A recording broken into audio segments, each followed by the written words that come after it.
It's a wonderful, bright morning here in the beautiful city of Hyderabad. And I'm so glad that I have the opportunity to be your anchor for both days. My name is Prashant Vaturi. I'm a passionate product leader within the AI ML space with a Fortune 100 organization. And I'll be hosting you for the next couple of days through this entire summit. And while we do that, there will be, like I mentioned, there will be plenty of opportunities to meet, network, learn from one another, look at bright ideas that are going to come through various sessions, through talks, panel discussions, keynotes, and so on and so forth.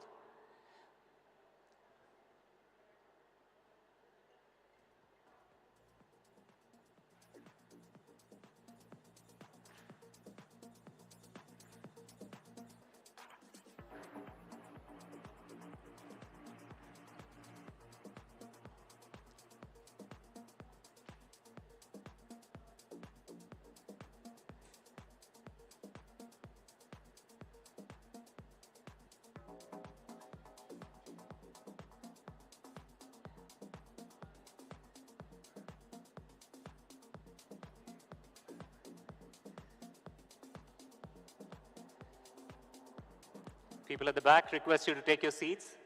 I'm told that the Honorable Chief Minister, Shri A. Revanth Reddy Garu, will be here any time now.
Request everyone to be seated quickly. All our friends from the media, request you to take your seats. I was told a few minutes ago that the Honorable Chief Minister, Shri A. Revanth Reddy Garu, the Honorable IT Minister, Shri D. Sridhar Babu, will be here any minute. If you all settle down, we'll commence with the proceedings shortly.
All the people at the back, request you to take your seats quickly.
while we are all seated here, I'd like to take a moment to thank all our sponsors, partners who have made this event possible.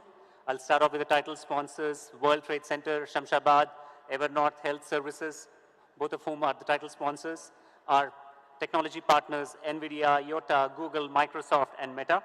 Our industry partners, HICC, Confederation of Indian Industry, CII, World Economic Forum, and BAI.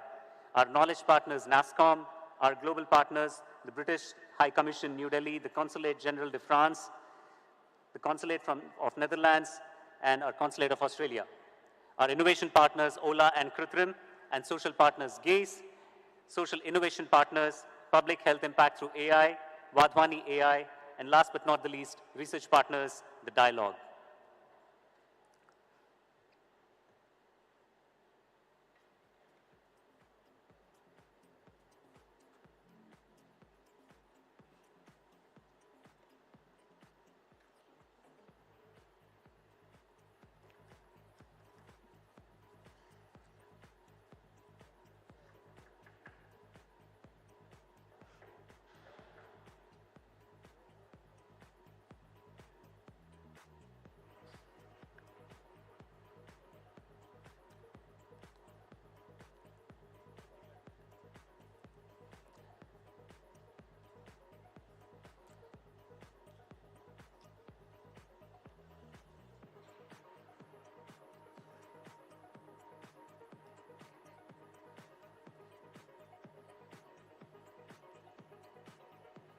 Guests at the back, request you to occupy your seats. We're moments away from kicking off the Telangana Global AI Summit 2024.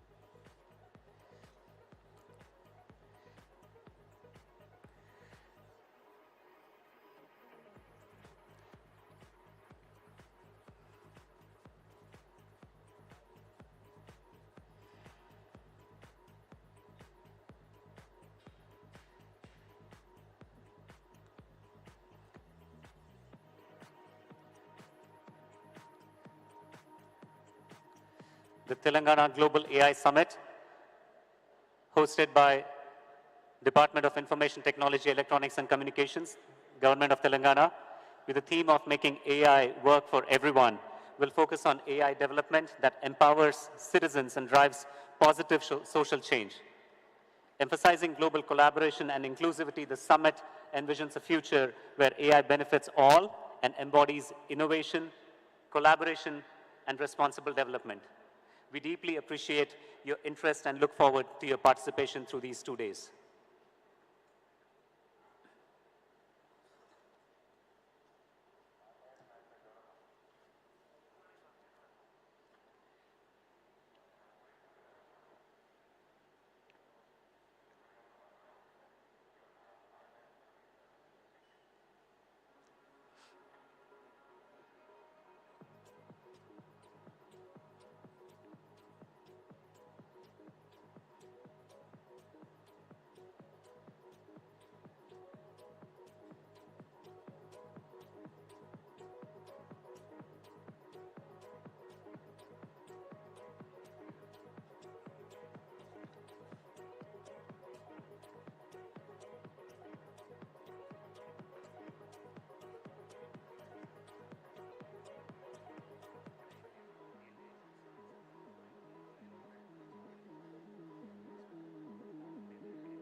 All right, good morning, ladies and gentlemen, esteemed guests, panelists, audience to this wonderful Telangana Global AI Summit 2024. A very, very good morning to you all.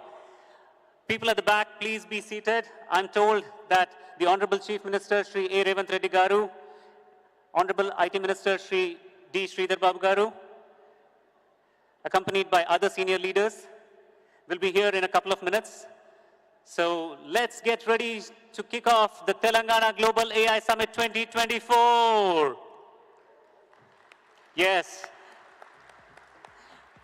it's a fantastic morning here. Please be seated quickly. Let's be ready to kick off the proceedings this morning.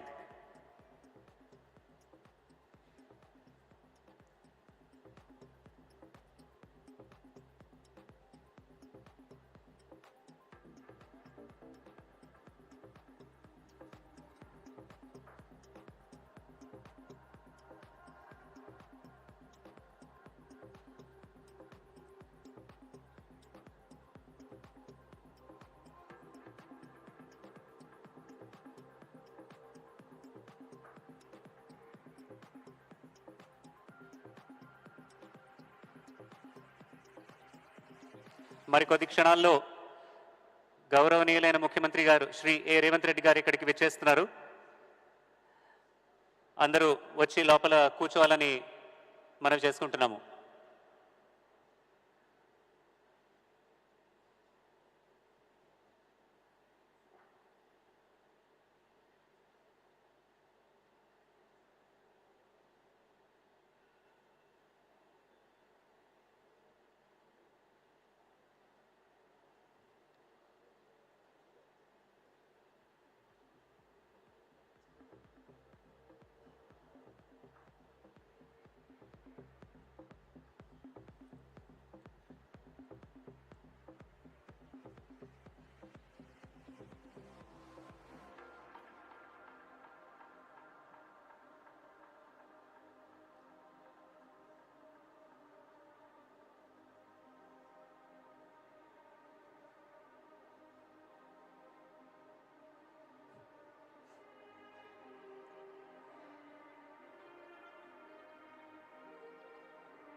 All the conference participants, people at the back who are standing, request you to take your seats quickly.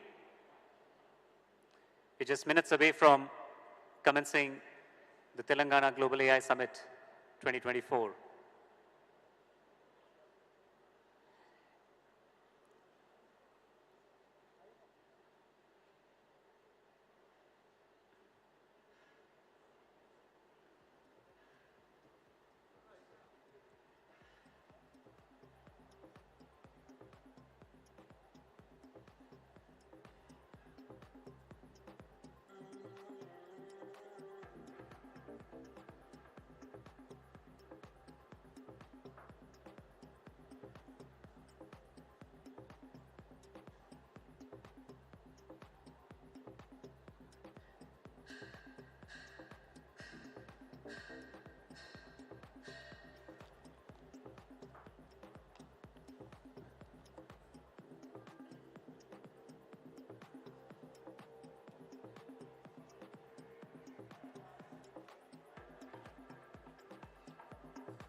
what can one expect from a 2-day global AI summit like this? Inspiring keynotes, brilliant fireside chats, intriguing and exciting panel discussions, hackathons, awards, and a lot more. There will be many discussions that will happen here in the main hall, as well as there will be 4 parallel tracks both days, September 5th and September 6th. So please choose whichever tracks that you want to be part of, or if you want to be part of the plenary sessions here in the main hall. There are lots and lots of different events going on both days.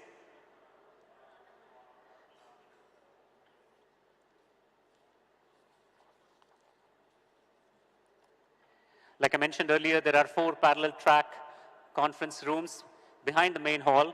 There's 1 on the ground floor and 3 on the first floor. Track 2, track 3, and track 4 are on the first floor. You can pick and choose which track you want to be part of. There'll be keynotes, there'll be rapid keynotes, and fireside chats, and much more here.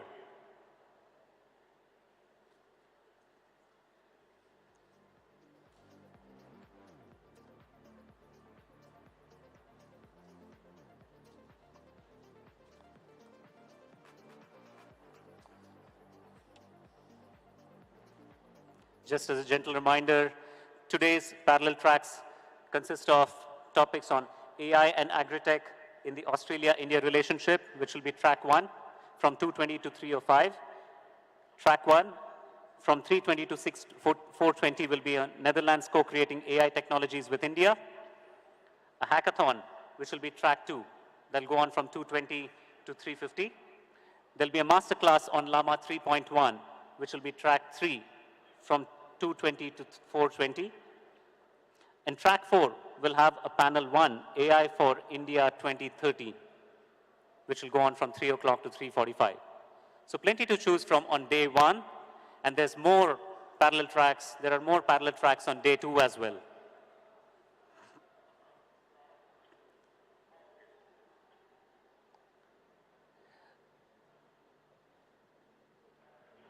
A quick request to people standing at the back, please don't crowd there, please take your seats. Humble request to each one of you, please take your seats quickly.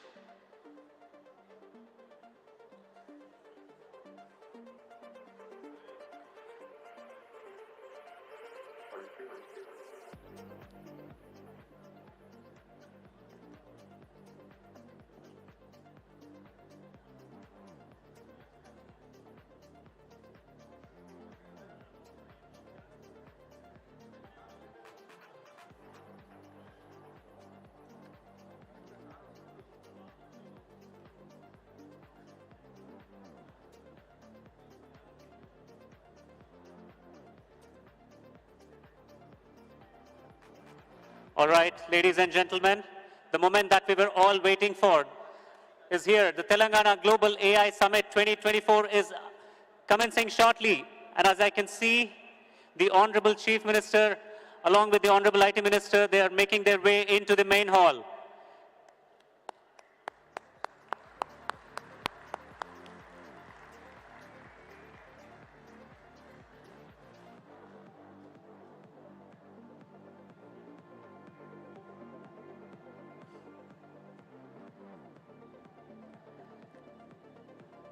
Ladies and gentlemen, a huge round of applause for the Honorable Chief Minister of the Government of Telangana, Shri A. Revanth Reddy Garu, the Honorable IT Minister, Electronics and Communications, Industries, Commerce and Legislative Affairs, Shri D. Sridhar Babu Garu.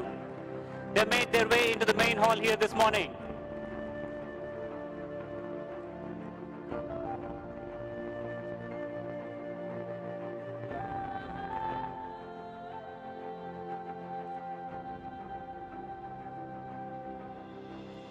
Request all the people at the back to take their seats.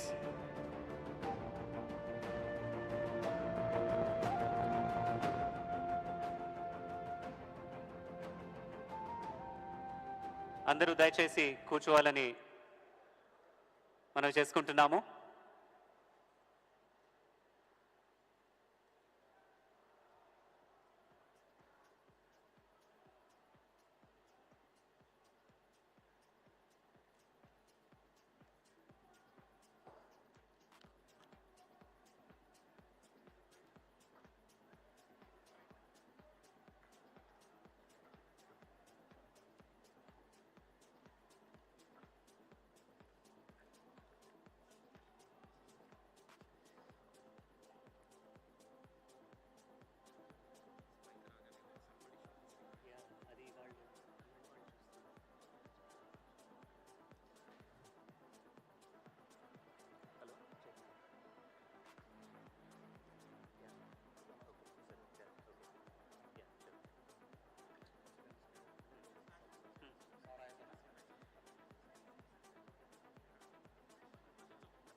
Good morning, ladies and gentlemen, esteemed guests, conference participants.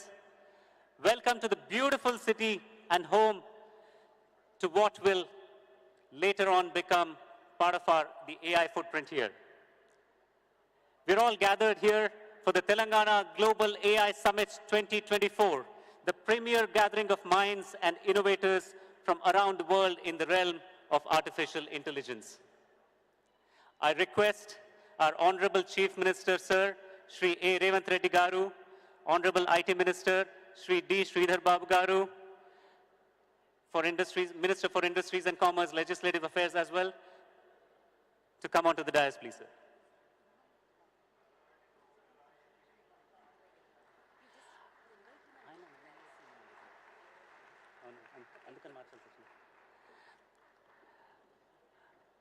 I request Principal Chief Secretary Shri Jayesh Ranjan Garu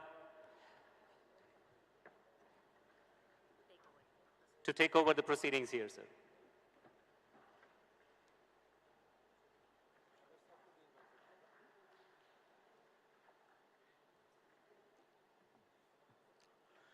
I request Mr. BVR Mohan Reddy, representing NASSCOM, Mr. Robin Van Puyenbroek, Executive Director of WTCA, New York, Mr. Ashok Venkatachitlam, Managing Director, Evernorth India. They are the two main sponsors of this event. Request them also to please occupy the stage.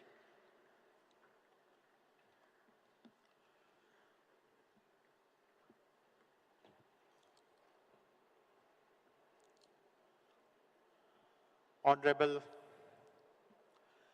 Chief Minister,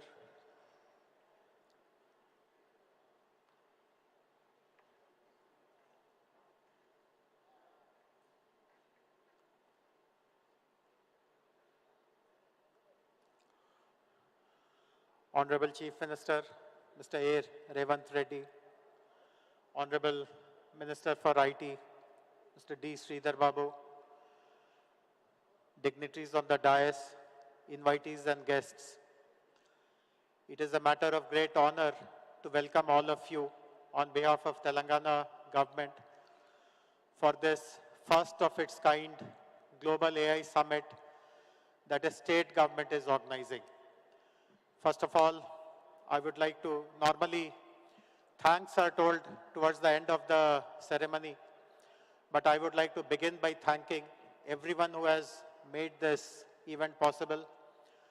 Most importantly, the Minister for IT. I have mentioned this on many other occasions also when we were having run-up press conferences for this event. Many people asked what gave you this idea to have this Global AI Summit, and I must give the credit where it is due. Honorable Minister of IT, Mr. D. Sridhar Babu, within days of becoming the Minister for this portfolio, when he conducted a departmental review, this was one of the important tasks he gave us, that we should lead in IT and to showcase our IT prowess, also to learn from the rest of the world. We should hold a mammoth Global AI Summit, and today is the culmination of whatever that we had promised him that day. Of course, needless to say, Whatever ideas were generated by Honorable Minister and rest of the department was wholeheartedly supported by Honorable Chief Minister. Some of you would be aware that Honorable Chief Minister was in the US about a month ago and in South Korea, and so many international global company executives also have come to Hyderabad and meet him. And everywhere he has mentioned that we are hosting this big event in Hyderabad. He has invited people. He has sought cooperation, sought collaboration. So I'm very happy that in the presence of these two leaders of our state and the country, we are presenting this Global AI Summit before all of you. I'm very happy to see that 150 plus speakers from the world and from within our country have joined us to share their expertise. We have 2,000 delegates from the industry, startups, academia, government officers. It's so happy to see this hall totally full. Some people are also standing. I should let them know that on the floor above, we have arranged for live seating. So if it is not inconvenient, please move up and sit in that hall where live streaming is happening. But if you are okay to stand here for the next 1 hour or so, that's also fine. We have divided this conference, this 2 days conference, into a number of sections. Immediately after the opening ceremony, there'll be keynote addresses, and some of the most distinguished global speakers are with us to share their thoughts. Basically, they'll be highlighting what kind of global trends are being witnessed and what is it that India as a country and Telangana as a state can replicate. There are many panel discussions touching topics like innovations, future world, Indian perspective, responsible AI, governance, and also sectoral focused panels on agriculture, education, health, social good, etc. We have also lightning demos. We have identified some young startups who have developed some very, very amazing products and solutions, and we'll be giving them short span of time where they will be doing their demos. We also have moonshots of startup experiences, and tomorrow I would request everyone to stay back. There is a session towards the end tomorrow where we are literally showing that AI is child's play. We have got two very young AI practitioners. They are as young as 12 years and 13 years old. And they will be telling what they have done in AI completely by themselves. And obviously, the proverb that AI is, or anything is a child's play, that will be really manifested by them. We also have hackathons, pitch games, exhibitions, showcases.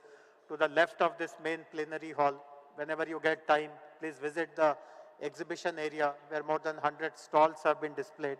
And you can see what some of the local entrepreneurs, national level companies are attempting to further the advancement of AI.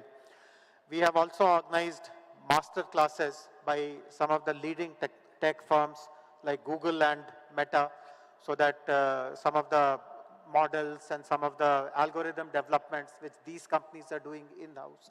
Today, that knowledge will be shared with all of us. I'm also grateful to countries, Australia and Netherlands, whose delegations are hosting separate sessions. Most importantly, today we are also taking this opportunity, the presence of Honorable Chief Minister, the presence of Honorable IT Minister and other dignitaries to launch a number of things. There are many MOUs that we are signing, which will be explained as the session goes by.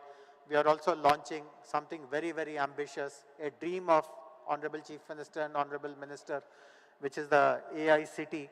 And we will, of course, be showcasing before you an AI roadmap, how Telangana will become possibly the first government, not just in India, but possibly across the world, which will be completely powered with AI. So this is how the next 1 hour or so will roll out.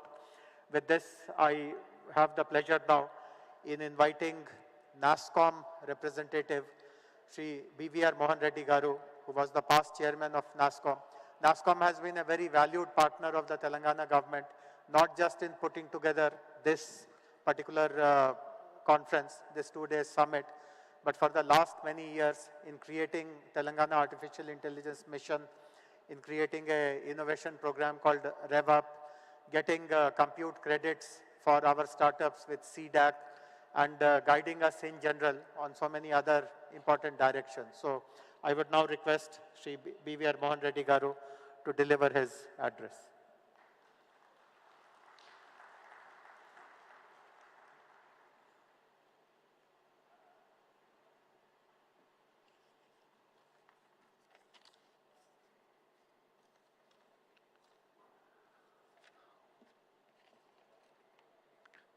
Honorable Chief Minister Shri Revanth Reddy Garu, Honorable Minister for IT, E&C, Industry, Legislative Affairs, Shri Sridhar Babu Garu, our Special Chief Secretary for Information Technology, Jayesh Ranjan Garu, other dignitaries on the dais, dignitaries off the dais, the speakers, the partners, ladies and gentlemen. On behalf of NASSCOM, let me join Mr. Jayesh Ranjan in according a very warm welcome to all of you to this Global AI Summit. Let me take a few moments at the outset to congratulate the Honorable Chief Minister Garu and his IT Minister Garu for their vision in initiating this first Global Summit, which is absolutely inspiring to all of us, especially if you look at the tagline which says, making AI work for everyone. I also like to thank the Honorable Chief Minister Garu and the IT Minister Garu for promoting some of these initiatives in a very short span. And the 3 initiatives I'd like to call out is, number 1, creating a skills university. Number 2 is creating an AI city, which will be unveiled later today. And the third one is creating an education commission. All of this, sir, will go a long way in promoting AI in the state of Telangana. I'm sure both of them will elaborate more during their address today. This summit represents just not a gathering of great minds, but it's all aimed for converting the ideas that we have to create more of real-world impact, so that this AI can bring everyone in our society benefits out of them. Irrespective of the area that you belong to, whether it's agriculture, it's healthcare, it's education, it's logistics, all of them will get benefited out of AI. And we want to make this very inclusive in ensuring that this benefits through this conference gets to reach out to all the people in the state of Telangana. So therefore, what are we planning to do through these various sessions that we have, which have been so well curated by the organizing team with the support of several partners, including NASSCOM, is to make sure we have the best of keynotes. We have rapid keynotes, cutting-edge technology presentations, hackathons, and several more. I'm fairly sure that you'll enjoy the next 2 days and certainly take a lot of learnings from this conference. Let me move on and share with you that we stand today at the cusp of a new industrial revolution, an industrial revolution driven by artificial intelligence, and which could certainly be a very transformative technology. My rendezvous with computers started off as a graduate student in 1974, 50 years back as the IIT Kanpur. We had a computer which was this big, catering to 3,000 students. What was the power of the computer? It was less than what all of us have in our hands or what you have in your bags. So that is the transformation that we have seen with computers. I rode along computers, built my career on computers for thereafter. But we saw another transformation that happened in the mid-90s, and that was internet. And that's the wave on which I decided to become an entrepreneur. And that way, we have seen how transformation happened in terms of connecting people. We keep saying out of 7 billion people in this world, 5 billion people are speaking to each other. But more importantly, there are 15 billion more things which are also talking to the same people. So it's a combination of the physical world as well as the cyber world. So they are cyber-physical systems. So the transformation is certainly enormous. That's the opportunity in the front of us. What I saw as my first look at computers, my second look at internet, and where am I in my life, I think it's very promising as we look into future. And associated with that is the city of Hyderabad. City of Hyderabad, the state of Telangana. Amazing will you find there are 1,200 plus companies of different varieties, whether they are the local companies, local multinationals, global multinationals, the startups and so on and so forth. We also have an extremely good ecosystem around us. Several R&D labs, whether they're run by CSIR, DRDO, and so on. We have enormous amount of academia around us. There's an IIT, a triple IT, an ISP, an NALSAR, and the list goes on. And most importantly, we have a progressive government. A combination of these four, academia, research, then you have industry, and finally the policy makers, which is the government, makes this place invincible in terms of future if we get all our cards right. It's a location where companies can set up their centers of excellence for AI. They can certainly, it will flourish with more amount of AI, more amount of startups. And finally, it will be a destination for social entrepreneurship. I have three humble requests to our Chief Minister Garu and the IT Minister. So the biggest asset we have in this nation, this is nothing new, and also in the state of Telangana, is our people. And the people, especially young people who are at this point of time extremely intense, hungry in terms of trying to learn things and do things. So this particular group of people have helped in terms of building our IT industry too, sir. IT industry today is about $250 billion. That's what it is nationally at this point of time. A substantial part of it gets contributed by the state of Telangana and the city of Hyderabad. But the skills that we've had with the IT services is not good enough to push ourselves into the AI world. AI will flourish more in terms of curiosity, more in terms of critical thinking, our ability to take risks, our ability to persist, which all is driving towards innovation. Technologies are there, we need to find new applications. So this means we need to relook at our education system one more time.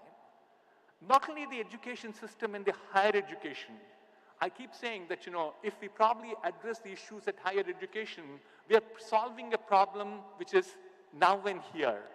It's not for tomorrow. It's not for longer term. We'll address this problem if we go back to the schools. We should start introducing some of the concepts of AI, like math, statistics, soft skills like communication, teamwork, and so on and so forth. So that's my first humble suggestion to the policymakers. The second one, as I mentioned a little while earlier, we have a lot of R&D institutes around us, and lots of R&D being done in nooks and corners with even some of the engineering colleges. But the challenge we have is substantial amount of this research does not get commercialized. We keep saying, in the lighter vein, we suffer from a paralysis of POC, proof of concept. We do a proof of concept, we get paralyzed, which means effectively we take the project to about TRL 3 or TRL 4 and drop it off. You go and publish yourself, you move your H index all right, but what's the benefit that comes to the society thereafter? So my request and recommendation to the Honorable Minister Garu and Chief Minister Garu is to create a technology the correct word I wanted to use was translational research office for AI. So we have something like Rich with us, but we probably strengthen the Rich with another stream and make sure that stream is sufficiently funded and staffed to make sure we bring all these proof of concepts commercialized for the benefit of the society. My last one is all about entrepreneurship. That's where I spend most of my life these days. And entrepreneurship is the key for our success. And AI provides that enormous amount of opportunity for entrepreneurship. The market is so open, you don't need to be disruptive for existing vendors. You can create new markets. Therefore, I think the Telangana government has done well with some of the initiatives. But my request again is we need to have more of those incubation centers and innovation centers. Every engineering college should have one. We should monitor them to say that, our children, our Telangana children, our Telangana students will definitely be completely aware of what entrepreneurship will bring to them, not only to them, for the society at large. So let me conclude by saying NASSCOM continues to work very intensely. We recently released a report on adoption. It's called the AI Adoption Index Report, which serves as a critical resource for guiding industries towards responsible and effective AI integration. This comprehensive index highlights the systemic maturing of industries in building standardized data sets for AI models, which is extremely important, planning for dedicated AI teams and budgets, and creating an AI risk mitigation mechanism. Let me conclude again by congratulating the Honorable Chief Minister Garu and the IT Minister Garu for organizing this Global AI Summit, a platform where Telangana is putting its stake in the AI world. And on behalf of NASSCOM, I assure the government that we will continue to partner with Telangana government to drive the real impact. So have a great time for the next 2 days, and thank you very much for this opportunity. Thank you. Thank you. Thank you very much, BVR Garu.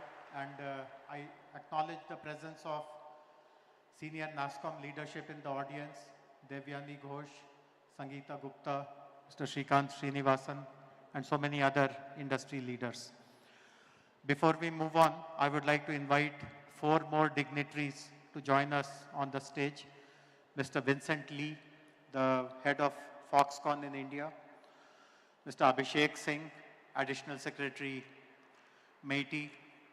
And we have 2 local academic leaders of 2 of the premier institutions, Professor Krishna Dev Rao, Vice Chancellor of NALSAR, and Professor P.J. Narayanan, Director of IIIT. Would request all the 4 gentlemen to please move up to the dais.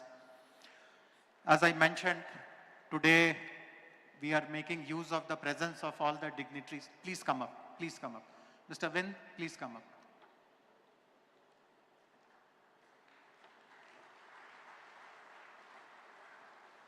Please come.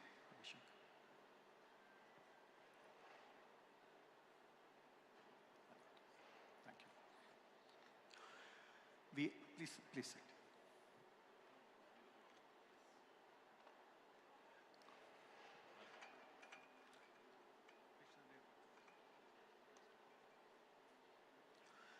We are making use of the presence of all the dignitaries to announce some very important partnerships.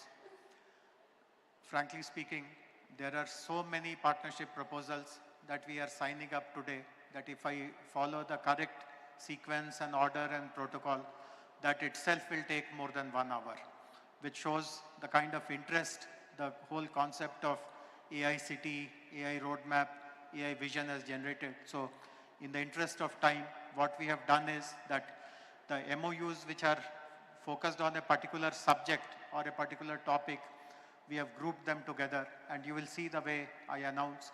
So I would request all participants, all agencies, all representatives of that particular sector to come together. We'll have a quick photo op. The slides will explain what exactly that MOU is all about. So please pay attention to the screen, and that way we will cover this part of the program rather quickly. So the first important activity, as all of us understand, the very foundational activity of artificial intelligence is to provide compute infrastructure. And there are two very worthy partners who have decided to support Telangana government's ambition to develop AICT and an AI ecosystem. And it is my honor to invite representatives from CDAC.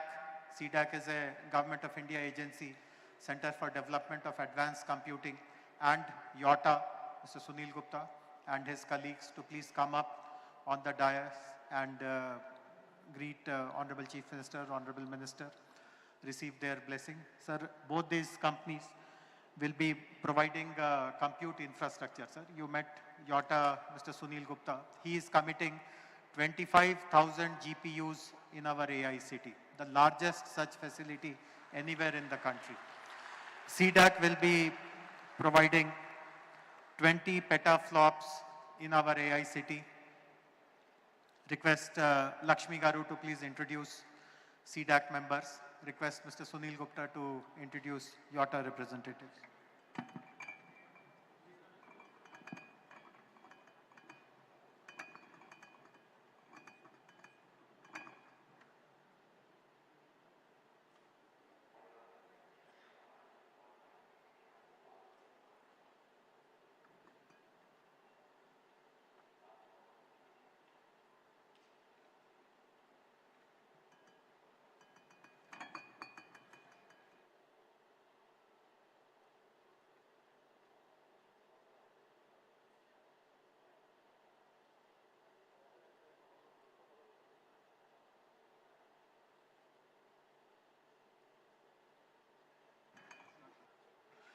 Lakshmi, I would request you to display the slides also about YOTA and CDAC. For the benefit of the audience, YOTA is the delivery partner for NVIDIA. So all the advancements in the compute technologies that NVIDIA is delivering, YOTA is the implementation partner, execution partner for our country.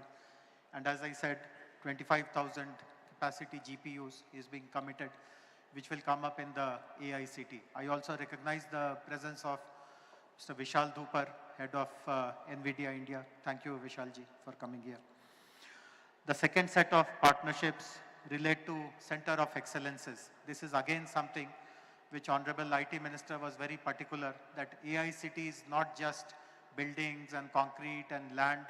It is also about the work which happens there, and nothing more important to showcase the work that happens in the AICT than the Centers of Excellence. So I'm happy to inform that we have two partnerships, two companies who have committed to open their Center of Excellences in the AICT. The first one is PATH, Fix AI PATH, which will be setting up a Center of Excellence in AI for public health. PATH is a very, I would request PATH representatives, Resham and her colleagues to come up. The second company which will be setting up a Center of Excellence in AICT is Nazara. Nazara is the biggest gaming company in our country, the biggest platform which publishes game. And this is again a very important application of AI, game development, gaming development, using this particular Center of Excellence. So I would request Deepak from Nazara and representatives of PATH to please come up and receive greetings from Honorable Chief Minister and Honorable Minister.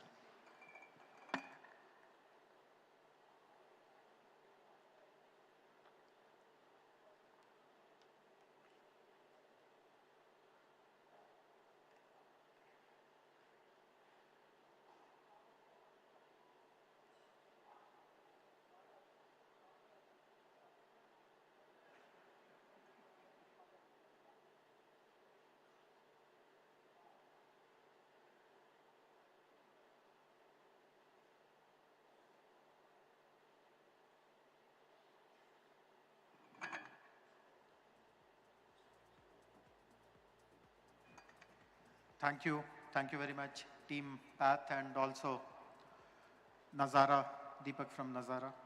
I can assure both of you that the state government will provide the best talent that you require to run your centers of excellence. And the centers of excellence tomorrow should become global beacons where people take inspiration from.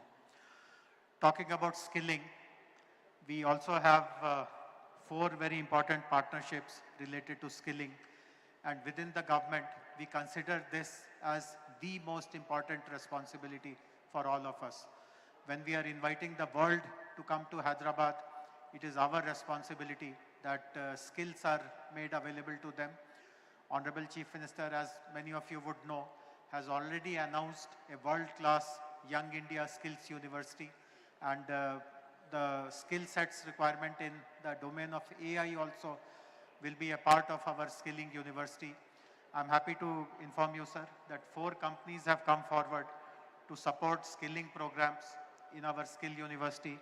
And I would like to invite representatives of AWS, representatives of Microsoft, Next Wave, and this is a very interesting program. This is called South Asian Women in Tech, SAVIT.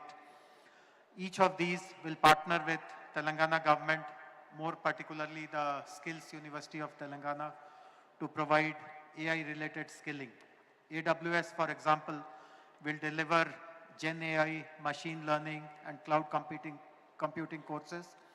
Microsoft will provide courses on digital productivity, also have taken the responsibility to train government officials. Next, we will work on students. Their target is to train 100,000, 1 lakh students. And South Asia Women in Tech will train 100,000 women in AI in the state of Telangana.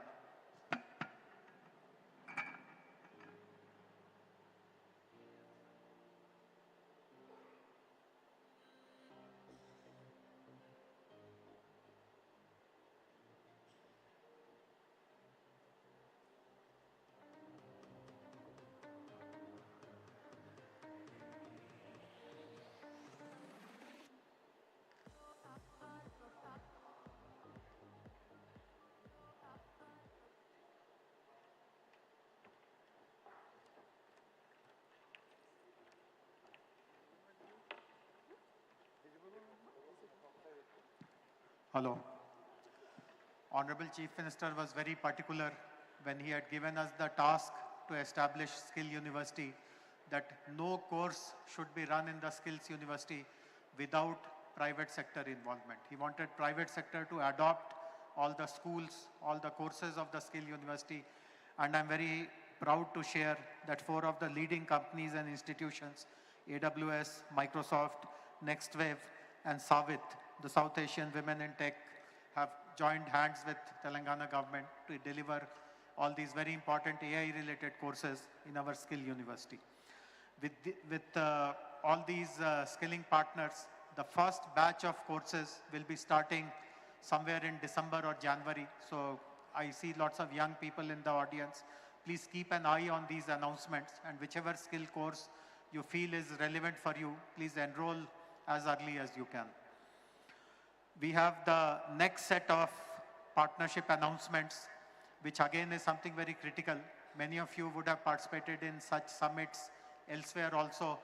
All kinds of announcements are made, but government shows very little interest in monitoring what exactly is happening because of these partnerships, what kind of benefits are coming, what kind of impact is getting created. So we have invited possibly the best institution in the world to support Telangana government in impact assessment. Whatever AI activities that we implement on the ground, we want to take the help of Abdul Latif Jameel Poverty Action Lab, what is popularly called JPAL. Many of you would be aware, it is a unit instituted in MIT, Massachusetts Institute of Technology in Cambridge, Boston. It is founded by Nobel laureates Abhijit Banerjee and Esther Duflo.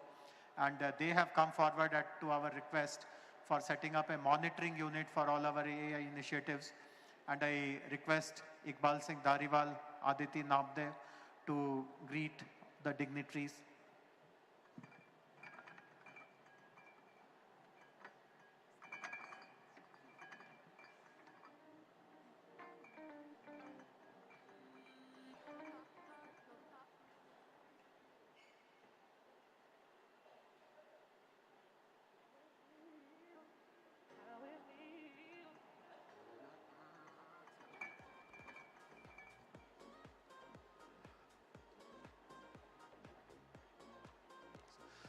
So this one decision alone, that while we announce all kinds of things, there will be an independent third-party monitoring institution as well, that itself goes to show the kind of sincerity that Honorable Chief Minister, Honorable Minister have in ensuring that whatever we deliver is delivered with intent, with purpose, and keeping the impact, the welfare of people of this state of Telangana foremost in our mind.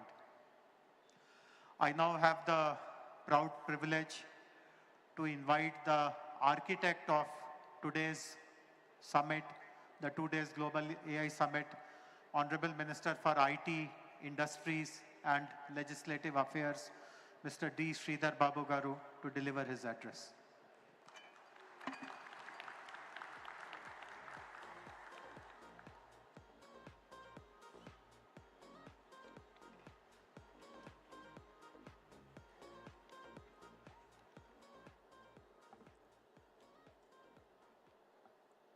A very good morning to all, and welcome to our proud state of Telangana and to the city of Hyderabad. Our Honorable CM, Sri Revanth Reddy Garu, the esteemed guests on the dais, the esteemed guests of the dais, friends from the media, and the fellow innovators who have joined us for this Global AI Summit. I welcome you all. Today, as we gather at this Global AI Summit, we stand at the threshold of a new era, where artificial intelligence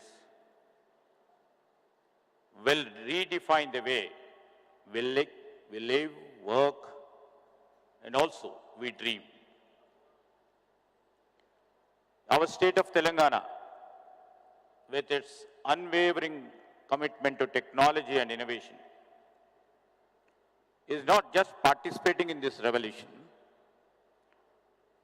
We would like to lead, and we are going to lead it. This is an imperative statement, not from me, but it's from Honorable Chief Minister and from the people of Telangana, and also the best brains and the best grey matter what we have in the state of Telangana.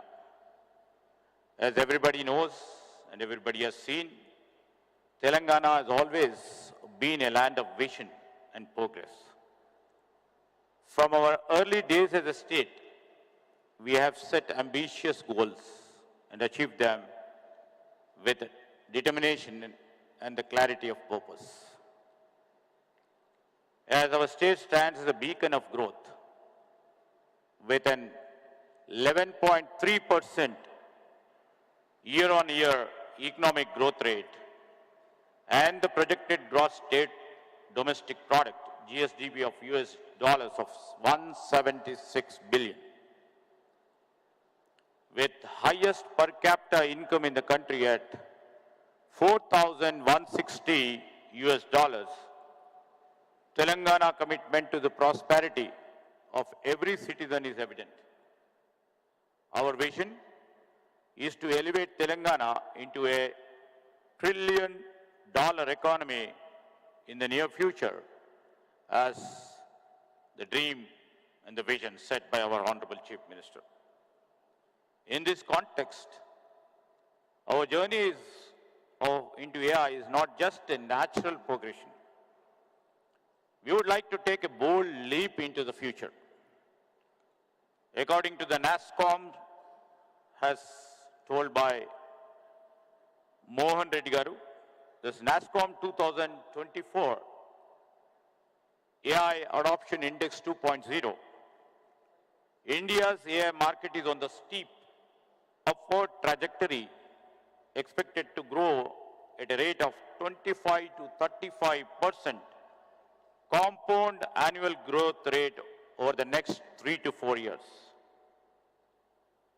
Telangana, we would like to place and position ourselves to harness this growth. This collaborative approach is essential for creating a framework that is both innovative and ethically sound, ensuring that AI serves the greater good while safeguarding the individual rights and societal values. To further enrich this process, we will invite AI experts from across the globe to work with us in shaping these policies.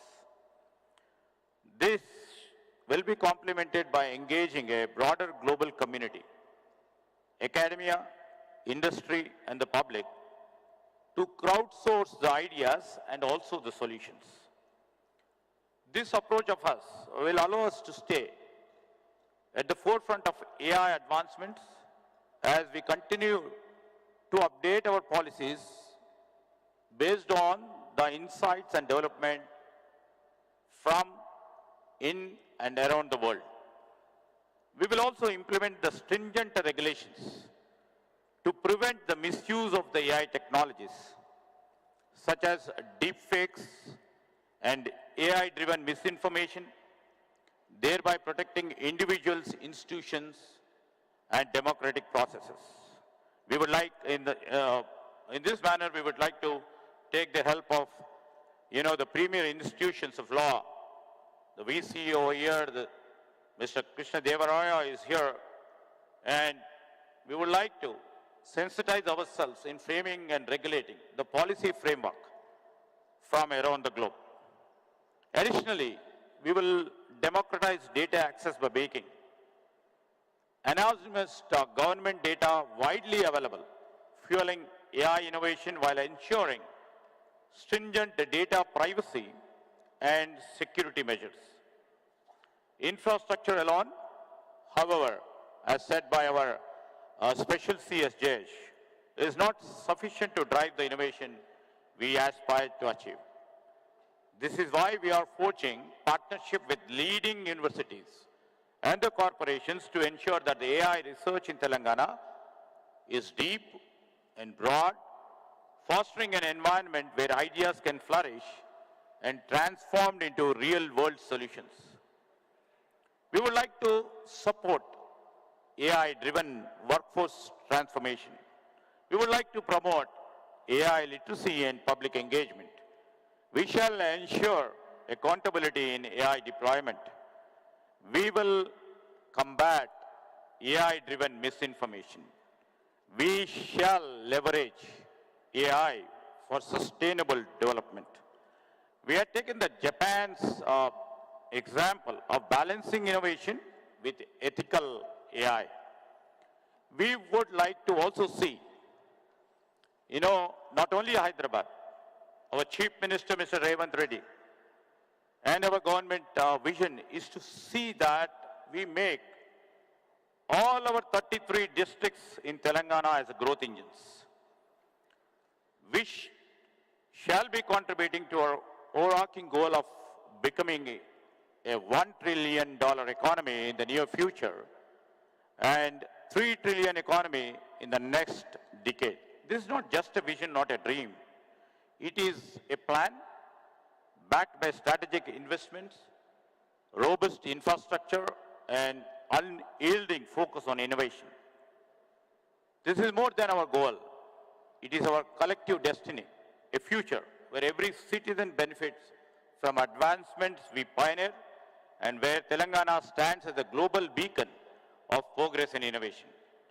In line with our Honorable Chief Minister, we are establishing the AI City, Artificial Intelligence City, on a 200-acre site near Hyderabad, dedicating an ecosystem for AI research, development, and also their applications.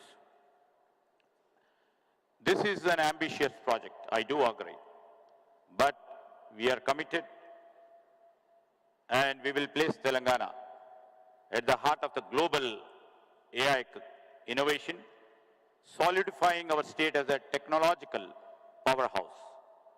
While this AI city takes shape, We are ensuring that AI-driven companies can commence operations quickly by partnering with,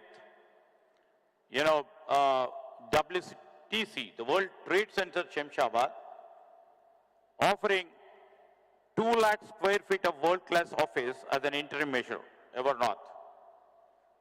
This strategic initiative not only accelerates the establishment of AI companies in our state, but also lays the groundwork for further expansion in AI City once it is ready. The AI City will be cradle for groundbreaking advancement, but our vision doesn't stop here.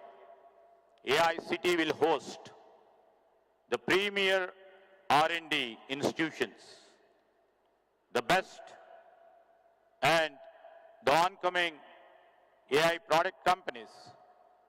And also we shall see that the startups, the innovation takes place in AI City. And also we will be established a AI School of Excellence in this AI City of us. Finally, our AI policies will be designed to evolve with technological advancement, shall ensure that our frameworks remains relevant and effective in addressing emerging challenges, opportunities in AI. Together, you're all here. We will not just transform our state. We will redefine what is possible, making AI work for everyone and setting new standards for economic and technological excellence on the world stage. With this, I welcome you all. Hope your next 2 days of the session will be bright, will be useful, will be informative, will be dedicated for the growth of the AI industry, for the growth of AI innovation, and the excellence in AI research shall and should start from here, and your deliberations and discussions for the next 2 days will go a long way in the channels of our history. With this, I would like to conclude. Thank you.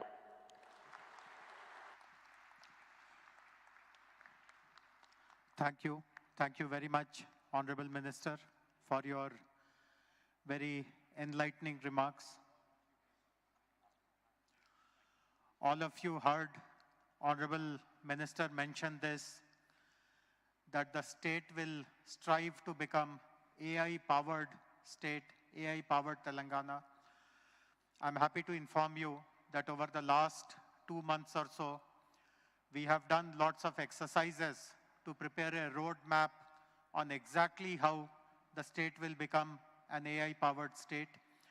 I'm glad to inform that we received support from a very eminent Delhi-based think tank called Samagra in preparing this roadmap. And I would request the dignitaries to please release the document which explains this roadmap.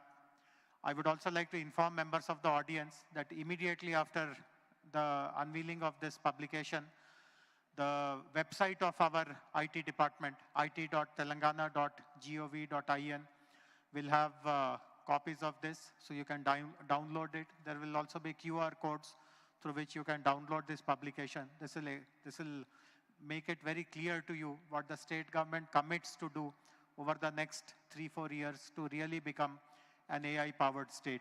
Request my colleague Ramadevi Garu to get the book launched by Honorable. Would request Vineet also from Samagra to join on the stage, and Gaurav and anyone else who are from Samagra.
I would take a minute to quickly explain what are the salient features of our AI roadmap to convert the state into an AI-powered state. As I said, the document can be downloaded from our website, and we'll be showing the QR code also.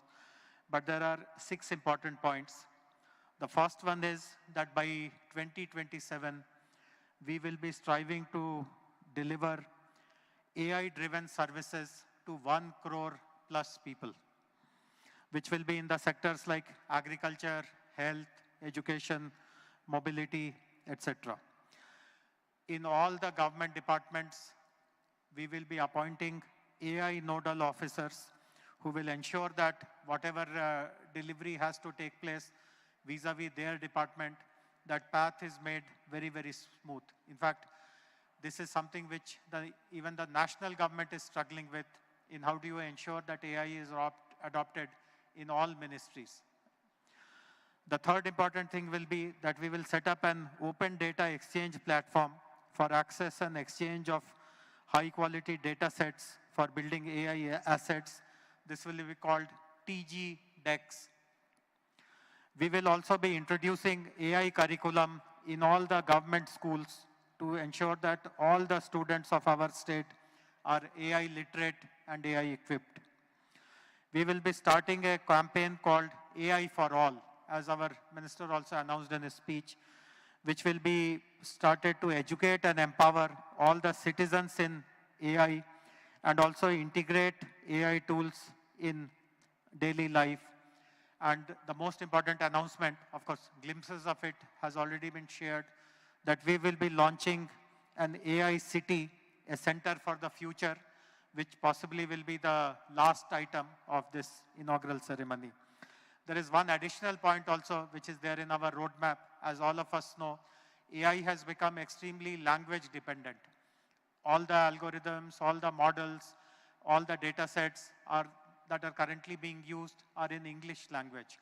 In India, there are so many non-English languages which are spoken, and therefore as a government, to make AI for all really a actionable concept, we will be setting lots of high quality data sets in Telugu language so that the local ecosystem is empowered to leverage this data to build innovative AI solution.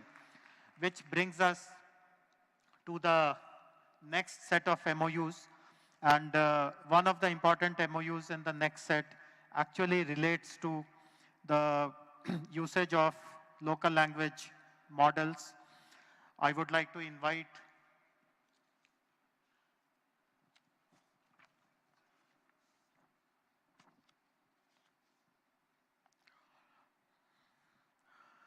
two important partners who will be supporting state government on the startup innovation related to AI. All of us know that while there are large companies like the Googles and the Metas and the IBMs and the NVIDIAs, but lots of innovation is being done by young startups, young entrepreneurs, young innovators.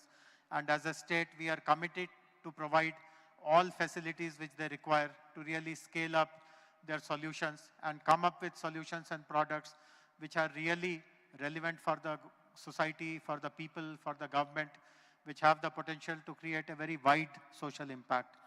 I'm happy to share that two leading companies, OpenAI and NVIDIA, have decided to support innovation programs run by the state government. NVIDIA will train 5,000 students in developing through their NVIDIA's Deep Learning Institute program, and they will also provide annual provision of $150,000 to $300,000 in credits through the NVIDIA Startup Inception. And OpenAI will provide API credits to the startups which have been selected by the government. Request Vishal Dhuparji and Pragya to please come to the stage and greet the dignitaries.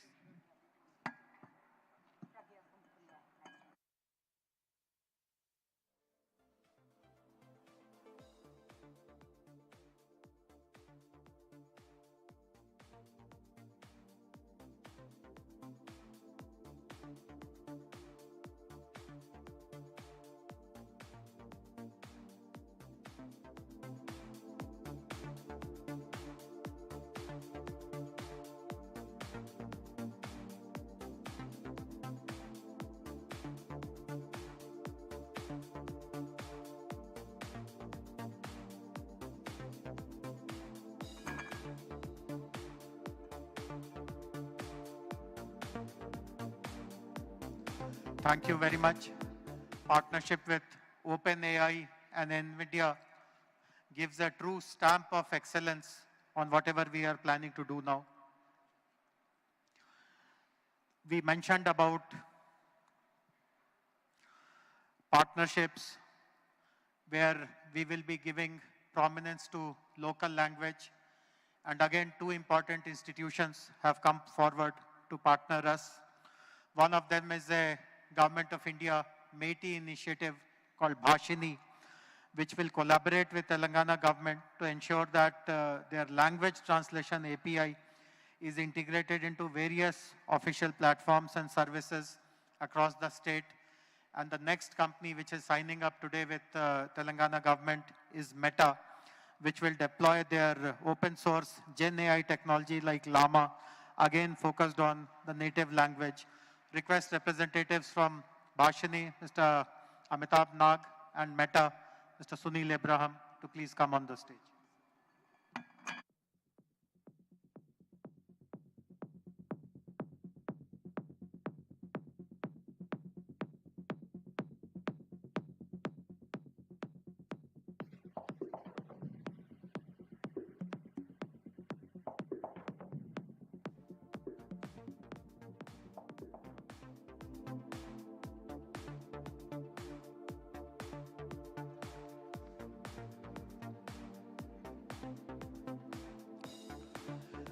The next set of partnerships is about research and collaboration. As was pointed out by BVR Mohan Reddy Garu in his speech, we are indeed blessed to have so many world-class knowledge institutions, research institutions, and each of these institutions have also started working in AI. Their faculty members are involved in cutting-edge research, but they have all committed that whatever is the important research agenda for the government also, they will collaborate and strengthen it further. So it is my pleasure to invite representatives of 5 leading institutions of our state: ISB, IIT Hyderabad, NALSAR, BITS Hyderabad, and NIT Warangal. Senior representatives, leadership of these academic institutions, to please come up on the stage. Some of them are already here.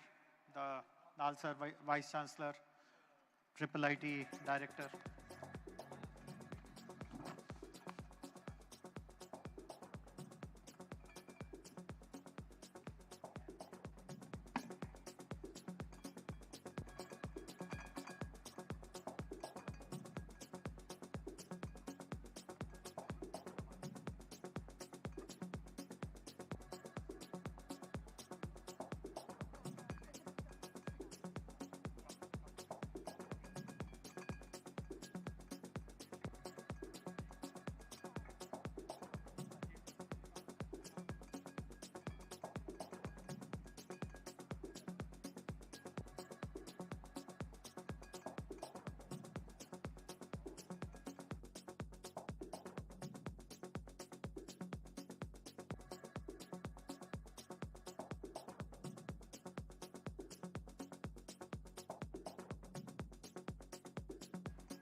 Thank you. Thank you very much.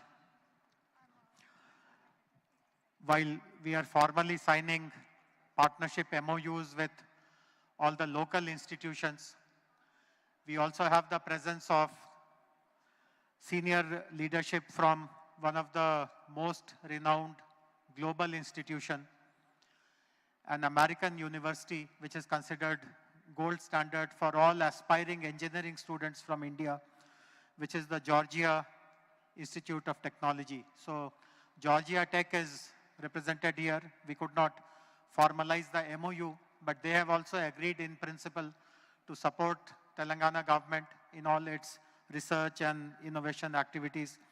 I would request Mr. Bernard Kippelan, Vice Provost of Global Initiatives, Professor Vivek Sarkar, Dean of Computing, and Professor Devesh Ranjan, Chair of Mechanical Engineering, to please come up to the stage and greet the dignitaries. when you come up on the stage, be prepared that Honorable Chief Minister will ask you to start a Georgia Tech campus in our education hub in the future city.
Thank you very much.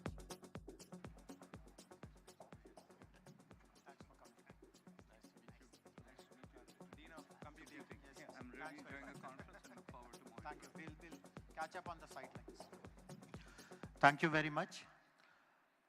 There is one other very important part of work of AI which is undermined. We don't speak about it.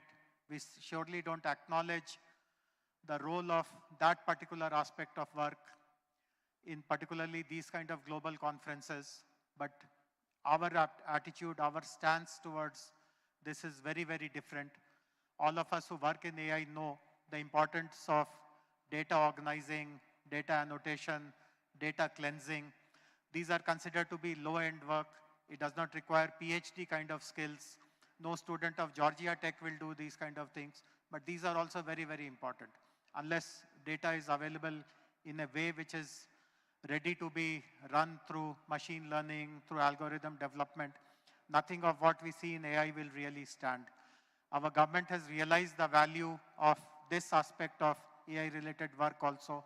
And I'm happy to inform that 3 institutions are coming forward to support our interest in creating good number of jobs and opportunities for people who will be engaged in this aspect of data annotation work. I'm happy to inform that Uber is creating 1,000 jobs related to data annotation in Tier 2 and Tier 3 locations in Telangana.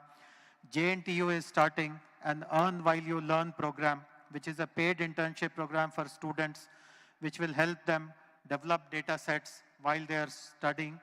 And a free and open source software organization called Swechha is launching the Telangana Vaibhavam AI program, which will be AI-ready data sets rooted in Telangana's cultural and linguistic heritage. I would request representatives of Uber, representatives of JNTU and Swechha to please come up.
Thank you.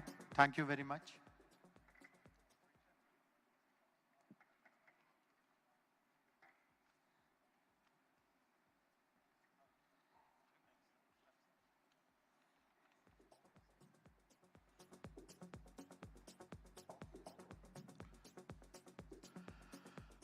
I'm happy to share with you that all these MOUs that you witnessed, by the way, we are done with the MOUs. There are no more MOUs, but I don't know whether you kept count or not. We signed 24 MOUs. I mean, we did not sign in a technical sense, but we announced 24 partnerships on the stage, which for a day is way, way over the top, as they say. But as you would have understood, the MOUs take us to a particular milestone. They help us reach our goal. And as you would have seen, we have also set up the AI roadmap, which we will be implementing in right earnest and ensuring that everything that is the vision of Honorable Chief Minister, Honorable Minister of IT is delivered. I'm also happy to share that some of the most eminent AI practitioners in our country, and very shortly, some of the most eminent practitioners across the world have come forward to voluntarily provide their time. And we are, under the leadership of Honorable Minister, setting up an AI Advisory Council. And some of the members who have come forward so far, this is not the exhaustive list, but I'm happy to give their names. I'm happy to give their names and would request if they are present in the audience. Rohini Srivatsa, she's the Chief Technology Officer of Microsoft, one of the key drivers of all the tech progress that Microsoft has achieved globally. Yeah, I see Rohini. Don't have to come up on the stage, Rohini. We'll get you some FaceTime with Honorable Chief Minister later on, but I see her there. Sunil Abraham from Meta. Meta, as you know, is advancing large language model development called Llama. Sunil was here a while ago on the stage. Professor B.S. Murthy, Director of IIT, whom we all know. He is a local face. Shrikant Velamakarni, he is the co-founder of Fractal, a person of Telugu origin, one of the largest data analytics companies. He has chosen to become a member. Rajan Anandan. Rajan was the head of Google India for many, many years. Then he was the lead for Sequoia VC, and now he heads Peak XV. As you know, startups play an important role in AI advancement. VCs play an important role in fueling the growth of the startups. So Rajan's presence will be of importance. Samir Saran, he is the president of Observer Research Foundation, ORF, one of the premier think tanks of our country. And Vijay Shankar, I think Vijay has also come. I was told that he has, yeah, there you are, Vijay. So Vijay Shankar is the head of automation and AI for EY, for Ernst Young. So these 7 people, in fact, in the morning, Honorable Chief Minister had a bilateral meeting with Daniela Combe of IBM, and Honorable CM invited her also to join the advisory council, but her focus is more on responsible AI, so she will be joining that particular vertical. And this list in days to come will increase substantially. But I'm grateful for all of you, ladies and gentlemen, for giving your time to support the state government in its very, very aspirational vision. This platform is also an important platform to showcase what is already happening in the world of AI in Telangana. And to do that, we have prepared a compendium of some of the local companies, some of the local startups who have done very impressive work related to AI. And I would now request the dignitaries to release that compendium. As I mentioned earlier, all these publications, we unfortunately don't have 2,000 printed copies to give one copy individually to everyone, but the moment it is released here, it will be loaded on our website, and request everyone else who fails to get a printed copy to please use the digital copy for your reference. So may I request the support staff to please bring the compendium, the AI compendium, to the stage. Please come.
As you would have noticed,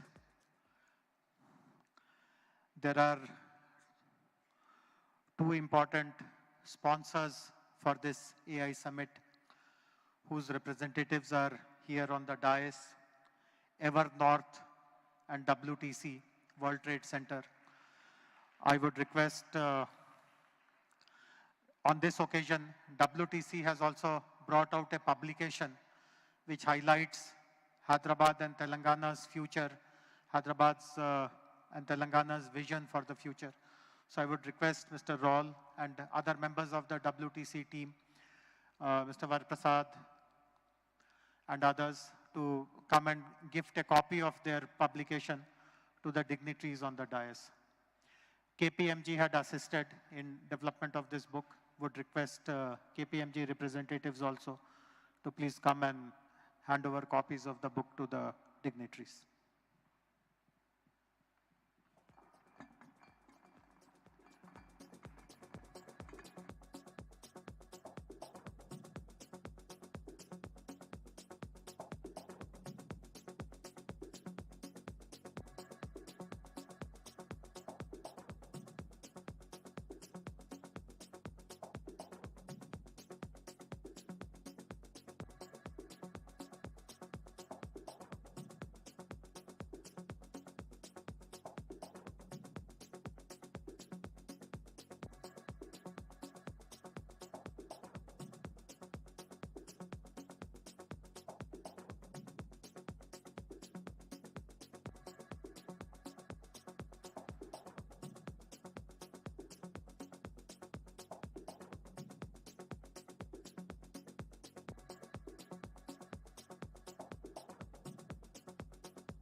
Since our principal sponsors are on the dais,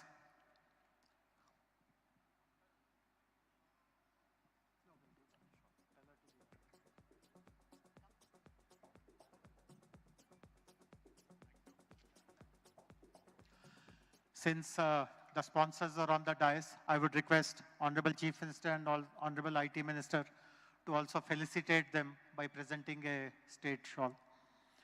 Would request Honorable CM to present a gift to Mr. Robin and Mr. Varaprasad Reddy, and thereafter to Mr. Ashok from Mr. Ashok Swaminathan. Give it to Minister, sir.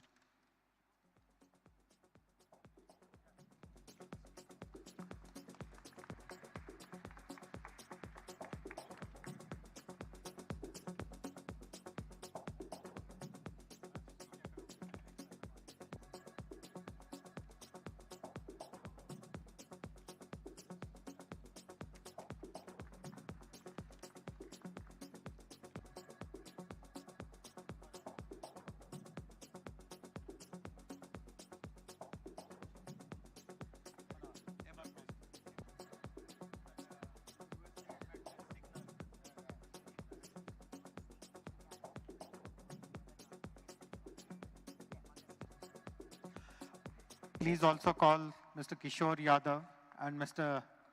Chak Mathur Dharma to join the, you are already.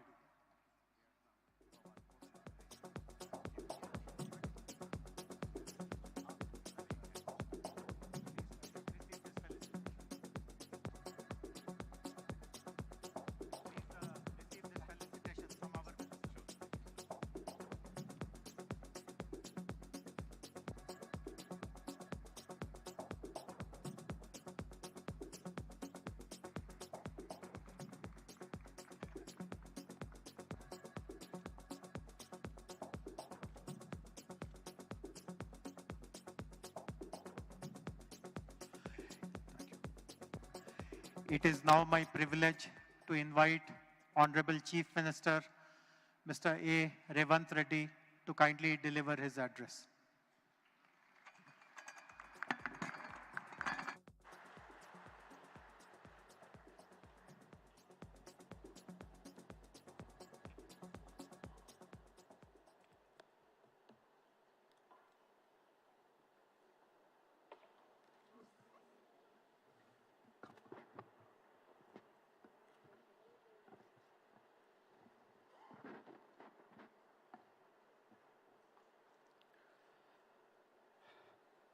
Thank you, Sridhar Babu Garu and Jayesh Ranjan.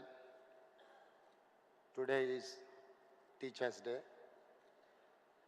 ఇక్కడ చాలామంది టీచర్లు ఉన్నారని నేను భావిస్తున్నా. Teachers day శుభాకాంక్షలు.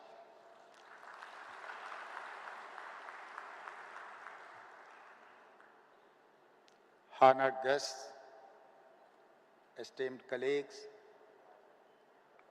and AI experts. Nothing will change society and lives as technology and innovation.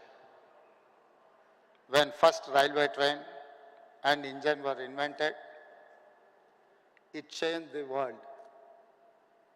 The first aeroplane changed the world forever. The innovation of electricity or bulb, TV, camera, computer, they all changed the world. Today, a greatest of technology innovation is here, artificial intelligence. When any new technology comes, it brings both hope and fear. Hope of how it will make our lives better and fear of disruption of jobs.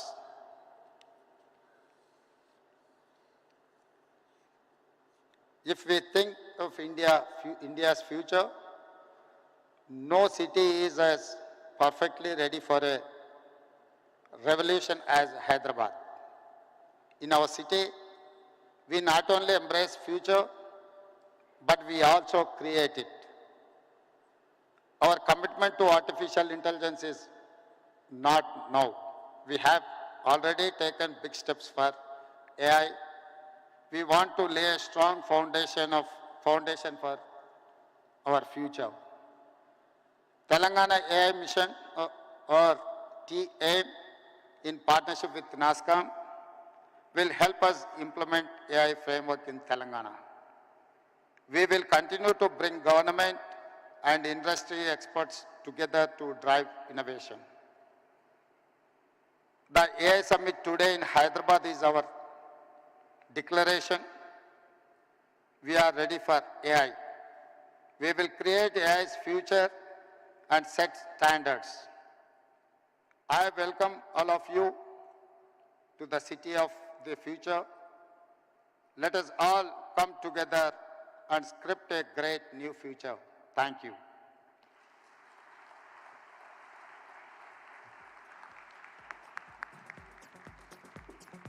Thank you. Thank you very much, sir.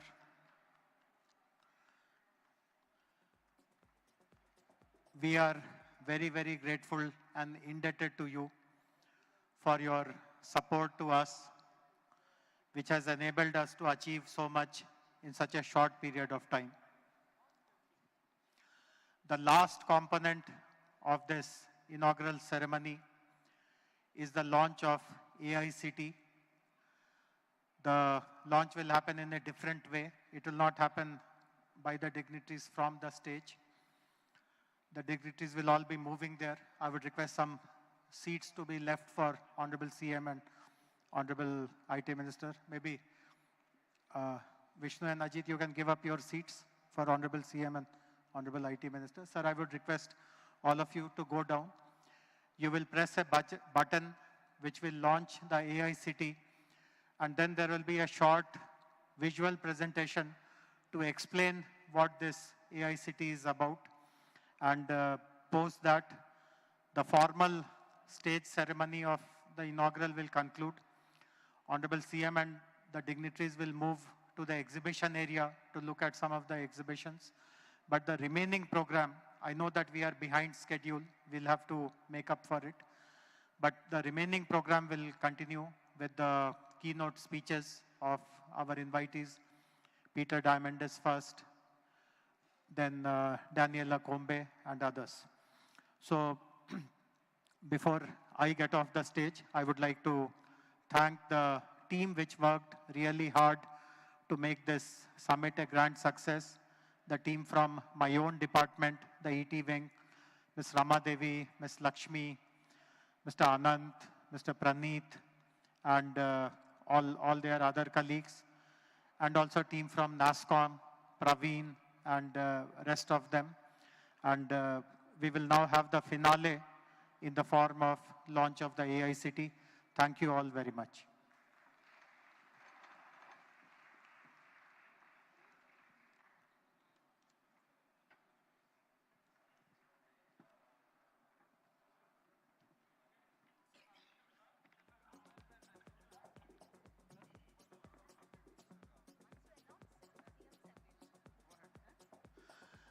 I request Honorable Chief Minister to kindly launch the HICC logo.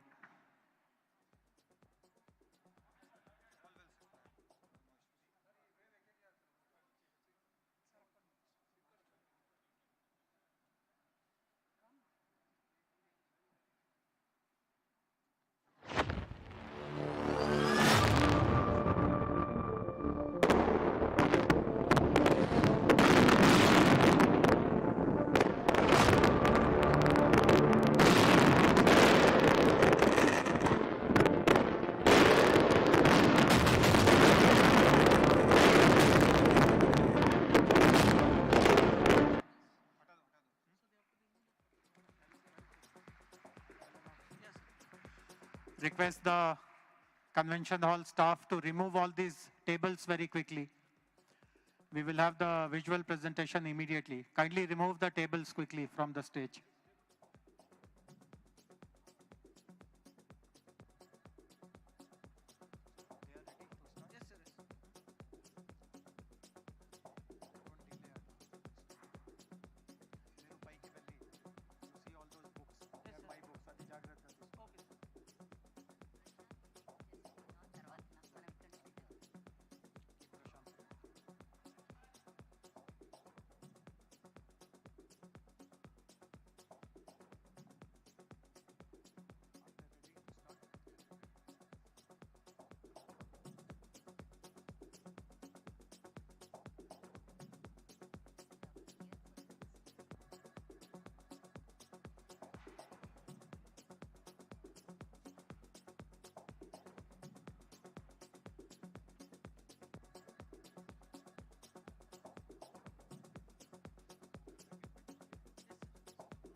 Please settle down.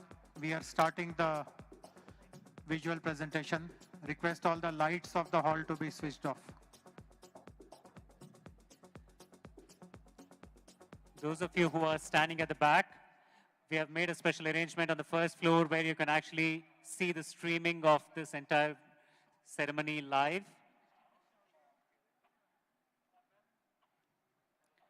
Request you not to crowd near the stage or at the back.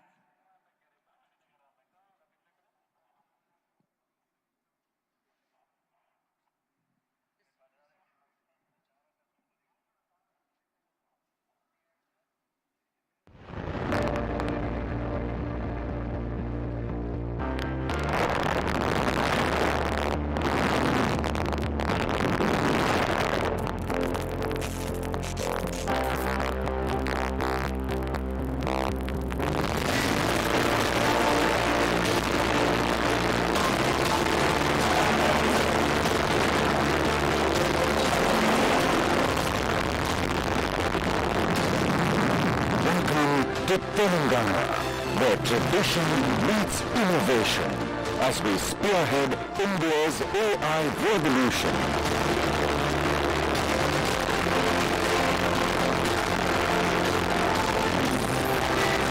From historical landmarks to cutting-edge technology hubs, our state perfectly blends heritage with progress.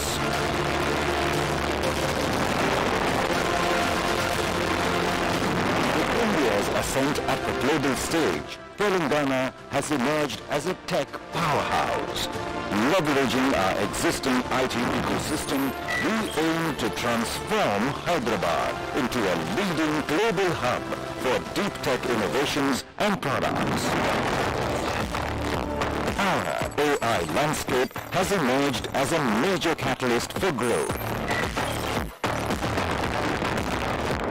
With vast data resources, a talented workforce, and a vibrant startup ecosystem, combined with the government's commitment to harnessing AI for social good, such as the Mitra app to curb narcotics, which leverages AI for enhanced early detection of drug use. iRaste, an AI-powered transportation initiative that secured the Gartner Innovation Award, has led to a 40% reduction in road accidents. AI-enabled wildlife monitoring for improved conservation of biodiversity.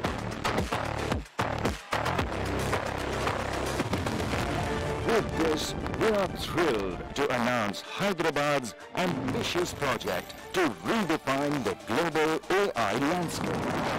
Introducing AI City.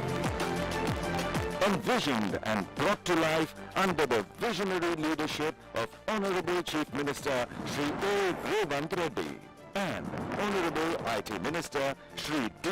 Sridhar Babu.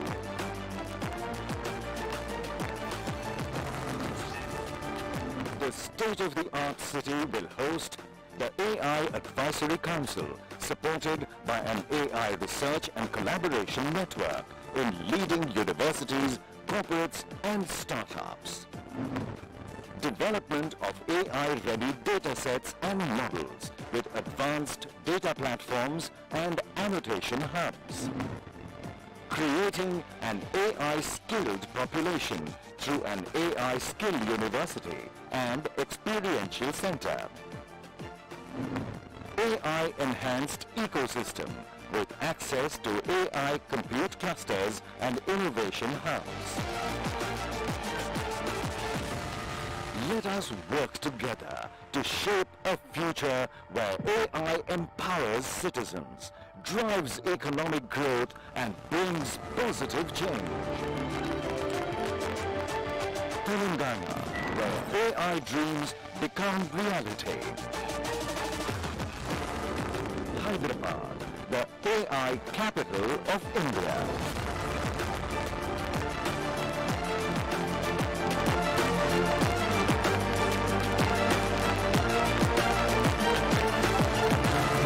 Welcome to the Telangana Global AI Summit.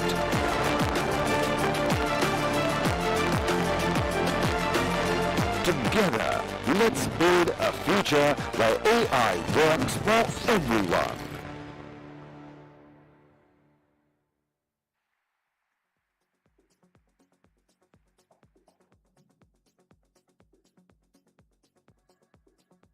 Wow, that was something. That's scintillating, wasn't it?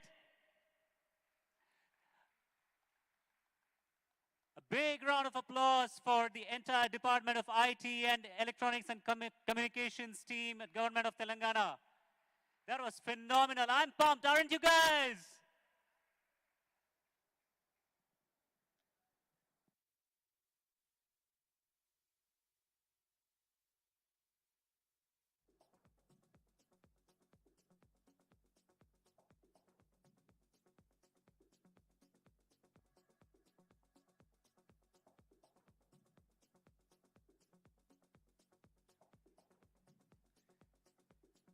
Check, check.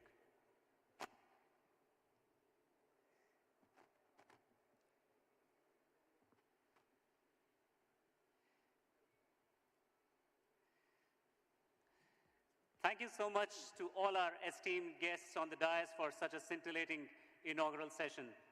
Your rousing call to make AI work for everyone and everyone embracing AI in the coming years will definitely make Hyderabad not just an AI city, the future city, but the AI capital of India. We have belief in it, sir. Thank you so much. With that, we now request the Honorable Chief Minister, Shri Revanth Reddy Garu, the Honorable IT Minister, Shri D. Sridhar Babu Garu, to walk towards the AI exhibition stalls and inaugurate that.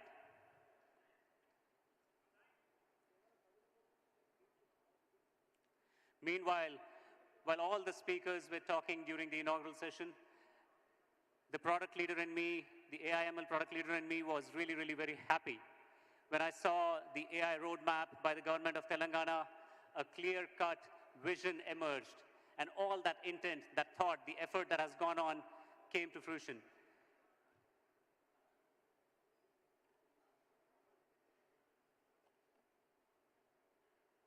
Ladies and gentlemen, because we are running late, we will not have the coffee break right now, but I know some of you have been sitting there for quite some time. So if you would like to, this is the time. Stand up, shake those arms and legs a little bit, stretch those arms and legs for a minute or two. Meanwhile, I have the privilege of welcoming onto stage Mr. Muralidhar Somasetti, the CEO and founder of Yogify, as well as joining him will be Ms. Maitri Rao, a Bharatanatyam dancer, to showcase what AI can bring to you. As growing up, when I looked at AI, right, the first image that came to my mind was that of Terminator. We've come a long, long way from that. And today, Mr. Muralidhar Somasetti and Ms. Maitri Rao are going to demonstrate something very unique. Their demonstration has won several international awards. So with no further ado, please welcome on stage Mr. Muralidhar Somasetti and Ms. Maitri Rao.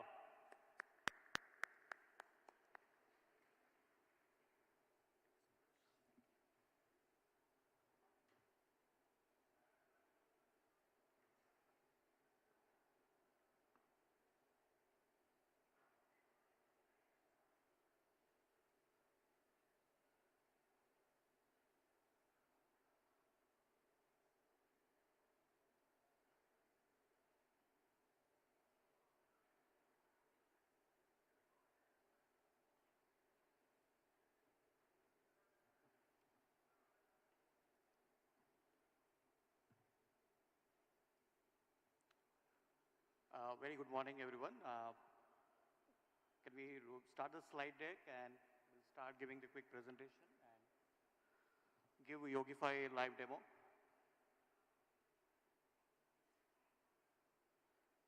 Yeah, just a quick introduction about myself. I'm Muralidhar Somasetti, founder and CEO of Yogify.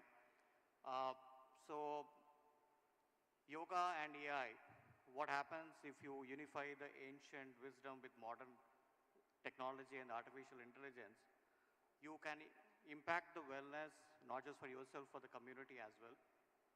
So with that, I'll just quickly go to the next slide. We introduce Maitri Rao. Hello.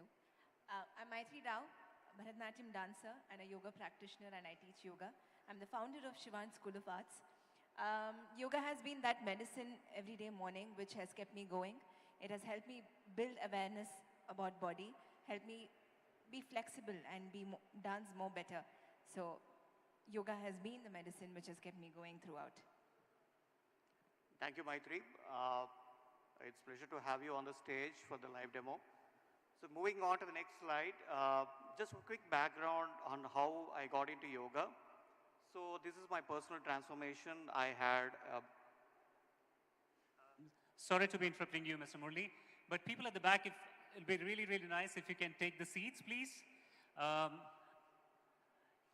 pretty sure this will be a phenomenal demo that you are about to see right now. So please take your seats. Quickly get back. Like I mentioned, this is going to be very interesting. And we'll get started as soon as Mr. Murli and Ms. Maitri Rao are set up here. Thank you. Should we continue or wait? Yeah.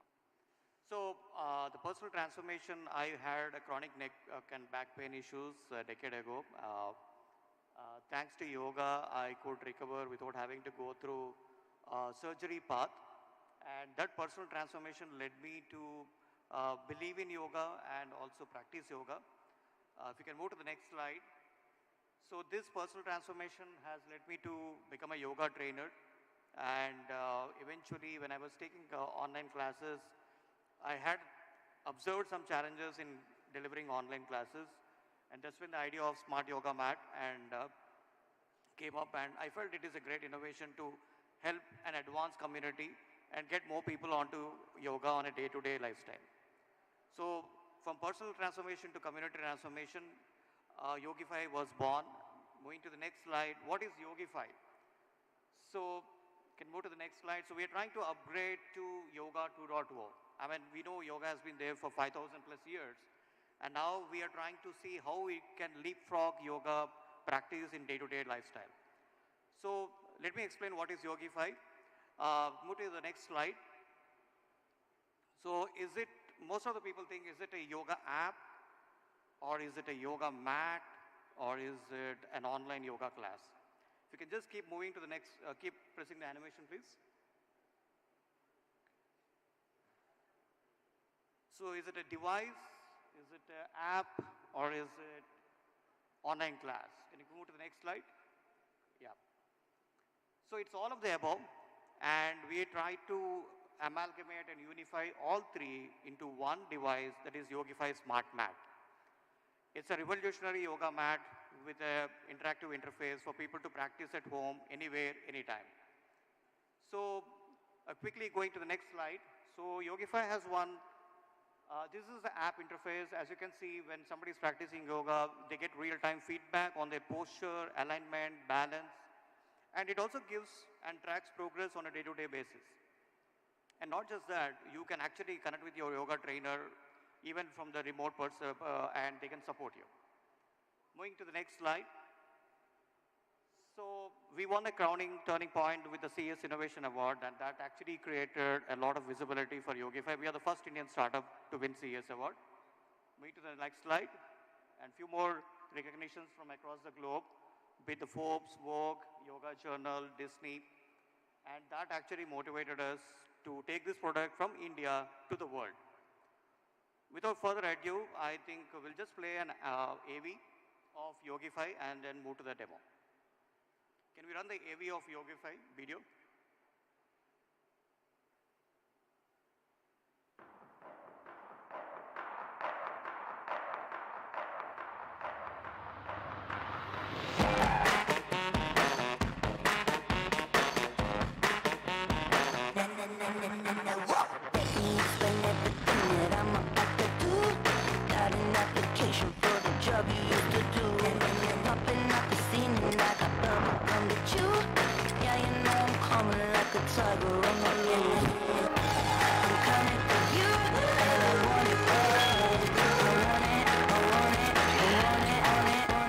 The Chakrasana has improved significantly over the past 2 weeks. We're doing a great job.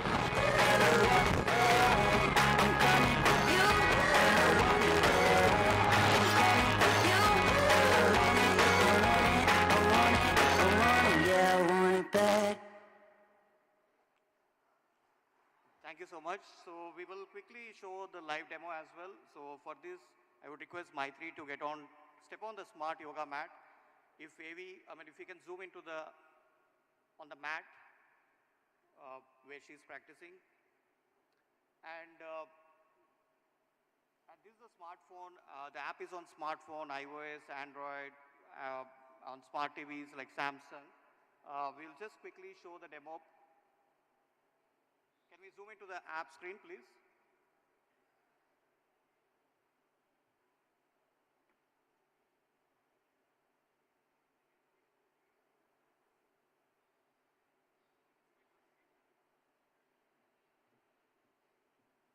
Please zoom into the screen there.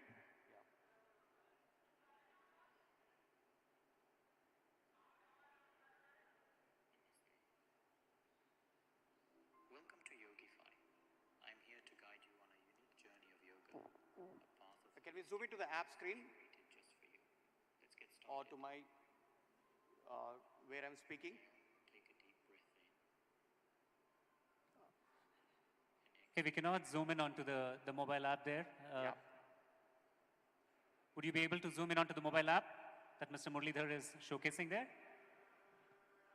So the app actually shows the asanas, which Maitri will be doing now. So she will start with a plank pose. You can do the plank. Exhale and keep the feet together. Stay on your toes. Keep your body straight with the wrists and shoulders in line.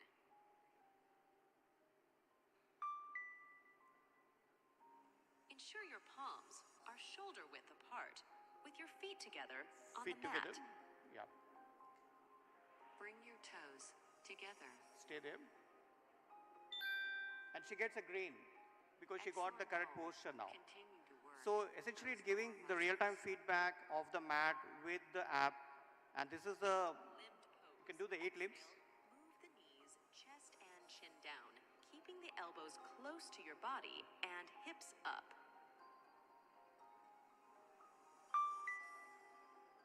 You can do it. Attempt to keep your toes tucked in, knees, chest and chin Chest and on chin. the mat. Yeah.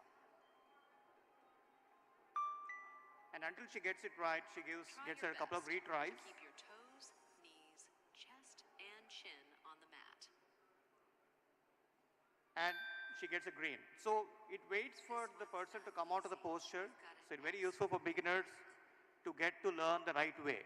Because for yoga, if you do it the right way, you get it. Inhale, slide forward, moving the head and chest up till the navel. Keep your elbows close to the body. Now we can shift the camera to Maitri. You can just Well done. shift to the demo on the mat, please. Mountain pose. Yeah. Exhale. Tuck your toes and move the hips up. Place your palms firm. Bring your feet together. Bring your feet together. Yeah. Bring your feet together. Bring your feet together. So after that, she gets a cool down.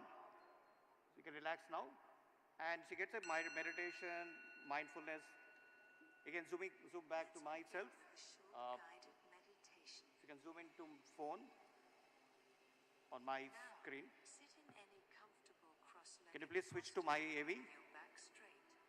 Place both your hands on the knees. Can you switch to my AV, this side? Yeah.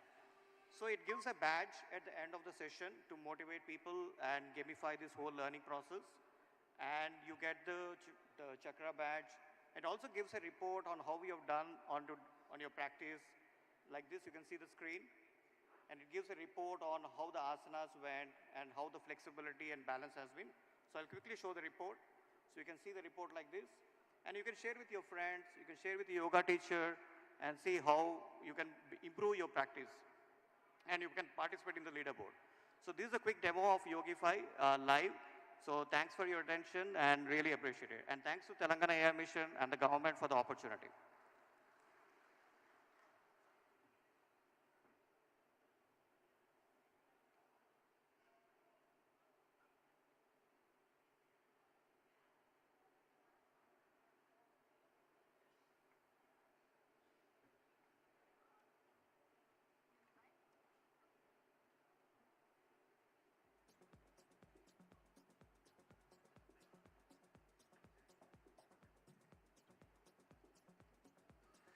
Wow, I love that demo.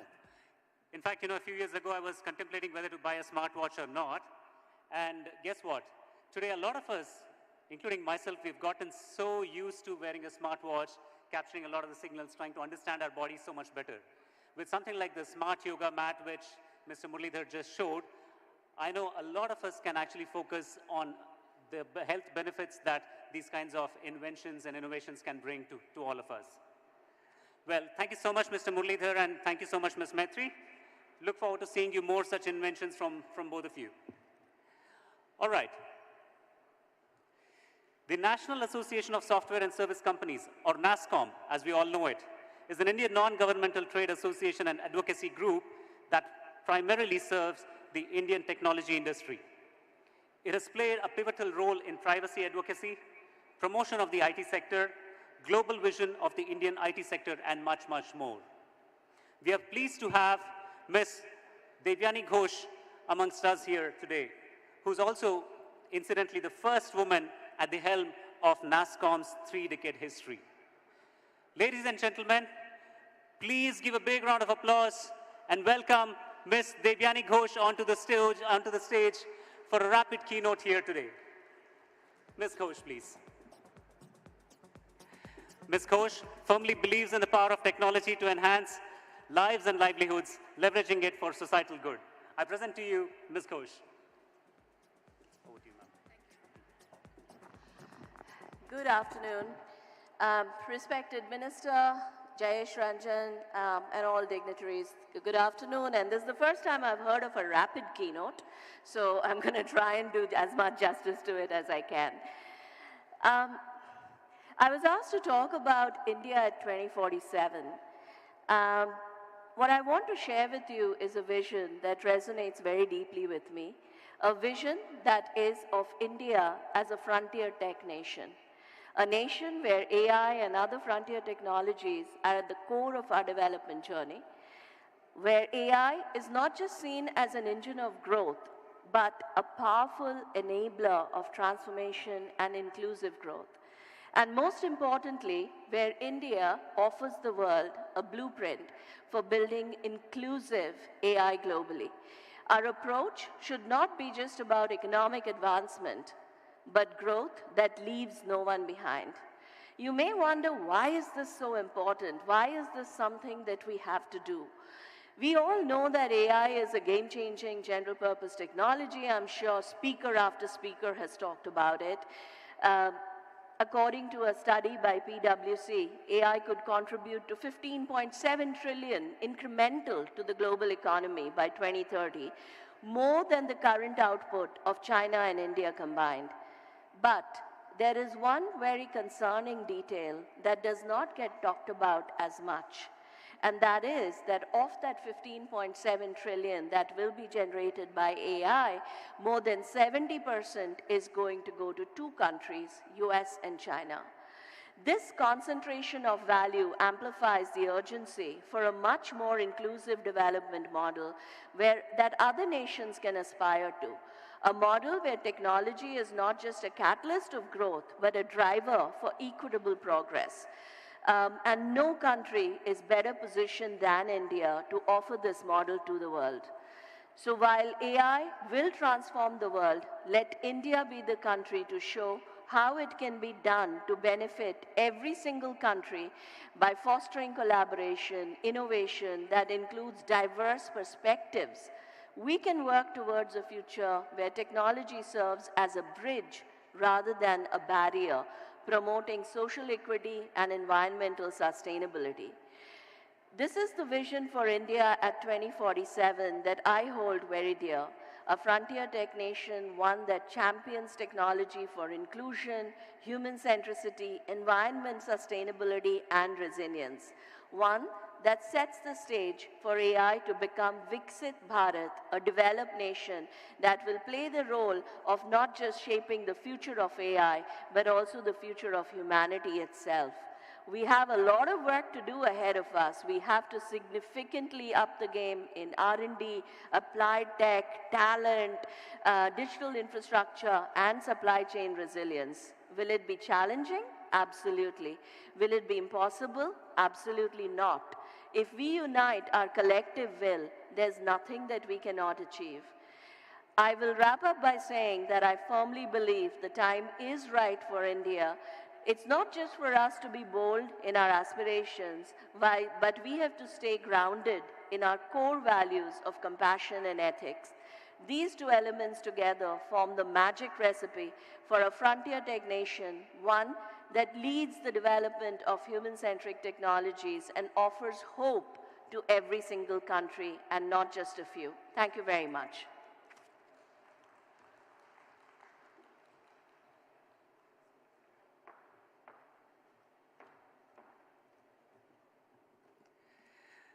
Ladies and gentlemen, that was Ms. Devyani Ghosh. Please put your hands together for her.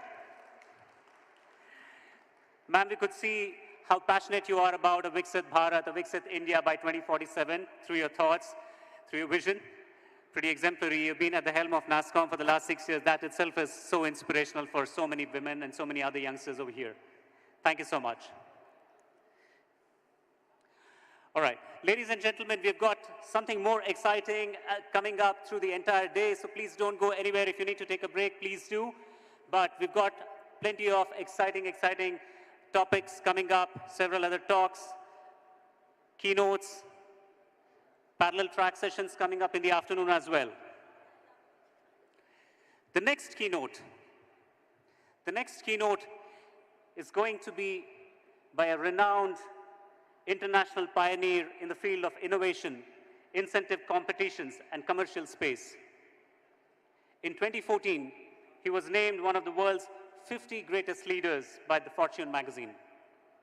In the field of innovation, this person, he's the chairman and CEO of the X Prize Foundation, best known for its $10 million Ansari X Prize for private spaceflight.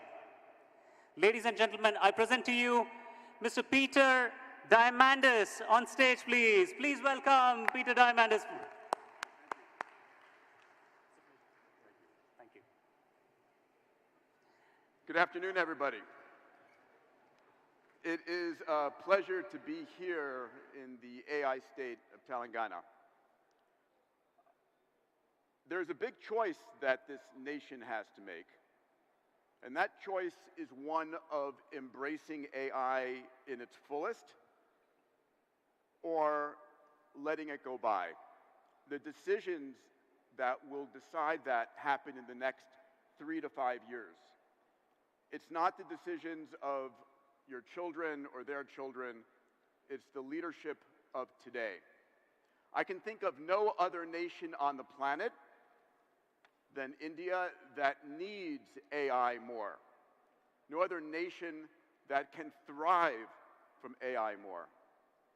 The largest populace on the planet deserves AI to bring education and to bring healthcare. You know, I think about the power of exponential technologies, computation, sensors, networks, AI, robotics, 3D printing, synthetic biology, AR, VR, blockchain. These technologies are transforming the world. They're also creating the next trillion-dollar industries. I think about the world's biggest problems, whatever you think they might be, are the world's biggest business opportunities.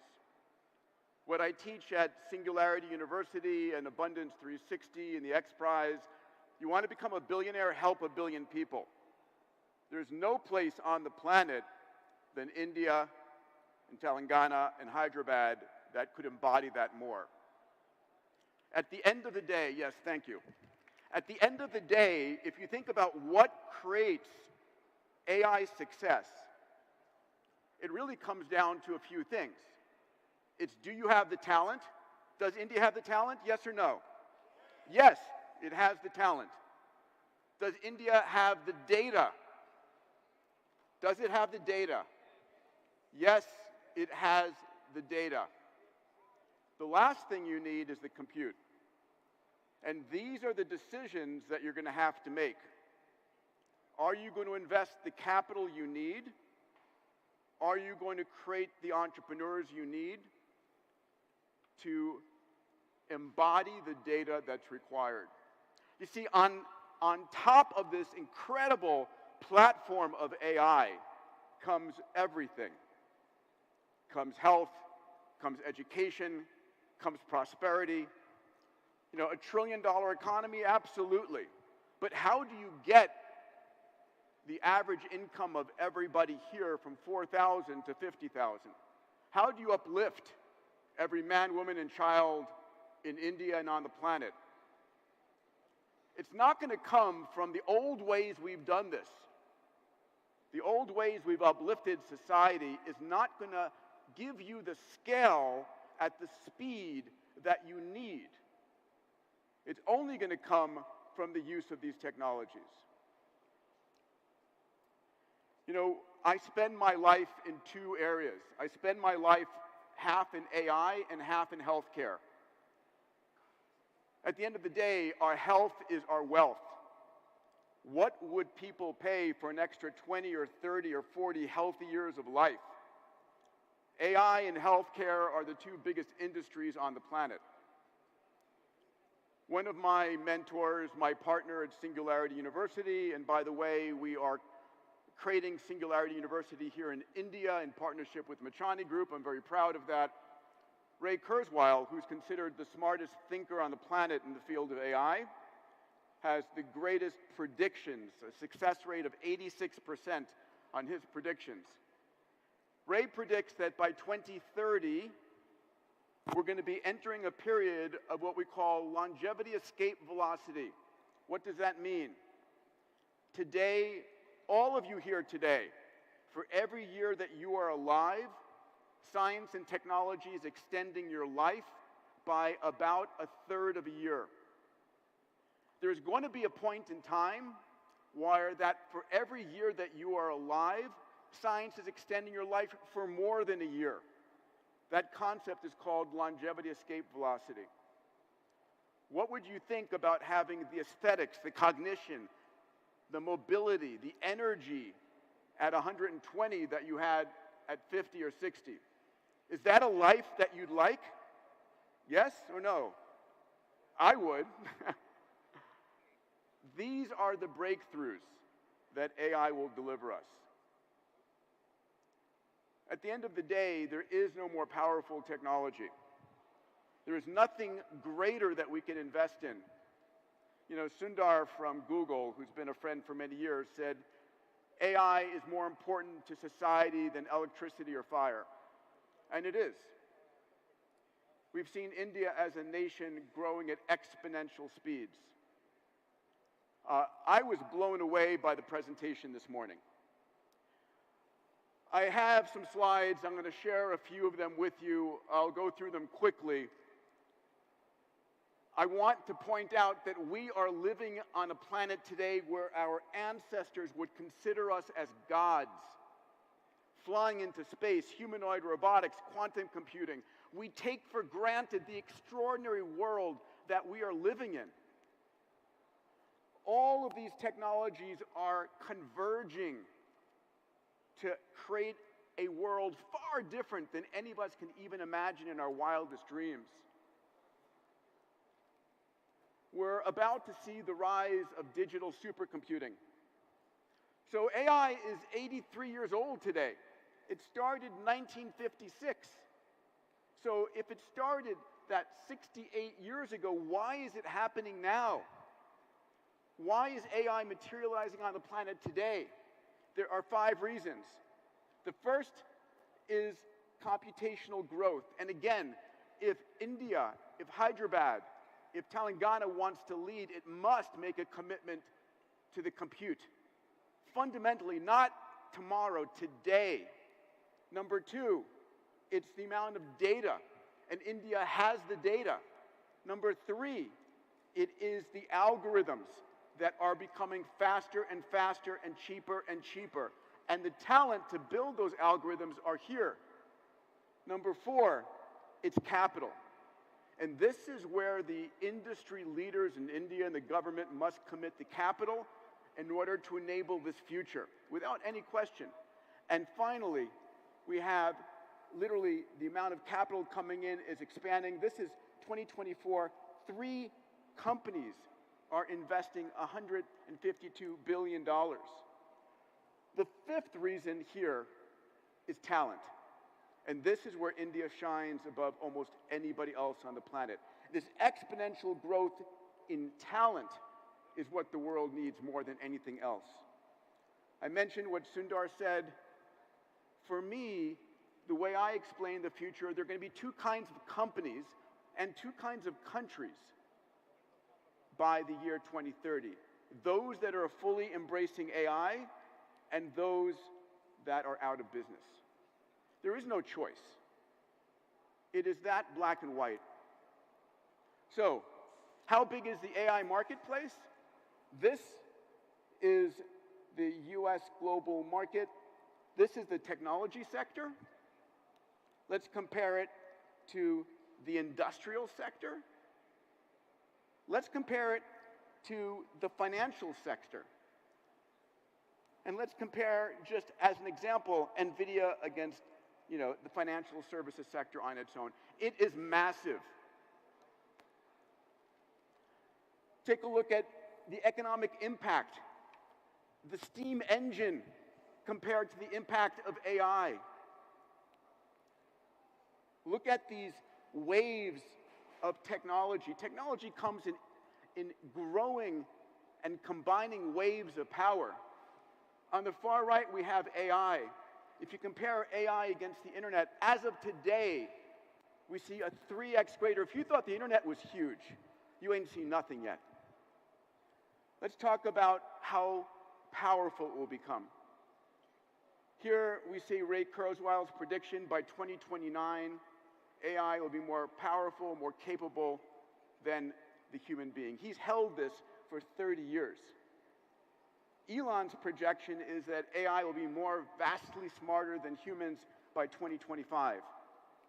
So look at the data. This is a chart that's looking at the predictions of when AI will achieve and surpass human, AGI, artificial general intelligence. The prediction has been converging on next year. So what does that mean? Well, let's look at this. This is some data looking at how fast these AI models have become, how intelligent they've become. This is an IQ score for the top AI models. Now, the average human IQ by definition is 100, and here we saw last year that Claude beat the average IQ score for humans. This was, a year ago. I find this fascinating. Since the early 60s through today, we've been living on top of Moore's law. The amount of computation per dollar has been doubling every 18 to 24 months. What we've seen is a 10x growth over the last 2 years.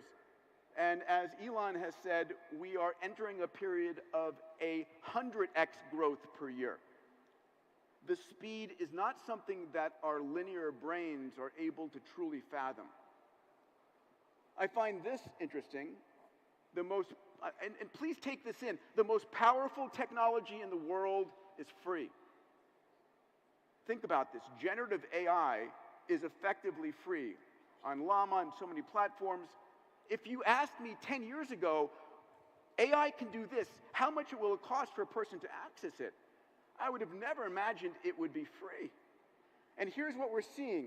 The price models are plummeting in cost. So if you're trying to provide access to the entrepreneurs, and I welcome all the entrepreneurs here, you're the means by which we uplift society. I define entrepreneurs as individuals who find problems and solve problems. This is the power that you have. Let's see if this is going to work. Should it be working? Let me try it. Last year, I run a program called Abundance 360. It's the highest level CEO program for Singularity University. I had Elon Musk with me on stage, and he was on X video, on Starlink, on his airplane, having a conversation with me. You're not going to see the video, but what he said is there's nothing as powerful as this. The speed at which it's growing is 100x. So we try it? No, that's fine. What's going on today is that the amount of investment has become almost irrational and not justifiable. But yet, what we're seeing is, I want to read this. It says, we don't think of these build-outs in terms of return on investment. If we create this digital god, the returns will be multiple trillions. It doesn't matter how many tens of billions we spend each quarter, we have to get there and not miss the boat. That is the energy that we're seeing in Silicon Valley, a willingness to commit billions to trillions because you cannot miss this marketplace. Let's go to the next slide. I would never bet against Elon, right? So in May, he raised $6 billion to kick off XII, and 3 months later, he's launched the largest cluster out there, 100,000 H100s. But this is what happens when you make a commitment and you start, right? So Elon goes to NVIDIA and says, I'm committing today to buy these. Not I'm going to think about it, and he goes from 0 to the largest cluster in 3 months' time. It's possible. I want to share a little bit of what the potential future looks like, and this is probably one of the most important slides I can give you. We see 2018 through 2030. GPT-2 is considered a preschooler in the year 2019. GPT-3 comes on in 2022. GPT-4 is considered a high schooler coming on last March of 23. GPT-5 is expected to have a PhD or multiple PhD capability, an AI researcher. So the challenge becomes, what happens when we have automated AI research building AI models, improving AI models? The conversation is one of an intelligence explosion. So this is one question that we're going to have to face as a species, as AI becomes, so we say, a super exponential. I truly applaud the government here and the ministers for their commitment to ethics and morality around this. The most difficult questions we've ever faced are going to be facing us in the next 3 years' time. We have technologies that are bringing images to life. Let's go ahead to the next one. Next slide, please. We have a situation which is emerging today, which I think of the dissolution of truth. I think of this as defaulting to disbelief. In the next few months, it'll become clear that whatever you see has a good probability of not actually being real.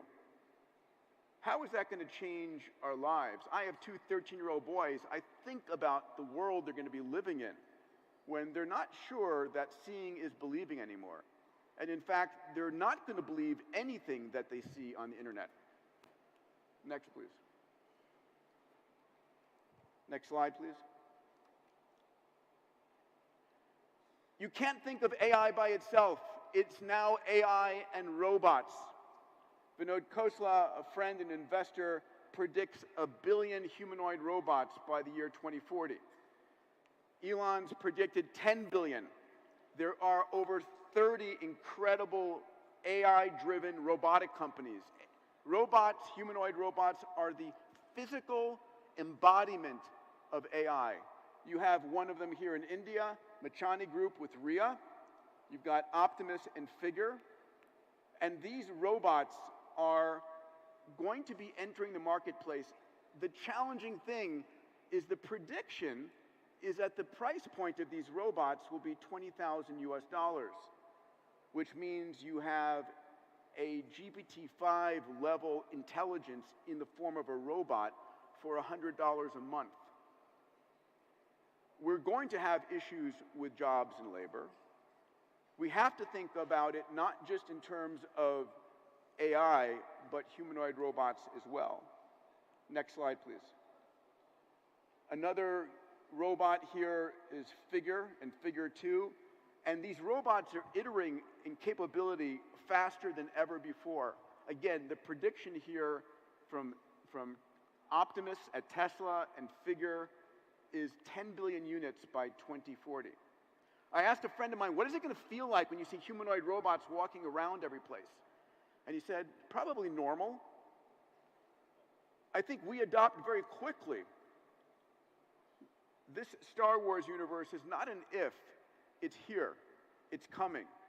Please think about how it will impact your industry, your company, your city, your family, the way you think about what jobs your children might have in the future. Next, please. We have robots that are doing dishes. Next, please. These are all videos. I'm sorry, they're not working on the slide deck. Next, please.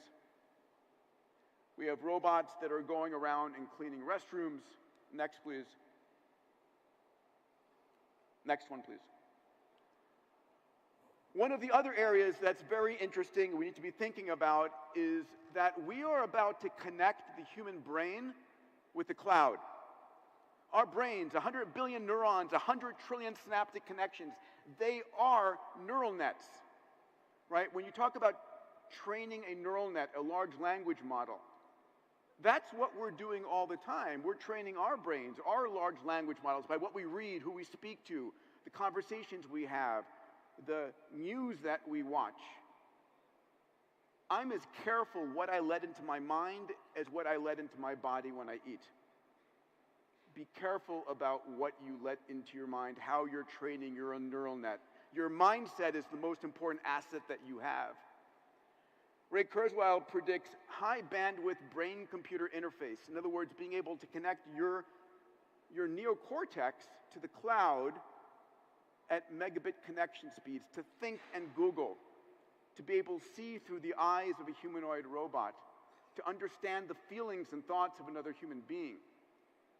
That's an extraordinary world. 2033, that's 9 years from now. It's a multi-billion-dollar marketplace. You know, Elon speaking about Neuralink on stage last year, you know, the technology is here and working. I've seen companies that are going to outcompete Neuralink. It's not a matter of if, it's only a matter of when.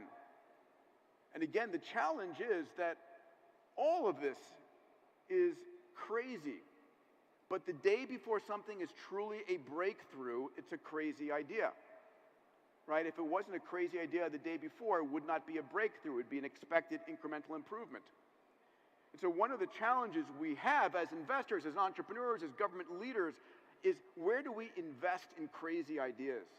Where do we embrace them, feed them, fuel them, and grow them? Next, please. Another field equally massive and that's coming is the field of autonomous cars, flying cars, and drones that will help interconnect this incredible nation of 1.41 billion people. We have an immense number of these flying car companies, eVTOLs, electric vertical takeoff or landing. It's not a matter of theory. These vehicles are up and running, and they're going to be entering nations around the world. Especially having experienced traffic here in India, I can't wait for my flying car.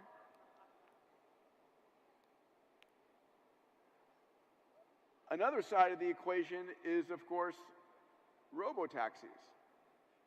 Not a matter of if, just a matter of when. I drive my own Tesla on autopilot as much as I can. It's only tried to kill me at least once. But at the end of the day, these vehicles are coming.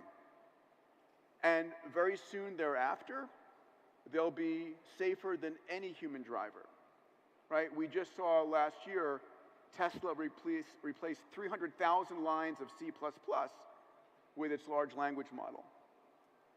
These are drone deliveries. This company called Zipline, which began in Africa delivering blood to small hospitals, giving this life-saving capability, today has entered the US market and is expecting to do 1 million deliveries per day, where magically on your phone you ask and 10 minutes later it's coming down from the sky, landing with what they call dinner plate accuracy within about 1/3 of a meter. Next, please. Next one, please. This one is something a lot of people don't think about, but is one of the most important. It is the notion that we are about to have a world of ubiquitous communications and censorship and sensors. In the coming years, we're going to be able to know anything, anywhere, be connected to everything and everyone. We have Starlink today with about 6,000 satellites. It's about to start mobile phone communications. I switched to T-Mobile so I can play with Starlink. They have 12,000 satellites. We have 5G, right, which will be hitting a number of 3 billion people next year. And by the way, what an incredible 5G system India has. Congratulations. It is the fundamental nervous system. The fundamental nervous system. It is the precursor for India becoming an AI nation. It's there. You guys are so lucky compared to me in LA. Your 5G is so much better. But soon what's coming is 6G, right? 6G is fast enough to deliver 142 hours of Netflix in 1 second. You'll never get out of bed again. But this is what's coming. We're about to head a world of 100,000 satellites imaging the planet at meter and sub-meter resolution. Tens of millions of drones and flying cars communicating and seeing the ground in centimeter resolution. And on the ground, billions of smartphones, billions of autonomous cars, billions of robots, wearables, smart homes. Everything knowable is about to be measurable. You want to know what the average color of a woman's sari is? You can ask your AI to look at the cameras and get the spectral information and tell you. What do you want to know? So in the next decade, everything and everyone will be connected always, everywhere. That's a big deal. In this world, you and your AI can know anything. So what's the most critical thing for you? Learning to ask great questions. That's what I teach my 13-year-old boys, and that's what I teach the CEOs in my Abundance 360 ecosystem. Ask great questions. There is a question you could ask for your business that is worth $1 billion. What is that question? And once you figure out what the question is, what data do you need to answer it? And you can get the data. This is the world we're living into. This is what AI and data and sensors and networks makes possible. The last one for me is AI and extended health span. I mentioned this earlier with Ray Kurzweil. We're entering a period of longevity escape velocity. We all know people who've gotten to 100. But did you know that on this planet there are species of whales that could live to 200 years old? And that the Greenland shark can live to 500 years old. And when I was in medical school years ago, I asked the question, why can they live to 200 and 500 years old? Why can't I? And I said, it's either an engineering problem or a software problem. And we're going to be able to solve that. And this is the decade, because of AI, that we begin to solve that. Here's another question. When you're born, when you're 20, 50, or 100, you have the same software in your body, the same 3.2 billion letters from your mother and from your father. Why do you look different? Well, it's not the genes you have. It's what genes are on and what genes are off. It's what's called your epigenome. And today, the hottest area of research using AI is epigenetic reprogramming. Can we do this? And surprisingly, the answer may well be yes. This is where Sam Altman and Jeff Bezos and Yuri Milner and many of the US billionaires are investing their capital into epigenetic reprogramming. We've seen CRISPR transform the world. No longer is the software that you are born with the software that you have to live with. So we have 130 trials in place to re-engineer your software, and again, AI is playing a critical role in this. One of the organizations I run, I'm very proud of, is called the X Prize Foundation. We put up a large cash prize. Our first X Prize was $10 million for the first private spaceship to carry people up 100 kilometers and land and do it again. Since then, we have launched $600 million in prizes. We've launched 30 prizes in 30 years. We just launched our largest X Prize, which is called X Prize Health Span. We're asking teams to reverse your functional cognition, immune, and mobility by 20 years, to make you 20 years younger. We have 400 teams entering this competition. We hope to have a winner by 2030. I hope it's there by 2030. I won't mention, this video won't play, but George Church and David Sinclair, when I asked them, when do you expect we'll have longevity escape velocity? When do you think we're going to be adding more than 1 year of life for every year you're alive? Ray Kurzweil says 2030.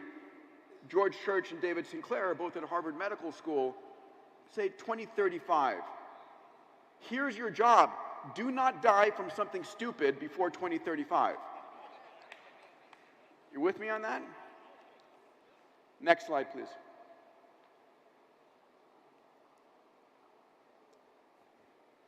Next slide, please. This was a study done out of Oxford, London School of Business, and Harvard that said if we can extend the human lifespan for everybody on the planet by 1 year, 1 productive year, it's worth $38 trillion. We now have the ability, by combining imaging, genetics, and blood biomarkers, to prevent 7 out of the 10 causes of death. I'll close on these last 3 slides. In this nation of 1.417 billion people, India has an imperative. It has an existential need to embrace AI for education and health. It is the difference between thriving and pain. It is the single most important decision and commitment this nation can make. We are truly living during the most extraordinary time ever in history. And please remember that life is short until you extend it. If you'd like these slides, I put out a blog twice a week. You can download these slides. I also just wrote a book on longevity. You can get a digital copy for free. And with that, I'd like to say thank you, and I'd love to answer a few questions. Thank you very much. Deb, where are you? Please come on up.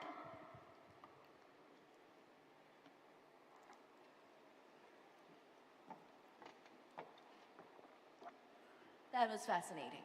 Thank you. Absolutely fascinating, and thank you so much. And it is such a pleasure to see and hear you in person, Peter. And thank you. Thank you for doing this, and thank you for doing what you do. It's an honor to be here. I was blown away by this morning and the commitment that's made here.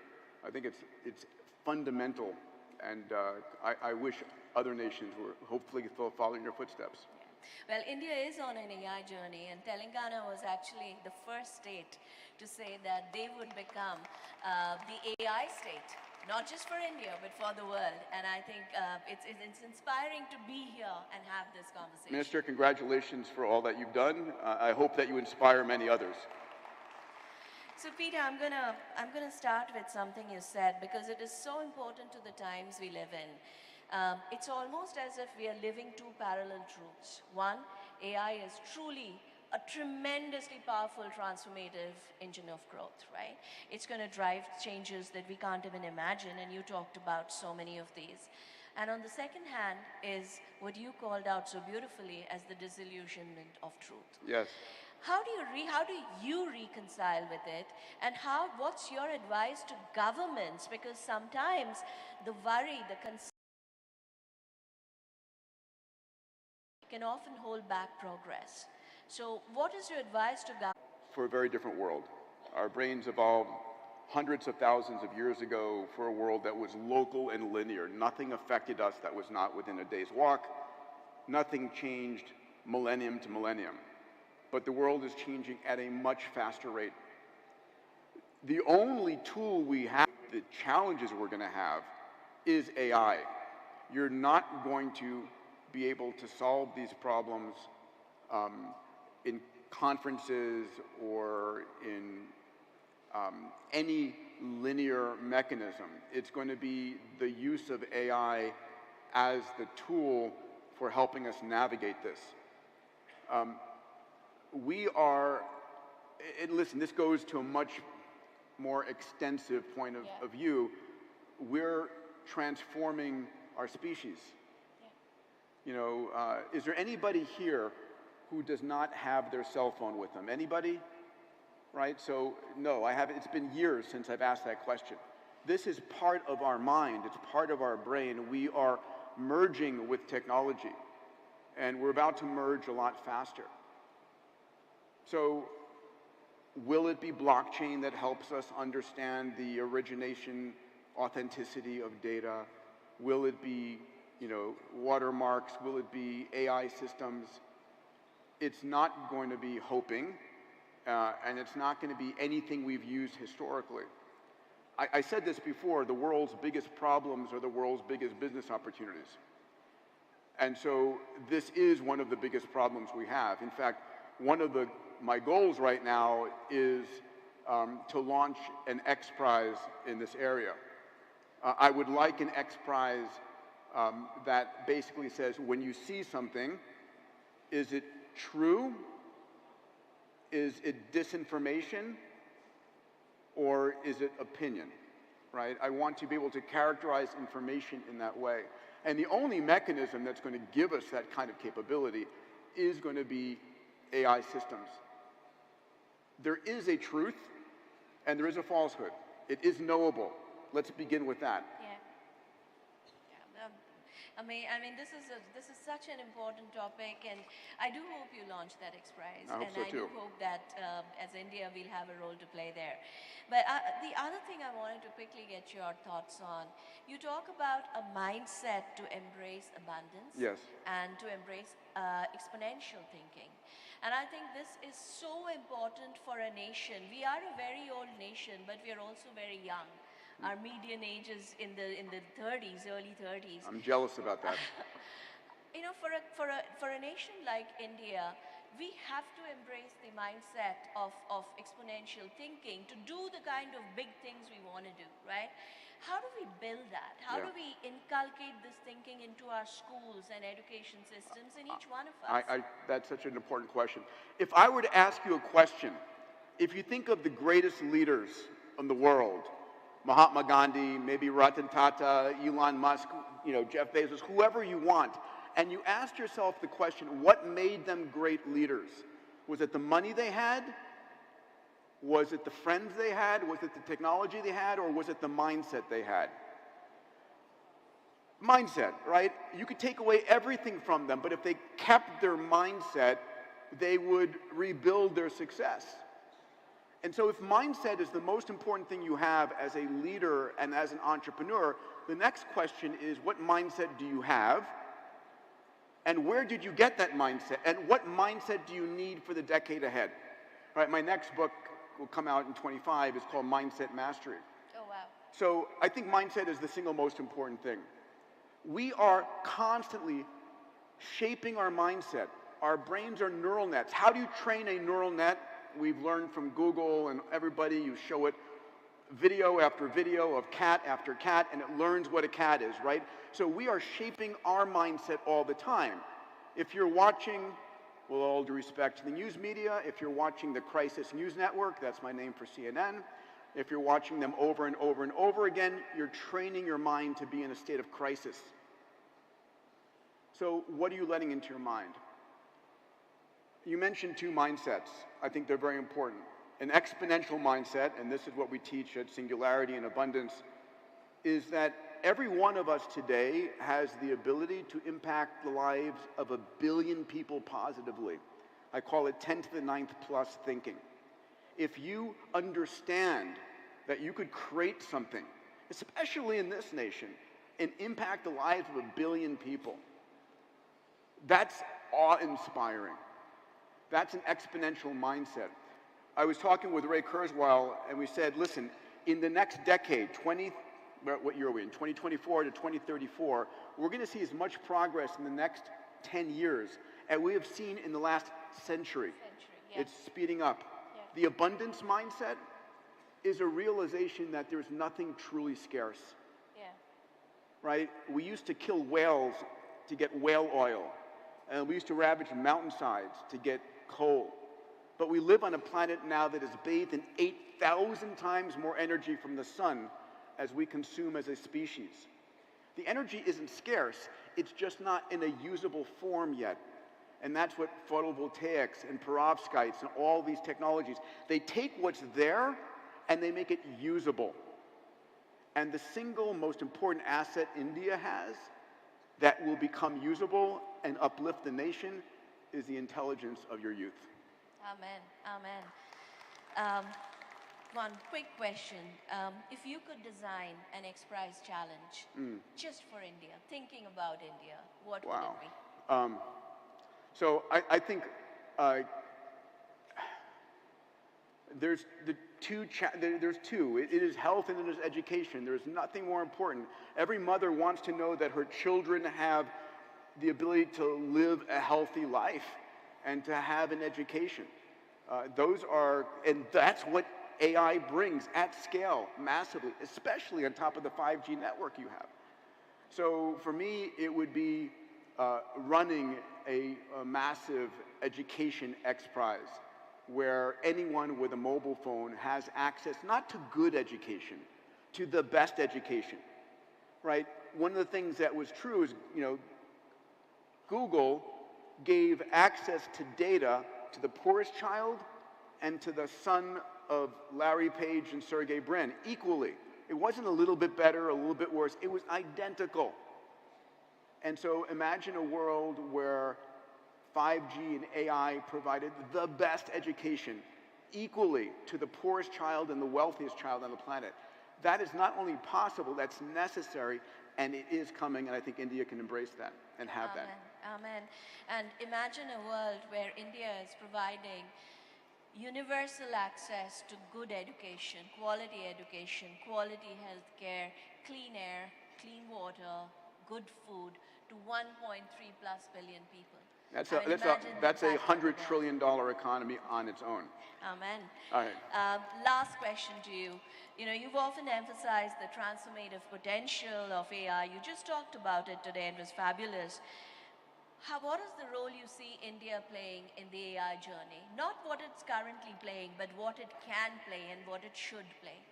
So I think that India, once it brings the appropriate capital and compute to the nation, can be a place where entrepreneurs build their companies and stay. Love that. But one of the things that India must do, and I've talked about this on stages around the world, is over the next 10 years, AI must gather the data that lives in the villages, that lives in the minds of people who are 70, 80, 90, 100 years old. It must embrace the culture and digitize it fully so that the large language models resident here enable India's current culture to live forever. Right. Yeah. Peter, such an honor, such a privilege to talk to you, and I cannot thank you enough. Thank you all. Thank you so much.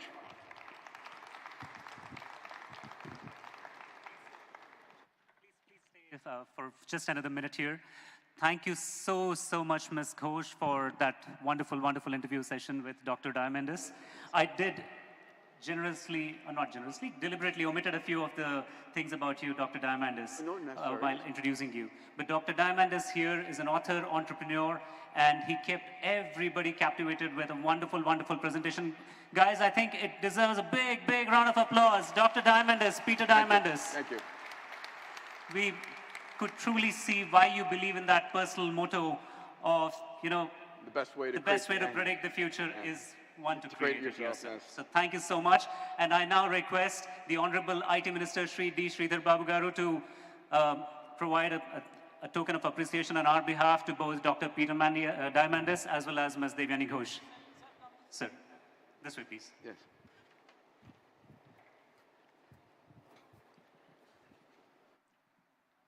I could see a lot of people nodding their heads in the audience there while you were speaking. It was really captivating. Thank you so much for that. And like you said, we cannot miss the AI boat right now. There's definitely the need, an existential need and potential for AI in India, for India, and by Indians. And in engineering, or AI engineering parlance, we have to hydrate those data pipelines, gather all the data that we really require in multiple different ways. Dr. Peter Diamandis has flown all the way from Santa Monica, California here to be with us.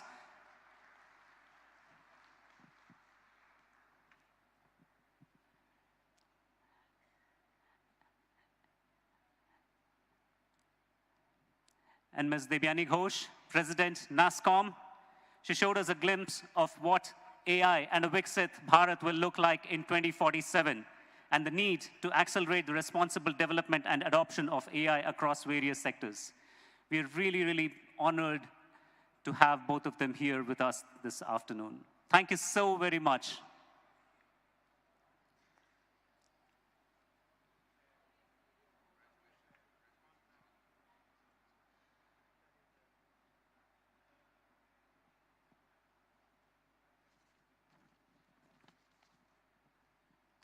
Thank you, Ms. Ghosh.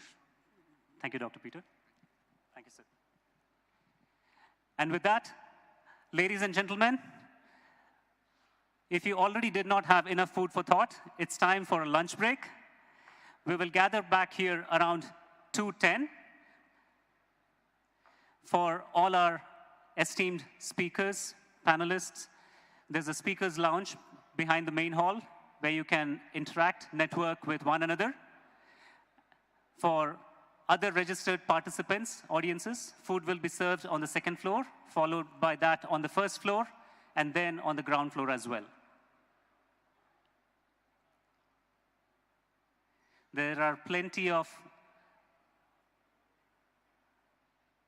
places where you can have food, have lunch this afternoon.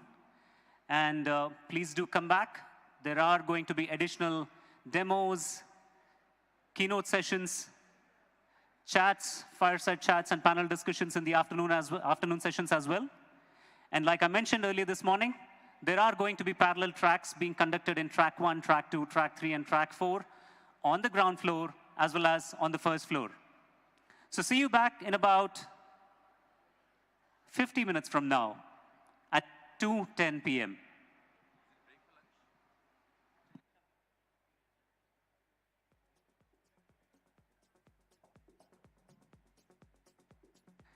For all our summit speakers and VIPs, I repeat, lunch will be served behind the main hall in the speakers lounge. As you exit, it will be towards your right. All the people with the red tags, the red badges, as you exit the main hall, the speaker's meal space is to your right. You can interact, network with your fellow speakers, distinguished guests, and request you all to be back by 2:10 p.m. IST, which is 14:10 IST. We'll commence with a lovely, wonderful demo, followed by additional keynotes, few other sessions, fireside chats, and so on and so forth. A pretty exciting day. Thank you so much, and see you in some time.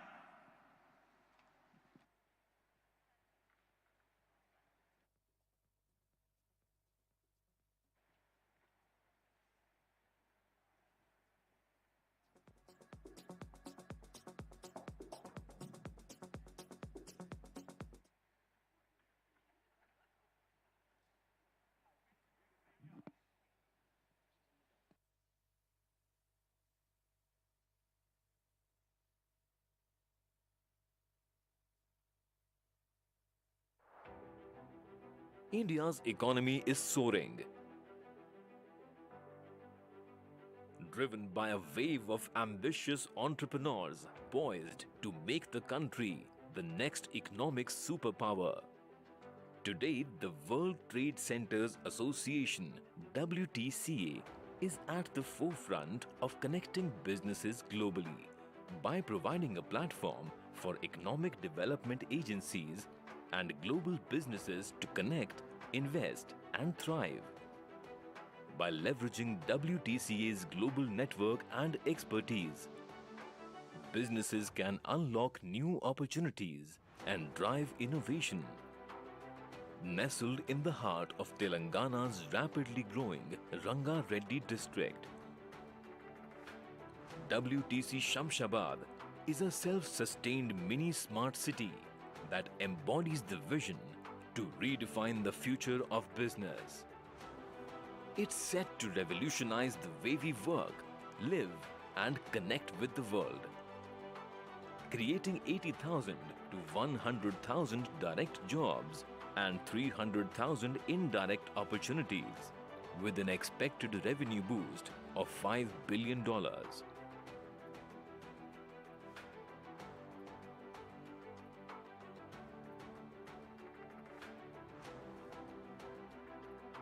Located at just a 3-minute drive from the international airport, WTC Shamshabad lets you stay connected with the world seamlessly. And it only gets better with world-class road connectivity, as it is 5 minutes to ORR and 30 minutes away from Hyderabad's financial district. Envisioned as a thriving ecosystem, WTC Shamshabad offers world-class offices and co-working spaces, fostering innovation and collaboration. The state-of-the-art training centers equip businesses with the skills to excel. The office space will house a dynamic ecosystem of global capability centers, development hubs, innovative startups, and international trade offices. Embracing sustainability, our unique walk-to-work concept promotes a healthier and greener lifestyle. Alongside office towers, our luxury star hotel and service apartments are tailored to make longer visits for business travelers comfortable and productive. Our Phase 1 campus, housing 2 office towers and Oakwood Luxury Hotel, will be ready to welcome you by the last quarter of 2025. Beyond the office, indulge in luxury living with our premium hotels and co-living spaces. Revel in a lively retail and entertainment scene, featuring modern residences, diverse retail offerings, and a multi-level car park with a rooftop sports arena.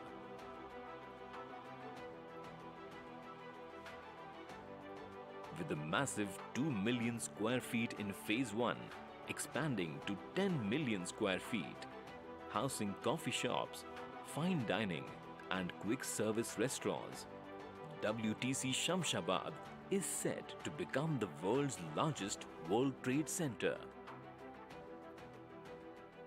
The world-class safety standards, including separate pedestrian and vehicle paths, access control elevators, and stringent security measures ensure a secure environment for collaborative progress. Committed to sustainability, WTC Shamshabad is LEED Platinum certified and powered by 100% green energy.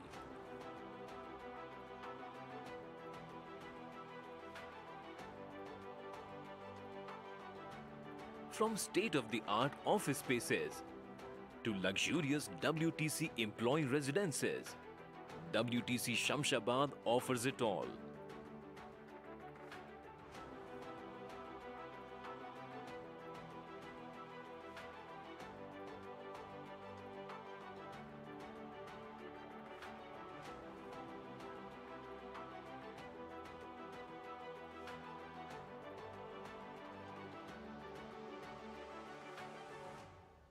This is where living, working, and thriving comes together in a seamless blend of innovation and community.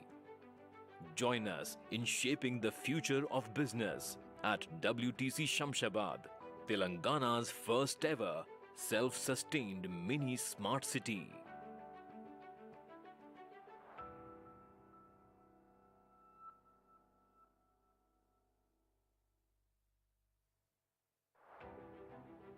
India's economy is soaring, driven by a wave of ambitious entrepreneurs poised to make the country the next economic superpower. Today, the World Trade Centers Association, WTCA, is at the forefront of connecting businesses globally by providing a platform for economic development agencies and global businesses to connect, invest, and thrive. By leveraging WTCA's global network and expertise, businesses can unlock new opportunities and drive innovation. Nestled in the heart of Telangana's rapidly growing Ranga Reddy district, WTC Shamshabad is a self-sustained mini smart city that embodies the vision to redefine the future of business. It's set to revolutionize the way we work, live, and connect with the world, creating 80,000 to 100,000 direct jobs and 300,000 indirect opportunities, with an expected revenue boost of $5 billion.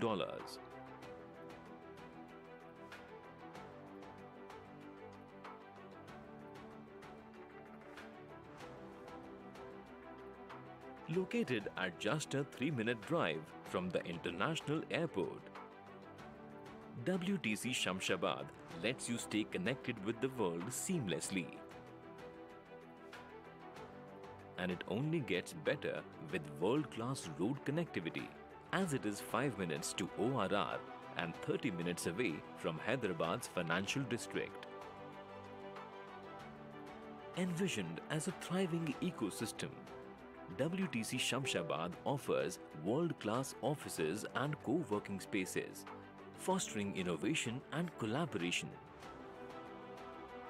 The state-of-the-art training centers equip businesses with the skills to excel. The office space will house a dynamic ecosystem of global capability centers, development hubs, innovative startups, and international trade offices. Embracing sustainability, our unique walk-to-work concept promotes a healthier and greener lifestyle.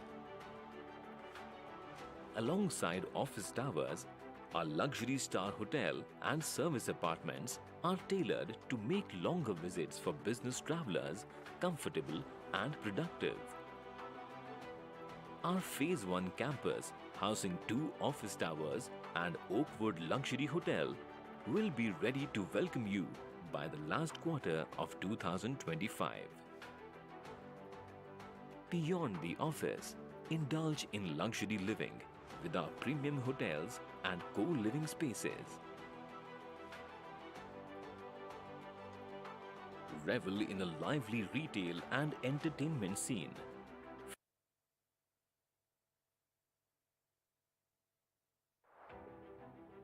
India's economy is soaring,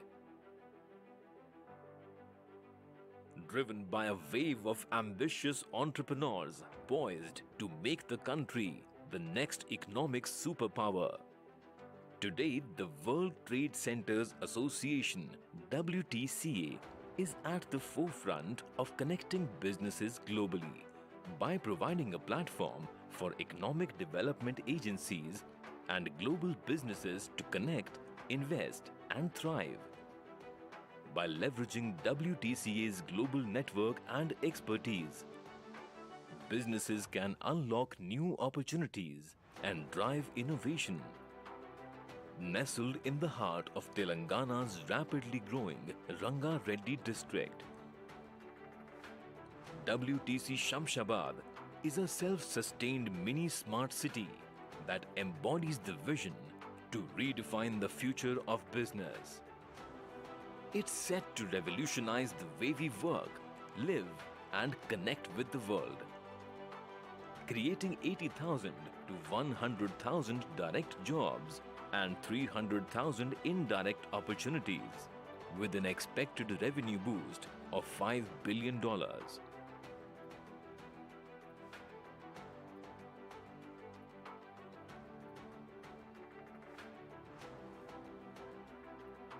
Located at just a 3-minute drive from the international airport, WTC Shamshabad lets you stay connected with the world seamlessly.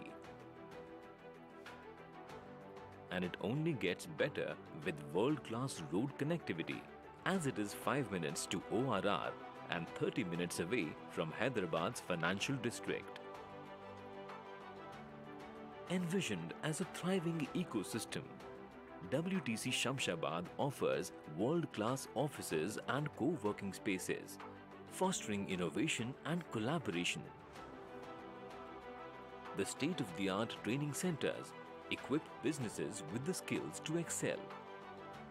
The office space will house a dynamic ecosystem of global capability centers, development hubs, innovative startups, and international trade offices. Embracing sustainability, our unique walk-to-work concept promotes a healthier and greener lifestyle. Alongside office towers, our luxury star hotel and service apartments are tailored to make longer visits for business travelers comfortable and productive. Our Phase 1 campus, housing 2 office towers and Oakwood Luxury Hotel, will be ready to welcome you by the last quarter of 2025. Beyond the office, indulge in luxury living with our premium hotels and co-living spaces. Revel in a lively retail and entertainment scene, featuring modern residences, diverse retail offerings, and a multi-level car park with a rooftop sports arena.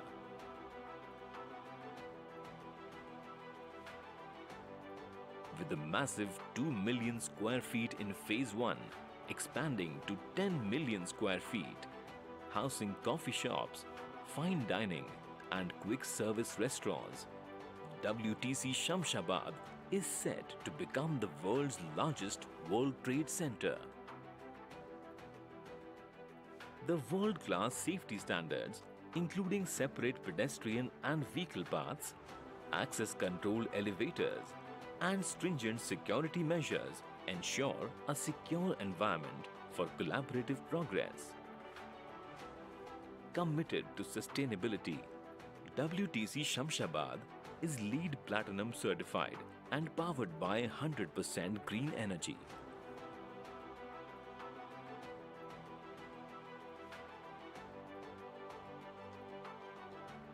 From state-of-the-art office spaces to luxurious WTC employee residences, WTC Shamshabad offers it all.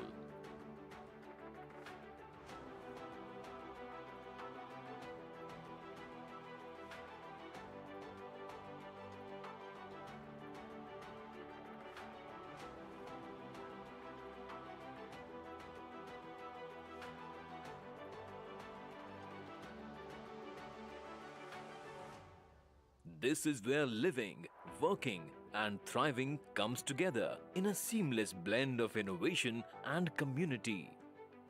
Join us in shaping the future of business at WTC Shamshabad, Telangana's first ever self-sustained mini smart city.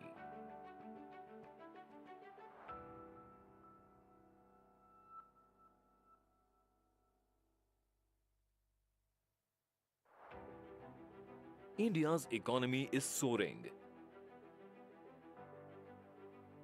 driven by a wave of ambitious entrepreneurs poised to make the country the next economic superpower. Today, the World Trade Centers Association, WTCA, is at the forefront of connecting businesses globally by providing a platform for economic development agencies and global businesses to connect, invest, and thrive. By leveraging WTCA's global network and expertise, businesses can unlock new opportunities and drive innovation. Nestled in the heart of Telangana's rapidly growing Ranga Reddy district, WTC Shamshabad is a self-sustained mini smart city that embodies the vision to redefine the future of business. It's set to revolutionize the way we work, live, and connect with the world, creating 80,000 to 100,000 direct jobs and 300,000 indirect opportunities, with an expected revenue boost of $5 billion.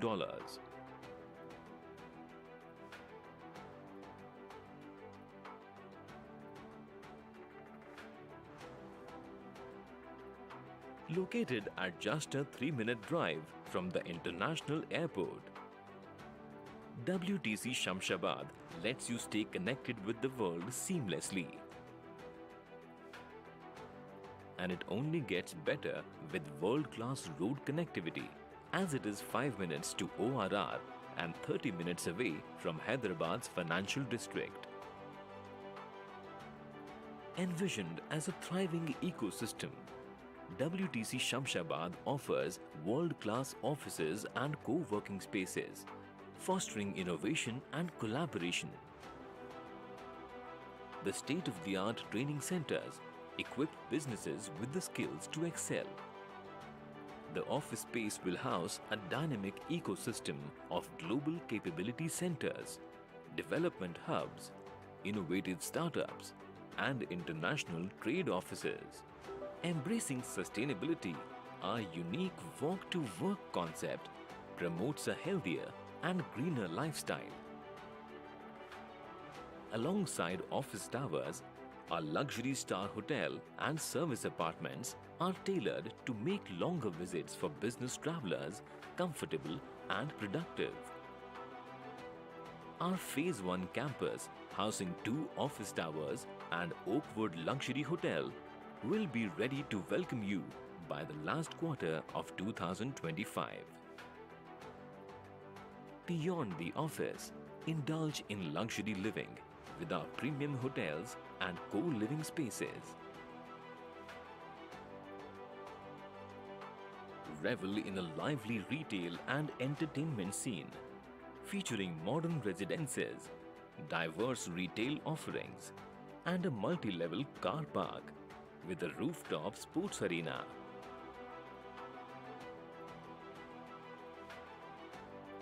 With a massive 2 million square feet in Phase 1, expanding to 10 million square feet, housing coffee shops, fine dining, and quick service restaurants, WTC Shamshabad is set to become the world's largest World Trade Center. The world-class safety standards, including separate pedestrian and vehicle paths, access control elevators, and stringent security measures, ensure a secure environment for collaborative progress. Committed to sustainability, WTC Shamshabad is LEED Platinum certified and powered by 100% green energy.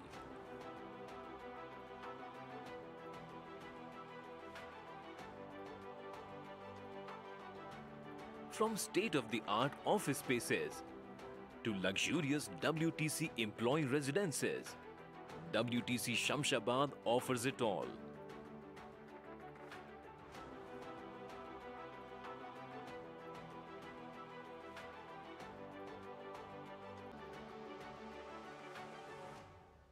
This is where living, working. The track 4, which starts at 3 o'clock, is the panel 1, AI for India 2030. This is a 45-minute panel session.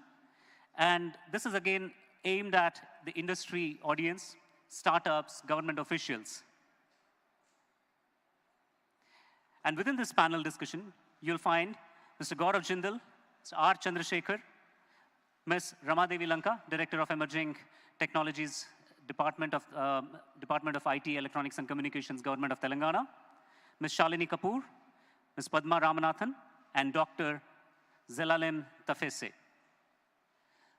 So you're welcome to choose any of the parallel track discussions to view this afternoon, to be part of that. Or you can stay back here in the main hall and look at some of the demos that happen, or listen to some of the keynotes or the fireside chat here. We have a very interesting demo coming up in a few minutes from now. Are we ready? I think just a couple of minutes, guys.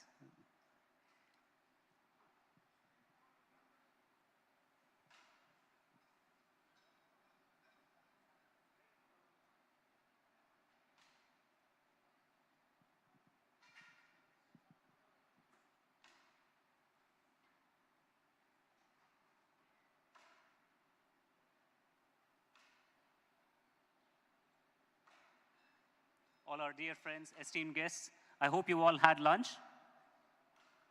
Yes? Fantastic. Thank you. Our friends from the media, have you had lunch as well? Thank you. Thank you for the thumbs up.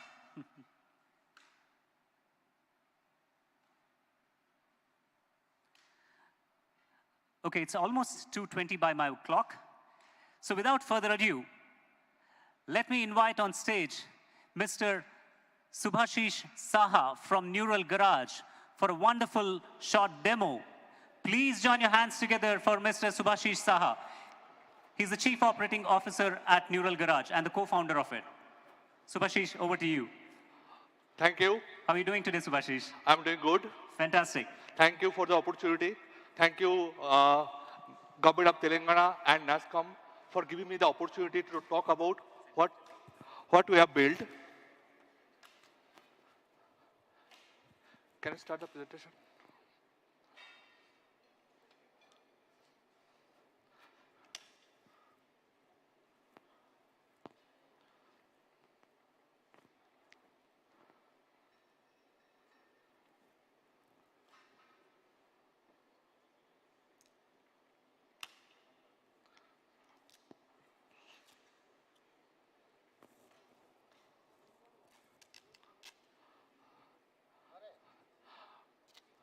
Hi, I'm Subhashish, co-founder of Neural Garage. Excuse me. How do I change the slides? Excuse me. How do I change the slides? How?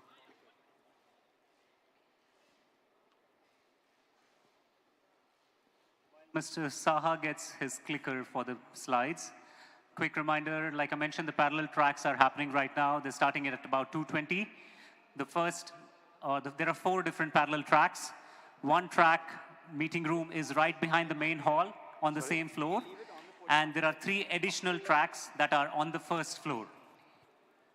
So track 1, track 2, track 3, track 4, they're there on the ground as well as the first floor. So there are giant displays mentioning which topic is being discussed in each of those parallel tracks there. Feel free to walk into any of those panel discussions, listen to what the panel is talking about in those tracks there. All right, Subhashish, are we set? Yes, I am set. All right, over to you. Hi, I am Subhashish, co-founder of Neural Garage, and here is my team. So in last few years, what we have seen that localization of content is currency of commerce for media and entertainment industry. What I mean by that, when content created in one language, that get dubbed into multiple other languages to distribute into the regional market. But the problem with the dubbing is like what we see and what we hear are not same. For that, dub content never got that much response what we got for the original content. So what happened that the actors speak in one language and audio is in the different language. So what we called is visual discord. But can we solve that problem? Can we create dub content such a way so that it will seem the content is dubbed, created in that language only? So for that, we have created a technology called visual dub, which will solve this visual discord problem, and I will show you how. Can you play the video? I will show you one of our client results who have used our technology for their IPL campaign. जब Indian टी20 league आता है ना तो हवा बदल जाती है Indian ടി20 league വരുമ്പോഴേ കളി ആകെ മാറും ചങ്കു ബ്രോ തീർന്നു ബന്ധുത്വ മുഗീതോ ബന്ധം പാസം മുടിന്തത് प्लेयर्स छोड़ो फैंस भी यही करते हैं பிளேயர்ஸ விடுங்க ஃபேன்ஸும் இதுதான் செய்வாங்க भाई पंजाब कब जीता है ಬ್ರೋ ಪಂಜಾಬ್ ಎಪ್ಪ ಜಯಿಸಿದೆ ಗುರು ಪಂಜಾಬ್ ಯಾವಾಗ ಗೆದ್ದಿತ್ತು शर्मा जी का बेटा मेरा बेटा ശർമാജിയ മക ನನ್ನ ಮಗ ശർമാജിയുടെ മകൻ എന്റെ മകൻ भैया किधर ब्रदर எங்க अभी से मुंह छुपा लिया ಈಗಲೇ ಮುಖ ಮುಚ್ಕೊಂಡ್ ಬಿಟ್ಟಿಯಾ? ಪಂಜಾಬ್ ದ ಪುತ್ತರ್, ಪಂಜಾಬೋಡ ಮಗನ್, ಪಂಜಾಬ್ ನ ಮಗ.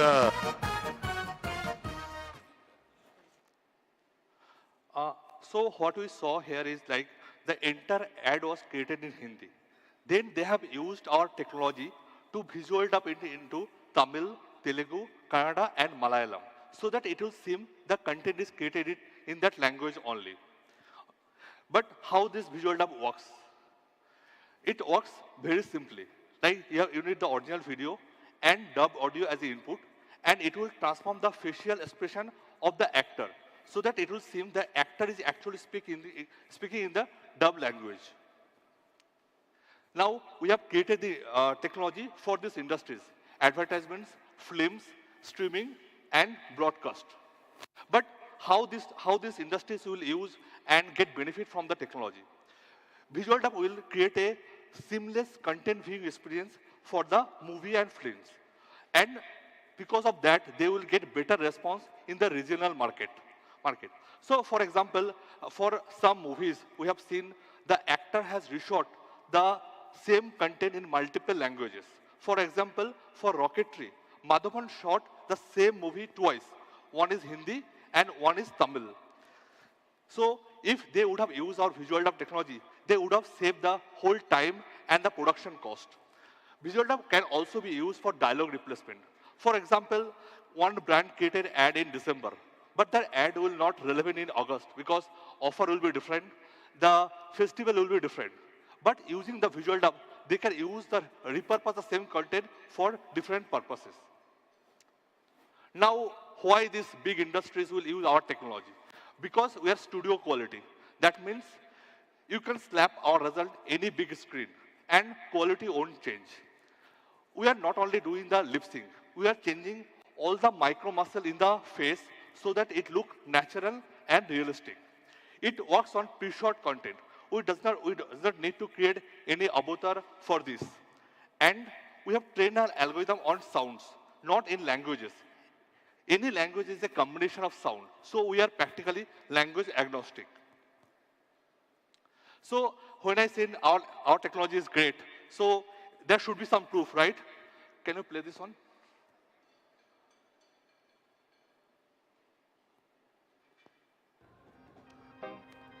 पता है ये लंबी सी मेट्रो लाइन क्यों बनी? Ever wondered why this long metro line was built? सिर्फ इस छलांग के लिए. To make this joyous jump possible. और हमारे जवानों के कदम कभी न रुकें. And nothing should stop our soldiers from marching forward. India बनता रहेगा तो आगे बढ़ता रहेगा. We believe that to keep growing, India needs to keep building.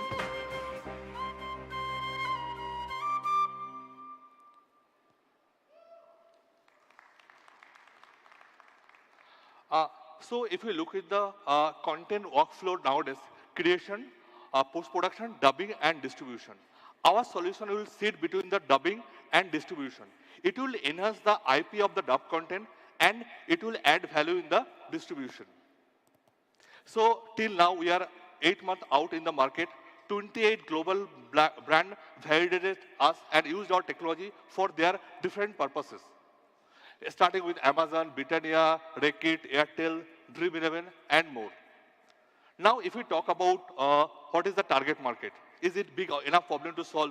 If you say each of these industries are a multi-billion-dollar market, and over time, it will increase. So now, how they will use our technology? We have two modes of delivery. One is for the movies, films, and advertisements, very high quality requirements. For that, we have a desktop solution. And for digital content, we have SaaS and API. Here are a couple of recognition we got from industry and media. And in sum it up, what you can say, we are building a proprietary technology which is premium and which is crafted in India, but is designed to serve the world. Thank you. Oh my God. खूब भालो आछे दादा सुभाषेश दादा तुम्बा चेन्नागित्तु thank you चाला चाला बागुंदी रोम्बा अलगा इरुक्कु So, if you can visually dub all of this so quickly using the power of AI, it's going to be amazing. I got hooked onto some of the Korean series, a few of the Malayalam series on OTT and so on and so forth. It won't be far away where, we'll be watching a lot many more hours of time on OTTs and spend all of that. Yes, thanks yes. to Yeah, so companies like yours. I'll give you one more question. We recently partnered with Indian of the biggest movie distribution platform called EOFO, and they will use our technology for all their movies. For when movie will dub into multiple languages, they will use our technology. Wow, fantastic, fantastic. Please give it up for Subhashish Saha, the co-founder and chief operating officer at Neural Garage. Thank you. Thank you so much for a lovely, lovely presentation. All right, guys. So that was a fantastic, quick demo and presentation about the power of audio-visual AI. He talked about a few short techniques and so on and so forth. For those of you who are not from a technology background, few shot technique is where you provide a few examples for the AI large language model to learn.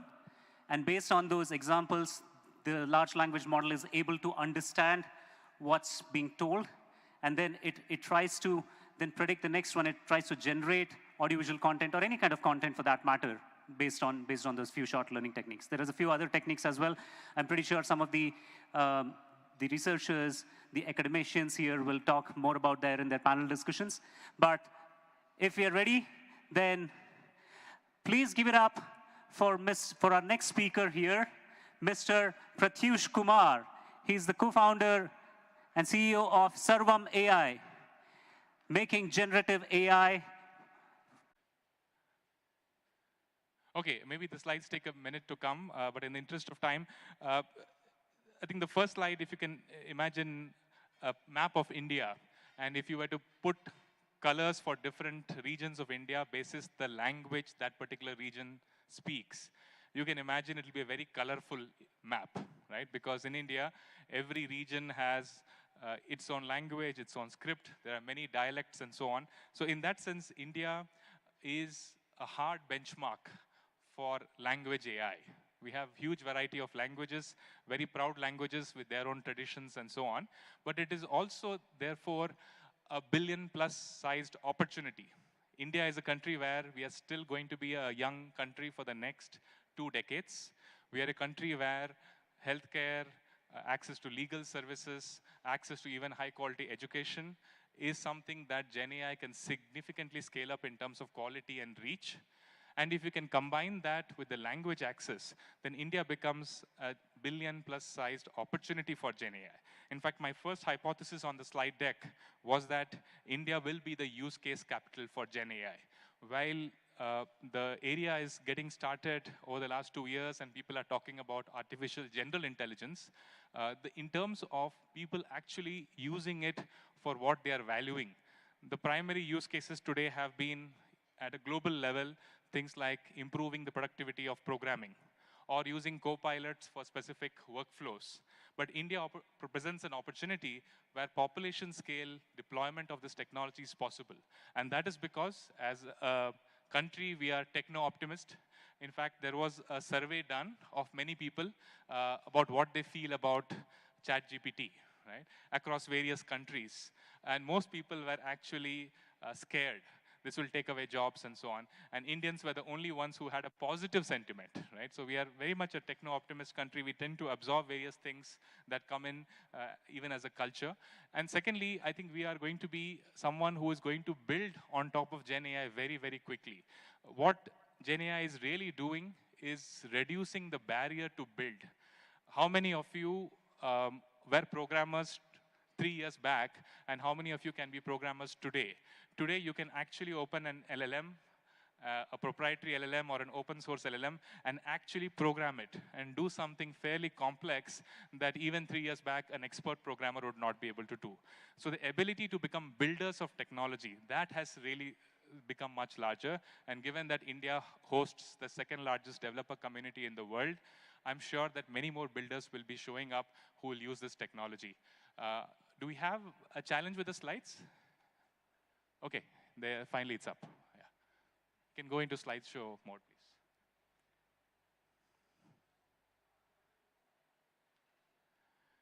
Next slide, please. So I was talking about the opportunity that we have. This is a map of India. I was talking about lots of different colors. Of course, there is the language of Telugu that we are talking about. 19,000 plus dialects. We are a voice-first country as opposed to a lot of work that is happening in the text world.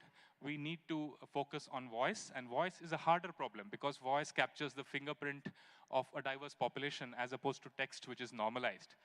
We saw the previous demos also about voicing and voice and dubbing. It's a techno-optimistic country, and we have actually shown leadership in digital public infrastructure. We had Samagra on the stage earlier in the morning. The ability to combine regulatory centralization with the deployment of Gen AI, that presents a unique opportunity in India. Next slide, please. Yeah, so what do we do? So if we want to become the Gen AI capital of the world in terms of use case, I've just listed down 4 imperatives, so to speak. The first one is that we should recognize that we are very early in an exponential. We all realize exponentials, they grow faster every instance of time.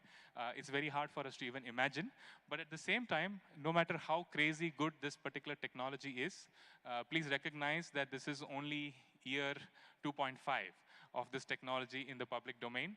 And given the inertias of the real world, there is a long, long way to go for this technology. So it's important that we have the ability to build with this technology grounds up in the country. Can we have the slides back up, please? Sorry about the AV issue. I think it's just...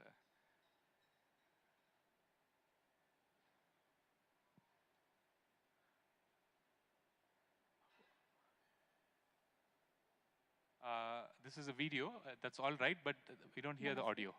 मैं नेहा हूँ। आज आप क्या जानना चाहेंगे? हे नेहा, मुझे बहुत भूख लग रही है और मुझे अच्छे चाइनीज रेस्टोरेंट्स रेकमेंड करोगी क्या? मैं इसमें आपकी मदद कर सकती हूँ। बहुत सारे अच्छे चाइनीज रेस्टोरेंट्स हैं। आपका लोकेशन क्या है? मैं अभी इंदिरानगर बैंगलोर में लोकेटेड हूँ। इंदिरानगर में कुछ अच्छे चाइनीज रेस्टोरेंट्स हैं, जैसे द फैटी बाओ, मामा गोटो, वानली, चुंगवा और चाइना बिस्ट्रो। क्या आप और ऑप्शंस चाहते हैं? లేదండి, నాకు నచ్చలేదు. నాకేమైనా ఆంధ్ర ఆప్షన్స్ సజెస్ట్ చేస్తారా? ఇందిరానగర్లో కొన్ని మంచి ఆంధ్ర రెస్టారెంట్స్ సాపాడు రామన్, నాగార్జున, నందన ప్యాలెస్, మేఘన ఫుడ్స్ మరియు కుట్లా. ఇంకా ఆప్షన్స్ కావాలా? இல்லைங்க, போதும். இப்போ நடக்கிற பாராலிம்பிக்ஸ் 2024ல இந்தியா எவ்வளோ மெடல்ஸ் ஜெயிச்சிருக்காங்க? இந்த பாராலிம்பிக்ஸ் 2024ல India 3 gold, 7 silver, 10 bronze medals வாங்கியிருக்கு. What is a special occasion in India today? What is the significance? Today, September 5th, is Teachers' Day in India. It's celebrated to honor the birthday of Dr. Sarvapalli Radhakrishnan, a revered scholar and former President of India. The day commemorates the dedication and contributions of teachers. Okay, thank you. Bye. You are welcome. Have a great day. Bye.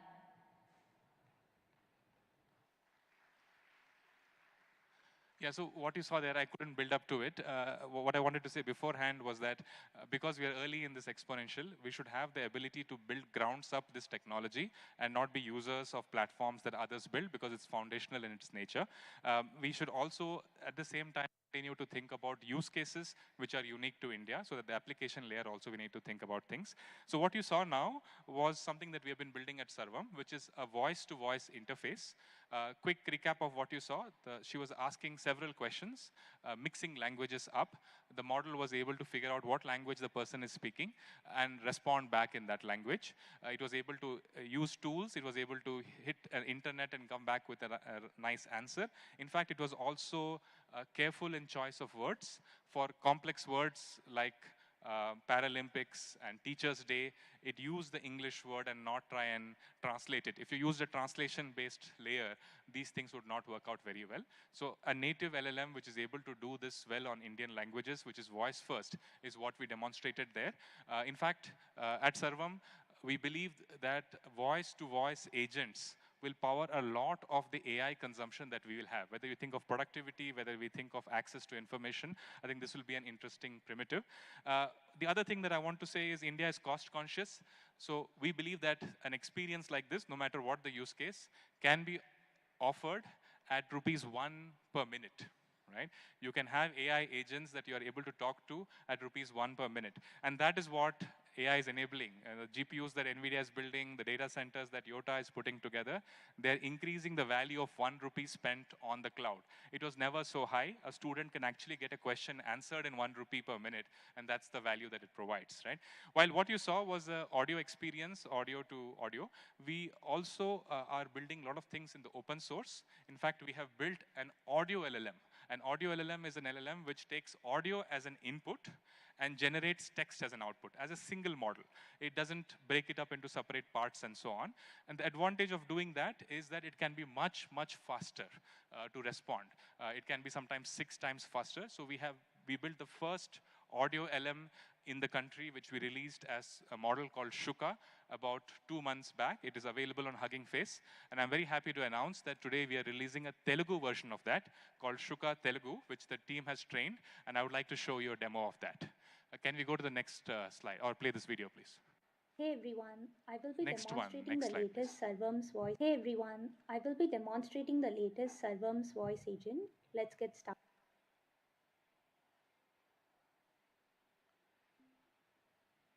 Hi, this is a quick tour of Shuka. Shuka is a first audio LM model. Shuka takes audio as input and gives text as output, and it we can can't work hear the across audio all clearly. 10 languages. Let's take a look. Telangana ఆవిర్భావ దినోత్సవం ఎప్పుడు? So we've started by asking when the Telangana Formation Day is. It's able to give us the details that it's from June 2nd. The state was formed in 2014, and since that year it has been celebrated on June 2nd, etc. It's talking about what are the some of the ceremonies that we do and how we celebrate it. Let's move to the next question. తెలంగాణలో ప్రత్యేకంగా చేసుకునే పండుగలు ఏంటి? और उस festivals का cultural significance के बारे में भी बता दीजिए. So we tried a mix of a question in a mix of Telugu and Hindi both, and you'll see that it has started responding. It started by talking about Batkama, where there's a celebration of flowers, then it's talking about Bonalu, then it's talking about a bunch of other festivals that we celebrate as well. And you'll see how it's able to understand an input in Hindi and Telugu both, respond very, very quickly, and respond in local context. So it's using Bonalu and Batkama, which are very specific to our local context, and talking about them.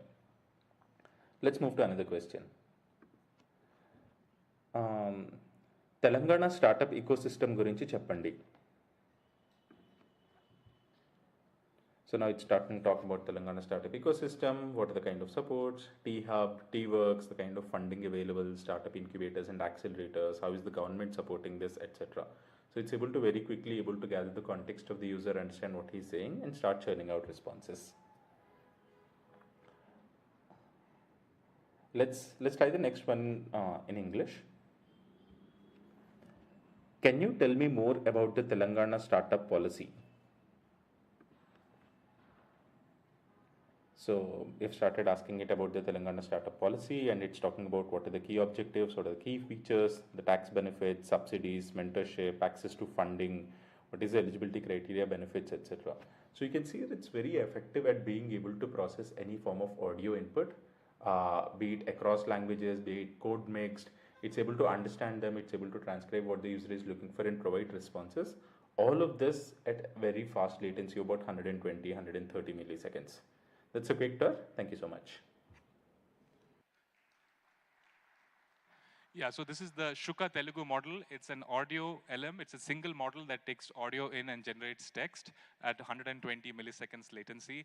It's really helpful for real-time conversations. In fact, you can do it on older generation GPUs, including L4s, and still have real-time interactions with users, right? And we are open sourcing this model. It has been fine-tuned on Telugu. It's been fine-tuned on a bunch of information about Telangana itself. We'll be open sourcing it on Hugging Face. I'll move to my final slide. Which is that I genuinely believe that we should create the atmosphere in the country to build the deep tech aspect of this technology, build grounds up, encourage model builders, encourage application builders, and whatever is in between, because this is too foundational a change for us to rely on other people to solve this problem for us. I'd just like to end with a quote from Sarvapalli Radhakrishna, whose birth date it is today, that we cease to learn when we think we know. Thank you. That was a wonderful presentation, Pratyush. Thank you so much. And like the name Sarvam, you're trying to build everything around AI, the full stack of AI. So all the very best, all the very best to you. Ladies and gentlemen, Mr. Pratyush.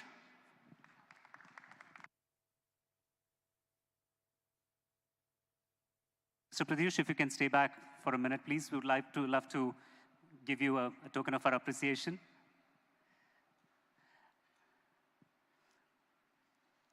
I request Ms. Ramadevi, ma'am, Director of Emerging Technologies Department of IT and Electronics and Communication, Government of Telangana, to thank Mr. Pratyush with a token of our. Thank you so much for being here this afternoon, Mr. Pratyush.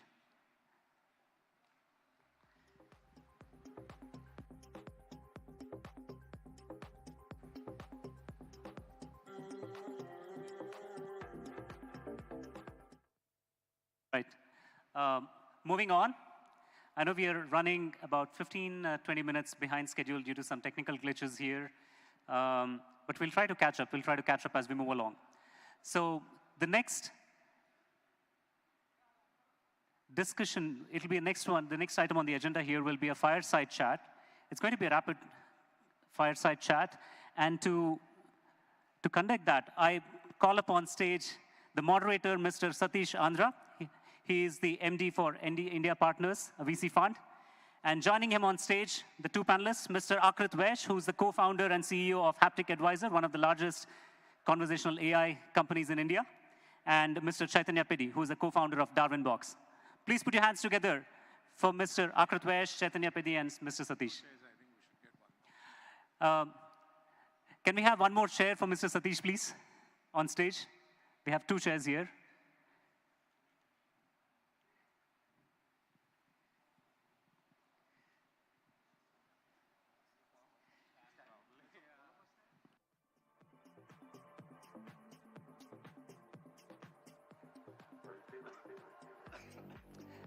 There you go.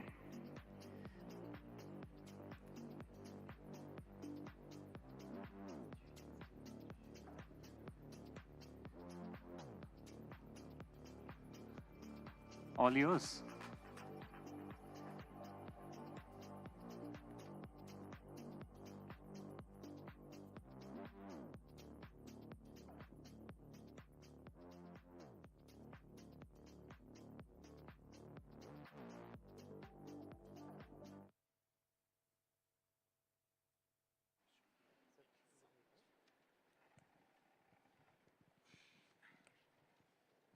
Hello.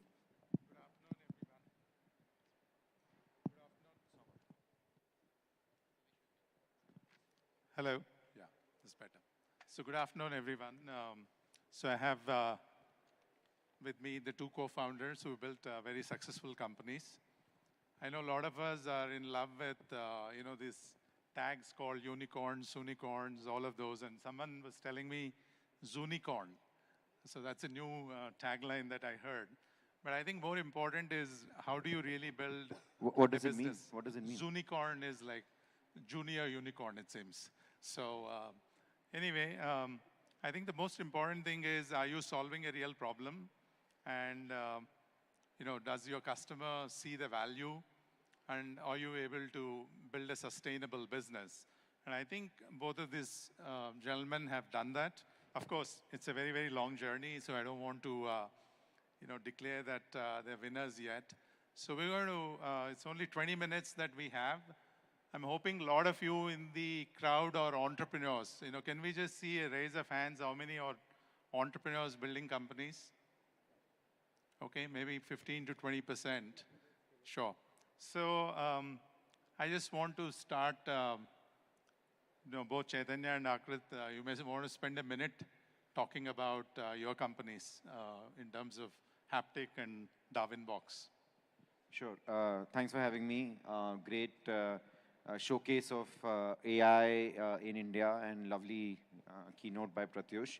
Haptic is India's largest conversational AI company. We've been in the business of chatbots for enterprise customers.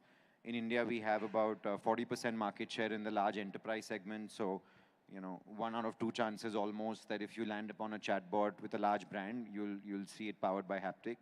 And then we have a second, which is larger business called, which is the WhatsApp messaging business, where we provide everybody with a communications platform specifically on WhatsApp. We started in 2013. We built a personal assistant AI chatbot in 2014. So I always say the tagline for Haptic should be a decade early.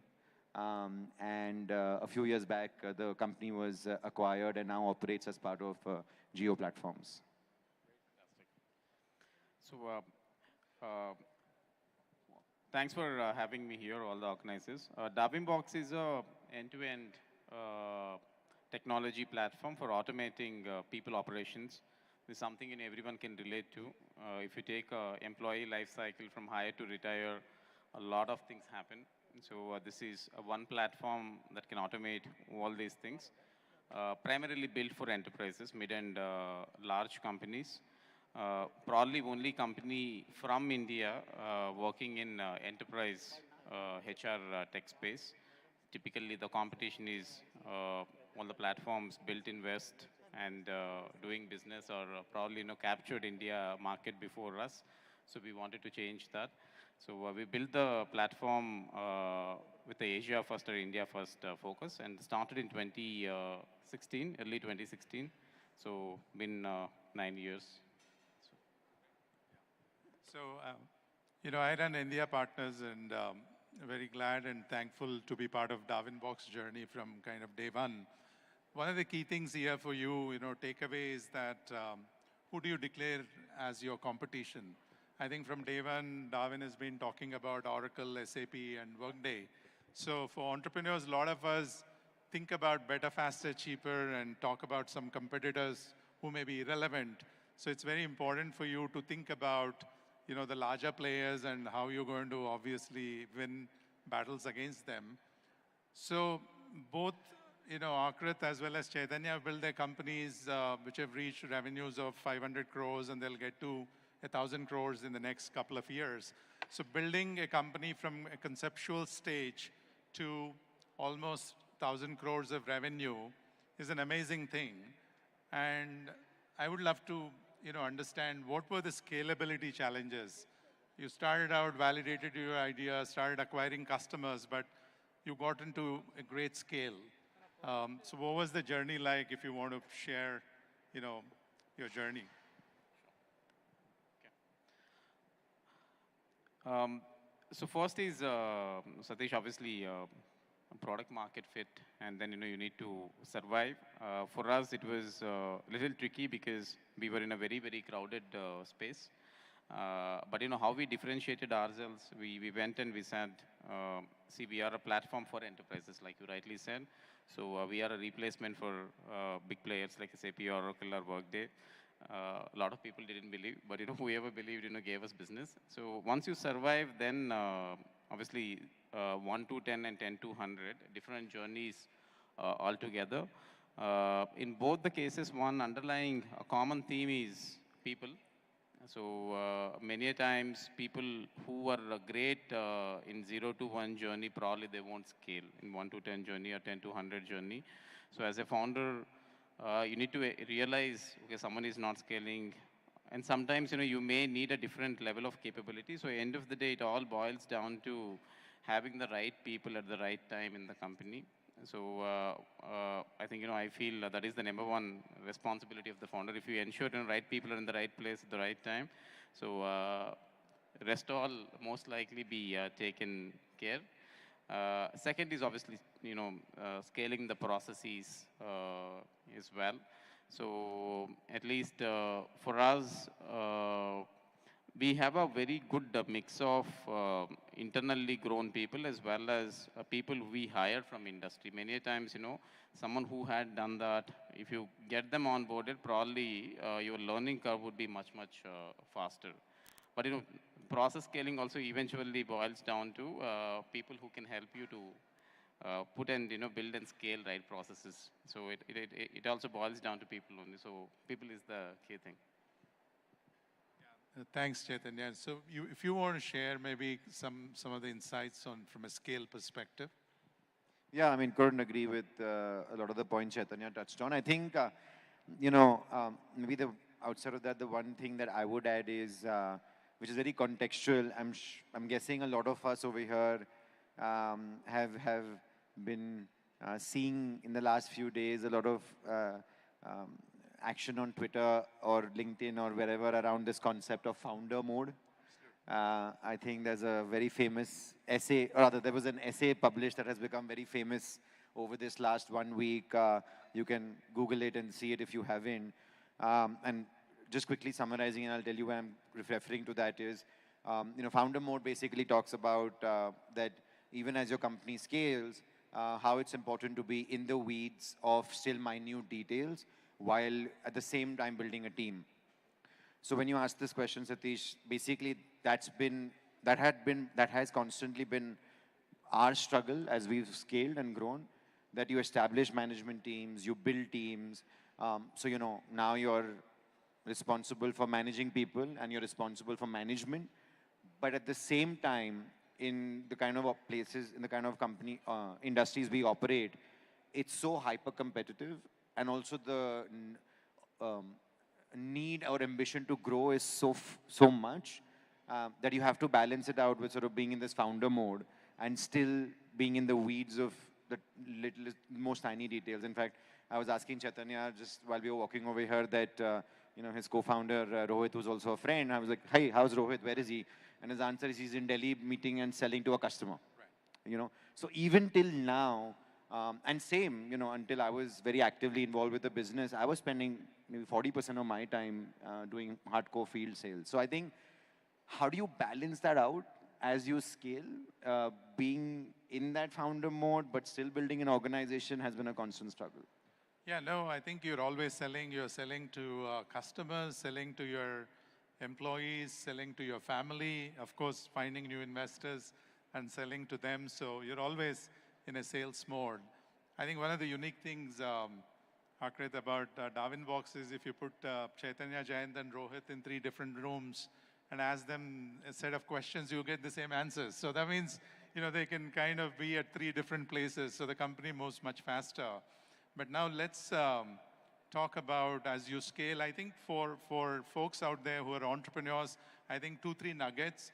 Akrit said, hey, we were a decade ahead. So I think he was emphasizing a very, very important point. Timing plays a very important role. So companies are lucky sometimes when you have the right tailwinds, and if you take birth and you grow much faster. And I think people factor, how do you, even when you scale, bring in right set of people apart from processes.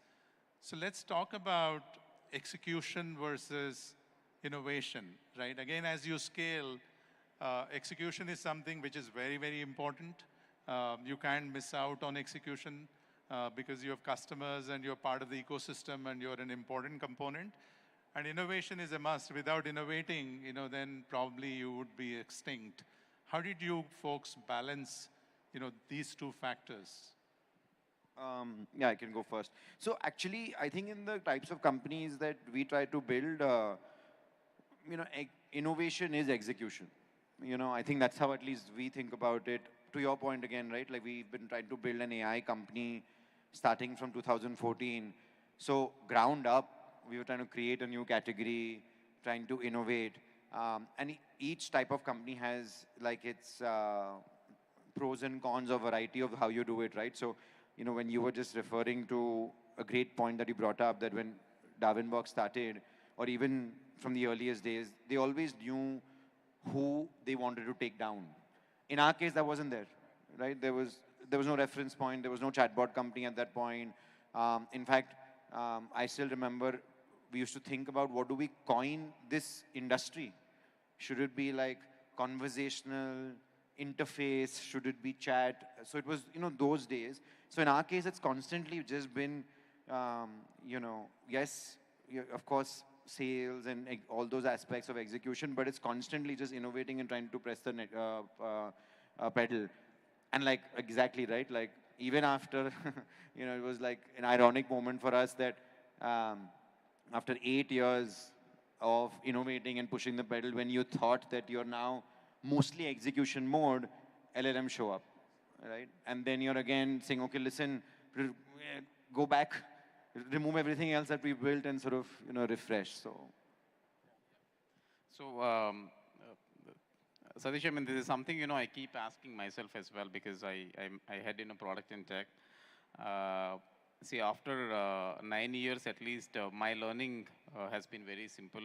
So when you want to tell yourself, you're innovating or executing, whatever you can tell yourself, end of the day, so true judges or a true judge of, what you're claiming is the market. So market is and will be very brutal.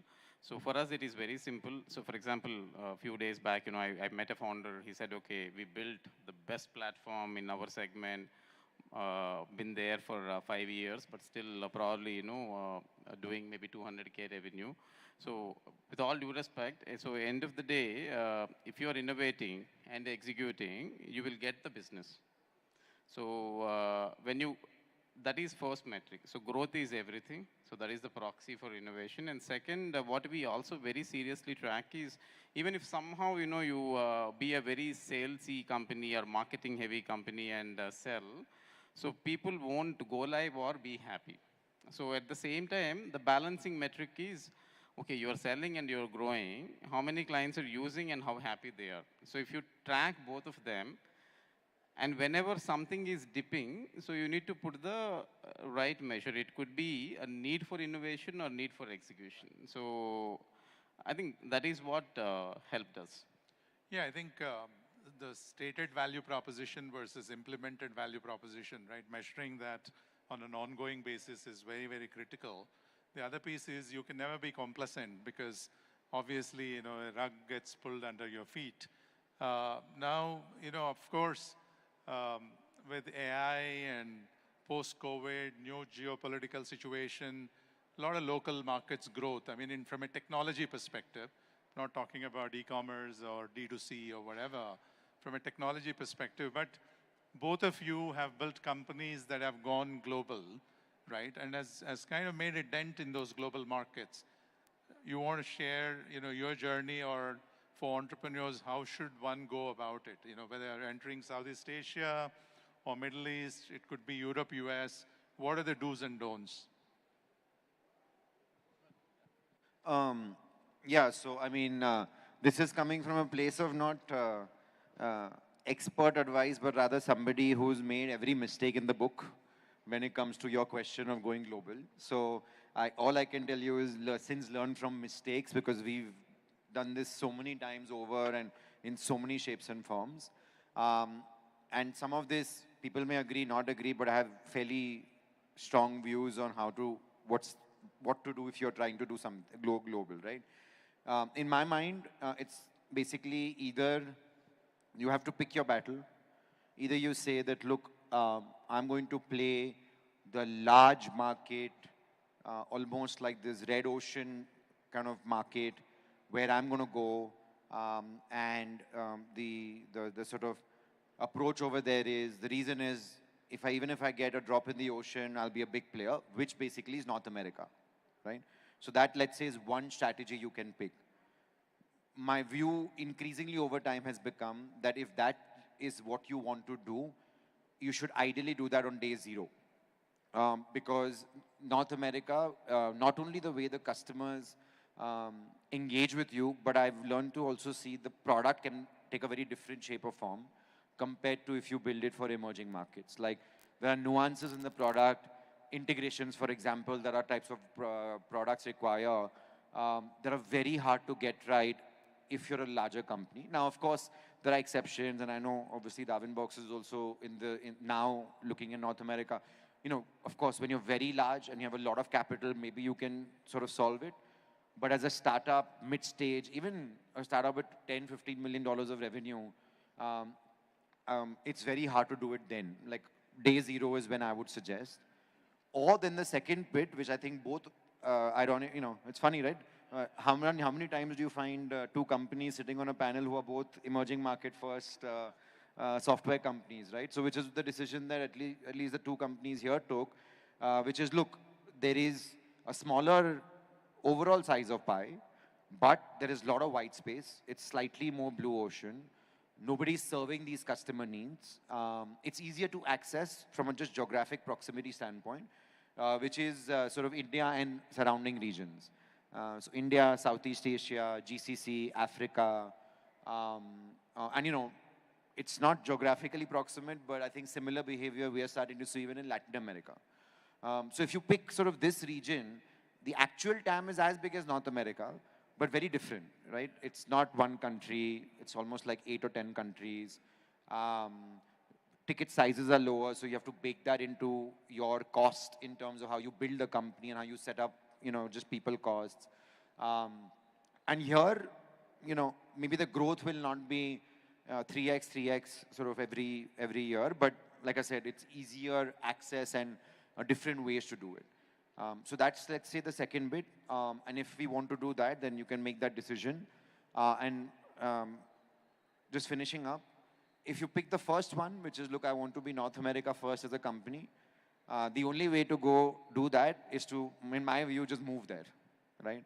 I think it's very, very hard just to do it from here, particularly in today's age of AI, where the networks of Silicon Valley and the US, access to customers is just far better and far more than trying to do it from here. On the other hand, if you're picking the strategy that we took, we're all based here, you can do it over here, but like we always find ourselves, be on a plane constantly, and as founders, be very close to these markets, and you know, approach them doing founder-led sales, at least for the first $1 million in each market, until you're able to set up the respective teams. So long answer, but like I said, it's a journey. So Chaitanya, maybe I'll ask you, you know, one final question. AI impact on your business model, or how are you using Gen AI today? You know, how are you applying Gen AI within your, you know, software product? So Satish, I mean, we started in 2016. So first of all, ML and AI have been there for quite some time. Every year, we tried building models and leveraging AI. To be honest, we were not able to build a very, very highly effective or accurate models. It could be our problem completely. But last 2 years, the game completely changed. So really, AI really matured, and it is evolving at a very, very unprecedented rate. But at the same time, at least for me, so the market, at least the recent innovation, etc., so it really democratized AI. So earlier, you need to build your own model. You need to have your set of people. You need to deploy. You need to maintain. But now, all the models are available just as services. So I can compare this with probably cloud 20 years back. So when cloud came into the market, you have to build your own data center. Very few people could do. It needs, you know, a lot of capital to build and maintain. So that was the same thing. Now, only a fool would build their own data center, because, you know, there are so many publicly available data centers. So similarly, very few people would build enough foundational models. Pratyush came, you know, right before us. So a lot of people like us, you know, we can just, you know, use them and build, you know, strong good use cases around that. For Darwinbox, at least, we never claim we are an AI-first company. So we rather utilize AI to solve use cases that we've been solving in more effective manner. So that is how we see. So there'll be clearly two types of players: people who are actually doing a fundamental level of innovation, and more of the people, who leverage that and make their products more and more effective. Sure. So just to wrap up, Krit, you just signed up as an advisor for the India AI mission. Do you want to spend a minute talking about it? Yeah, thank you. Yeah, I mean, very excited and honored to be a part of the team that's building the India AI mission. It's basically, earlier this year, the cabinet sanctioned a considerable investment to build a sovereign AI footprint of India. We have 7 pillars, which across compute infrastructure, foundation models, application development, skilling, responsible AI, data sets as a platform, and one more that I'm currently forgetting. And the idea is, it resonated a lot with what Sarvam and Pratyush sort of talked about. Last line was basically what even we're trying to do as part of the mission, which is how do you build a full stack AI platform in India? And more importantly, the longer term goal is how does India as a country become an AI superpower?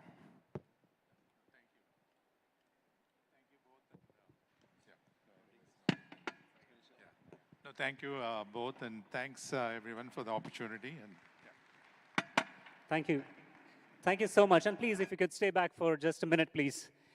I request Ms. Ramadevi Lanka, Director of the Emerging Technologies Department, the Government of Telangana, to come on stage and hand out the 2 panelists and the moderator, Mr. Satish Chandra, a small memento of appreciation from our side. Ladies and gentlemen, please give it up for Mr. Chaitanya Peddi, Akrit Vesh, and Mr. Satish Chandra as the moderator. Wonderful, wonderful, insightful session there. Building unicorns is not easy in this generation, especially given that, so many things are changing every day with Gen AI, with the advent of Gen AI. So your comments were pretty insightful.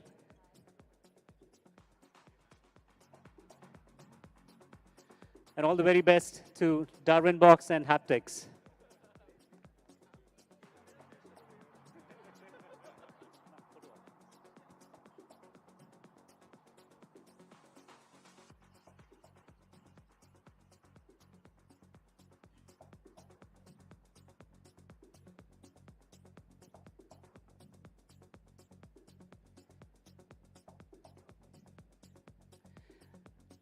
All right, that was a session about building unicorns.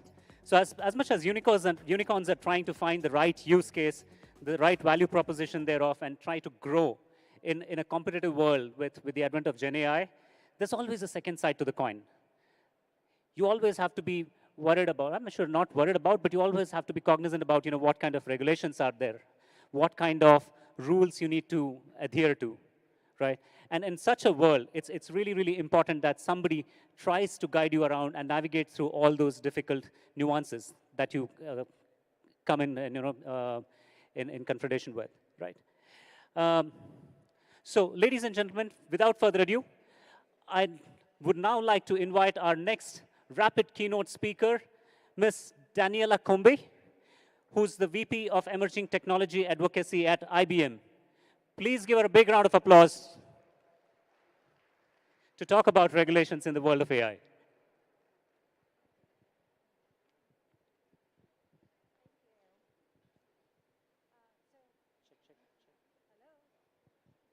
This mic, please. The podium mic, please.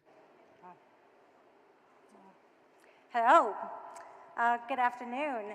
I think, not only is this the other side of the coin, excuse me? Yeah, I think I'm getting a little lift. Oh, much better. Now I can see all of you. Not only is this the other side of the coin in terms of just talking about regulation versus building unicorns and startups, but I work for IBM. IBM is over a 110-year-old company. And I think we have introduced a lot of different technologies into the world over those years. And one of the things that's incredibly important is when we introduce new technologies into the world, we do so from the standpoint of trust and responsibility. And that's what I'm going to talk to you about today. So I am based in our US headquarters in New York. And it is absolutely wonderful to be here and see the energy in this room and in India and in Telangana and Hyderabad. So it's been wonderful to be here. And I'm honored to actually talk to you about IBM's point of view on artificial intelligence and how government can ensure AI governance and regulations properly balance supporting safety with supporting innovation. The decisions we, the technology industry, and policy leaders make today will shape the future of AI for decades to come.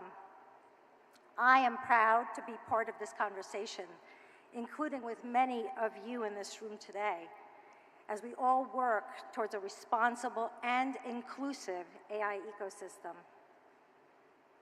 Before delving into global AI trends and governance, I do want to highlight the remarkable strides that India is already making in this space. Notably, it was so exciting to hear the investments that Telangana has been making in this space to advance the AI ecosystem as a leading hub for innovation.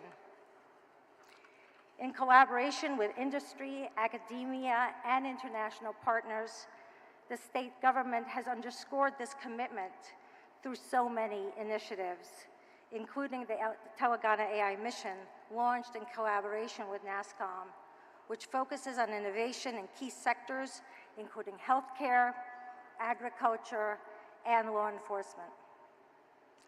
Telangana's ambition to establish Hyderabad as one of the world's top AI innovation hubs includes creating high-performance computing labs, data exchange platforms, and AI-specific research centers.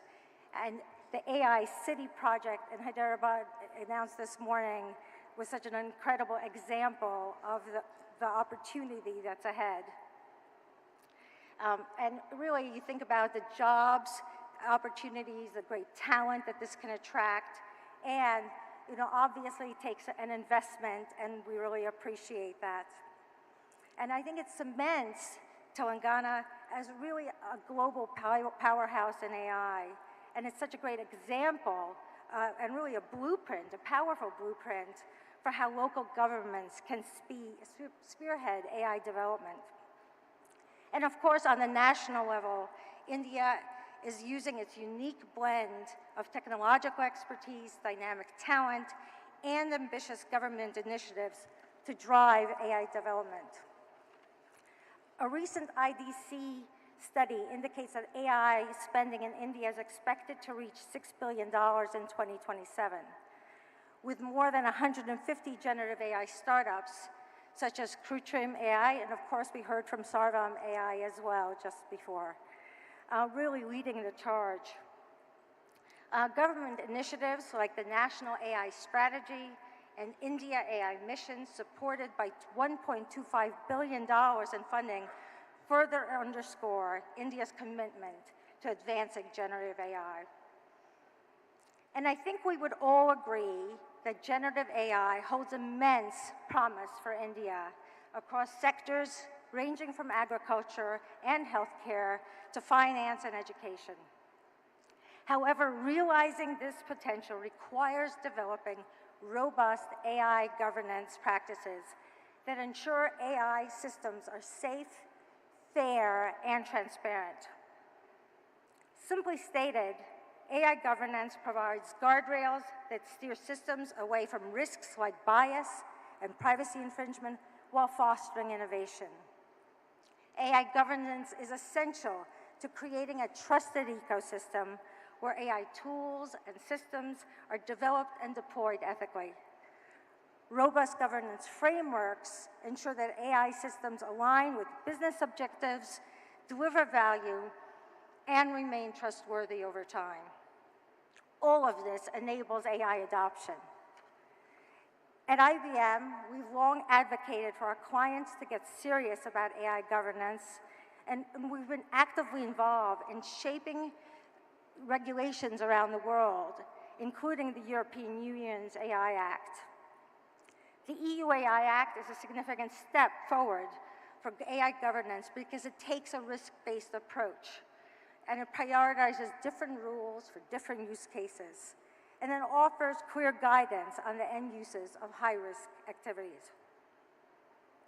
Additionally, it requires companies to demonstrate the impact of their AI systems against bias, ensuring that transparency and fairness are at the forefront of AI development. Policymakers across the world are considering various approaches to AI regulations. We're actively engaged in these discussions, from Canada to California, where I was a couple of weeks ago, to Australia, where I'm going in October. And our message to all the governments has been the same. We should regulate high-risk uses of AI because not all uses of AI carry the same level of risk. For example, AI used to recommend a restaurant is quite different from one used in healthcare decisions. Additionally, governments should support open AI innovation, not an AI licensing regime. Regulations that are too rigid or overly broad could stifle competition and limit innovation. You may be wondering, why has IBM been so heavily involved in shaping AI regulations across the world over the last few years? And I really think there are two reasons. One is, we are an enterprise companies. We serve other companies, we serve governments, we serve the financial services sector. Trust is everything. Our CEO and Chairman Arvind Krishna would say, trust is our license to operate. The second reason is that AI and generative AI's potential is not limited to the future. It's here now. And it's already having a tangible impact on business, government, and society. Just to give you a couple of examples of some things we're doing, IBM has partnered with the US National Aeronautics and Space Administration, NASA, to use AI and quantum computing to analyze geospatial data, helping us better understand and prepare for the impacts of climate change.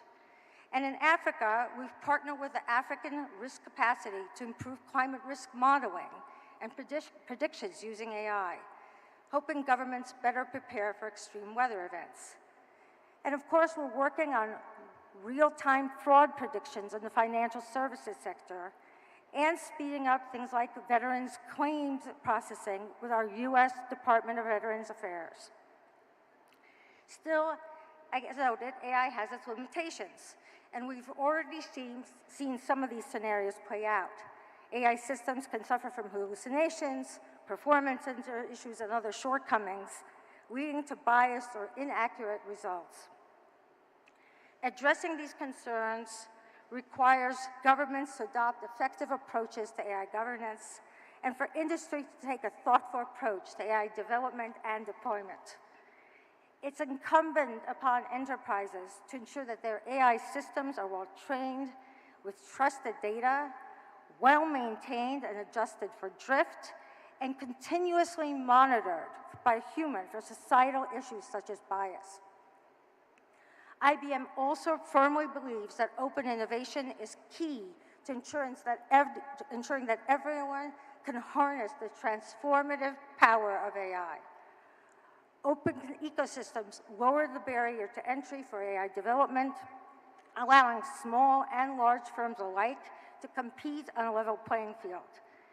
By making technical resources readily available, open ecosystems foster collaboration, drive innovation, and enable all to participate and benefit from AI. An open innovation ecosystem also unlocks significantly broader pools of talent, because when materials and AI tools are freely available, students, academics, and members of the workforce can more easily access the resources necessary to acquire AI skills. This promotes competition and helps ensure that AI is developed responsibly and ethically. Leveraging open source and proprietary models with well-documented data sources is the best way to achieve the transparency needed to advance responsible AI. This approach builds trust, protects safety and security interests, and ensures that AI's benefits are widely distributed. This is precisely why IBM developed watsonx, our generative AI platform, which enables organizations to train, validate, tune, and deploy models, including IBM's Granite models, many of which are available as open source, and also offers something we call watsonx.governance, which helps organizations manage and monitor their AI activities throughout their life cycle in order to mitigate risk, help comply with regulations, and address ethical concerns. And I'm proud to say that IBM's Granite large language model was recently ranked as one of the most transparent by the Stanford University's Foundation Model Transparency Index, thanks in large part to our approach and our strong AI governance. In conclusion, as government, industry, and society at large navigates the complex landscape of AI, we must strive to balance protection with progress, and AI governance frameworks are critical to ensuring that AI systems are safe, fair, and transparent. And open innovation ecosystems are essential to fostering collaboration, driving competition, and democratizing access to AI. Together, we can shape a future where AI serves the many, not the few, and where progress and protection go hand in hand. Thank you.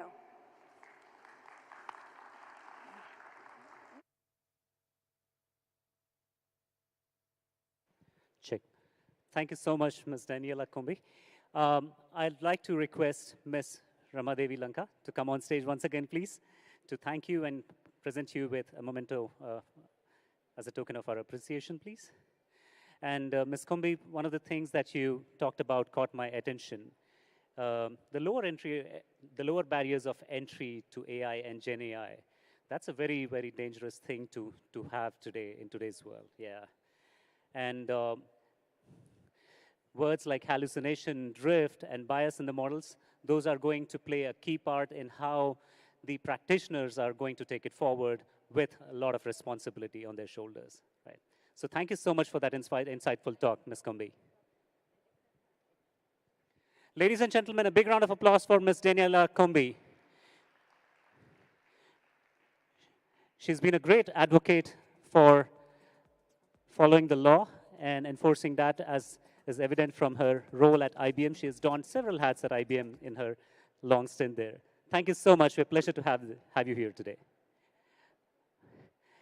Up next, so if you enjoyed that rapid keynote about regulation and the fine balance between progress versus protection, we now have a fireside chat with Mr. Abhishek Singh, Additional Secretary, the Ministry of Electronics and IT, who's joining us here today. He's got a lot of experience behind his back in terms of law and order enforcement. And he's going to be talking to Ms. Shalini Kapoor, who's also the country head, as well as the chief technologist for APJ at AWS India. So please welcome them with a big round of applause, Mr. Abhishek Singh and Ms. Shalini Kapoor as the moderator for a quick fireside chat. And they're going to be talking specifically about how do we tame the beast that we know, which is AI in India, with all the regulations there. So this, while Ms. Daniela Kombi talked about the protection and progress, the fine balance between it, Mr. Abhishek Singh and Ms. Shalini Kapoor, through their fireside chat, are going to take us through what it means to tame this within the realms of India. So over to you, Ms. Shalini.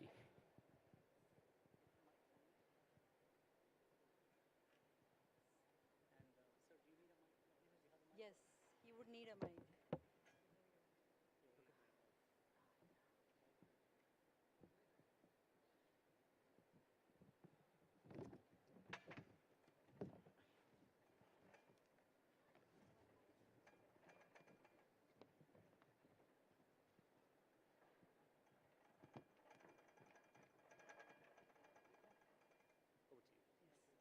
Good afternoon, everyone. And it's great to be here. Great to be talking to Abhishek Singh ji. He has been leading the India AI mission. Interestingly, Abhishek Singh ji laid the foundation of the 7 pillars of India AI mission.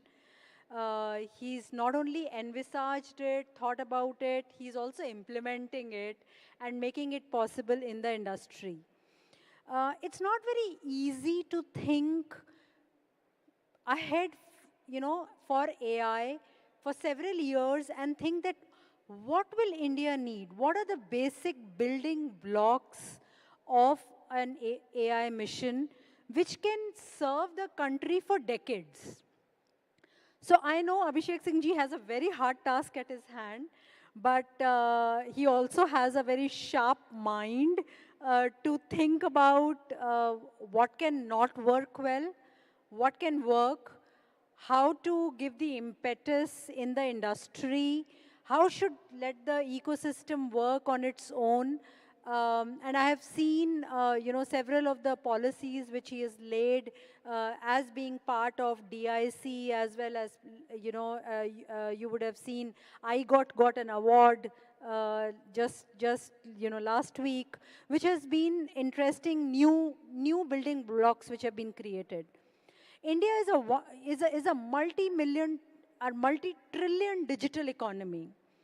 So I think my first question is, and I want each one of you to understand what this big India AI mission is about. So Abhishek Singh ji, please tell us that what is this mission? How is it creating an impact? What are the 7 pillars, which I know and the team, everyone here wants to know about?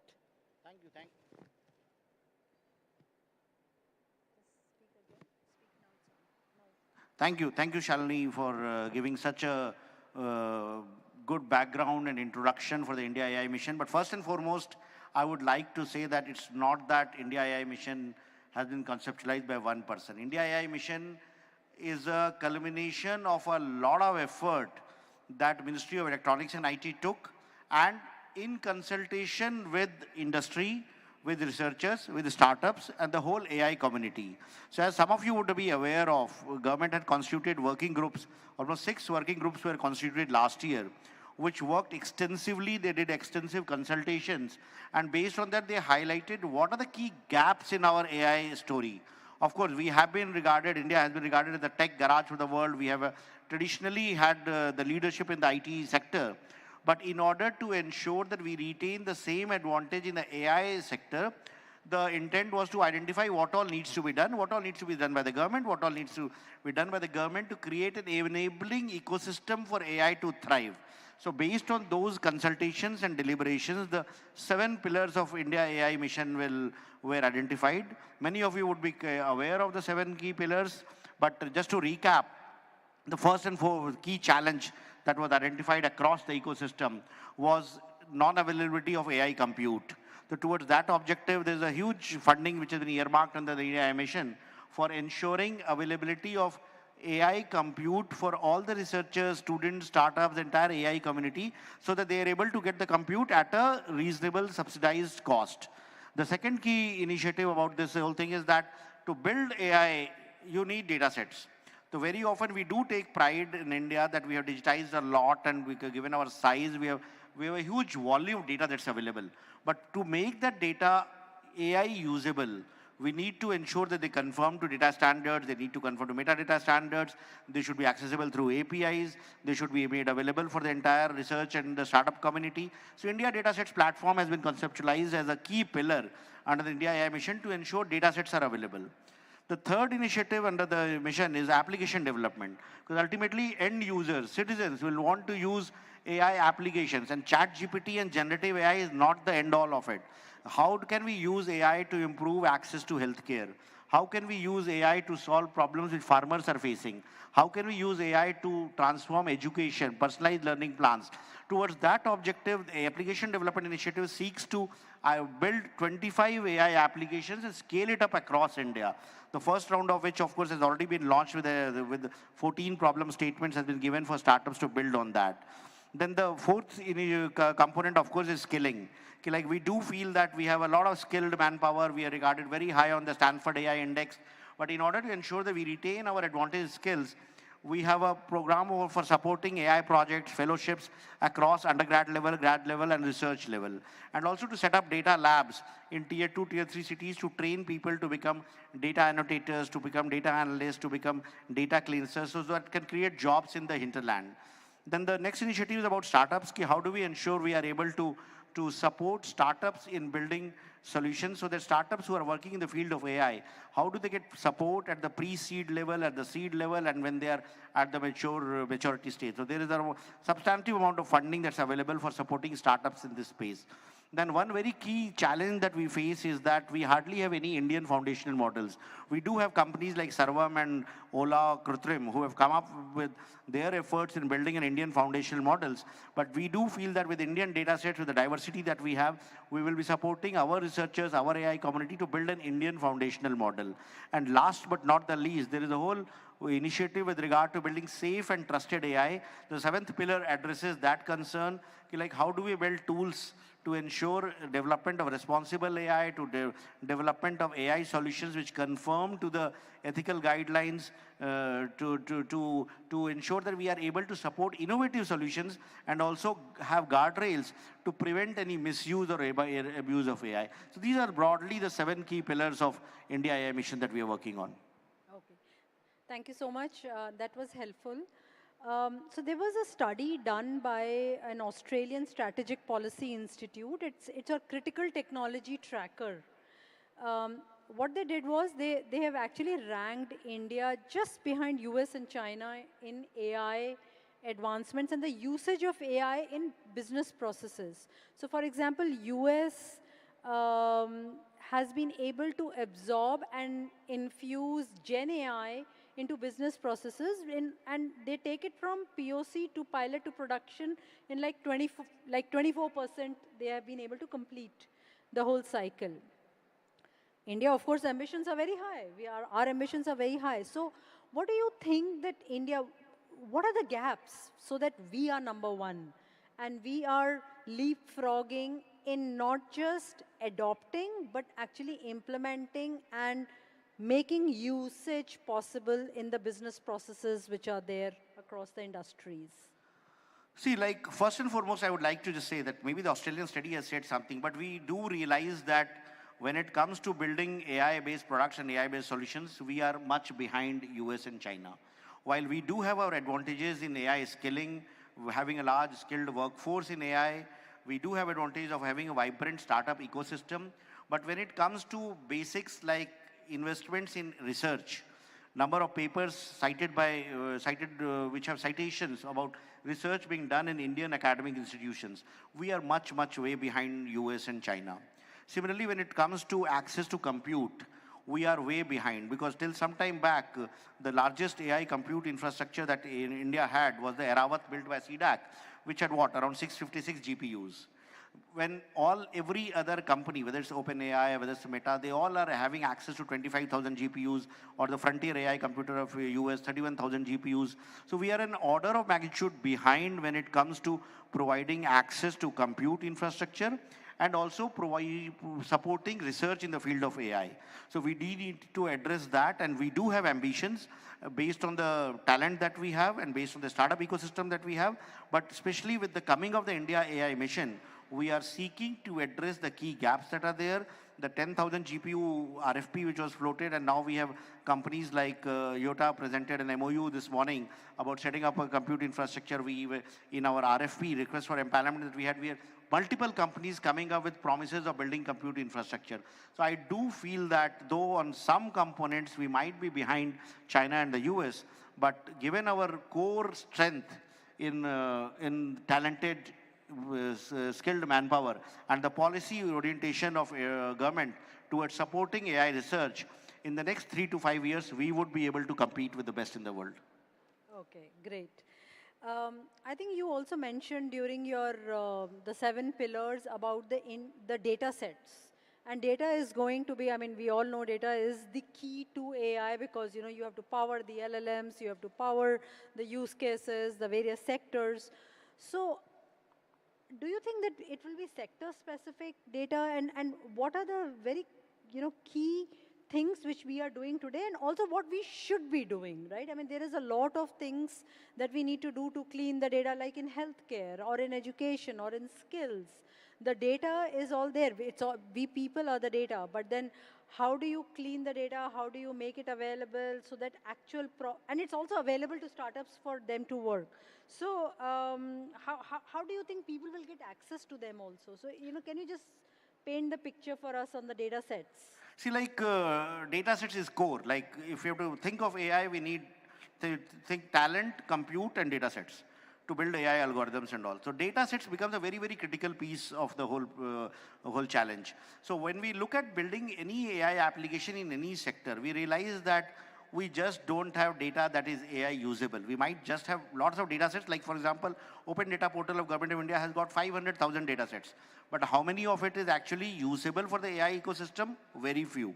There are challenges there with regard to not having conforming to data standards, metadata standards, not having privacy preservation tools, not having anonymization, data not being complete across geography or time series of data not being available, or data not being available through API. So there are multiple challenges there. So under India Datasets platform, the India Datasets initiative, we are setting up an India Data Management Office, which will ensure that all necessary policy recommendations as also tools to ensure that data can be put in a form which is usable is set up. Then we also have a framework for building, so what we call is that data management units in every government department. Like for example, today health has a lot of data, but they don't have any capacity within the health ministry for deciding which data I should put in the open domain, which data I should put in restricted domain, and which data I should not put at all. So we are building capacities within each department, whether it's health, whether it's agriculture, whether it's education, whether it's any sector, to ensure that they are able to work out the mechanism, then use the policies which are there, put data on the India Datasets platform to make it usable. The other thing that we are also doing is also looking at the data sets which are cross-sectoral. For example, for all NLP projects, like for Bhashini project, we need a lot of data sets in Indian languages with which people can build services in all languages, as also voice-enabled services. Because that's going to be the next frontier of service delivery, especially when you want to build the AI layer over DPIs. People should be able to ask a query in their native tongue and get reply back. So under that, Bhashini project is ensuring that data sets in all languages are also made available so that anyone who is wanting to build AI applications in any sector, in any language, or building a voice-enabled interface is able to do that. So that's the whole data sets strategy that we have. Okay, very interesting. I'll go back to a very interesting thing. India had the presidency of Global Partnership in AI, which is a consortium across multiple countries, and you led that initiative on GPI. So please tell us that what are the key outcomes that we have seen because of this presidency? Has it led to our leadership more, and also more on the safety and the transparency part? Do you think that we have made some innovations or have a say and on the table across multiple countries to say that, transparent AI is how we will do it? So just help us, paint that picture. See, the year-round presidency, we took the presidency of GPA last November, and since then, it has been a very, very interesting experience. If you look at the entire AI ecosystem across the world, it's dominated by a few countries and a few companies. So in that space, for India to take the chair and to be the presidency of GPA, it was initially a very, very comprehensive challenge because it was dominated. Like GPA had 29 member countries, out of which 24 are OECD countries. So the countries of Global South have very little representation in the entire AI discourse. But India leading it, and with support from other Global South countries, we were able to ensure that the voice of Global South is not ignored when we look into building the global governance framework for AI. And we also had a very interesting challenge this year because GPA itself was undergoing transition. Because as we know, the OECD already has an initiative called IGO, the overall OECD's group for artificial intelligence. So there was a proposal for merging the IGO's initiative and GPA initiative, which in a way led to expansion of GPA, but at the same time, it also led to the OECD having more say in the way GPA is administered. But during that negotiations also, India was able to ensure that the voice of Global South is adequately represented. So now when GPA has been expanded to include non-GPA OECD countries, we are also expanding it to other countries, the Global South. So that we could ensure, and it was a considerable achievement of India during this year. The other thing that we were able to do was that when we are working on developing the ethical guidelines, ethical principles, the AI governance framework, we were able to address the concerns that developing countries of the Global South has had. So that has been kind of become a dominant part of the discourse. We have been able to involve other countries in doing that. And then whether it has been the GPA level or the safety summits that were held at Bletchley or Korea or the UN advisory body on AI, we have been able to effectively voice the viewpoint of the Global South. How do we ensure that biases are not there? How do we ensure equitable access to compute, equitable access to algorithms, equitable access to data sets, so that a researcher working in Nairobi or researcher working in any part of the world also has the access to the same level of AI infrastructure which somebody at Stanford or CMU has. So that has been a few of the achievements as part of that, but it's not an easy battle. There's a lot more need to be done to ensure that access to AI resources is more fair, more balanced, more equitable. Thank you. So what is the thinking of the government on the whole AI safety, transparency, policy, which we think is going to impact even the states? Is there a central thinking, or is it evolving based on how other, like European Union or US or others are working on it? Or do we have enough examples that we are in a position to create something on safety and transparency? See, like when we are thinking of safety, trust, responsible, ethical AI principles, the way we look at it is that we realize that it's a global issue. Like the way AI works is that the foundational models could have been developed in some geography, the applications which we are using could have been developed in some other geography, and actual users are somewhere else. So how do you kind of develop a framework which ensures compliance and which ensures adherence across the ecosystems? It cannot be, we cannot have AI ethical principles or guidelines which are pure national. It has to conform to the global community. We need to have common minimum understanding with the countries who are building up AI solutions to ensure that it's any principle, any guidelines that we do are actually followed in letter and spirit. So that becomes number one. The other approach that we have is that instead of trying to regulate the technology, we are looking at regulating the applications, because the same technology can be used for multiple purposes. So we are not there to prescribe only open source or proprietary or whatsoever. The technology is free for the researchers to develop. The applications are the ones which would need to be regulated if the need arises. And when we are doing the regulation of applications, the thinking is that we have to look at it from the point of view of user harm. So if there are some AI-based applications which are resulting in, for example, deep fakes or misinformation or child sexual abuse or something that has the potential of causing harm to a group of people or to a community of people, those are the applications that will be regulated. And we're doing so also, developing the entire framework, it has to be done in consultation with the entire community and in consultation with our stakeholders, especially researchers, to ensure that we do not over-regulate, because India's strength has traditionally been in innovation. We have given our workforce, given our AI-trained manpower, given our AI startup ecosystem, we have a lot to gain by supporting innovation in the field of AI and going for regulation only from the point of view of user harm. So it's a delicate balance to lay down guardrails, but to do it in such a form that we don't kill innovation, but we also ensure that user harm is prevented. So that's the approach to AI regulation that we have taken. Okay, that's really helpful for the industry that you want to propagate innovation as well as ensure for the citizens and the users. So I'll actually do a little bit of visualization. So if AI applied to billions, right? I mean, that's what India is about, right? I mean, it's about scale.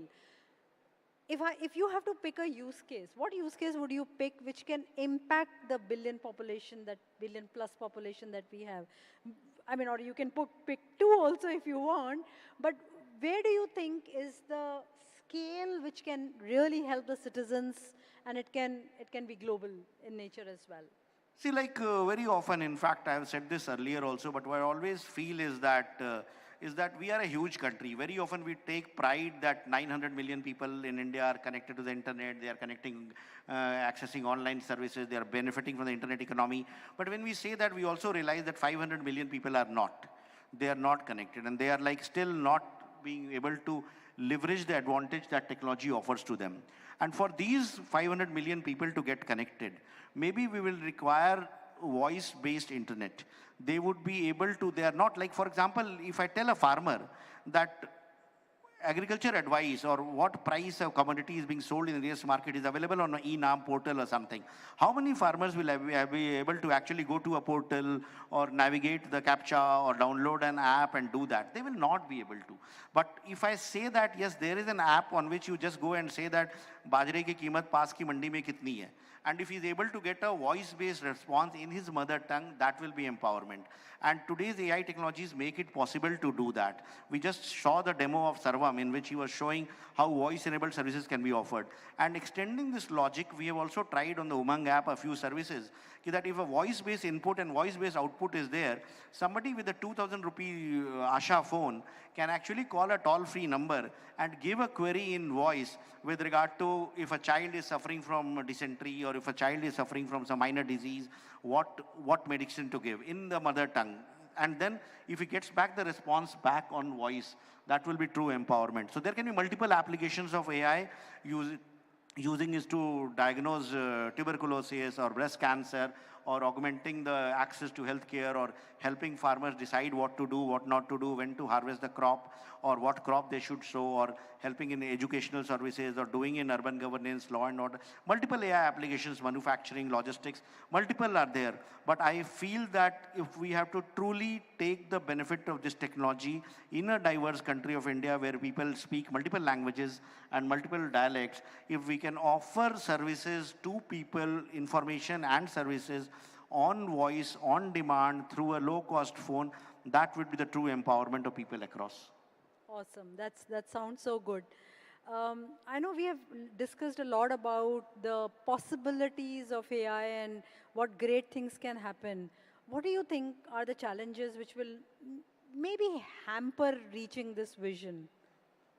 See, there are multiple challenges. In fact, we always talk of whenever we meet people, or like a little while over lunch, whenever we meet people from the AI ecosystem, we always see, is it the hype cycle? How much of it is real? How much of it is actually doable? So that becomes a key challenge. While there are a lot of efforts which are being made to build AI applications, how will we monetize it? How will the companies survive? How will they actually generate revenues? Because today is the kind of investments that are being made in AI compute, the trying to train models with billions of parameters, it's like a road to nowhere. So that becomes a big challenge. Will we be able to sustain this development of applications and investment that are being made? Will there be a return on investment? And already the world's biggest companies are facing these questions, facing these challenges. The other big issue, of course, related to this is the entire sustainable development goal issue. Like how much energy we will put into it. Do we need to kind of do so much that we compromise or we fall back on the SDG goals, especially with regard to usage of energy? So globally and with regard to the business, these become the key challenges. When I look internally, when I look at India AI mission, when we look at my own team, and while we have this whole canvas of 7 pillars and trying to do that, the biggest challenge I and my team face is to build up our own team. How do we get the best of the people from the industry, from the academia to join the India AI mission? We have got some very interesting responses. In fact, one of them you just met, the CEO of Haptic, Akrit. He has decided to work for us for some time. We are trying to attract talent from across the ecosystem. We are trying to get people from the academia to help us, contribute to us, because we know that government doesn't have the talent that we require. So we do need to kind of build up a community of people who can join on the India AI mission and do that. So talent becomes a very, very key challenge in trying to do what we are doing. The other challenge that we have is just procurement of AI-based solutions. Because very often most AI-based solutions are proprietary. They are done by one startup. So it's very difficult to procure those solutions in the typical government procurement manner. I can't write an RFP and get 10 players compete for the same solution. It just doesn't happen because every solution is unique. So to address that, what we have done is we have launched the application innovation challenge. Through a challenge round, we are throwing open a problem statement and we are asking all those who can put a solution be selected. And whichever solution is selected will be deployed pan-India. So if there is a startup which has built a solution which can help diagnose tuberculosis, through this challenge it will be identified. And then we'll ensure that this solution is deployed in every community health center, in every primary health center which has an X-ray machine, but may not have the trained radiologist or specialist radiologist. So that way it will happen. So that's again another procurement challenge that we are trying to solve. Plus the overall skilling challenge. Like how do we, the whole future of work that we call, like India is, our advantage is our population. But at the same time, relying too much on AI also will lead to some jobs getting extinct or some jobs not being there or lesser number of people being able to do the same job. So we will need to think of identifying what are the jobs that are being created in the AI economy. How do we ensure reskilling? How do we ensure upskilling? How do we train people to get the jobs of data analysts, data annotators, data scientists, AI algorithm writers? So it's a huge personal challenge for building capacities to working with all the academic institutions, working with training institutions so that we do not lose our advantage when it comes to having trained AI workforce in the AI era. Thank you so much. That actually, brings us to the ground and say that, there are challenges which we have to together make it happen. So I think a great session. I have just one last question. And this is again a little bit of visualization. Suppose, you close your eyes and we are in 2030. And 2030 is only 6 years away. It's not very far. It's not like 2 decades or whatever, right? And we are sitting in Telangana. What kind of future you see? See, well, there will be many more applications, and maybe instead of doing a conference like this, maybe it will be a virtual conference in which we'll be talking to bots, we'll be connected with people across the ecosystem. Many of the questions that you will be asking will be answered by the best AI thinkers, best AI scientists sitting anywhere else in the world. We'll be able to find AI-based bots, AI-based robots, humanoids to get our solutions from whatever we want. Travel will not be a problem. We'll be able to remotely connect and ensure that we are able to, whether you are in Bangalore or I am in Delhi, but people here will feel that we are here in real and will be able to do that. And maybe that will ensure more participation. So I think it's going to be a very interesting world. Plus we'll have a lot of time at hand because a lot of our work, our routine, mundane work will be done by AI tools.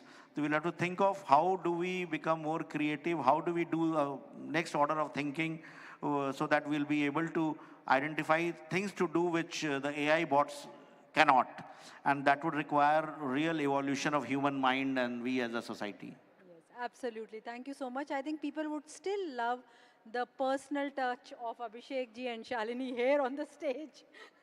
That will continue. So thank you so much. Thank you for, enlightening us with the ideas of New India, of an India AI mission, and also the challenges that we all have to work together to make it possible, whether it is talent, whether it is about building from the data, and whether it is about compute, the 3 angles of AI happening together. So thank you all of you for listening in, and it was a great session.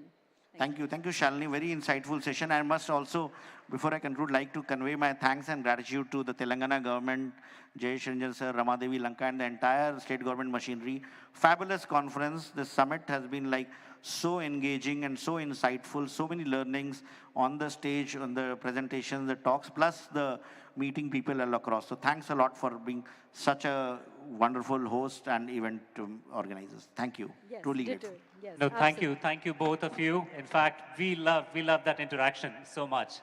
Shri Abhishek Singh ji, you heard directly from the horse's mouth about the big picture. He's the CEO and president for NEGD, additional charge as MD and CEO of Digital India Corporation. So you can imagine, the scale at which he operates and the kinds of the ground realities and the challenges that he's able to foresee. And thank you so much for sharing those insights, sir. It was lovely to understand that. If protection was a challenge, I was thinking to myself that, finding ways for that technology, that AI technology to reach to the masses, that's going to be a much bigger challenge, right? Protection comes much later, right? So vocal-based tech AI. So in my mind, I was thinking that, it's almost like, you have to personalize yet protect with the advent of AI. Thank you so very much, sir. And thank you so much, Ms. Shalini, ma'am. It was wonderful. You moderated it so brilliantly. As a token of our appreciation, I would like to call upon stage Mr. Bhavesh Mishra ji, Deputy Secretary, to come on stage and hand over a small token of our appreciation to both of you. It was wonderful listening from.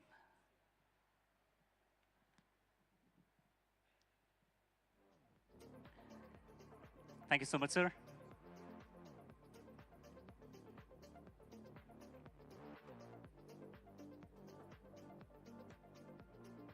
Ladies and gentlemen, Shri Abhishek Singh ji and Ms. Shalini Kapoor, Country Head and Chief Technologist, AWS India. We talked about regulation. Two sides to that regulation as well. We talked about the global regulation, which Ms. Daniela Kombi talked about a little while ago, and then Mr. Abhishek Singh ji talked about, the challenges that regulation brings about in India, and how do we navigate around that. So brilliant sessions there. Now, before we move on to the next set of session, quickly, I know it's been a long day. You've been sitting all there. Why don't you all just stand up, maybe wiggle your arms, shake your legs, shake your arms a little bit, ease those muscles out a little bit. We are just two discussions away from a coffee break, a much needed coffee break for some of you. In the meantime, right, do not go away anywhere, because later this evening, after these sessions do get over, there is, as you can imagine, there is going to be an entertainment session as well. There's something in surprise. We would have a former Miss India here in this very auditorium here, or the main hall, as we call it, right? Along with one of the Tollywood stars gracing this very stage. So please don't go anywhere. There will be high tea, which will be served at the back. And like I mentioned, for lunch and coffee breaks, the speakers, all our esteemed guests, you will have a separate separate lounge for snacks and tea that will be served for you. And very shortly, we will have a coffee break, so don't go anywhere. All right, moving along. I'd like to invite on stage Miss Ritu Mehrotra, who's the founder of United We Care. And she's going to show us some cool technology, the AI technology, on behalf of the government of Telangana here. Over to you, Ms. Ritu. Please give a big round of applause for her.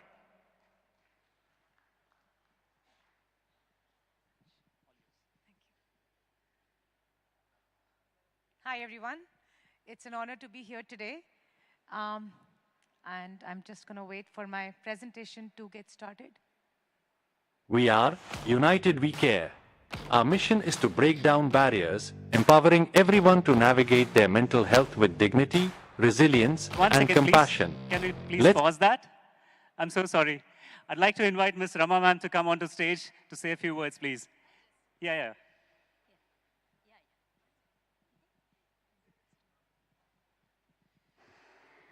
Actually, we want to, give you the best later, so that's the reason I came before you.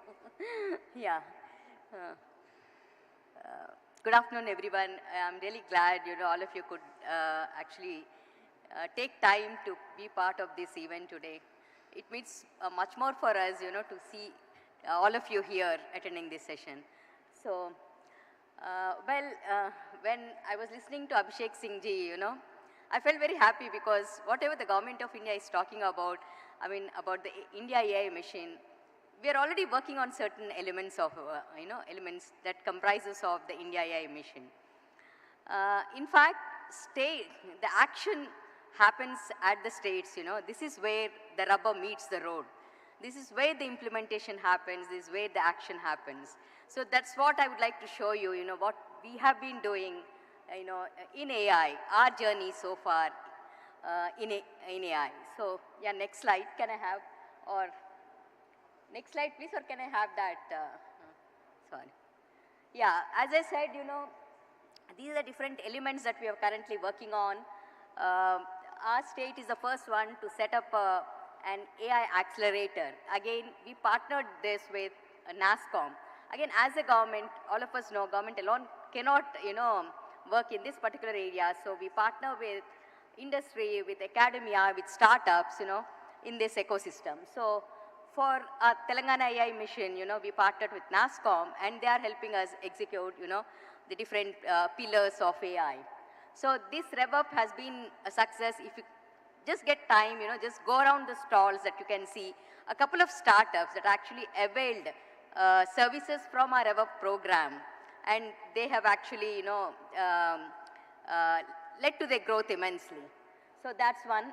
Second, high performance computing. We are already, in the morning also you heard us signing, the MOU with YOTA. We are going to set up 4,000 GPUs as phase one and expand it further to 25,000 GPUs is a plan. But before that, again, we don't wait till something happens. We want to do something right now. So that's what we did. We actually partnered with CDAC to facilitate, IRAVAT infrastructure available to startups, and today startups are availing that.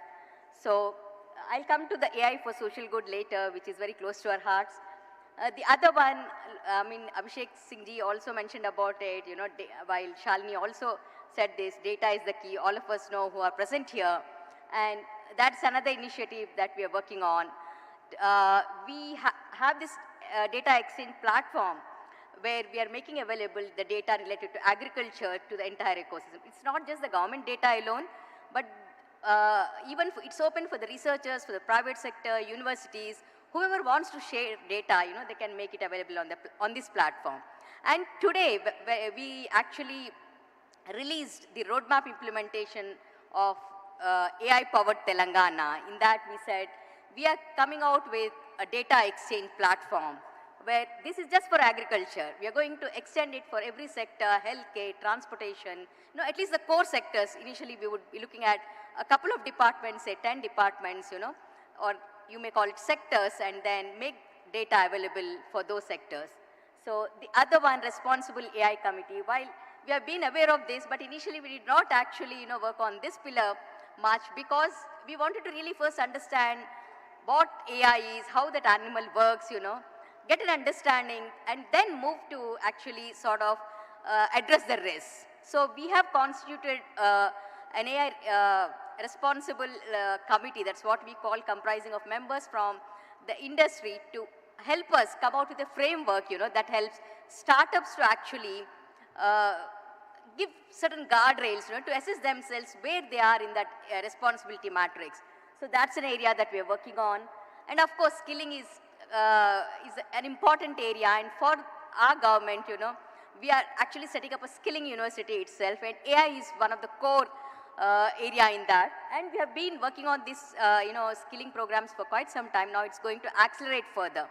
And skilling is just not to actually train students to become employable, but we're also looking at, as somebody has mentioned earlier, we want to actually have AI-aware population. So that's what we have indicated in our roadmap earlier, today morning that we have released. Yeah, these are the different elements that we're working on currently. And going forward, we are going to actually implement the roadmap that we have released today. The focus again is on, Gen AI is one area of focus where we're looking at Telugu LLMs, and today that has been spoken about by Pratyusha also, Pratyush Kumar. So that's one. Again, data, Telangana Data Exchange Platform is another one that we're going to focus on. And skilling, then research collaboration network. These are the key things that we're going to focus on going forward. Coming to the last one, AI for social good. Well, these are all, the things that make, AI work and so on. But very important, area that we focus on is how do we use AI? Where do we use AI? How do we use AI to solve problems, real problems on ground? That's what I would like to showcase you. Yeah, moving on to the next slide. We have a very structured approach, and this we have been, it's a tested model for us, I would say. It's not just, we just sit out there and, try to visualize something and do it. we actually sit with the departments, understand their pain points. And this is like process we follow, where then we have brainstorming sessions, understand where AI can, again, we don't want to use it for the sake of technology. Does AI really help solve this problem? Or for that matter, any technology. So once we understand, yes, this is a problem that can be solved by technology, then we go ahead and implement a pilot, pilot solution, so the department feels comfortable. They would see the outcomes of that, and then we move on to scaling it up. Yeah, next. Yeah, these are a few projects that we have put in there, but there are many more. So agriculture is one of the focus areas for us. Since I know all of you, for a country as a whole, agriculture is, and in this we have done, quite many experiments, I would say, Again, as Abhishek ji mentioned, we actually face a lot of challenges in terms of farmers adopting technology. We had to really put in on-ground, support system to make them use those tools that we have provided. One is an AI testing tool to test the, the product, chili specifically. We introduced this for the crop called, for the chili crop, where we implemented a range of technologies and tried to assess if it really increased the productivity, if it really increased the revenue to farmers. And fortunately, yes, it did. But there are certain lessons that we learned. We are actually using those lessons to scale up that particular project. While, yeah, please go on to the next slide. This is a Sagu Bagu project, the agriculture project that I was talking about. So these are the range of technologies horizontally you can see. And at the end, we could see chili production increased by 15%, and there was a 7% cost reduction due to adoption of the advisories. So this has been a success story for us. Now we are actually scaling it up for 5 more crops across 10 districts is our plan right now, and we are looking for partners to do that. Yeah, next please. This is about the transport solution that, we have been talking about. Like we have implemented, and again, most of you might be knowing, road accidents or deaths due to accidents is one of the biggest costs, in India. So we are trying to actually reduce those road accidents by 50%. And this is again a successful solution that we have implemented, which actually brought down the accidents by about, I think, 30 to 50% in a period of about, it's 4 months, but I think I remember it as 6 to 8 months is what we have carried out the study. So in fact, there is a study that statistics that say that, every 2 minutes a person dies. That is the criticality of the solution. And to Shalini Kapoor's question, that what's one solution that can be scaled up across the country, I would recommend this. Because this is not just limited to Telangana alone, but this is a problem that is everywhere in India, That's like the statistics that are shown are there for India, not just for Telangana. So next slide. So this is reducing accidents and saving lives was the earlier one. This one, again, forest department, there are no tools for the forest officials to monitor animals, while they have huge data with them. But there is no tool as such, so we actually, I'm not speaking much on this, as we have a startup that helped us to implement this solution. Akash from Think Evolve, he'll be talking about it. But the impact that we are looking at using this solution is, eliminating poaching, which is one of the major, reasons for extinct of certain species of animals. Then we want to redesign the ecotourism spots, using this tool. Of course, managing the food and water for animals. So this has been a great tool for them, and they've come back to us and said, the forest department, which was initially very hesitant to even to share the data with us. They came back to us and said, this is kind of a stale data for them. We are, using a tool to actually use the data that is out there. But they said, can you actually give us real-time information? Where as and when a poaching is happening, as and when an animal is getting hurt, can you give us a tool which, sends out alerts to officials? We are working on that. Yeah, next, please. Yeah, this is about, using an AI tool to assess whether a child is consuming, at what level he is in terms of drug addiction, This again we developed with the help of a startup called United We Care, which actually, the startup will be showcasing that solution in detail. But again, this, we actually plan to launch this today, but due to some, technical reasons, we couldn't do it. But going forward, this tool will be available to all the schools in Telangana, So, and parents, where most of the parents, they do not come out and say that my child is actually using drugs.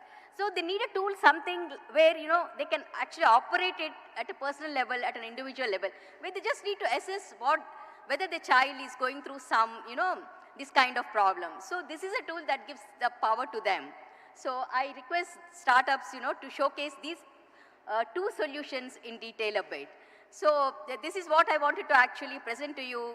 I mean, the kind of work that is happening in Telangana, and going forward, we are going to accelerate further on this, and we invite partners, to help us actually implement pilot projects in different areas. As I said, our role is to actually identify problem statements within different sectors, within different departments, and we seek out partners who can help us with implementing these solutions. So thank you all, and once again, for being here and actually attending this event. It means a lot to us. Thank you.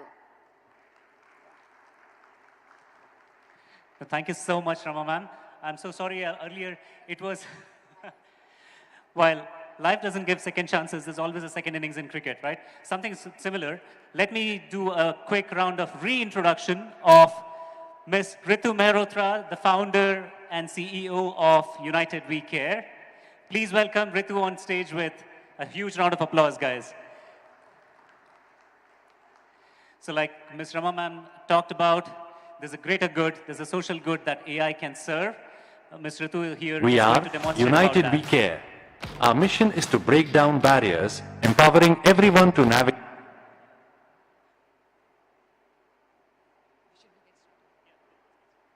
We are United We Care. Our mission is to break down barriers, empowering everyone to navigate their mental health with dignity, resilience, and compassion. Let's take a look at your all-new AI wellness assistant.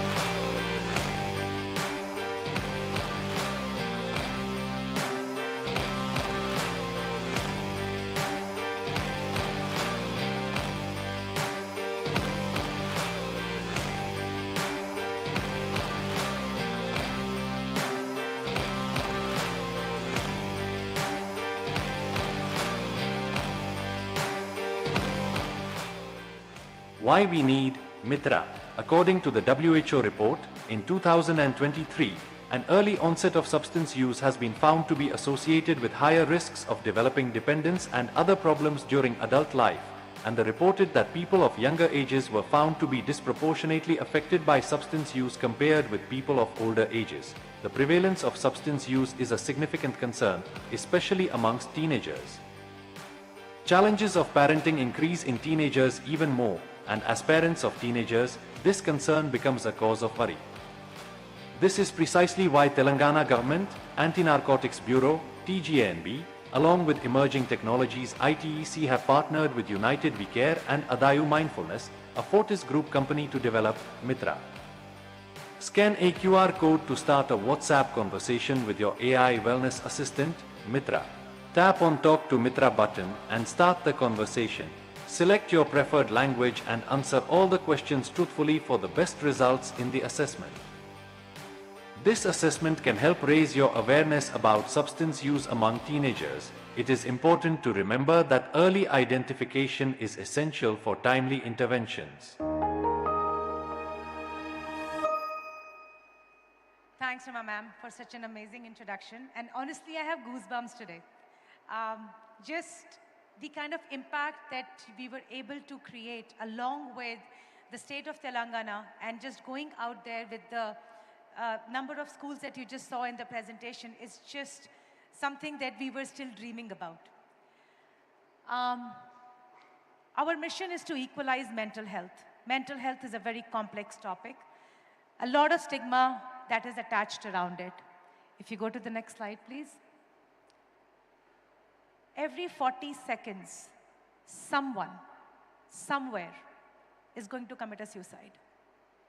1/6 of Indian adult population is actually dealing with one or the other mental health issue. It could be a depression, anxiety, trauma, and much more. And quantity and quality of clinicians is another issue. And that's what we're trying to solve. If you go to the next slide. Our system actually starts off with assessing the problem. A lot of us, when I was dealing with my own mental health issues, I did not know what the problem was until actually somebody told me that, hey, there is an issue. So we try to uncover that. So when you come to the platform, we will help you understand screen, and we have 30+ assessment tools on the platform that can help you to understand what is the situation. The next friction point is people don't know, should I see a coach psychologist or a psychiatrist? That's where we come into play to make people understand that for the situation that they are, high, medium, low, or the problem, which could be anxiety, depression, schizophrenia, or whatever else, what is the kind of support and service that they need and by which clinician. Once you see a clinician, then it's important for you to understand, they may ask you to do journal entry. They may ask you to do gratitude writing, which people don't know how to sometimes do. So all of those tools are available on the platform for you to be able to do that. And we create the holistic, personalized platform. And in addition, there are programs, which is a complete kit of 3 to 5 week program on, let's say, social anxiety and so on. And all of this comes together through the beautiful face that you see right in the middle. We affectionately call her Stella, or with the Telangana government, the face is called Mitra. If you go to the next slide, please. So Stella has looked at every piece of research that has happened in mental health, which is trillions and tokens. But the beauty is, how do you train the platform? Training the platform to cater to the deepest issues that people are dealing with. And when they're doing this, they're thinking it in their mostly own language. Somebody also spoke about just before this session that, we are not going deep to do research. We realized very, very quickly that if we don't go deep and actually address the problems, and with AI, for example, hallucination mitigation, or understanding emotion, real-time facial recognition, are such important things to understand the complex problem of mental health. Therefore, we have to actually do a lot of research around some of those topics. We've done about 25 world records. I can tell you, when a doctor in India, somewhere in, let's say, Maharashtra, is giving a medication or talking to a patient versus somebody in some other part of Spain, it is very difficult for any assistant to understand, comprehend, and actually give a medication. Hence, it's very, very important for us to really go and, for example, the word error rate. It may sound like a very technical term, but it's important for an AI to understand that what kind of error rates am I going to talk about, because there is somebody's life at the other end of the spectrum. The reason there is 29 languages, purely because if we want to go through a deep end of India and trying to solve the problem, India, and we're making in India for the globe, that's how the spectrum revolves. And we are called a psychological first aid. Picture this. You're walking into a party, you have social anxiety, it's 11 p.m. at night. No clinician is available at that time. That's where our tools will come in handy to help you to be able to calm your situation down and sort of connect you with a clinician over time. In extension to this, if you go to the next slide, please, she can also work as a co-pilot with the clinician, because, as a user, you may want to make sure that your entire journey comes together on the platform. And this is actually game-changing, because this becomes the very, very trusted partner to the clinicians in terms of their journey of the sophisticated engine to provide the treatment plans. At the end of the day, clinician still is in the driving seat, and they have to accept or reject the plan that the co-pilot will suggest. But it's the only platform globally that's actually working on causation and individual level data. When you have an issue, and I don't know how many people have, but I did when I went to the doctor, they said, well, 65% people actually benefited from this kind of, a clinical path. You will benefit it too. Well, I am the rest 40%. And it took me 6 months to come to the right clinical path. And that's the unfortunate situation when it comes to mental health. And that's what this solves. And it looks at your biomarkers, your pharmacogenomics data and creates a complete holistic plan. And none to say, millions of tokens that we look at and millions and millions of interrelations that exist with it. If you go to the next slide, please. Impact. 95% of the users that come to the platform are actually finding peace talking to the platform, and about 5% people are actually booking appointments with a clinician. Mind you, you don't even know if you need a clinician because 80% people, they really don't. And that's where she helps to uncover the issues and providing you a right treatment plan. I'm not going to go through the numbers, but how actually Telangana state worked with us to make it happen for the population. If you go to the next slide, please. Another one. This is what it is, right?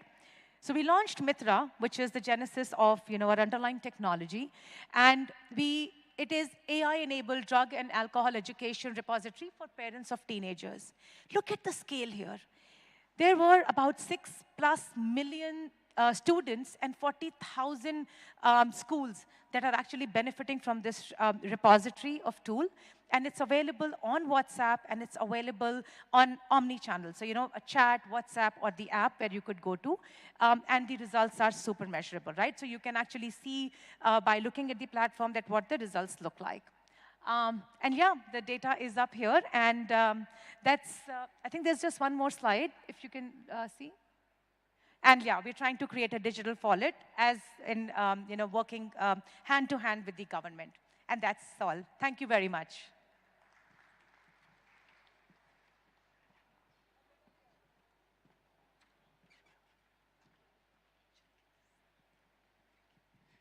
Thank you so much, Ritu. That was wonderful, wonderful. In the interest of time, may I introduce you the next speaker, Mr. Akash Gupta. Ladies and gentlemen, please put your hands together for Akash Gupta. Hi, thank you. He heads Think, Evolve, and One Netra, which is the eyes of the forest. Over to you, Akash. So, One Netra, if you look at it, forest, my name is Akash Gupta, and I'm from Think, Evolve. And we believe that forest officers who are on the ground are the backbone of the conservation efforts being taken up by the state government. Now, they have to face a number of challenges, including poaching, illegal logging, and if you have seen recently, there were the images of the devastation that has taken place across Telangana. This is where One Netra comes in, where we have reached out to these stakeholders and built a platform which helps them get all the information together in a single platform. So the forest officials on the ground, they go out, they trek about 40-50 kilometers a day. They gather the camera trap data, they gather survey information, and all that is collated and insights are generated. So, yeah. Thank you. So, now this entire activity was taking about from 2 to 3 months. By deploying One Netra with the smart cameras, this has reduced to 60 to 80 minutes. What we see that over here is that once the smart camera is deployed, it detects the animals. It will create a kind of alert so that if it is around any kind of habitats or where humans are living, we can give them a proper kind of an information about it. So if you can play media 1. By processing those videos, we can also look at the length and the height of the animals, and this is useful for doing the psychological impact and understanding each of the animals out there. Move to the next one. So if you see out here that even though the quality of the video is not that good, but we are still able to capture the tiger out there and ensure that this information is passed on to the correct authorities. This, if you go to the next slide, we are also using this to identify individual tigers as well as leopards and matching it with different places. The platform looks at 20 different species of animals, can create spatial temporal maps with it. It can help them identify any kind of a psychological changes. We're also looking at vulnerability zones where human-animal conflicts are higher. And if any of these smart cameras detect a person, we use facial detection and send it to the officer on the field. So, yeah, so the can you play the last video, please? So this all is like a kind of a platform which allows not only the forest officials, also the animal field biologists to be able to analyze and look at the different aspects of the animals. We have built this new feature which allows them to look at the the images, look at videos. Videos can be processed. We can get weather information and then try to get that all and provide a holistic view of the forest. So that's how One Netra is there.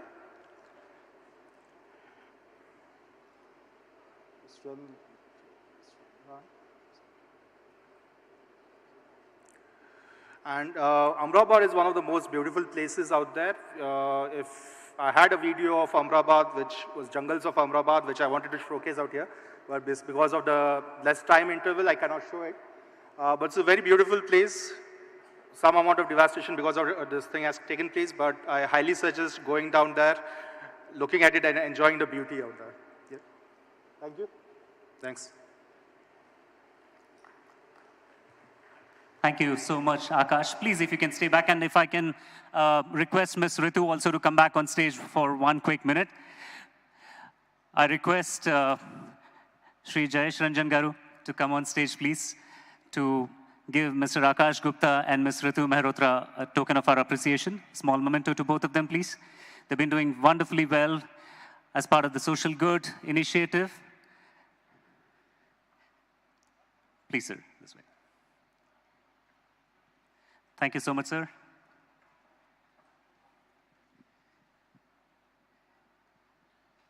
Please, please.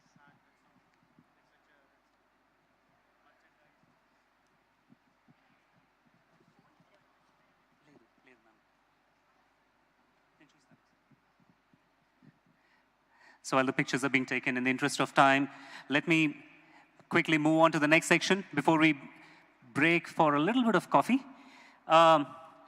Inviting our next set of panelists, and while I call the panelists upon stage, I request the support staff to place 5-6 chairs on the stage here, please, quickly. Please welcome for a discussion on innovating for social good, Kimberly Johns, the Senior Public Sector Specialist from World Bank, Dr. Nitesh Chawla, Frank M. Freeman, Professor of Computer Science and Engineering, and Founder Director of the Lucy Family Institute for Data and Society, University of Notre Dame, USA. Ms. Pragya Mishra, India Lead, Public Policy and Partnerships, OpenAI. Mr. Shekhar Sivasubramanian, CEO of Wadhwani AI. And moderating this discussion would be Mr. Gaurav Goel, Founder and CEO at Samagra. Please welcome them on stage. Ladies and gentlemen, the panel for talking about innovating for social good. Come on, guys, we are almost there at the coffee break. A louder round of applause. It means a lot, whenever we applaud other people who have taken the time off to come on stage, talk to us about, their ideas, what they've learned. Just gives a little more energy. Can we hear it one more time, please? Yes, now that's more like it. Thank you so much.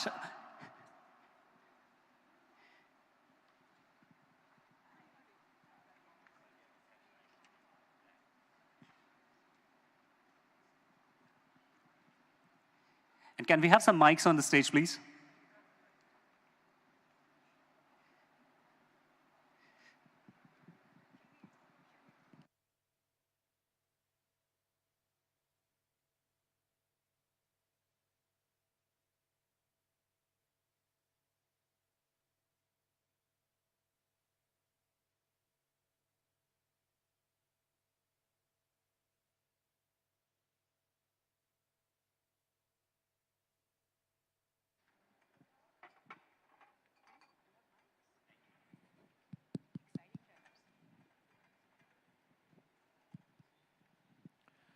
Very good afternoon, everyone. I'm Gaurav Goyal from Samagr, and happy to be moderating this panel on innovating for social good. And I couldn't have hoped for a more diverse panel than what I have, with each one of them representing a different actor in the ecosystem. So from multilateral to big tech to not-for-profit and academia. And while I can't be claiming to be representing government, but since we exclusively work with the government, so a little bit of a government also thrown in. Right? So that's the diversity here. I have Dr. Nitesh Chawla from the University of Notre Dame. He does a lot of research on AI for social good, on responsible and trusted AI. I have Kimberly Johns from the World Bank, has worked over the years across countries on GovTech and on service delivery. I have Pragya Mishra, who's the face of OpenAI now in India, and she doesn't forget reminding me that OpenAI is not big tech, it's still a startup, but that's a different discussion. And the hugely experienced Shekhar Subramanian, who's the CEO of Vadhwani AI. They're building a lot of solutions and capabilities for deploying in the developing world. So great to, very warm welcome to all of you.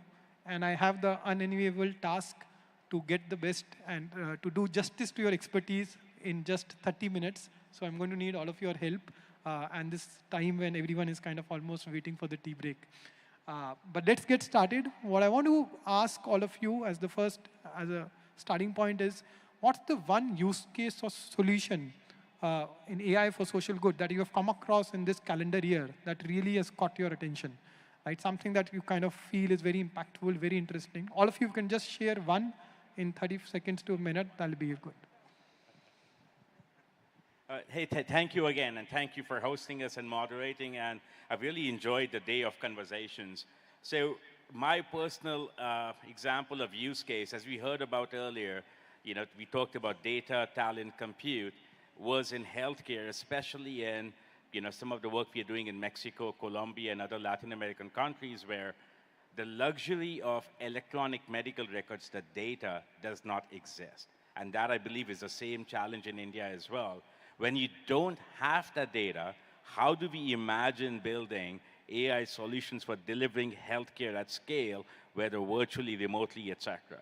So we are going through a painstaking process of looking at paper-based records, digitizing those, doing language translation, and then building specific risk triage model, and also accumulating social determinants of health along with clinical data to truly develop, does the individual or the family have the caregiving capability at home? Do they have resources available at their community for healthcare? Do they have to come to an urban center? What is the clinical risk profile? What is the social and mental health determinant risk profile? All of those things have to come together to truly deliver on the universal AI for health and inclusive AI for health solution. So it's a step-by-step process, and that is it's been a labor of love, sweat, and tears in many ways. So thank you. Great. Kimberly. Thank you, and thank you for having me.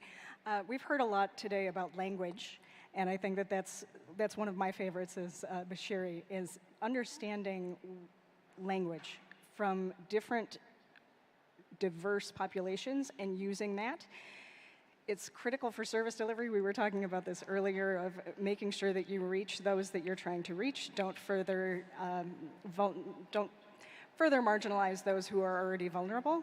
But we can also take that same technology to collect the data from these populations, put them back into the algorithms so that we have more contextual systems, and that, I think, is quite valuable.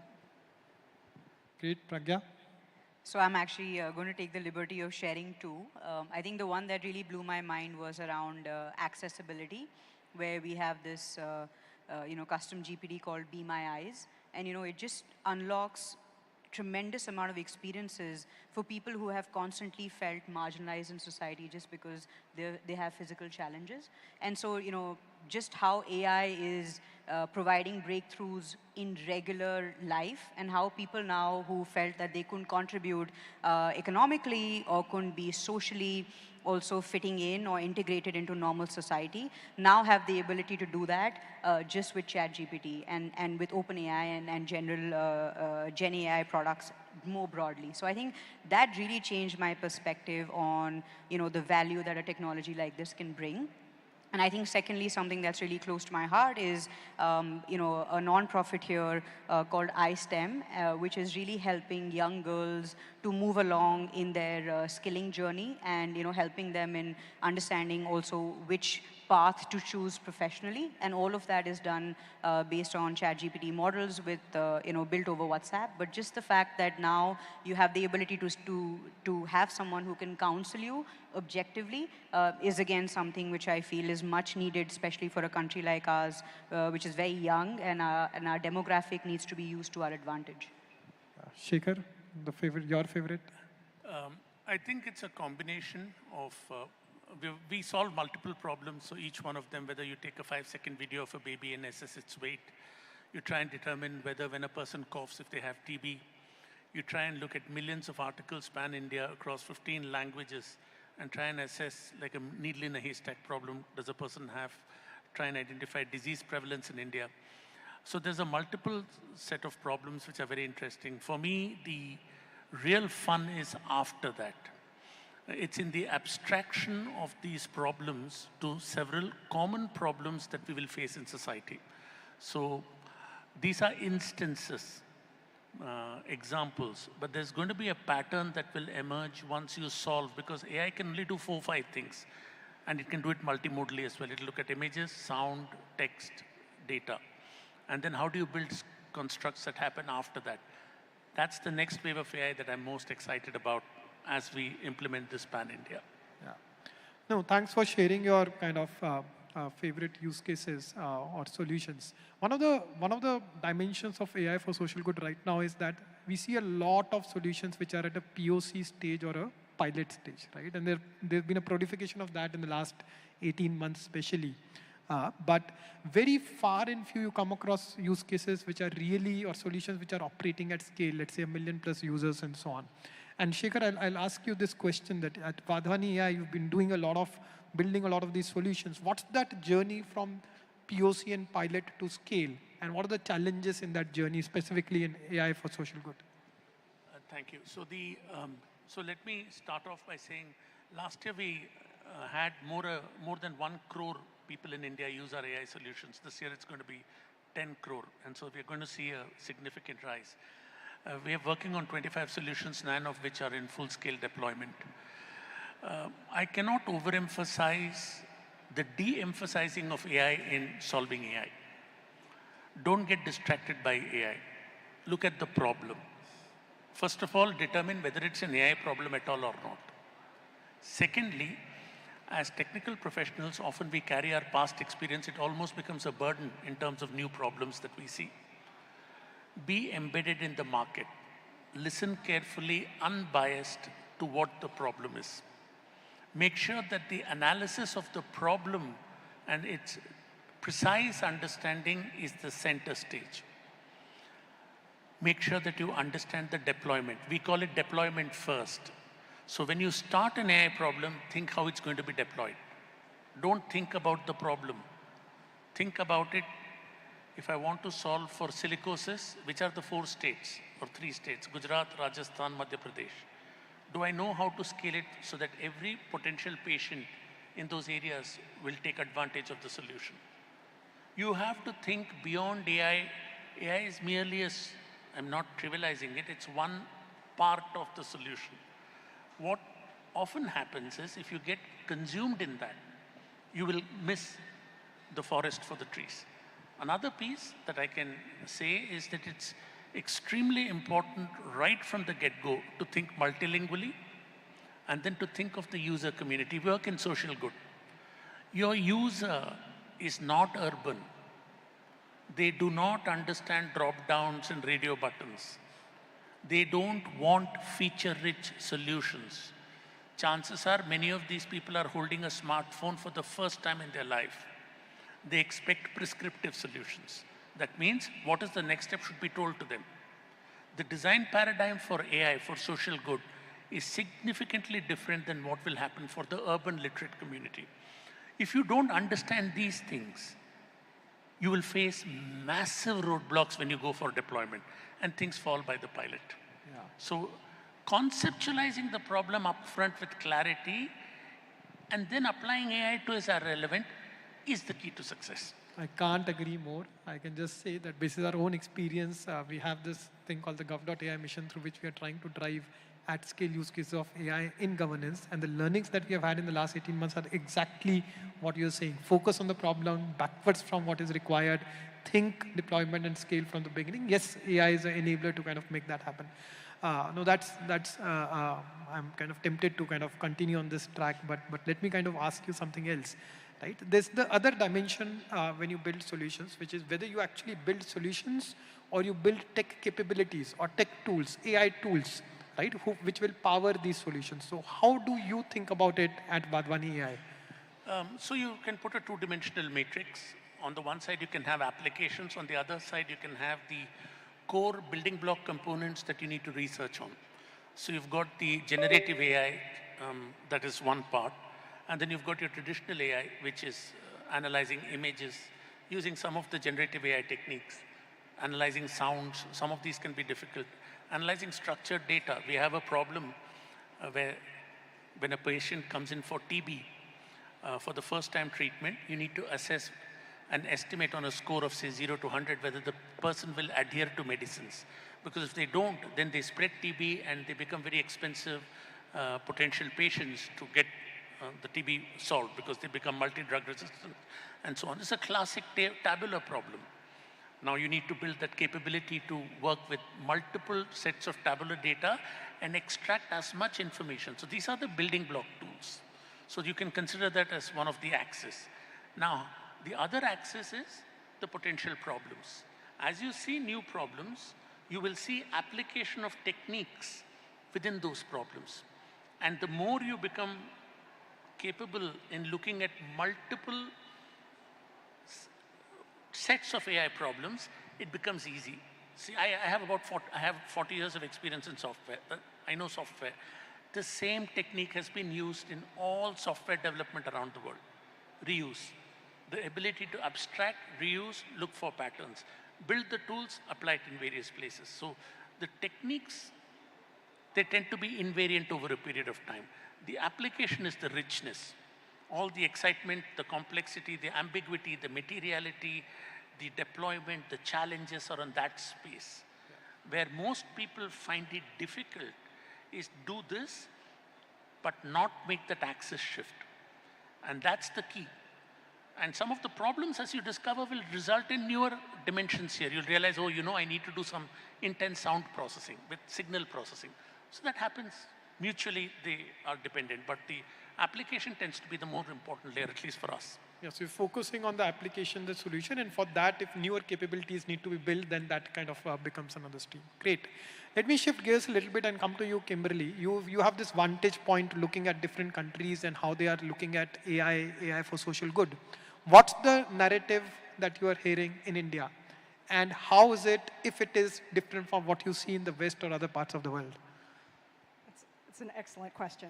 And please know that my answer is colored by this is day number 3 here in India. So I don't so much have the full contours of the narrative, but I do see a full recognition and a cognizance of the power and potential of AI in particular sectors and for different applications. So it's more of a holistic view where we've heard a lot of really rich discussions today about different aspects of risk, infrastructure needs, energy needs, data needs. What are these challenges that you need to overcome?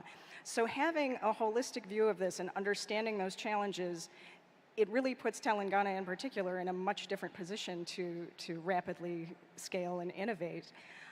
In other countries that we go to, it's kind of very similar to this. You have a hammer, and then everything starts to look like a nail.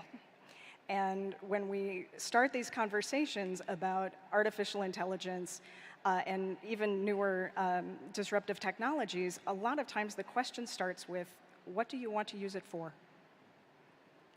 And we start from there. There are many countries that I've worked in where you have maybe an 8% connectivity rate, so it almost becomes a moot point, but that doesn't mean that we can't start creating those enabling foundations to then build upon and help leapfrog these other countries. So I think that Telangana in particular is in a really unique position, and having that understanding and using it. But the problem, not the problem, but another challenge is really going to be implementation. So you have a vision, there's all of these partners, there is a government commitment and a willingness. Now we just have to start the hard work. Yeah. And as you kind of are also alluding to, the narrative, the prominent narrative here is a backwards from use case kind of a thing, that how do you use the latest in AI to solve for real on-ground challenges, real on-ground problems for the common people, and that's where bulk of the effort is. Yes, there's the safe and trusted AI, which matters. There is, but this is the primary thing that India and the government and the entire ecosystem is focusing on, and probably rightly so. Also not in the arms race to build the next 8 billion, 9 billion model. That's the other kind of thing that you do here. But as we look to do that in India, and the last point that you mentioned, what do you see as some of the advantages that we have, competitive advantages, and where do you see the challenges as India looks to do that? I'm sorry, it's really hard to hear you over here with the echo. Okay, I was saying, what do you see as India's advantages as India tries to leverage AI for solving challenges, on-ground challenges, and what are some of the challenges that you see in that journey? Thank you. The advantages are many. We've heard a lot about the local tech ecosystem here. Again, the government commitment, which is huge. I mean, we think about this, I come from public sector, so you think about what are those political economy drivers for what makes a successful reform program, and this is exactly what it is. It's not just technology, it is all the soft reforms that enable that. It's the skilling on the demand side as well as the supply side, teaching civil servants how to use this technology responsibly, developing those governance frameworks for the data use, making sure that you share that data. So I think that Telangana is in a really great position in terms of having the skills, the infrastructure, the data to rely on, but it will be critical to get the data right and have those clear guidelines for use, for reuse. How do you integrate that data for multi-sectoral services? Having the silos and these different sectors approach is good to start driving, but when we move ahead, we're going to see how the different sectoral data needs to come together in an accurate and responsible way. Got it. Thanks, Kimberly. And that brings me to you, Pragya. As OpenAI, you want to build the best AGI in the world, right? And that's the journey that you're on. But when you look at India, the fact that there is less Indic language data available, which is annotated, which is usable to kind of train models and so on. How is OpenAI looking to solve for that part of the challenge? Yeah, no, great question. I think it's something that I think about a lot, and also try and tap into the ecosystem that we have here on how is it that we can really move along that. But I also want to say that as the models are incrementally getting more intelligent, they are also getting intelligent on language. And so, you might say that, okay, most of the frontier models are trained on English today, but yet on 4.0 today, when you put in most questions in, let's say, Hindi, Gujarati, like the top 10, 15 languages, you will see that most of the responses you get are in the zone. The accents are not great, we're working on that. But I think in general, just where we are today, considering the ChatGPT moment was just 1.5 years ago, I think it's fairly good progress just in terms of how the models are evolving. I also feel, I think, there is a massive opportunity in India. I see as a microcosm of the world, really, because of the diversity that we bring. And I think the most important element that Indic language datasets bring is not so much the language performance or translations, but specifically the cultural nuances, which I think often get missed. And I think that is where we're trying to work with the ecosystem. And it's difficult because even though I think we started our digitization journey, fairly early, but there is a still long way to go when you look at judicial services, you look at healthcare records, and all of that is in process.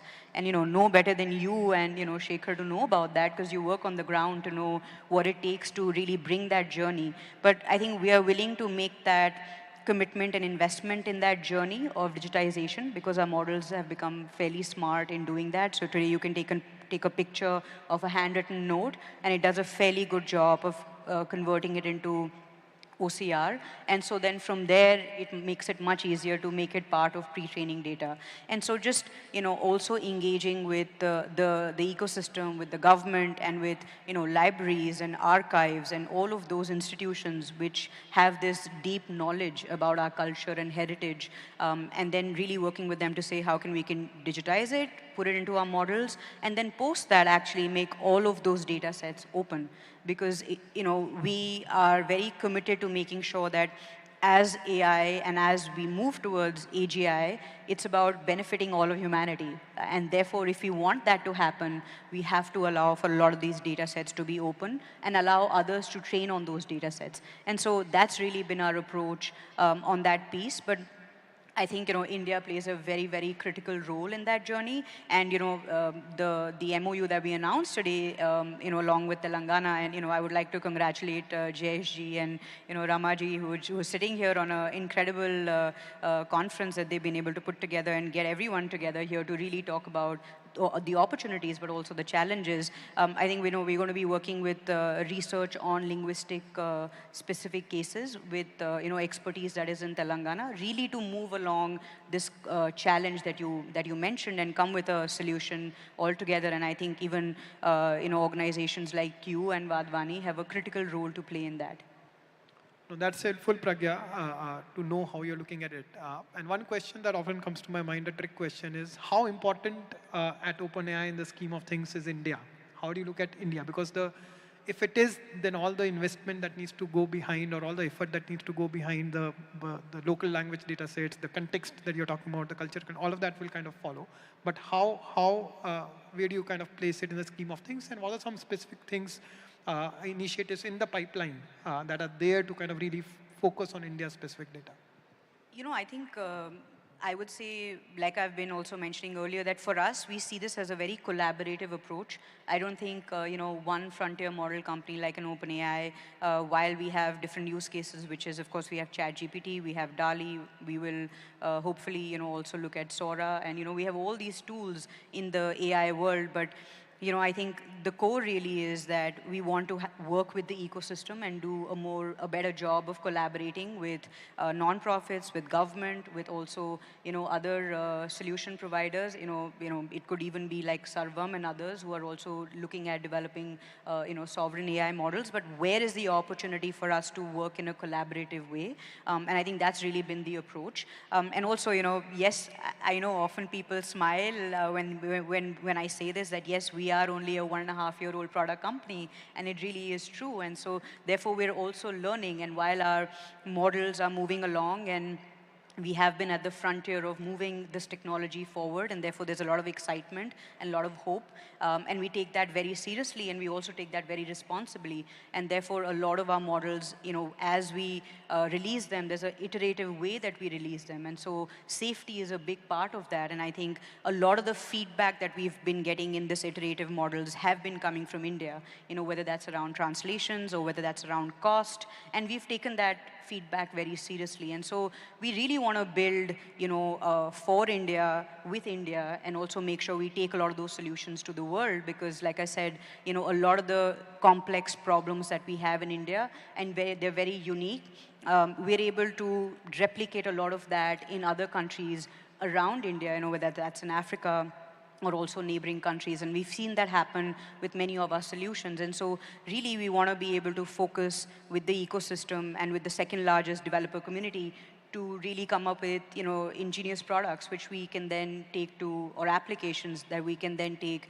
to the rest of the world. And so we really see a lot of the application development, or really cool, creative solutions that we are seeing sitting, or our teams are seeing sitting in the US, is really coming out of India. And that's really encouraging. And therefore, we are spending a lot of time to think about how can we do more here.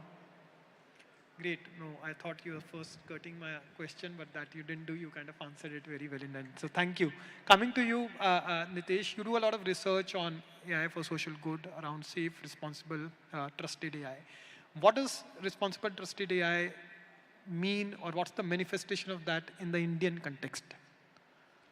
I think first of all, I'd like to acknowledge what all the brilliant panelists here have mentioned as to the local context, thinking about the deployment, thinking about how it would be used is so essential. Often failures in AI for social good happen because we fail at the last mile challenge, right? And that is, how do we take what we have done from a proof of concept to pilot to actually taking it at scale to deployment? And that's where, if appifying the world was easy, we would have been solving AI for social good. But we can't appify the world, unfortunately. And there requires and then going to the responsible trusted AI I almost think of it nowadays as an AI co-op, an AI coalition, an AI collaborative where you have not-for-profits, industry members, government, academics sitting together and really sort of appealing to the end users, appealing to the developers to think about what is the right construct of developing, what is the right construct of use. My challenge with the phrase responsible AI is that whose responsibility it is? Responsibility of the developer, responsibility of the algorithm, if we are imagining AGI, right? Responsibility of the app developer who's using the foundation models, or the algorithm developer, or responsibility of the user. And it's very easy, it's very human to deflect responsibility. So as we think about responsible AI, we have to really capture and be able to measure it. And that's the same thing with AI for social good as well. Is it's easier said than done, because what is the realization of that social good? What is the realization of the responsibility? And when we think about safety trust AI, I'm part of an with NIST in the US, we are part of a working group where we're really deeply thinking about what are the ways we can measure, monitor these technologies. We don't know enough. However, we have learned the lessons in the past as to what, of use and misuse of technologies, dual use of technologies, what we may face with AI. And, and whether it's with the social media technologies or the internet, or if you go back to, Oppenheimer movie came out recently where there was this moral dilemma after the bomb was created. What have we done, and what's the use or misuse of that technology as well? And I think that is the moral dilemma that we have to collectively address, because it's a universal dilemma. It's not attached to any one country or culture, so to speak. Got it. So saying it's more a universal thing, and it has different meaning in the Indian context and so on. But you mentioned one thing, that is about getting different stakeholders together, creating a collaborative, creating a collective.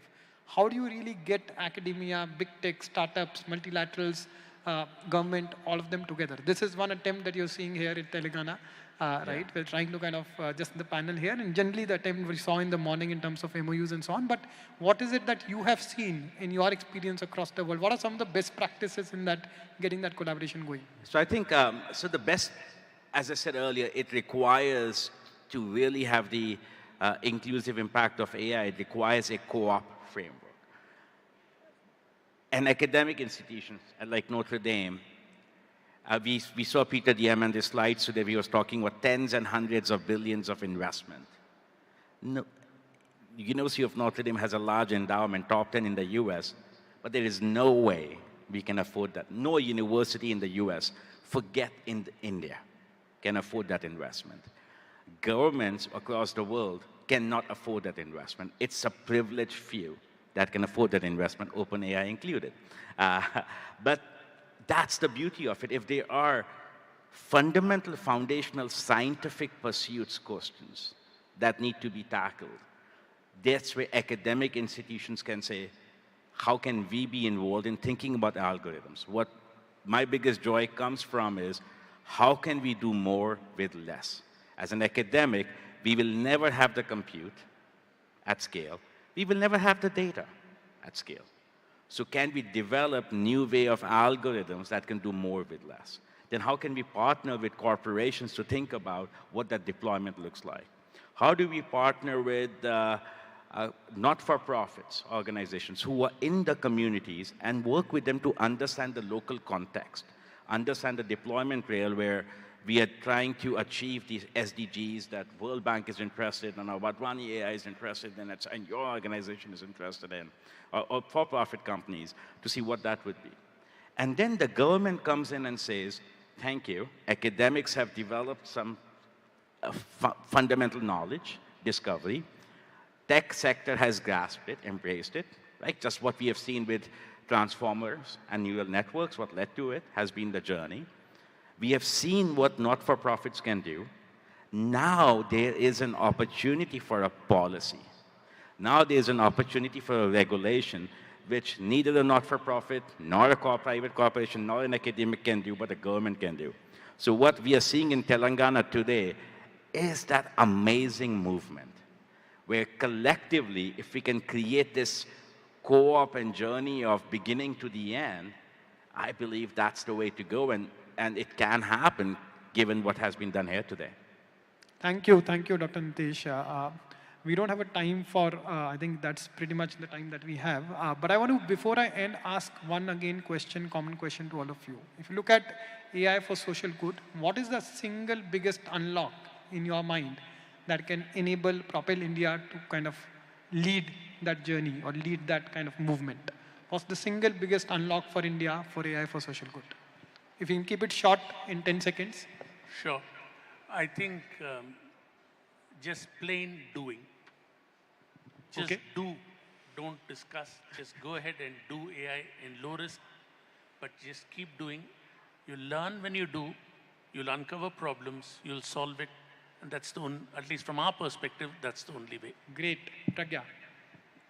You know, I think the biggest advantage that we have and the leg up that we have over the rest of the world is really the digital public infrastructure that we've been able to create. And, you know, the solutions that we're developing along with Samagra and how you've been able to move it along in the agriculture and farming space and how it's taken different models or how it's taken different avatars in different states, even though the baseline solution remains the same, is, I think, something which can really unlock value at India. And we've seen that happen in different sectors. I feel it can do the same in AI as well. DPI to the power of AI. Yeah. Kimberly.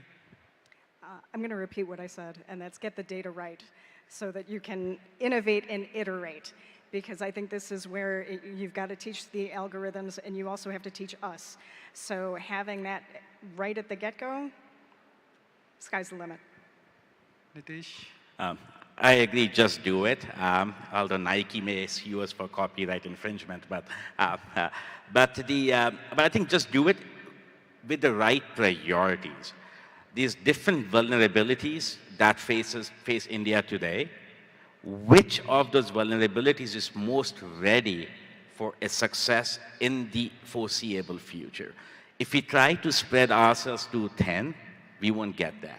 So pick on whether it's transportation, Ramadevi ji was sharing earlier today, or healthcare, or climate change, or poverty, and pick one or two and go all in. Got it. So basically you're saying just do it, DPI to the power of AI, get the data right, and focus efforts, right?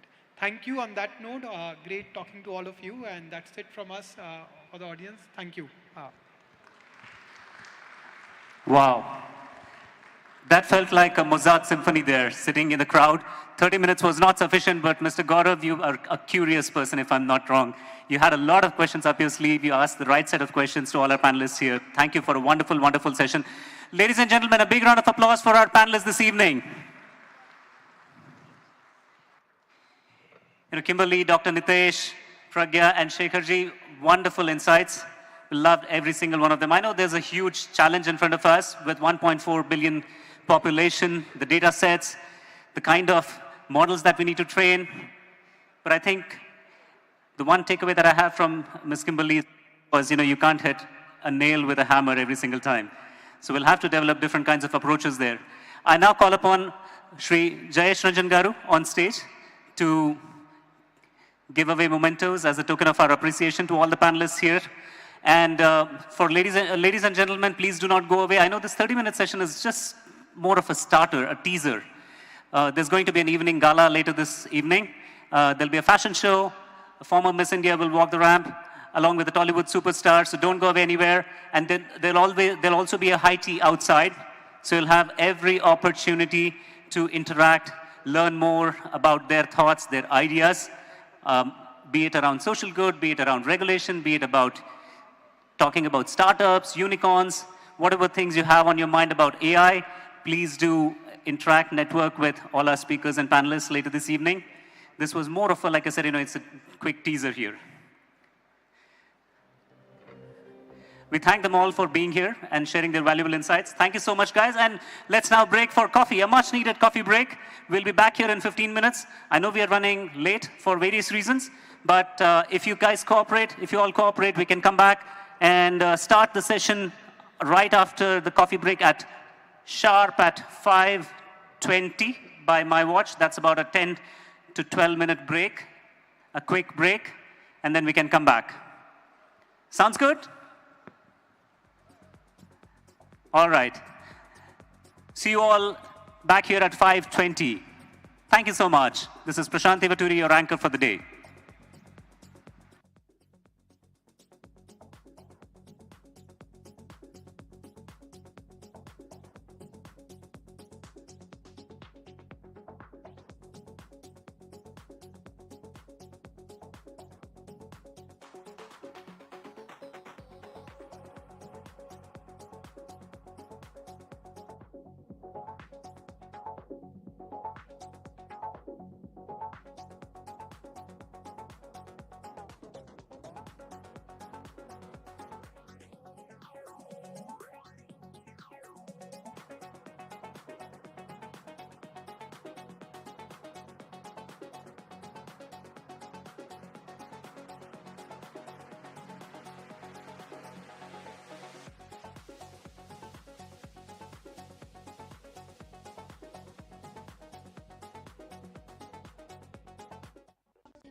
She walks home with the same parts on, with the same songs on repeat. Hoodie pulled up over her eyes, cause she's not in the mood to speak. She got one that he wants to one, didn't mean to fall so deep. She walks home with the same parts on, with the same songs on repeat. Same songs on repeat. Same songs on repeat. She got one that he wants to one, same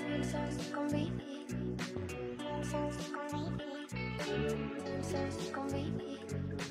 She got one that you have to hold.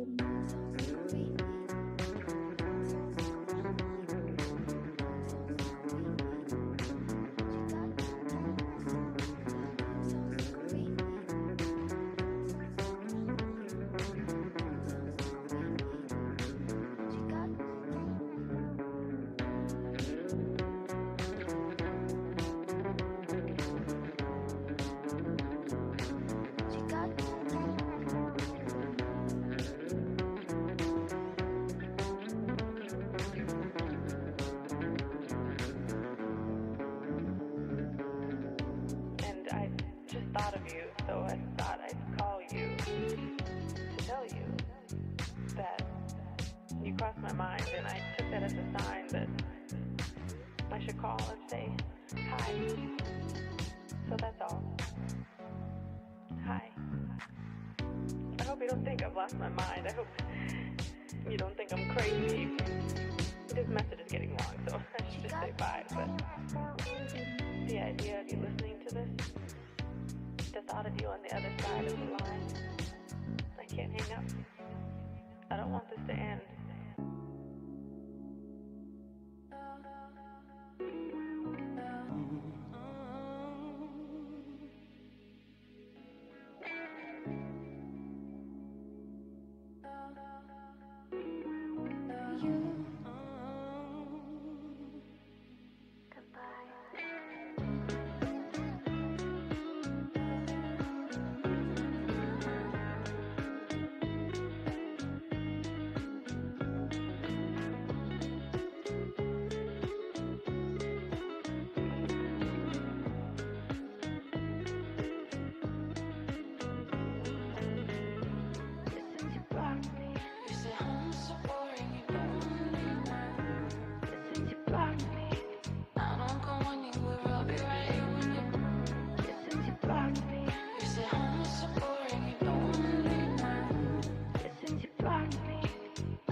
It was just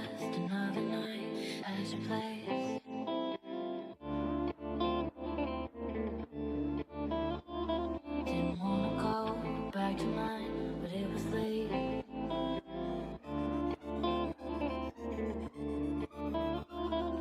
It was just another night at your place.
Boy, you make it look so easy.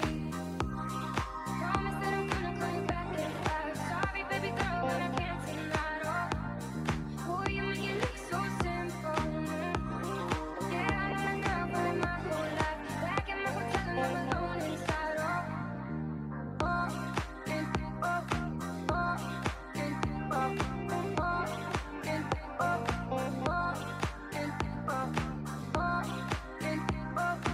Check, check.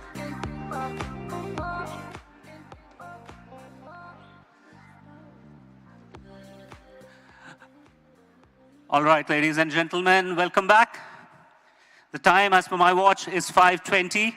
Request you all to come back and get seated quickly. We're running behind, so we'd like to start on time and make for some of the lost time during the day. I know these are very interesting sessions.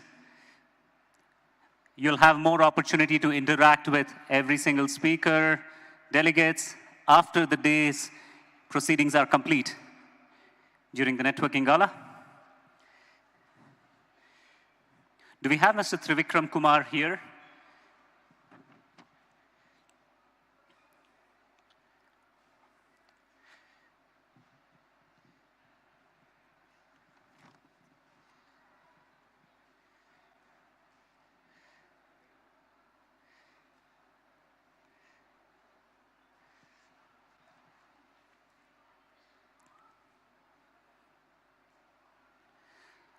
A lot of work and some play will brighten up what was otherwise a serious, thought-provoking day. There will be an evening gala later this evening. Sorry, that was repetitive in some ways. So there will be an evening gala. After we complete all the different panel discussions and the fireside chats, we've got a few more sessions lined up for today. It's been a holistic experience covering different topics around AI, from how do you build unicorns, how do you sustain them, how do you grow them, to talking about AI for the social good, to talking about regulations around AI, and much, much more. So ladies and gentlemen, please come back, take your seats. This is the last session before we go into the evening gala. Like I mentioned earlier, there is going to be a former Miss India walking the ramp this evening, a pretty known Tollywood actor surprising you all on the ramp walk. Plus some other interesting things, some other events later this evening. along with a high tea. So please don't go anywhere. Stay glued to your seats, and we'll make sure that the next set of sessions also have equally good takeaways. Mr. Trivikram, are you ready? Shall we start?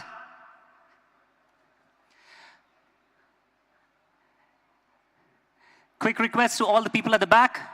We are beyond 5:20 right now, almost 5:25. Please come back to your seats. Request, it's a humble request to all of you. We'll have time afterwards for chit-chat. There's a lovely lightning demo, cutting-edge innovation demo that Mr. Trivikram is going to show us right now on stage. So please come back, take your seats, and we'll get started. Or rather, we'll continue from where we left off. So Mr. Trivikram, welcoming you on stage with a big round of applause from all the audience here.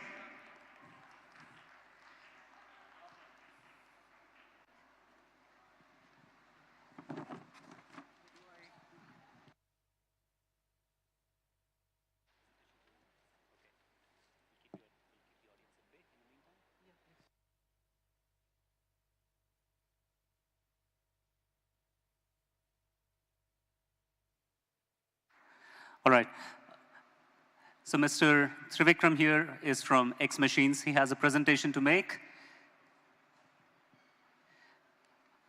All you wonderful people out there at the back, please come back and take your seats.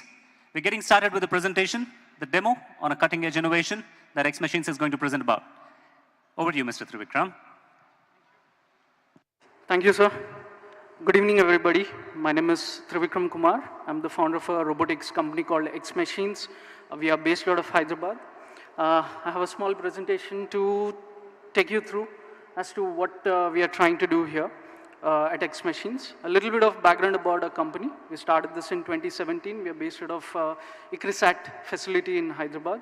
And we are a company funded by IIIT Hyderabad, Indian School of Business Hyderabad, and Coromandel Fertilizer recently. And we were also part of Shark Tank India, where Ritesh Agarwal of Oyo and Namita Tapaji of MQ Farmers were also investing in our company. Coming to the main crux of what we do at X Machines, fundamentally we started this company to bridge the technology gap that exists within Indian agri ecosystem. And once we started speaking to customers locally, we got to understand quite a few problems of theirs. Fundamentally, starting with labor shortage problem, a lot of chemical utilization being adopted as a result of that, and degrading soil health were top 3 problems. And fundamentally, coming to the Indian agri landscape, our farmers, over 80% of them are small and marginal, which means they own less than 5 acres of land. And what's happening is they don't have right tools for deploying mechanization in their farms. Okay. So historically, they've been dependent on farm workers. But what's happening is it's getting very difficult to find people who will work in hot sun throughout the day for a meager pay of 200 rupees, 300 rupees. So because of that vacuum that is created, what customers are doing is they're getting into a lot of chemical-based farming. And also, because activity is not happening in a timely manner, there is a lot of yield losses that are happening. At least the yield is not at its best. So what we ended up, in essence, one way of looking at it is, let's say we are a family of 4, and we need a transportation solution, and all that is available in the market is either a bus or a rickshaw. Imagine that's the same case for farmers as well. All they have available is either a tractor or very rudimentary tools like intercultivators or backpack equipment. So seeing this, what we ended up creating is a small micro tractor kind of robotic solution, which we're calling it an X machine. So fundamentally, this is a fully electric tool which can perform a varied agricultural operations, starting from sowing till harvesting with the help of different attachments. The product is fully electric, can be operated with a remote control, or can also be fully autonomous.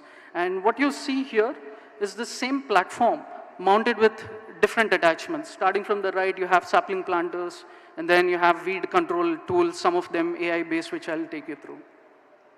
So in terms of a size comparison to a standard tractor, it feels like this. It is designed to be extremely compact so that it can continue to operate into the field even after the plants have grown to its full capacity.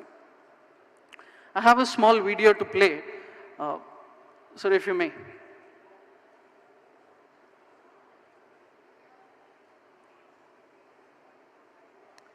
So the idea is that this product would be navigating in between row spaces while carrying an implement and does the job. If it's a large acreage, you can deploy multiples of those simultaneously to get the job done faster. And as you can see, all of those are different attachments mounted to the same platform, which is extremely modular and multi-purpose for a customer. So this is one use case which we are calling it as an electric rotavator. Its job is to dig into the soil till about 3 inches and uproot the weeds in the process. And because it's a very compact unit, it measures roughly about 1.5 feet, that's 43 centimeters width. You can continue to take it in the field and do your spraying job or your de-weeding job without damaging your actual plants. And we have different attachments for spraying operations also. The swinging action enables this, the chemical enters the lower part of the leaf. And this is one of my team members who weighs 105 kilograms. We use him in marketing. And we have a lot of AI-based tech which distinguishes which is a weed from a plant. And on the weed, we do a small micro spray of herbicide. And on the plant, we understand what are the nutritional requirements, its health statuses, and so on, so that we can accurately deliver the right amount of crop inputs when it requires. You may stop the video, sir. Right. And let's see where the AI part is actually being used. So fundamentally, during weed management, typically operators apply for their harmful chemicals all across the soil, which is not necessary. You only need to attack and kill the weed. Why spray everywhere? So what we do is we use cameras and a little bit of machine learning models to distinguish which is a weed from a plant. And we do a small micro spray of herbicide only on the identified weed without doing complete spray. Sir, if you may, please play the second video. So this is the point of view of the robot's camera itself. Typically, what you see in the yellow boxes are weeds. The ones in the green are the actual plant. And based on its distinguishing capability, it can attack the plants that needs attacked. So please stop. So you can see the images on the other side where you can see a maize plant and a small patch of weed which is being sprayed with herbicide with no spillage on the plant or the empty ground there. On the right, you can see a very differently shaped weed where the spray is tracing the exact shape of it. And fundamentally, the advantage is that this product is fully electric, it can be autonomous, it roughly costs some 3 to 5 rupees of deployment expense per acre, and it collects a lot of data on the go, which the customer can use to understand what's happening in the field, take corrective actions on time. And all of this is great, but how do we take it to the Indian market? So the way we are trying to take this product into the Indian market is through a rental model. We intend to sell this product to rural micro entrepreneurs with the help of a bank loan, and they would be the ones that would rent this product to their neighborhood farmers at a fraction of cost that the customer is used to already paying. And we're not stopping with the agri use cases. Why stop with it? The same platform that we've built, we are deploying it in solar industry for vegetation management beneath the solar panels where any other tool has difficulty in reaching. And we're also using the same technology stack for warehouse automation kind of use cases. And we also export this product internationally to countries like Spain, Australia, Bosnia so far. So that is the brief that I wanted to give about X Machines. We have a product within the stalls. Feel free to drop by and explore. Thank you. Lovely. Thank you so much for that wonderful demo, Trivikram. Next up, we've got a friendly fireside chat.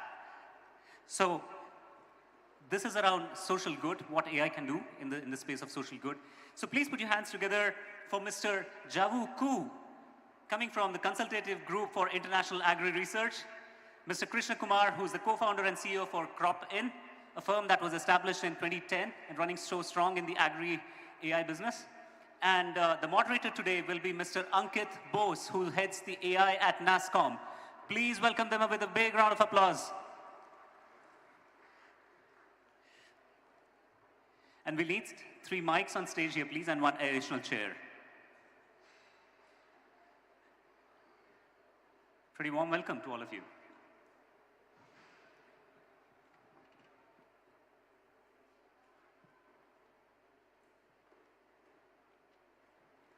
Over to you, Ankit.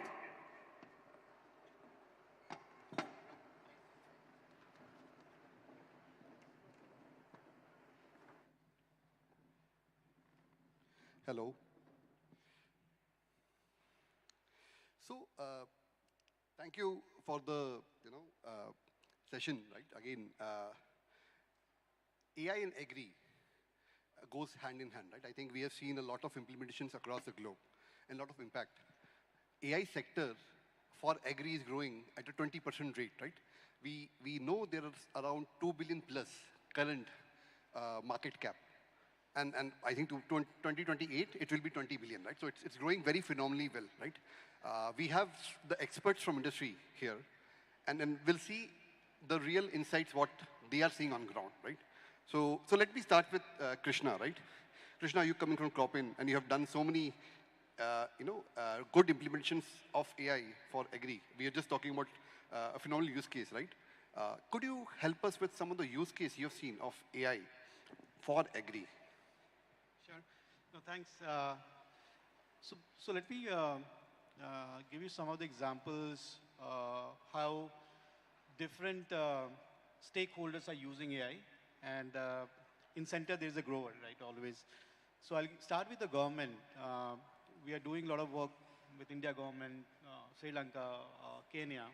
And one of the interesting work we did in India was insurance program, where you have to give a payments to the growers based on how the crop has performed. And government used technology, and we were one of the partners to deliver that. But one of the interesting use case which has come up, we are working with likes of World Bank and BMGF in Kenya, where they are trying to build a historical view of corn. Corn is a food security problem statement for them. And they want to understand what happened to the corn in the last 5-6 years, what is happening today, and what is the future forecast of a corn in the country. So what is going to happen after 1 year, 5 year, 10 year, long-term goal. And they want to put a policy based on that. So data-driven policy, not that whatever program they want to bring, they want to really map it to the problem statement. And if you look at Africa, you don't have a lot of data, right? So you don't have data what happened on the corn in last year or prior. So we used AI to map the country into a grid of 10 by 10 meter. And we checked which farm has done the corn. And we built the layer from 2017 to 2024. Now, we are also delivering right now. And then the questions we were trying to answer was, which grid where the yields were higher has reduced over a period of time, and what is the causal for that? The grids where there are acreages were higher in the early years, but now it is reducing. So high yielding is becoming low yielding, high acreage areas are becoming low acreage, and what is the causal, right? Is it the precipitation? Is it fertilizer prices, right? So you can relate to a lot of things, and we are talking about trillions of data because you are talking about the whole country. And for next 5 years, and then you are looking into the data and then asking all these questions to the data, right? What is happening across the country? So that you can take a right decision on the import or export, or creating a subsidy like irrigation subsidies, knowing what is happening on every grid. So then we upscale 10 by 10 meter to a 5 by 5 kilometer grid. Now they are able to ask question in their natural language, whatever question you have, that why the yield on this grid dropped. Show me the, let's say, precipitation data or temperature data, correlate that with the yield, and generates beautiful UI and information for you to take a call. So that's the scale we are talking about. Another example is in Mexico, we are actually doing this farmer stack for the whole Mexico, and they want to really do this financial inclusion. So they are lending to the farmers. They need all the data possible on every farm, historically and today, so the lender can see and they can underwrite a loan. And they wanted to map every farm of the country and layer all possible data right from the last 40 years of climate, satellite data, crop health, what AI can generate, so that you can just use it through the API and somebody can consume and lend it. And this product, this platform was live on 15th of July, so this is already in working. So these are some of the use cases. Now farmers, we did, to give you an example with one of the CPG company, we were working with the potato value chain. And one of the problem was climate. Because of the climate change, the crops are becoming very unpredictable. And their statement was, can you use AI to predict what is going to happen? So can you predict the yield? Can you predict the disease in advance? Can you tell me if the crop is going to come early or is going to be delayed because of the temperature fluctuating? And those information was modeled for farmer to also receive on the WhatsApp and SMS, that what is happening on your farm. So there could be a late blight, which is a disease in the potato, can happen next 15 days. So it's a proactive warning to them. Or there could be a frost tomorrow morning. What is the yield expected from those farms? And we did it across India for those growers. And the impact study, which they did externally, we were able to improve the income by $55 per acre. There was a 92% adoption of this technology, climate smart adaptability within the farmers. And we were able to reduce the pandemic by 80%, and disease pandemic, right? So all the diseases were modeled and it was pre-predicted on the farm, so that before it happens, you know this is going to happen and you take the care. So I just wanted to paint this picture for you. Thanks. Great use cases and great impact, right? Let me move to Mr. Zhao. Zhao, probably you would want to briefly introduce CIAGR and definitely the use case and the impact what you have seen. Yeah, sure. So the CGIAR is one of the largest publicly funded agricultural research network. We have about 13 research institutes around the world working on different discipline and thematic topics in agriculture. And we have about a total 10,000 scientists working on many different types of issues around the world.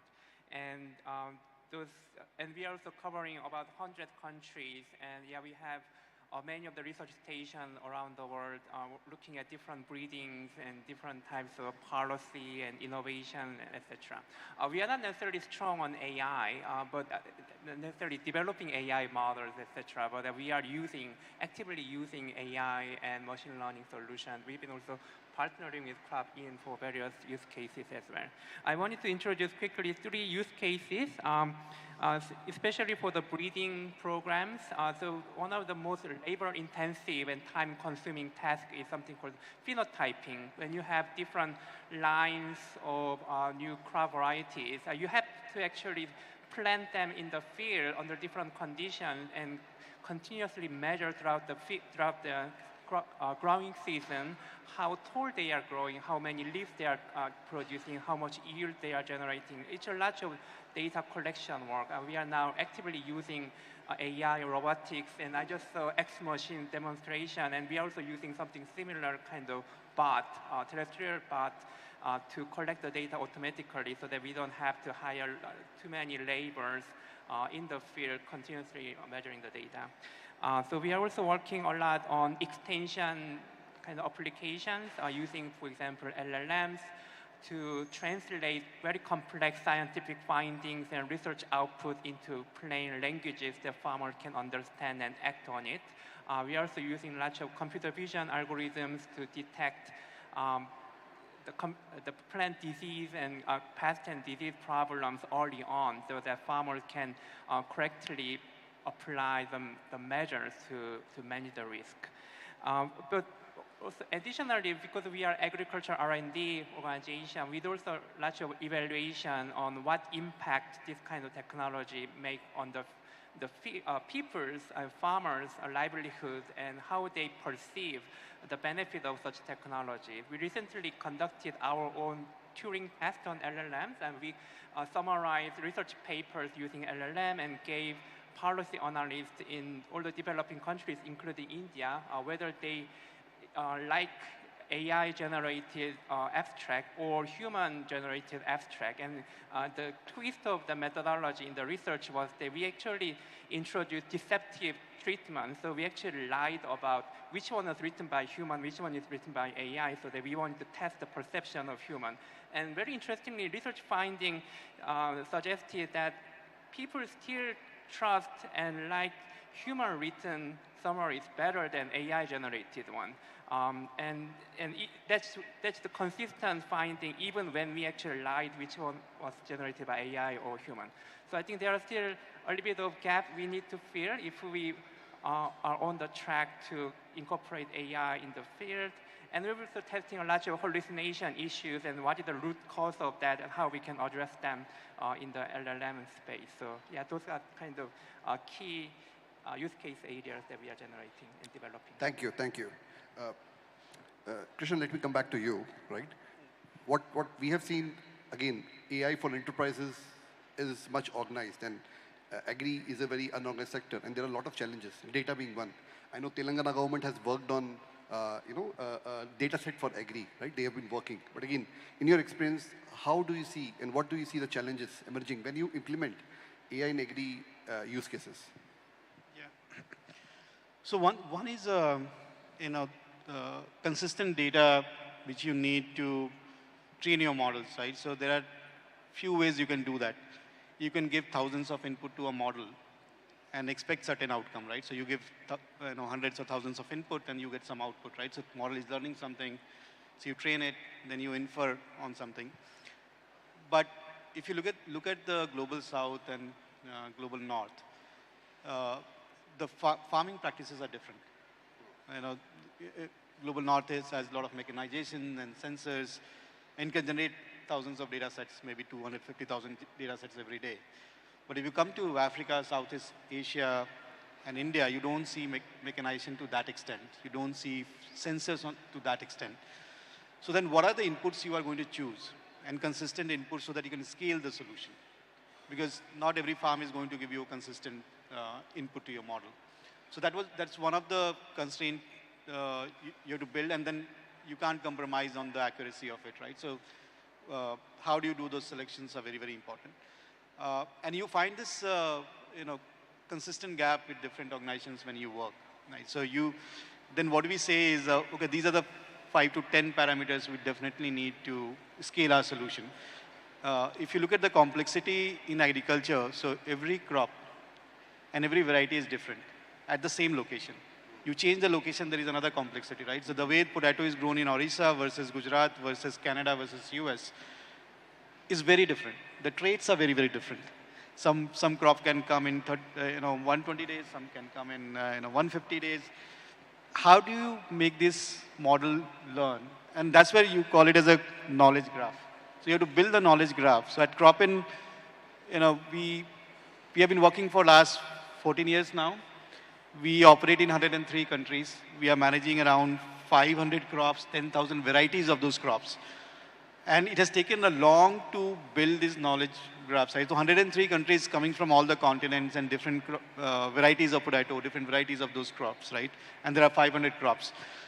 If you don't have those layers, your POC will definitely work in the region where you are training the model and inferring it. You try to scale that, it will not work.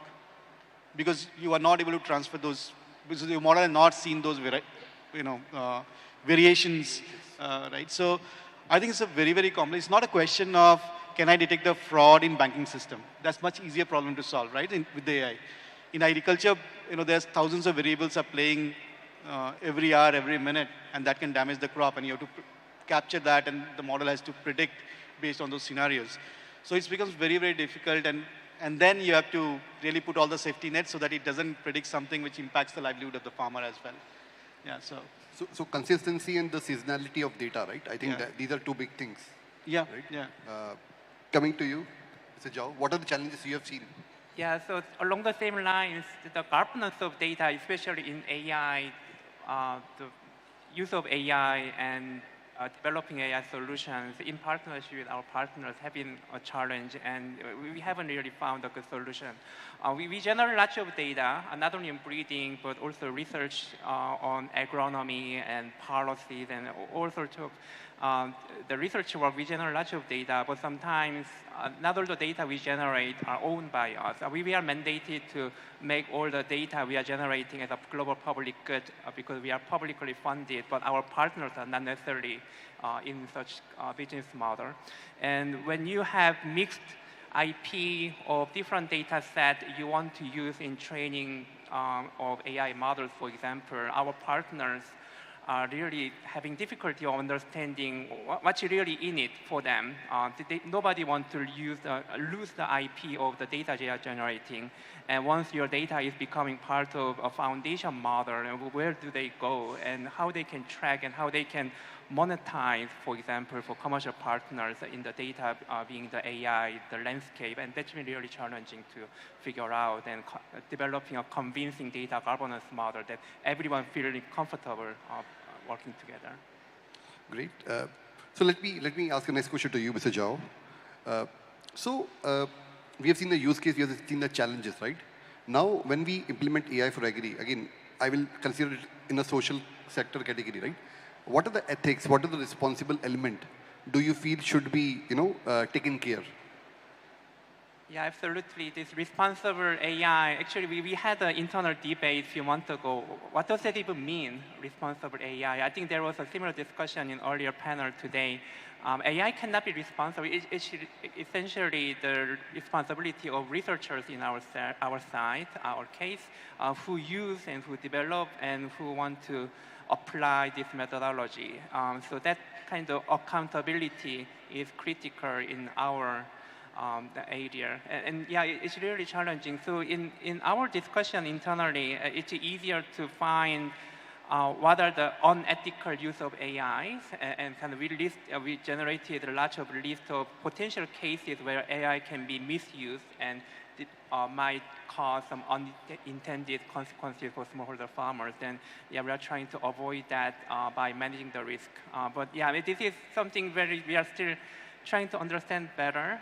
There are data biases and there are algorithmic biases and there are misinterpretation of AI model that we don't fully know how we can address in all those cases. So yeah, it's still developing area, and yeah, we also want a more kind of really effective partnership to address it together as a sector. Basically, research ethics, explainability, I think these are 2-3 key things you are alluding to. Bias detection, I think these are 3 things you are alluding to. In your view, what is the view? I'll give you a live example. So recently we launched a micro language model. So we took Mistral as open source. And we said, okay, we want to try this in a global south because we don't want a model to be biased by the very structured data of, let's say, North. And we compressed that to 4-bit. And we also worked with our partners. Google is one of our partners and investors, to use their safety protocols. And we said, okay, how do you ground the model? Because if you're releasing to the smallholder farmers, and if he asks, what should I use as a chemical to treat this disease? And let's say it's answering a question which is a chemical which is banned in that country, right? It has a much harmful impact. So your model should not answer that. Or he's asking a political question, or he's asking something which model should not answer. And so we grounded the model. We used RAG. We trained that with 5,000 question and pair, handcrafted pair, semi-handcrafted pair. So we use another LLM to generate questions, and we wrote some questions. And we test, and everything is open source right now. So the code is open source. The scores are open source. So we compared that with the ChatGPT Turbo 4, and the efficacy of model is 60% better. So same question. And we didn't burn the whole world resource to do that. And the primary thing which we used was the principle you need to apply when it is interacting with the very bottom of the pyramid, let's say, right? So if it is answering something which can impact his livelihood, should not happen, right? So you have to be very, when you're building your models, whether it's a neural net model or you are building using LLM, you need to be very sure that, for example, if you're giving a score to a bank on a land record of a farmer, and your score is lower and the bank doesn't give a loan, what if that score is wrong, right? Some biases came in. So I think we need to be super careful. I think we should definitely spend a lot of time. But we don't want to just release the model. We need to test it from all the angles. And we released that. And I think those safety nets, really people appreciated that, right? So we are interacting, we are publishing results out of that. And I think we are going to, you'll see a lot of those safety nets will be also regulated, and also there will be framework to adopt and build alongside with that. So if I get it right, you're building an open source model, or you will make it open as you build a safety net around that? It's an open source it's right currently now. Open? Every code is open source. Excellent. Training data is open source. So anybody can download on two CPU core. You don't need even hundreds. Retrain the model with your localized data and publish it. Excellent, excellent. Yeah. So, but you have added element from your perspective, right? Which are questions and definitely the safety net around that. Great, good to hear that. So I think probably the last question, let me start from you again, Krishna, right? What are the 2 to 3 things you will recommend, right? The industry and government should partner so that, real value impact comes in agri using technology like AI.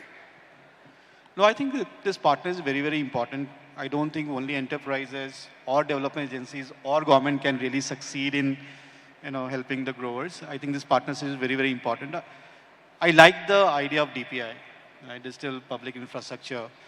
And how do you enable the infrastructure level of data, right? So for example, land record, or for the agriculture point of view. If you solve this problem at the scale, you have solved 80% of the problem, because that's an asset.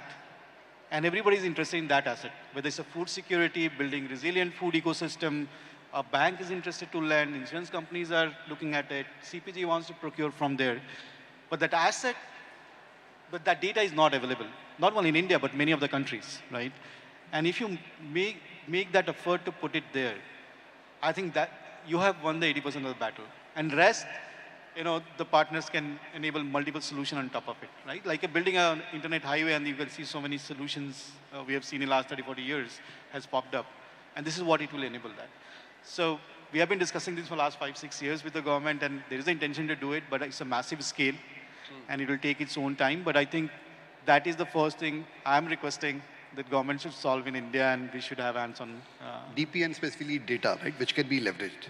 Public infrastructure, and then you provide that those data layers which can be accessed, and then solutions can be built on top of it. Perfect. Right? Perfect. Thank you. Mr. Zhao? Yeah, so absolutely, DPI is a really essential layer, and entire world is just looking at admiring Indian government investment DPI, especially for agriculture use case. We are also studying how this can be scaled to other countries in the global south, so that's essential. And just for generally in government kind of enabling environment level, I think this balancing regulation and also innovations, I think that's really critical kind of aspect, and I don't think we have good formula on that. Like EU, if you look at EU's AI Act, it's all risk-based policy. You are trying to proactively protect the citizen's right, and there are lots of concerns that might scale down on a little bit kind of sometimes blue sky types of innovation investment. So just balancing the innovation and regulation, still check all the boxes of the responsible AI principles. I mean, again, there are still long ways to go. But yeah, I think as a government, there may be more stronger emphasis towards innovation, especially at this early stage of AI. I think that will probably support more, blooming of this AI, the scaling of the startups and more, economy-wide impact. Yeah. Data, definitely DPIs, and the governance which can catalyze innovation. I think that's what is the suggestion, right? Thank you so much. I think with that, we'll end the segment. Thank you so much, Krishna, Zhao. It was a pleasure talking to you. Thank you. Okay. Thank you so much. Thank you.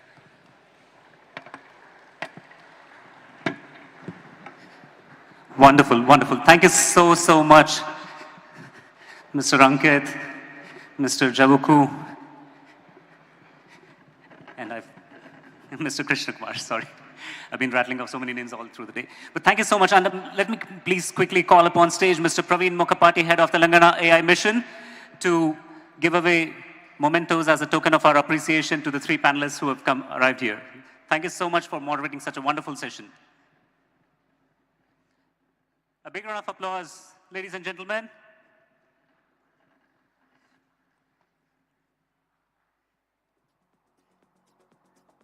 Thank you for being here. And may you keep continuing to do the social good.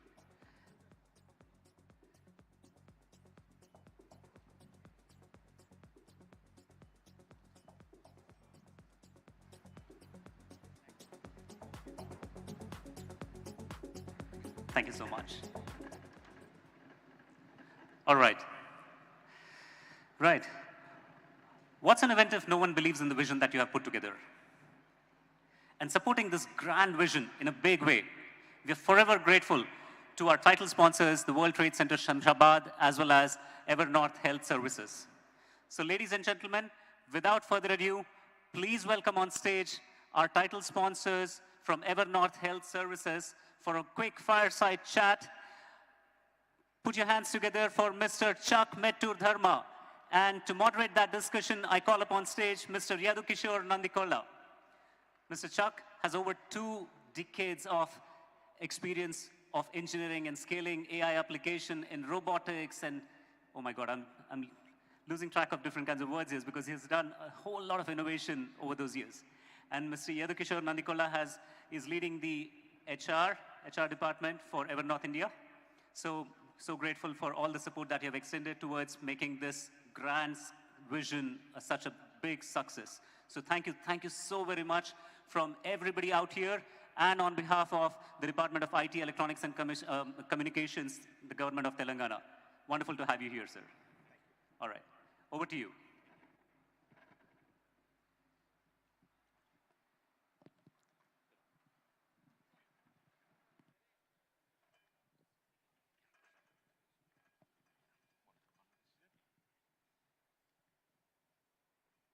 Thank you so much for having us.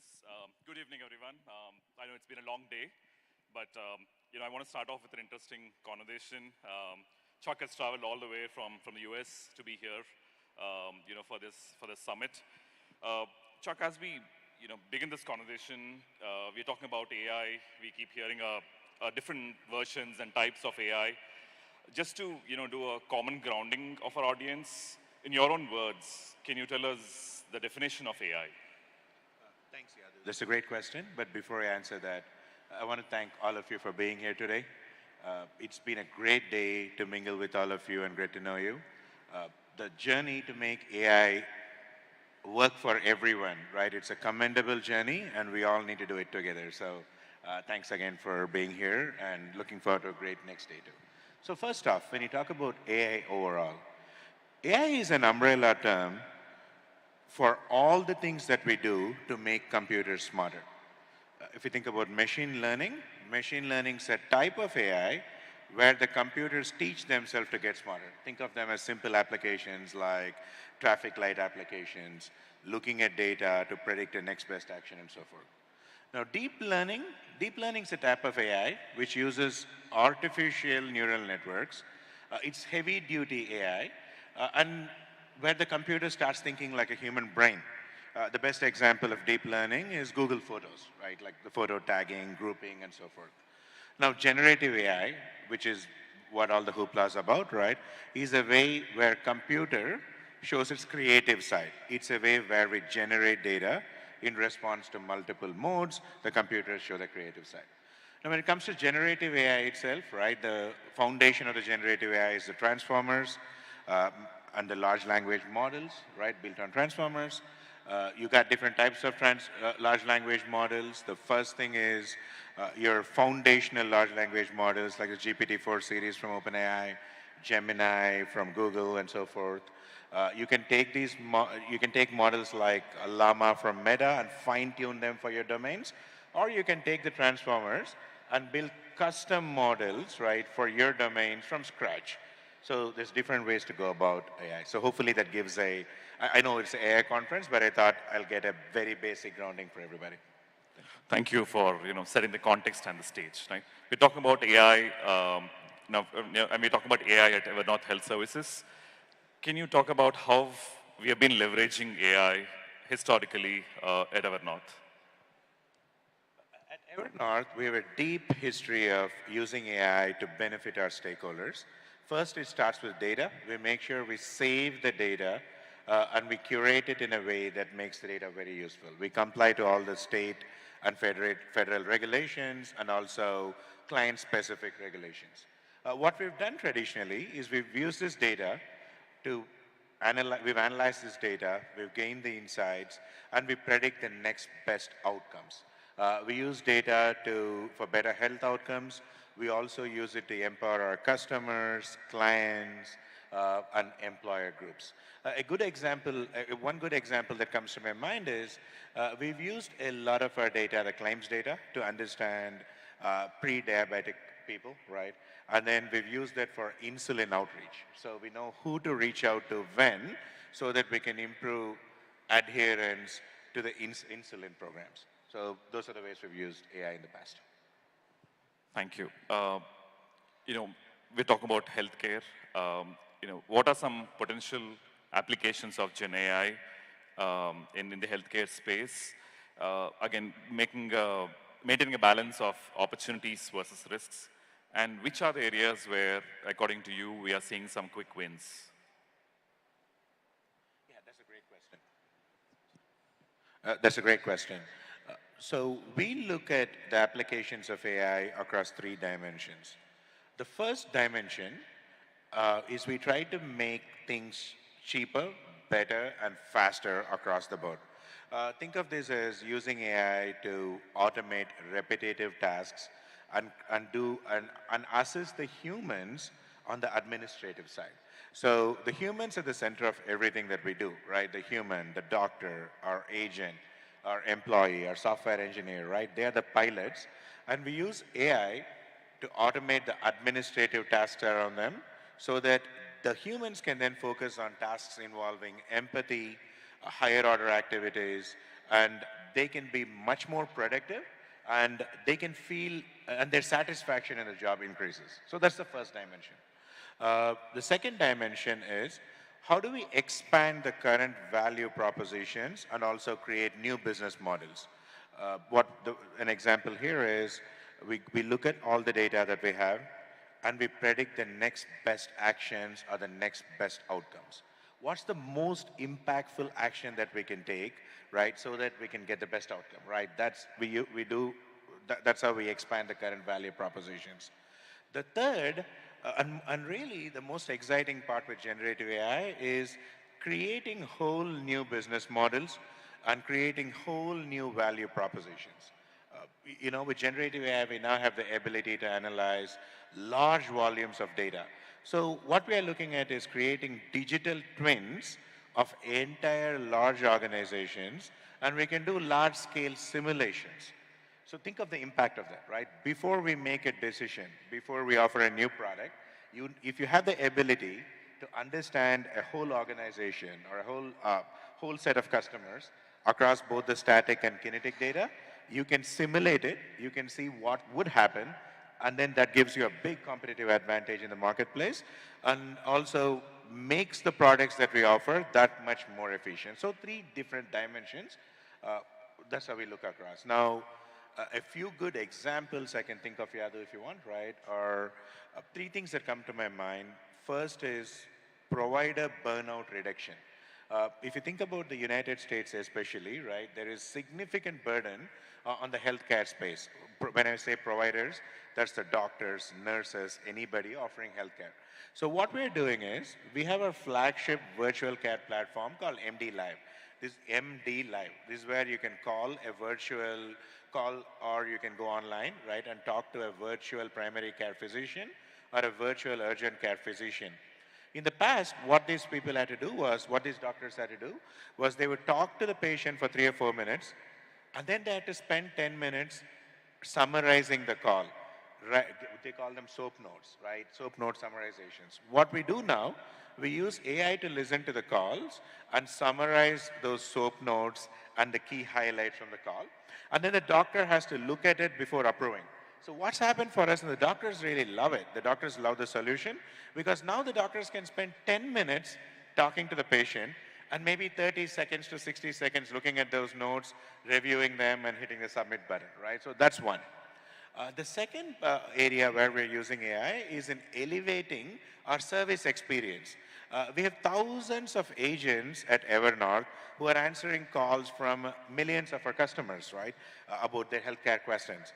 So to get answers, they had to go read through many, many PDF documents, SharePoints, Confluence pages.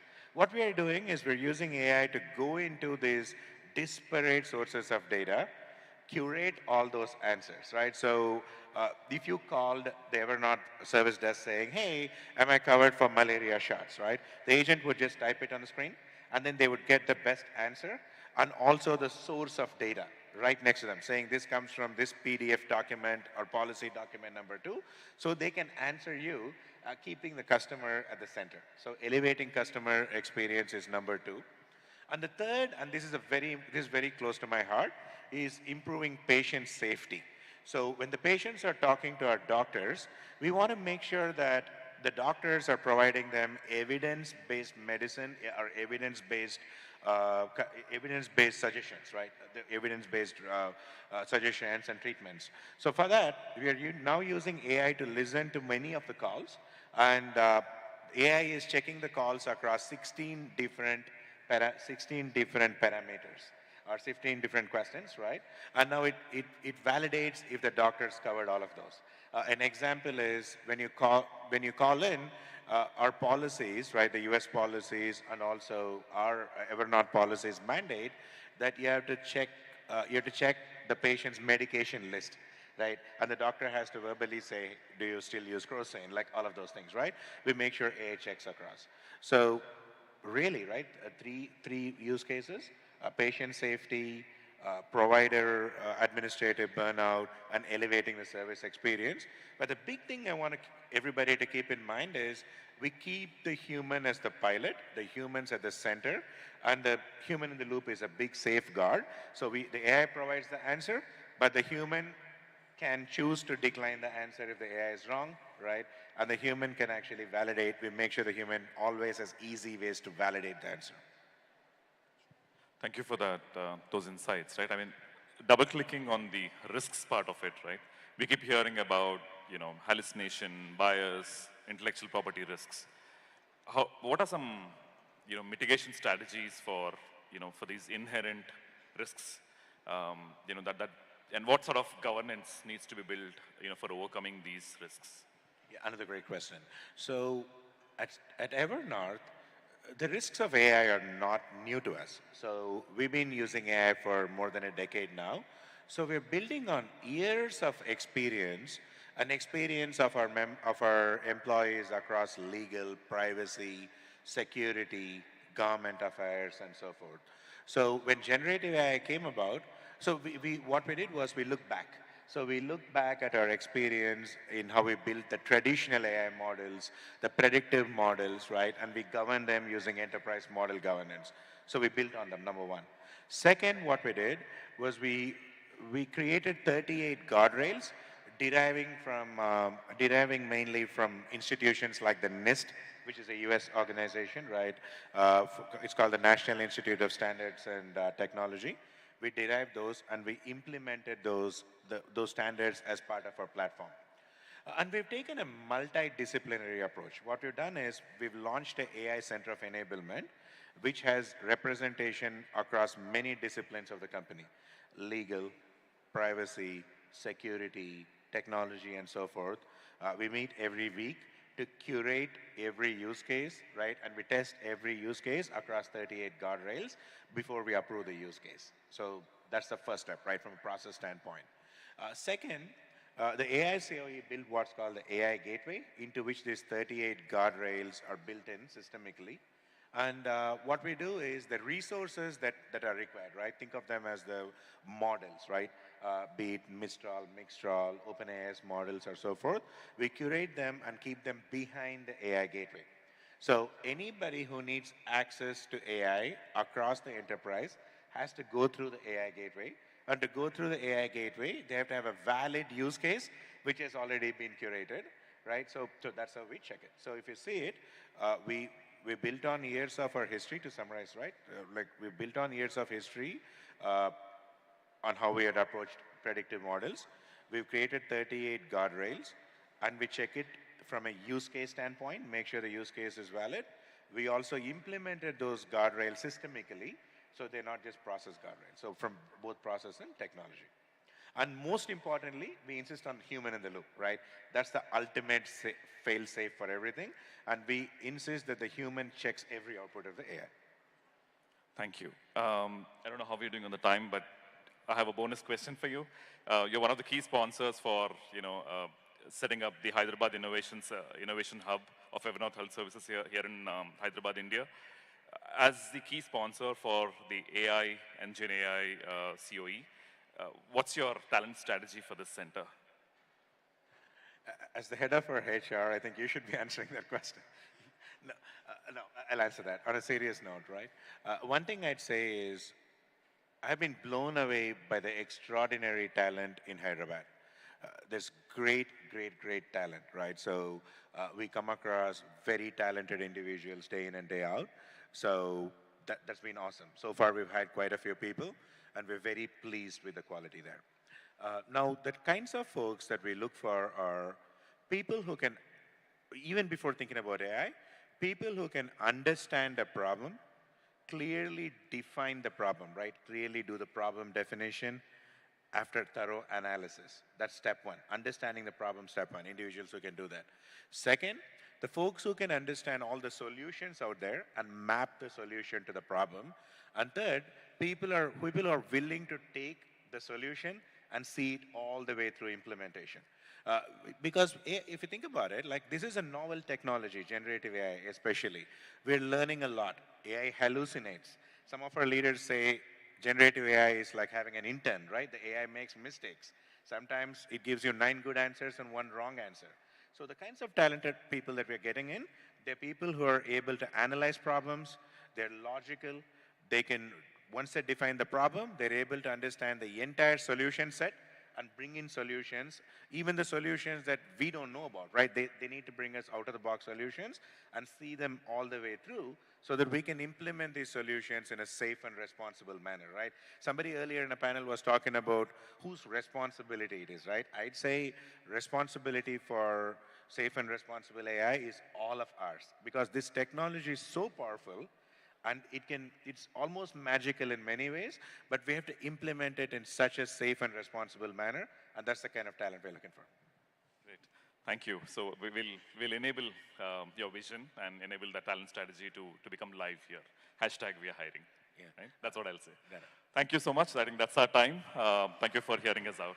Thank you so much, Ladies and gentlemen, thank you all.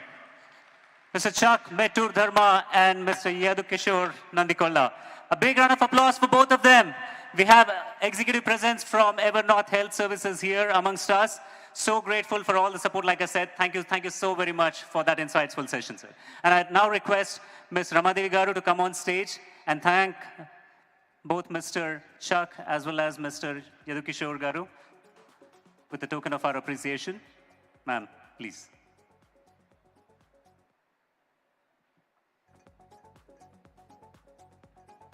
And we'll be quickly switching gears from AI in healthcare. We will be moving towards AI in production and manufacturing. May I quickly call upon stage the next set of panelists to be ready.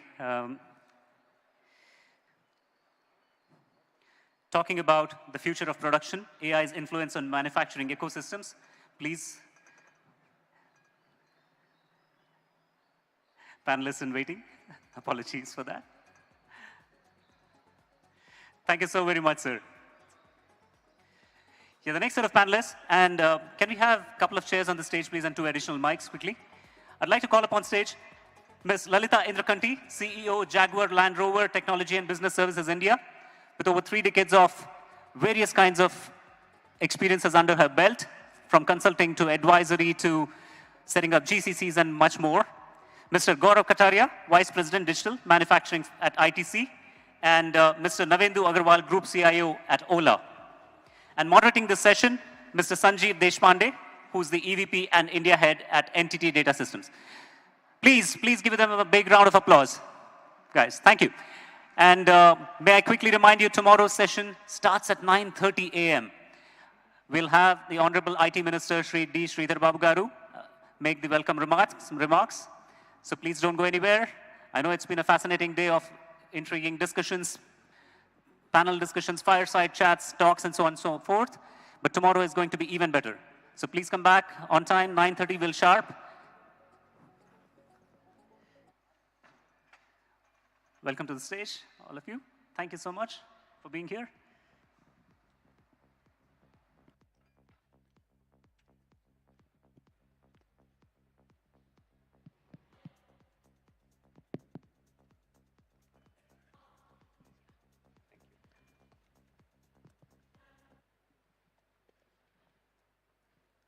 Thank you, everyone.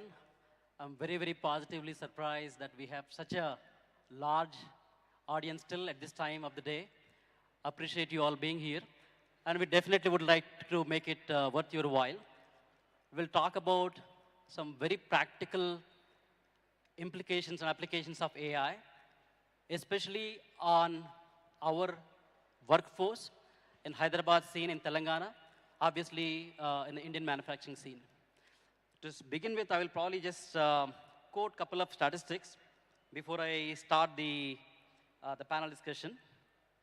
And these statistics are kind of published a while ago, but the contribution of manufacturing to India's GDP is at around 17%. Totally, around 3 crore people work in the manufacturing sector in India. So the impact of AI can either break or make the workforce especially, but I think we are on a very, very positive side, think that it is actually going to add a lot more workforce than maybe eliminate. The various studies have indicated that approximately $10 to $11 trillion will be added to the global GDP by 2030. It ranges from 7 to 10, $11 trillion.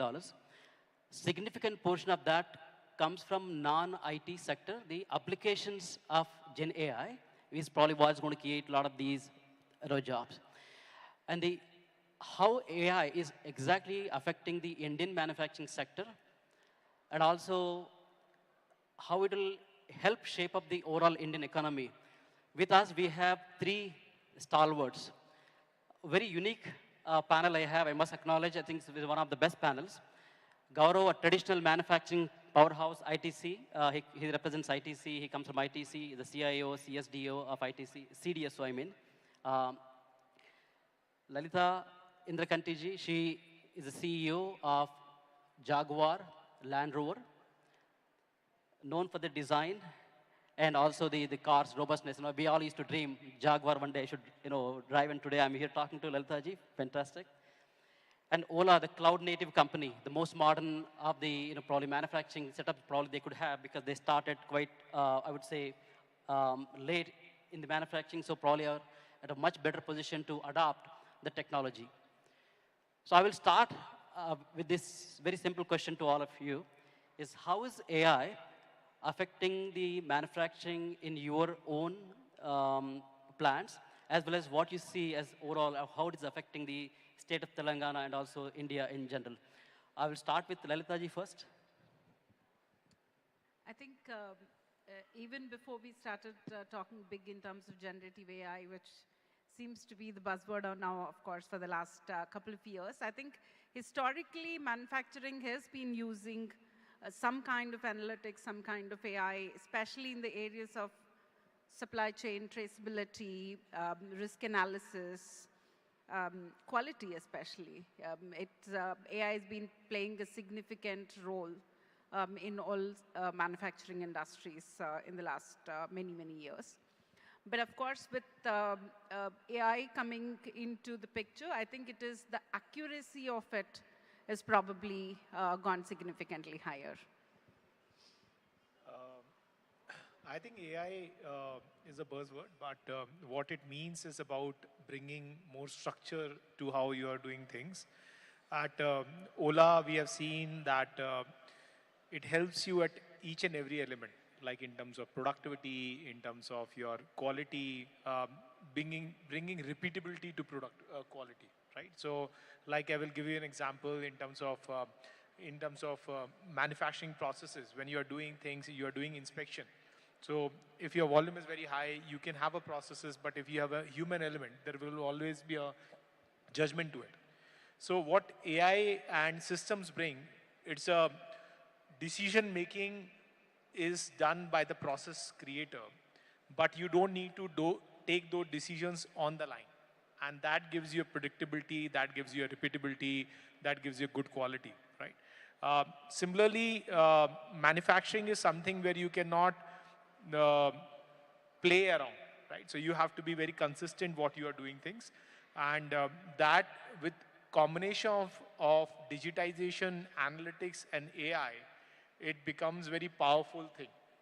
And now the companies have started understanding that. And I think that is changing landscape, and we can speak more about it. Yeah. Yeah. So I'll take a step back, right? And I'll want to ask everybody, right? Why is it that people are now jumping onto the AI bandwagon when it comes to manufacturing?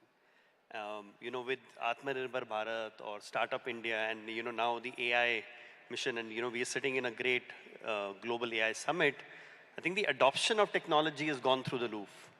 And the good thing is the manufacturing sector, which are even traditional manufacturing sectors, players, or even the MSMEs are now starting to adopt AI in a big way, which is a very, very positive sign, or use technology, I'll say broadly, and then double down into AI. Let me give you a few scenarios and try and paint this picture. So imagine, you have your daughter's birthday party, and your daughter says, Dad, I want chips to be served in my birthday party, but they should be a blend of peri-peri and lemon, right? Which is not a traditional flavor available off the shelf. Cut to another scenario, right? You're going to sign a large deal, and you want custom paper with a watermark of the new JV printed on it, right? Now let's go out of Earth. Let's go to space. You have the International Space Station, and you have a part fault which happens there. Now, would you rather ship that part, spend billions of millions of dollars, to fix that error, or would you actually go ahead and 3D print that part in the International Space Station? I think some of these imperatives, are here. And I think, Peter was talking in the morning. I don't know, some of you must have seen his talk.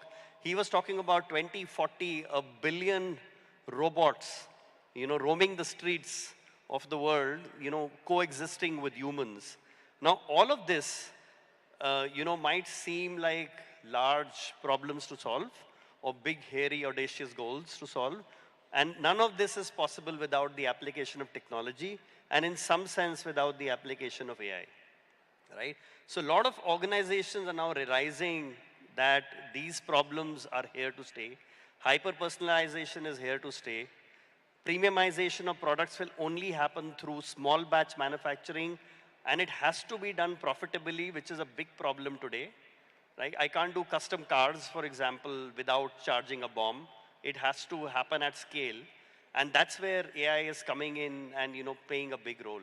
Even for ITC, for example, if you're looking at quality, and I'll just talk about one, and I'm sure we'll deliberate more, but every bingo chips which goes out, or every dark fantasy chocolate biscuit which goes out, or every roll of paper which goes out into a classmate notebook is 100% validated for quality. It's consistent taste, batch after batch, with the fact which a lot of us don't appreciate is that the raw material which is coming in, which is an agri product, we have no control over, right? So the tree, the eucalyptus bark that we use for making paper, or the wheat that we use to make biscuits, atta, etc., is a natural product. I have no control over it.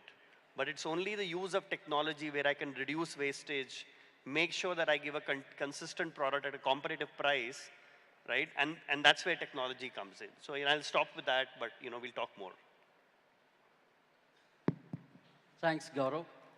The maturity of the manufacturing companies in India, it's a wide spectrum. We have right from MSMEs to some factories which probably can be even termed smart factories.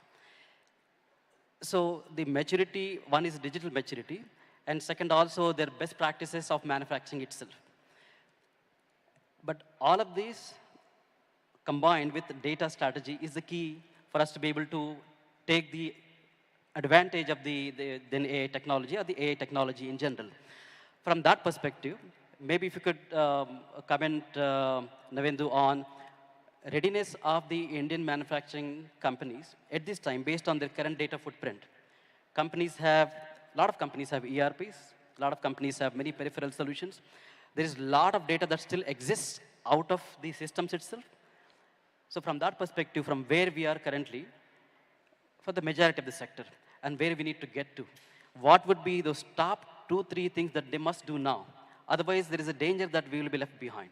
So what will be those top 3 things that you would recommend to any CIO that's sitting here, or any IT, non-IT person? These are the 3 things that our manufacturing companies must do. What will be those top 3 things? So first of all, I will start with what possibly previous panelists have also talked about, that to create this revolution of AI or Gen AI, there are, again, the biggest pillar is that you should have control on your own data. And that is missing in the manufacturing companies because, as I was also mentioning, very few Indian companies have their own data. It's all on the Western products which have been taken away, and finally the analysis is sold back to us. And this hampers us also from the angle that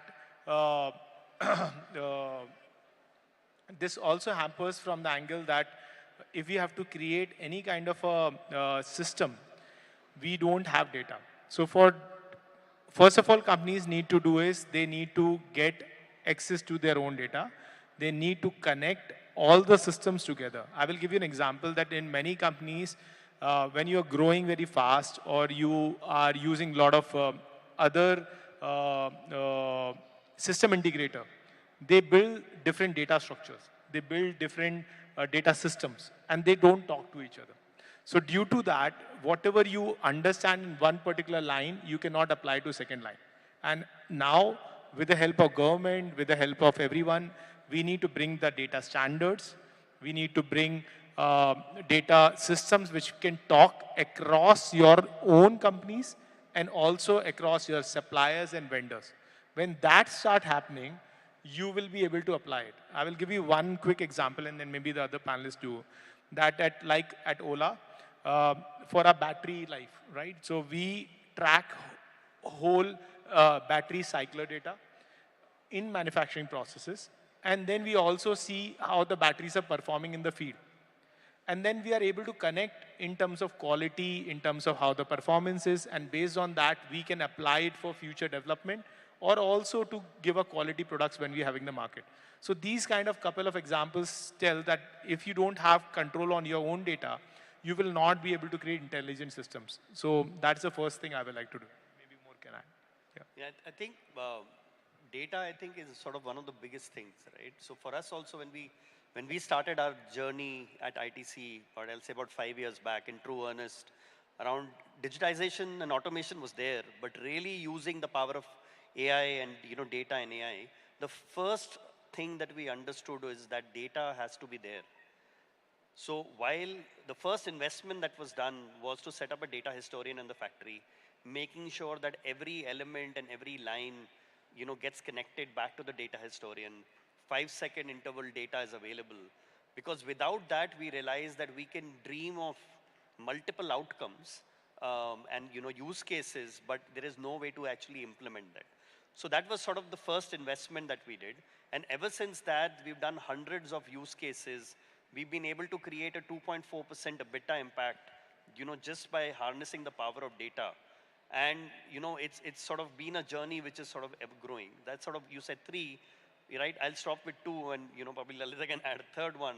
The second piece is that, driving change management and getting the teams to really understand the power of data was one, which was happened through a few use cases, but really working with them to identify the use cases first so that, you start with the end in mind and not with a technology first approach. It's the first is what is the problem you're trying to solve, then work backwards onto data models, technology, etc.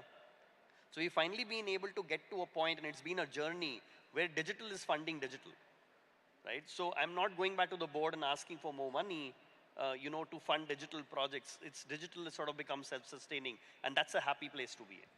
But I think when we are talking about the data, also the beauty of AI is it need not always be the structured data, right? Because that brings the agility in the organization wherein you don't always have to, because most of the answers also a lot of times lay in that unstructured data. So the ability to combine the structured data, which historically all of us have grown up thinking that is the way to do it, combining with the raw unstructured data and bring out the insights that can really create big business impacts, that's the beauty of AI. No, absolutely. I think private 5G combined with the edge computing actually provides a next level of data, wherein you are able to capture a lot of data from the machine, from the processes, the parameters, right from the staging of the material all the way until the product is shipped out. Ideal manufacturing at the smart factory, we probably will not have a quality management department. Because you are able to control the quality based on how the product is actually being progressed. So you're able to track a lot of the parameters, probably futuristic vision, but that is ultimately could get there. Now, having said that, a lot of our factories still operate very old or some machines which probably may not be transmitting the data to the shop floor systems. So from that perspective, we do have a challenge. But I was just curious to understand if you have come across any factories, wherein a fully smart factory type of model, either you are working towards or maybe it's already operational in any of your units. So I will begin. And I think definition of smart factory depends from company to company, what you call smart, what you don't call smart. I will also give you an example when you said about, say, quality. Quality will never be replaced by human, because human is the one who will decide what kind of quality required. It is more about on a daily basis who is checking. So you create a control and then machine follows it. You are bringing repeatability, as I said, right? Now the smart factory, like in our case, most of the lines produce data. Now it depends on what kind of data you are taking. Are you taking a right metadata? Are you taking the decisions from that data? So like in our factories, we have MES in all the lines. We have our data historians. We have our IoT systems. And then we try to have a predictive maintenance based on that. So saying predictive maintenance on our side, we are a very new company. We don't have that many issues now. But definitely we start building that history for future, which help us to build when something will happen. So we have like vibration sensors on motors. We have basically, we are taking our data from battery packs. We are taking our data from computer vision quality data, what you are doing. The most important part is how we will save this data for the future and then let Gen AI or let LLMs analyze the data, because this data will become so large. And as basically fellow panelists said, that we don't need, with this evolving data, we cannot be in a structured data paradigm, right? So we need to analyze it in future and let LLM decide. Like I will say, in future, you don't even need to make the charts. You will let chatbot, you will say to a chatbot that I am seeing some anomaly happening on this line. Can you graph it? What is the trend for last 7 days? And it will create a chart and you can see what is happening. Or possibly you will say, I see this line is having some kind of a robotic problem. do you feel such kind of thing can happen on other lines? So it will connect the paradigm from here, it will give this here. So industry reaching there. Right now it is in more of a collection stage, couple of applications are being applied, but I'm saying with more and more data and more application and use case thought through, technology is there. Now we need to apply it, and companies are working towards it. So probably we'll go to the next key area for a manufacturing company is supply chain management. Very, very important, obviously. And Jaguar Land Rover, it's a multinational company, multinational operations. Probably the supply chains need to be at its best always. So from that perspective, what help or what leverage that you are seeing from the AI in further improving your supply chain operations? I think, as I said in the first point itself, in terms of from a supply chain traceability and optimization perspective, AI is certainly playing a massive role for all the manufacturing organizations. Gaurav, how is it helping? Because yours is even more complex organization in terms of your different product lines, and also even for the paper and pulp industry. Right. So how are you leveraging the AI for supply chain? So I'll take an example of the paper and pulp industry since you mentioned, right? So if you break down the supply chain, you can break it down into broadly an input supply chain and an output supply chain. And both places, the imperatives are different. So for us, as input supply chain deals more with wood, for example, that I need to make my pulp and finally the paper. And that is a totally different problem to solve. Because now I'm working very closely with the farmer community. I'm trying to source the wood, but my bigger challenge is to identify parcels of wood which are ready to be harvested. There we are now trying to use satellite imagery and use AI on top of it to really help identify, using satellite imagery, what is a parcel of land which is good and ready for harvest. So that then I can go back to the farmer and talk to the farmers, and then encourage them to sell that piece of wood to us.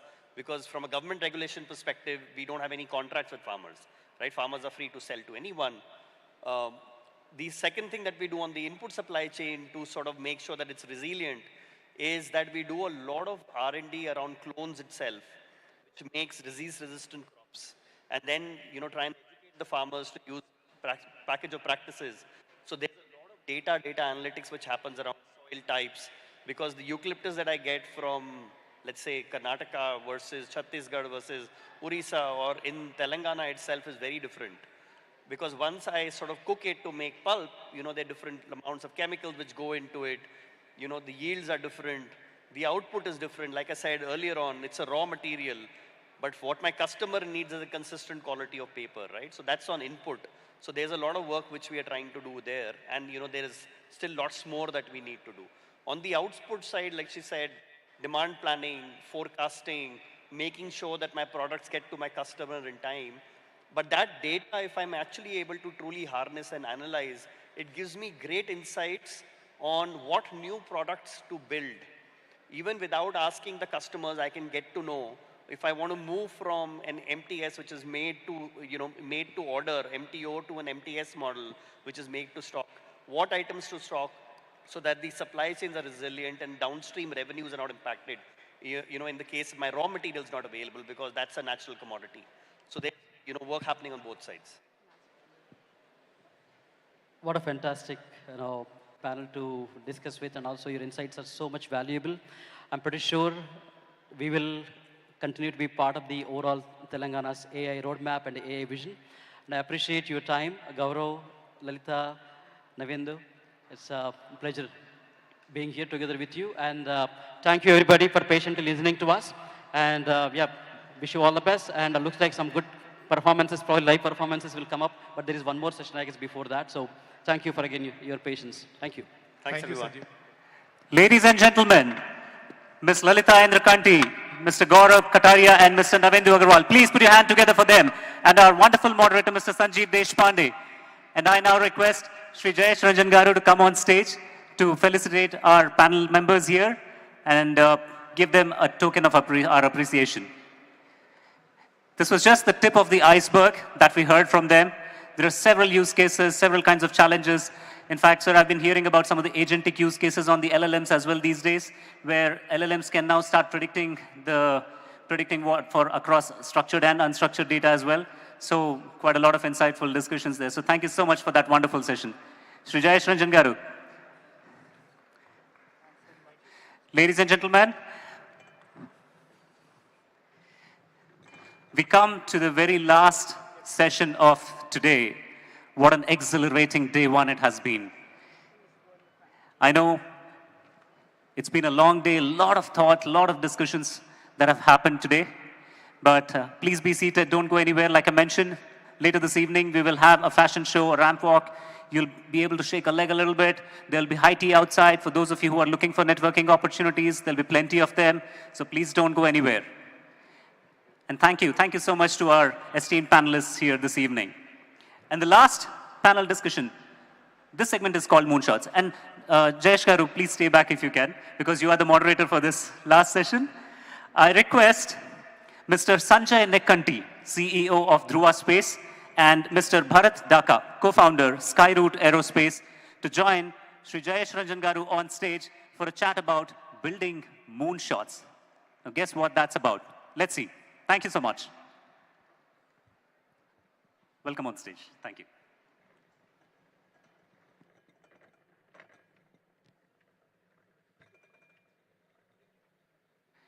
And as they're settling down, let me remind you quickly, tomorrow's session starts sharp at 9:30 a.m. with the welcome remarks by our Honorable IT Minister, Shri D. Sridhar Babu Garu, and followed by exciting keynotes, rapid keynotes, fireside chats, panel discussion, parallel tracks, plenary sessions, and much, much more. So please come back tomorrow morning with the same energy and same excitement. We hope to see you all tomorrow again. Thank you. Thank you, and good evening, ladies and gentlemen, members of the audience. This is the last session, but I really look forward to this session. In fact, when we were deciding who will be the moderators, who will be the people who will be coordinating all these sessions, I volunteered for this session. Despite the fact that I have so many other organizational responsibilities, I really wanted to have a conversation with the two of them. Firstly, it's very rare for the two of them to share a stage. Not that they are competitors, they operate in different space, literally, but for various reasons, due to scheduling and other problems, it's very difficult to get both of them together. So it's one of those rare occasions. And the other reason why I really wanted to be a part of this is because I really feel very proud about them, the kind of achievements they have. See, their titles may not tell you much. CEO Dhruva Space, co-founder Skyroot. But if you do a little bit of search, what has Dhruva achieved, what has Skyroot achieved, your mind will really boggle. They are the first in the country when the sector was opened for the private sector to launch rockets in the space, to launch micro-satellites, nano-satellites, as it is called, in the space. Both are from Hyderabad. Both have started their journey here, both Dhruva and Skyroot. And of course, their reputation today has spread far and wide. They have received, this began as startups, modest startups, but they persevered. They got some support, some push from the Telangana government as well. But today their reputation is spread far and wide. They are very, very sought after.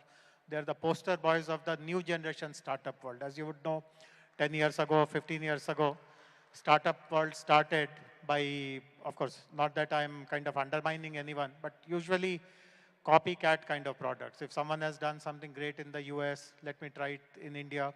And because ours is a huge population, if I get the model right, I'm bound to make money, I'm bound to be kind of one of the wealthiest and all. So that was the model. But thereafter, as you know, many of our startups have developed original products, original solutions, and they are the two exemplars of what really talent and creativity and imagination, as we say, sky is the limit. So this is a phrase which they really live on a day-to-day basis. Sky is really the limit. So today's conversation, I would,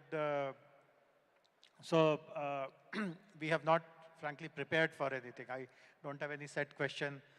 It's not that I have to look into my phone to decide what to ask or anything. So I thought I'll keep it very conversational and straight away ask you that this is a very unusual kind of a space to get into. I mean, both of you are engineers. Most of the engineers either would like to work for one of the manufacturing companies. In the previous panel, we are some of the top manufacturing companies of our country here. Or they would like to become an entrepreneur, but they would like to do something with internet, with B2C or B2B at the most. How did this idea come that you can do something which relates to the sky, to the space? Because there aren't too many role models in our country. As I mentioned, both of you are pioneers in this. So what really spurred this idea that let me get into flying satellites or rather launching satellites, launching rockets in the sky? How did this idea come? So Sanjay, will start with you and Bharat thereafter. Yeah, thank you, sir, for having me here. So I actually started building satellites when I was in college. After the success of Chandrayaan-1, there was a scientist from ISRO who had come to our university in Chennai. I graduated from SRM University. And he mentioned that we as students could actually build a satellite. And I was in an auditorium as big as this, and I wasn't really convinced that this is something that we as students could actually do. I also had an unusual hobby. I'm a ham radio operator. And a couple of months down the line, our university decided to actually support that initiative. So initially, ISRO had given us this challenge that within a 2-year period, we have to build a full satellite to their standards and deliver it to them. Our first approach was that we would just buy components from all over the world and put it all together, because that was probably the fastest way to do it. But when we started doing that process, we realized that the cost of doing that was very, very high. It was running into tens of crores. So as the saying goes that necessity is the mother of invention, we actually ended up building the whole satellite ourselves.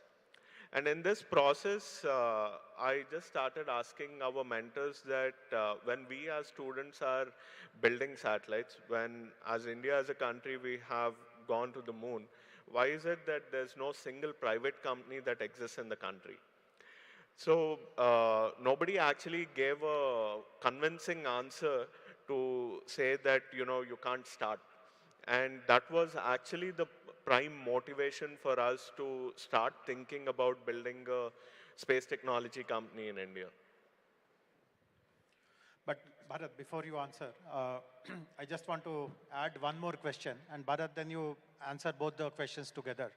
So despite the fact that ISRO, there was an interface and there were mentors, and you were studying in a college which encouraged all this, did you never get a sense that it is still risky and it may work, it may not work, and if it doesn't work, am I doomed, or is there something else that I can move very quickly into? Or were you determined that even if it doesn't work, this is what my passion is and I stay committed, I run the course? What was going on in your mind? Did you ever think about risks? Certainly, sir. I think, when as a college student, when I was planning to start off, I obviously needed a team. And the first people that I reached out were my team members in the satellite project. And even they were not confident that, something like this is actually going to work. I would say, my university professors and my parents were my strongest pillar of support, who actually encouraged me to try before taking a different route. So the first thing that we did was, we just took some of the parts that are used in the satellite and tried to sell it in the overseas market through eBay. And we actually found success in that model. And when I went back to my colleagues and said, hey, it's possible, so I think we should give it a shot. There was still a lot of pessimism that, it is a very difficult place to find customers, so on and so forth. So the initial days were certainly very tough, but over a period of time, things evolved, I would say. Bharat, So for us, both me and upon my co-founder, the journey started in a similar way. So straight out of the college, after graduating from IT, I'm from IT Madras and from IT Kharagpur. We were lucky enough that when we were passing out, ISRO was coming for campus placements to IT. So, and being space enthusiast, this one of the, and ISRO was one of the well-respected government research organizations then, and being space enthusiasts ourselves, that was an opportunity we wanted to clinch on. And luckily, we got assigned to the rocket center of ISRO, called the Vikram Sarabhai Space Center, which builds the rocket. And we also, luckily, we joined in a time in 2012 timeline where the India's biggest rocket, the LVM-3, the one which launched the Chandrayaan-3, it was under the final phases of development. The last 20% of the development was undergoing, and we got to work hands-on on that rocket, on finalizing various systems, and got to see that rocket going to its first launch hands-on.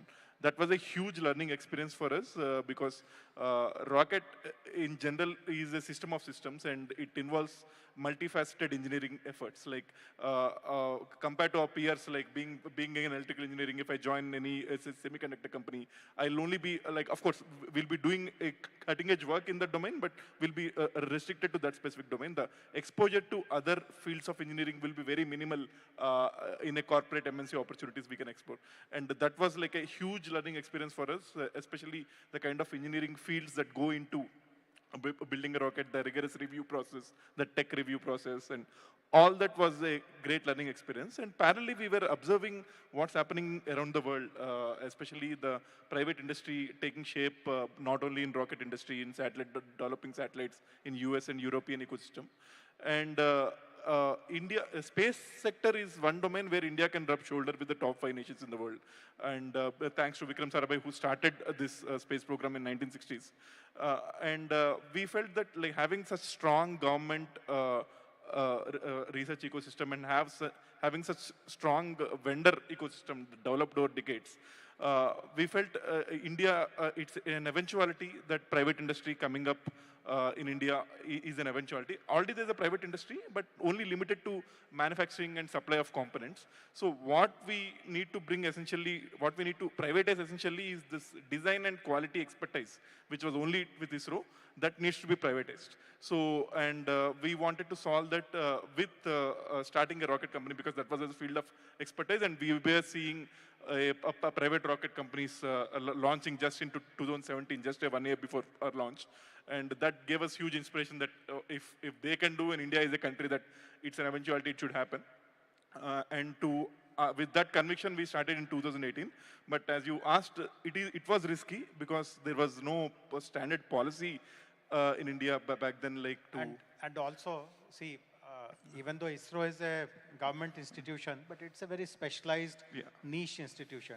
So to quit an ISRO job and try something, I would consider it to be a very risky it's a very gamble kind of a decision. Yeah, indeed. That was kind of it took us 1 year to convince ourselves, for both me and Pawan, to take that call. But after the strong conviction that that's needed to happen, of course, there is additional risks. Basically, when we start a private venture, at that time, the startup venture ecosystem was more adapt to analyzing SaaS or e-commerce based startups. No, even the venture capital, the partners in the venture capital ecosystem do not have the wherewithal to invest and analyze a deep tech system, especially a space tech ecosystem company. So, and in addition to that, most of the deep tech ecosystem have this problem of tech risk and market risk. In addition to that, in space technology, there's a regulatory risk because there's no clue for venture capitalists that whether this will ever be allowed, what they're trying to endeavor. So with all these 3 risks, it was certainly a difficult time to raise capital. But we were lucky enough to, in the initial phases, we were lucky enough to find some entrepreneurs who have themselves, first-hand entrepreneurs who have themselves have this strong vision for space to invest the initial seed capital with which we got started. And Wonderful. So again, lots of commonalities in your stories. Both were inspired by ISRO. You were placed in ISRO. So, but you realize that there are opportunities which you can do yourselves instead of waiting for someone else to do, and you took that chance. While the element of risk played in your mind, but your determination was stronger and you have come here. So very admirable. I will jump fast forward now. I mean, this was the way you started. But what all have you achieved so far? I mean, you mentioned that you started in 2018, so 6 years have gone by. About 5 years for you also, is it? So we started in 2012. So Okay, so about 10 years, 12 years for you. So for a 12-year-old company and for a 6-year-old company, what are your achievements? If you have to write your biography today, autobiography today rather, what exactly will you highlight as the stellar moment which you feel the most satisfied about? So I think we are one of the only companies in the world that is able to stitch the 3 pillars of space technology together, which is the space, launch, and ground segment. So typically, for decades, the space industry, the launch companies were only focused on building launch vehicles. Satellite companies were just building satellites. And ground segment companies were just building the Earth stations. But in this decade, we are seeing the need for launching tens, hundreds, and thousands of satellites. So it took us, I would say, almost a decade to stitch these 3 pillars together. And I'm really proud that majority of the components of these pillars are designed, developed, and manufactured in India. So that is something that I'm super proud of. No, excellent. That's excellent. Bharat, what about you? So we started in 2018, and in the initial phases, we were able to, especially in the propulsion technology, we testified first a storable engine, first private sector storable engine technology, and we even testified first a cryogenic engine that is ever built in private sector in a fully 3D printed cryogenic engine with methane and LOX. And the most significant achievement of us is we became, in November 18, 2022, we became the first private company, not only in India, in entire South Asia, to launch a rocket to space. And that is an incredible achievement. With that, like in a private company domain, even none of the European companies have this metric, and we became the 4th nation where a private company has achieved that milestone. And yeah, that was one of the tremendous achievements for the company, but also for Indian space sector, because the space reforms were just just started. And there's a regulatory body called InSpace, which was formed. Yeah. So that is wonderful. In fact, we should feel very, very proud of these achievements. And despite these kind of achievements, they're very humble, they're very approachable, and they still feel that they have that startup kind of zeal and mentality. They don't see themselves as bosses with some hundreds of employees and all that. So let me now change track a little bit. Both of you, since you launch rockets, you launch satellites, you have a bigger understanding of space, unlike many of us who, of course, we have a layman kind of understanding about space, but still the kind of understanding you have is definitely far more. So what do you think about the ways in which governments or the private enterprises, etc., have utilized what all is the benefits that are possible for humanity, for mankind, how much of it has been channelized? While the two of you work here in India, we know what Elon Musk is trying through SpaceX and through Starlink and all that. So how much of the potential that space offers to improve different aspects of our living, of humanity's improvement of their quality of life, how much of it has been kind of utilized? What are the other big challenges which are still, let us say, dark or gray? We have still not really fathomed how to go about it. So what do you think is the current landscape, and what else do you think the people like you should endeavor at? So, as most of you might be aware, like one of the common applications of space, which we all currently use, which we can't live without day in and day out, or the GPS, the direct home television we all enjoy. These are all common use cases most of the public are aware. And in addition to that, there are a lot of applications with respect to Earth observation, where observing Earth from space, both with respect to defense, surveillance aspect, and also for weather monitoring. ISRO data helps the fishing community a lot. Every year, billions worth of money is saved because of the good guidance that fishing community receives in catching, going to the right places to catch fish. and which is the guidance that Indian government publishes with the help of ISRO data. And as more and more adoption applies, the banking and insurance sector heavily uses that, and even in India, that applications are increasing with respect to using geospatial data for insurance claims, or for like all sorts of insurance applications, whether it can be assessing the damage a flood or a disaster can make, or predicting how much prone disaster prone a land is before giving an insurance. So the banking and insurance sector uses a lot of data, and that is increasing. And agriculture sector also is going to use a lot of data. And other application is communications, like that's the major applications. And what we're going to see a transformative change in this decade is broadband from space, from satellites that are being launched from SpaceX, OneWeb kind of companies, where we'll be achieving like whole Earth is going to achieve high-speed, get high-speed broadband. We're going to get high-speed broadband in flights in very remote areas. Working remotely is going to get even more easier with a very good broadband. All this is going to get into reality in this decade, before this decade ends. So that is kind of the transformative experience we're going to do with respect to space communications. There's a lot of future. I'll let Sanjay also comment. So a couple of more examples that I can talk about are the following. Space is in everybody's life. It's just that it goes unnoticed. If any of you have actually taken a LASIK surgery, you know, the technology behind that was actually built for human space flight in the 70s. If you have heard this company called Goodyear, which makes tires, they were initially making strands for parachutes used in the human space flight. So a lot of technologies that were invented for space have now found applications on Earth. And I believe that investing in space technology will lead to betterment of life on Earth in several ways. Some new areas which are upcoming are also in drug discovery and drug development.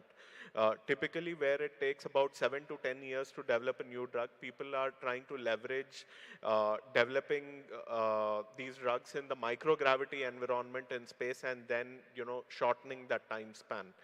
Obviously, I think one of the things that I'm extremely proud of talking about as Dhruva Space is today, India as a country has roughly about 55 operational assets.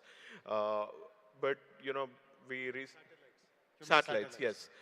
You know, last couple of weeks, you know, it's been raining, and there's been a lot of floods everywhere that has happened. So we built this tool called AstraView, where we are aggregating data from almost about 260 satellites. And today, you know, if you take the map of India, you draw a polygon, it will tell you what historical data is available. And you can also task a satellite as early as few hours from now, and then compare what are the changes that have happened. And this is just a small example of how space and satellites are going to transform the lives of people in the coming few years. Wonderful. So finally, because this is the Global AI Summit, I have to ask a little bit about AI as well. So any applications which you are driving using AI, which you can share a little bit about? And how are you sourcing that technology? Do you have an in-house AI team, or do you work with some research institutions or vendors, or how does it happen? Or so far, you are not fully into AI. What is the AI understanding? Yeah, so as Elon Musk also recently quoted, like SpaceX uses the least AI in general, because even the reusable launch vehicle technology and the Starlink, there it uses the application of AI is very minimal in execution of the problem.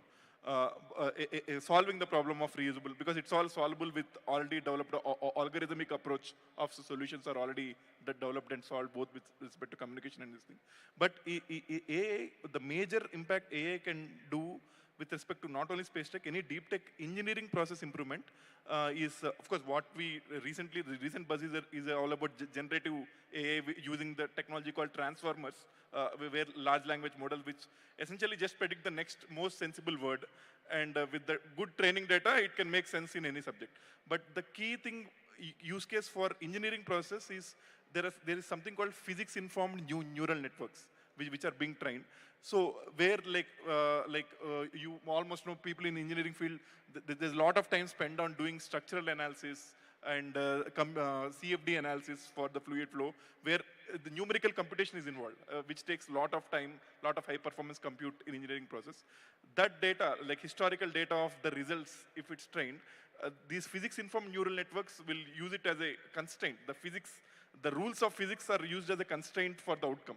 And that way, what we can get if we, a CFD simulation that takes hours and gives a result, with the trained model can actually present it in seconds. Basically, the computational engineering process time is going to get revamped significantly, and we are seeing examples of that being applied even in space technology. And but currently, those technologies are very proprietary, and open source solutions, once they come, we are trying to explore those kind of open source solutions for the physics-informed neural networks in general. What about Dhruva? So in our line of business, so I would just say there is a hardware piece and there's the software piece. So I gave the example of how we are able to harness the data from about, more than about 260 satellites. What we are trying to do as a company is we are trying to work with also the ecosystem, which is, well ingrained into some of these technologies. So for example, a company like a Cropin or ITC could actually leverage some of these data sets and use other data sets and apply AI on top of that. In the upstream side of things, where we are doing largely the manufacturing or innovation at the spacecraft level, we haven't come to a final conclusion, but some of the ideas that we've been brainstorming on is, over the last 30, 40 years, there's also a lot of developments that have happened on Earth in automotive industry, in the oil and gas industry, in the nuclear engineering domain, so on and so forth. So there's tremendous amount of literature that is available in terms of what people have developed in these sectors. So we are trying to see if some of the technologies that have been developed in these sectors can also have a hardware-related solution for some of the problems on building spacecrafts itself. So those are some of the areas, but otherwise regular applications of ChatGPT, so on and so forth, continues. Wonderful. So unfortunately, while there are so many AI companies here, you won't be their clients in the near future, is the message that you are giving. So one final question.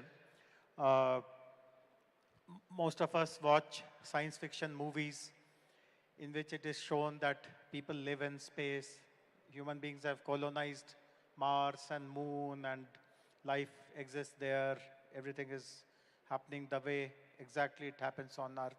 So is it still fantasy, or it is quite probable now? I mean, are we getting closer? In fact, the first speaker this morning told us that by 2035, we would have cracked the solution to living beyond 100 years of age. And he was very serious about it. He brought lots of data and lots of studies to prove that. So how close are we to, so tomorrow if I have to, so I'll be completing my tenure in the government in a few years. Can I say that thereafter I will shift to Moon or I will shift to Mars?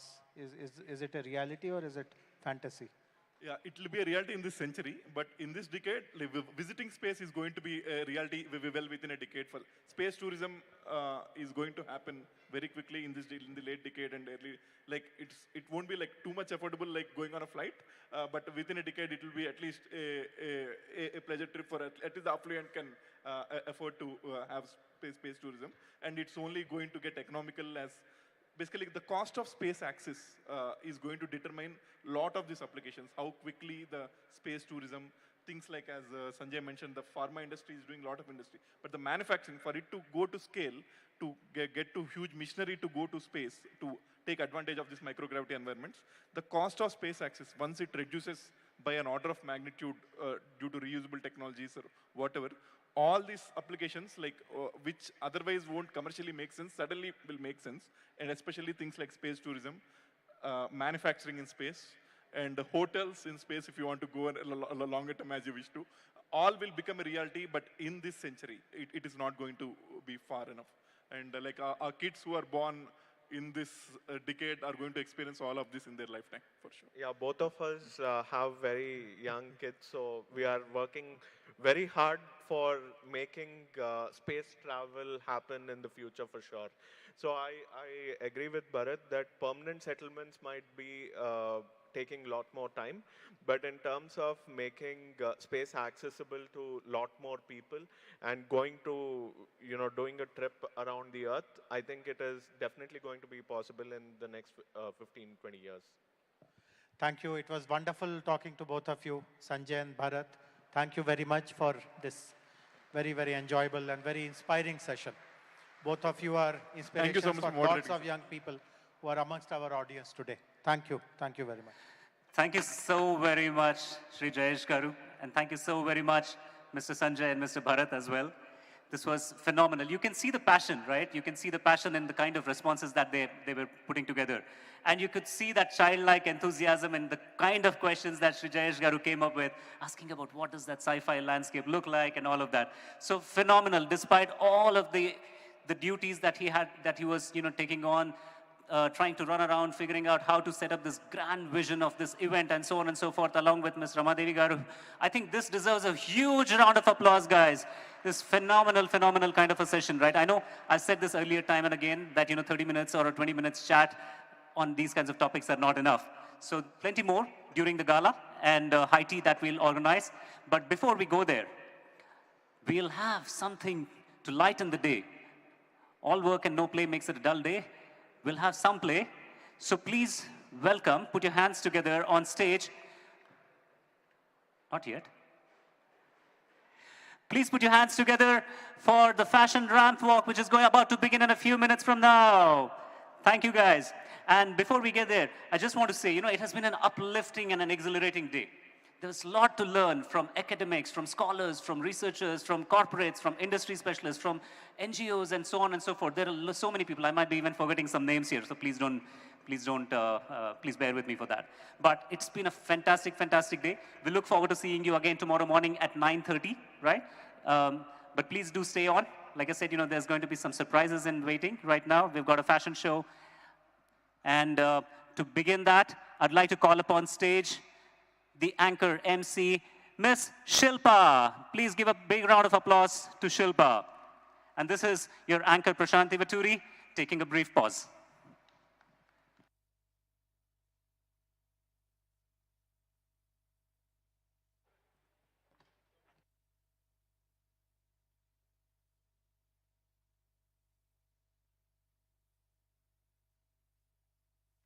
Check. Hello.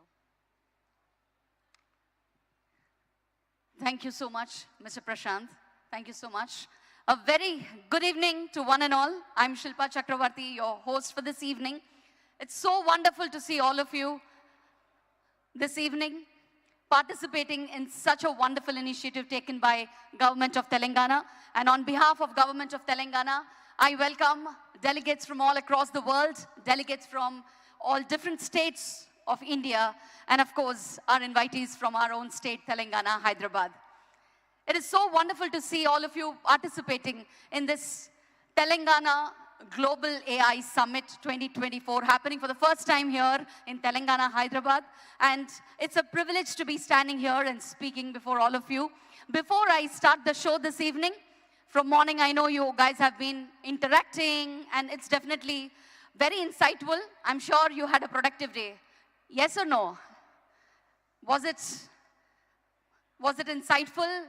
Was it interactive? And now it's time for some relaxation, is it? I can see one gentleman smiling there. Sir, I was hoping to see such smiling faces. Ek baar hansi to dikha do yaar. Arey wah. Kya baat hai. Now I see most of the gentlemen here are coming back to good spirits now. Of course, abhi tak to there was some expertise and talks and all going on, so I'm sure you guys were very much immersed in that. But now I want all of you to unwind yourself because we have an amazing lineup of events coming up for you. We have some amazing fashion sequences, and we also have a world-renowned India's finest female mentalist who's going to come here, interact with all of you, and mind you, she's going to read all your minds, so beware. All your secrets are going to be out. All right, so I want to see everybody say, yeah, are you guys here? Can I see and hear all of you making some noise, please? Hello there. यहाँ से तो आ रहा है response, but let me say, oh man. Thank you, sir, for just striking that smile with me. Thank you so much. Okay. Hello there. Are you all here? Hello, everyone. अरे वाह, यहाँ हाथ भी दिख गए मुझे. Well, nice. Well, please keep up your spirit. Enjoy this evening, and I'm sure you're going to go back with some great experience from Hyderabad. But before I start, Hyderabad kaisa tha? How was Hyderabad? How is Hyderabad? Rather, this is the first day of yours, right? So, biryani khaya aap logon ne? Hyderabadi biryani? Not yet, but tonight for dinner we'll have you serve some nice Hyderabad biryani. But before I begin, I think I'll have to thank the whole team behind this global summit to be here happening in Hyderabad. Firstly, to make AI more accessible to people and the kind of AI transformations that we see to welcome many more responsible innovations. The government of Telangana has taken a beautiful initiative. Thank you to our Chief Minister of Telangana, Mr. Revant Reddy Garu, IT Minister Sri D. Sridhar Babu Garu, Chief Special Secretary to Government of Telangana, Sri Jayesh Ranjan Garu, and Director of Emerging Technologies, Rama Devi Lanka Garu, and their whole team of ministers, officials from Government of Telangana who have been really working hard to put up this successful event. I think, guys, they need definitely a big round of applause. They deserve it because you might be going through the kind of weathers that we are actually facing here in Hyderabad for the past 1 week.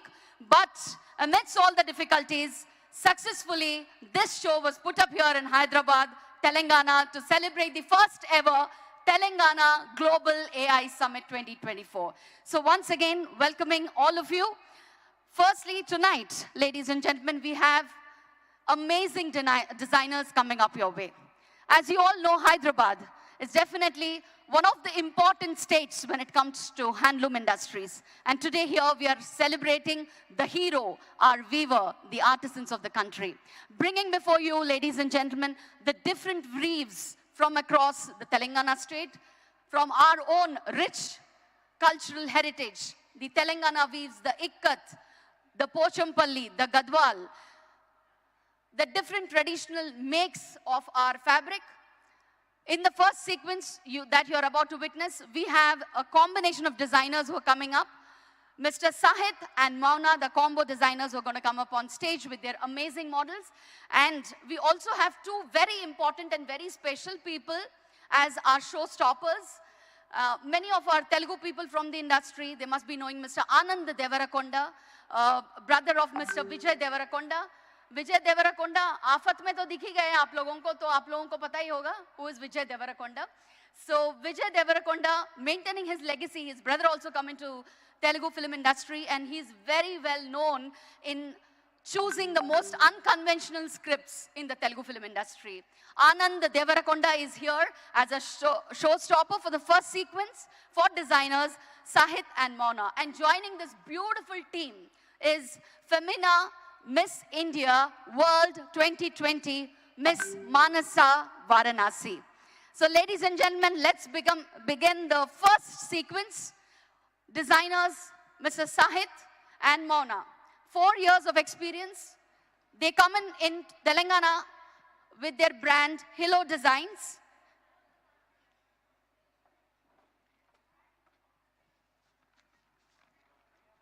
They come in with their brand, the Hello Designs. They've been into this industry for the last 5 years. They've been assisting celebrities from all over Tollywood and Bollywood. They are known for their handlooms and the fusion designs that they create.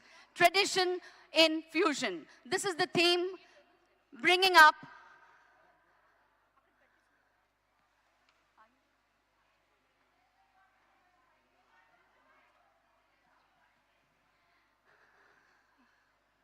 Can we have the video, please?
Are you done with the video?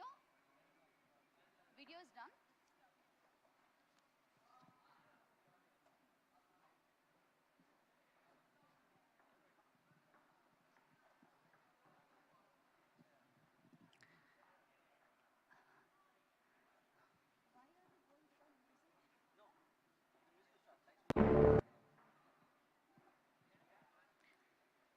Introducing Hilo Designs.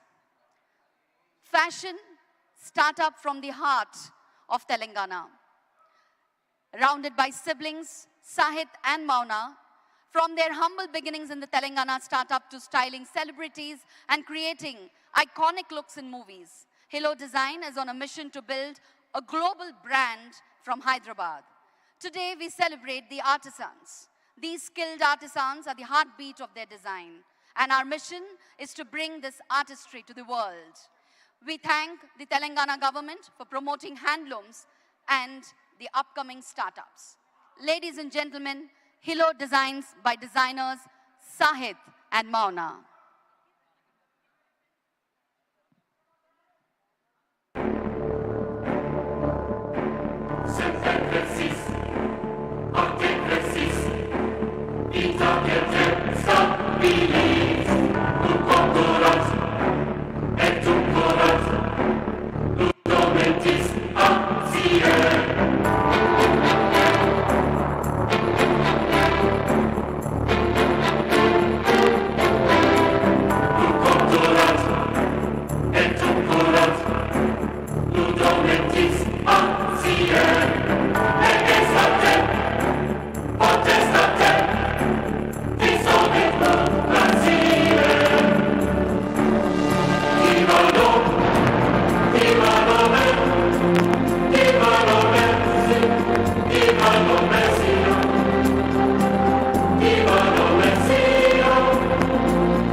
can see the 4 different varieties of fabrics coming up before you.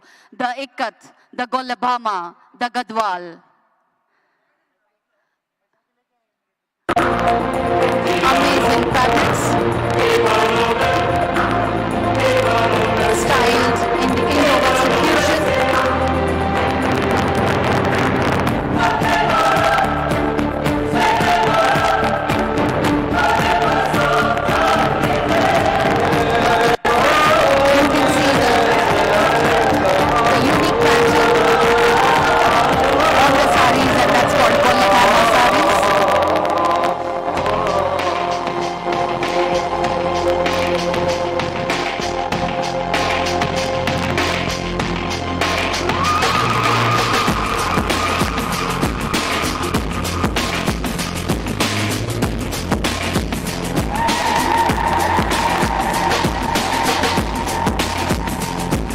Ladies and gentlemen, the fashion sequence is choreographed by none other than actor, a Big Boss contestant, Mr. Jesse.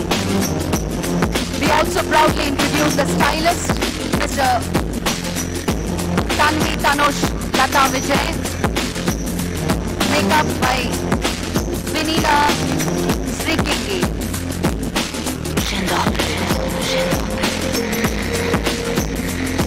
Je te désire, je te désire. Je veux aller au bout de mes fantasmes. Je sais, a beautiful mix of ikat and cotton panorama sarees coming up before you. The amazing legacy of Telangana.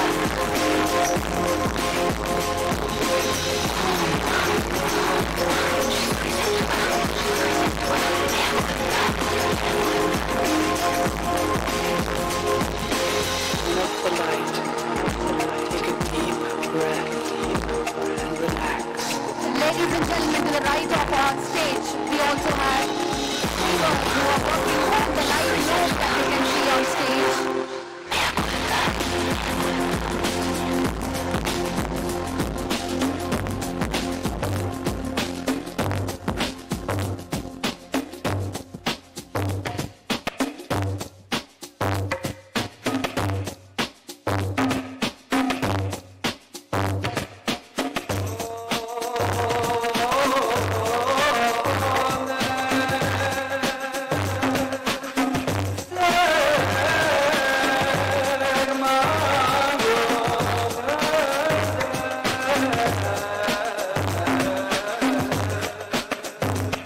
remember, a name to feel proud.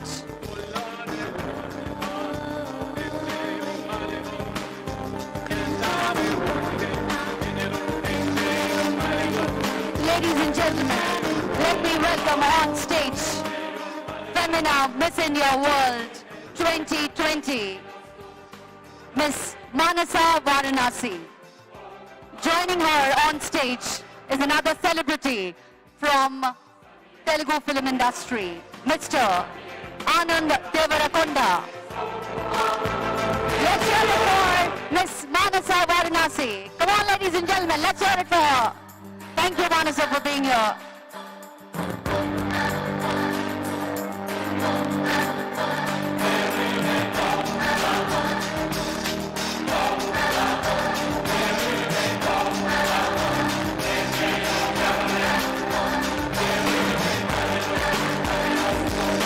Manasa looks beautiful and stunning in this outfit designed by Sahit and Mona.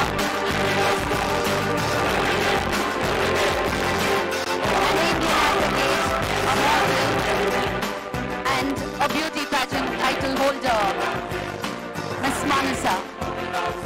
She looks stunning in the outfits created by designer Sahit and Mona.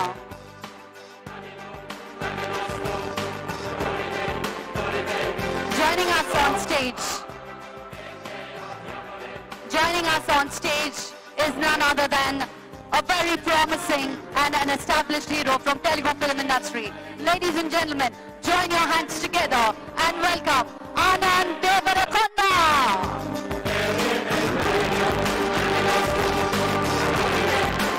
Anand is known for choosing some unconventional scripts and making it work in Telugu film industry.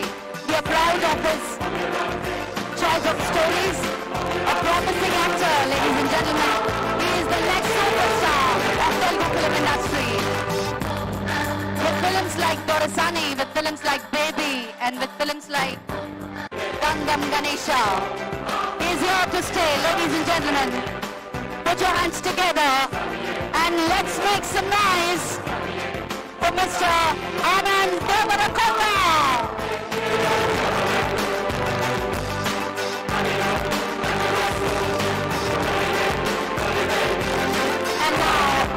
Look amazing on stage. What a combination, ladies and gentlemen.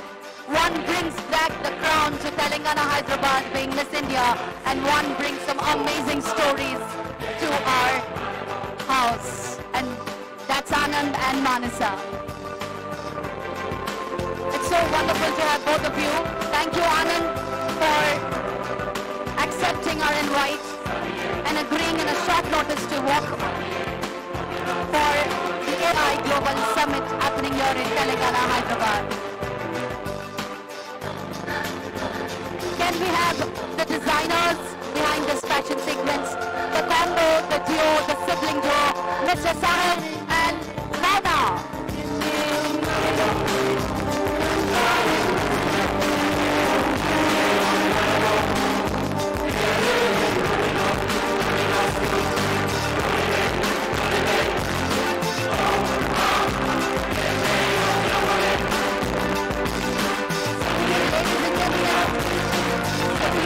Behind this wonderful sequence, where tradition meets fusion. Meet the designer, Mr. Sahit. Thank you, Sahit. Thank you, Anand, and thank you so much, Manasa, for being on stage. Wonderful having both of you walking the ramp today in the AI Global Summit, Hyderabad.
Thank you, Manasa. Thank you, Anand. And thank you, designers Sahit and Mauna, for this amazing sequence. एक बार ताली हो जाए हमारे लिए. हम सभी, मतलब बाहर पीछे एक बड़ा टीम खड़ा हुआ है वहाँ पे. You got to see about 10 or 15 people on stage, but there's a huge team working behind, and appreciate if you give them a big round of applause once again. Thank you, ladies and gentlemen. Well, I have to specially mention one name here, Mr. Anand Devarakonda. It's like a real short notice. He just wanted to be here just to promote, support the cause of handlooms. And I think we really appreciate his gesture for coming here and being a part of this wonderful show. Thank you, ladies and gentlemen. Further or delay nahi karna hai, because there's one very, very, very, very, very important special person who's exclusively come here all the way to join our AI Summit tonight. Yes, Ms. Suhani Shah. Who doesn't know her? Everyone. She's an illusionist, a magician, mentalist, hypnotist, a poem, an author. Oh my God, she's a popular YouTuber too. She has millions of followers in her. And the kind of amazing skill that she has, I'm sure after her performance tonight, ladies and gentlemen, you are just going to sit here speechless. And please be ready, because all she's going to do here is read your minds. और आप सभी का जो भी secret, आप जो भी सोच रहे हो ना, सब बाहर आज बताने वाली है. So ladies and gentlemen, it gives me immense pleasure to be introducing such a talented person, India's finest female mentalist, who's come exclusively to participate and to entertain all of you. Over 5,000 performances from the age of 7 years. Can you beat that? From when she's 7 years, she's been on stage. And आप लोग YouTube, Instagram तो follow करते ही हैं. She's a sensation on social media, and I think और ज़्यादा बात नहीं करना है. उनका जो amazing skill है, उसे बस experience करना है. So ladies and gentlemen, please put your hands together and welcome Suhani Shah. But Shilpa, before Suhani walks up on stage, she wants everybody to join her in performing an activity. Prashant ji, आज अभी तो छोड़ दीजिए एक 5-10 minute के लिए stage. नहीं, I was just kidding. No, that was fantastic. But she's joining us for a small activity that way. Are you guys ready to join Suhani for a quick activity, guys? Well, fantastic. All right. Good evening, everybody. I am Suhani Shah. I'm talking from backstage. Namaste. Namaste. Before I walk up on stage, as Prashant said, I want you guys to do something for me. You can see we've placed a box with some paper slips and pens right in front of the stage. I want some of you to get closer to the stage, pick up a paper slip. On that, I want you to write down anything that you want. It could be your favorite holiday destination or something that you like to eat. It could be name of your favorite actor, actress, comedian, dancer, singer, anything that you want. You then fold the paper slip and place it inside the box. I repeat, I want some of you to get closer to the stage, pick up a paper slip. On that, write, draw, scribble, anything that you want, then fold the paper slip and place it inside the box. There are only 15 slips, so hurry up. Once this is over, I will see you on the stage. Thank you. Offer valid till stocks last. So very few slips there, but please come closer to the stage, write down anything. Your friend's name, your family member's name, something that you remember very easily, something that's on top of your mind. Like she said, your ATM pin. Come on, guys, come on. More people near the stage, more people. Let's see, quickly.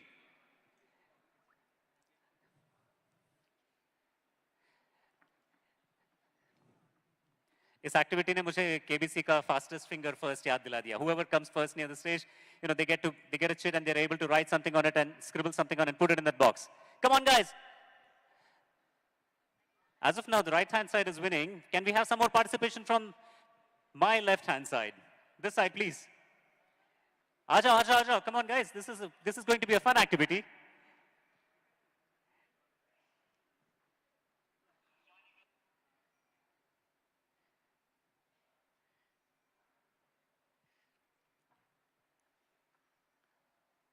How are we doing with the number of chits? Are there some more left?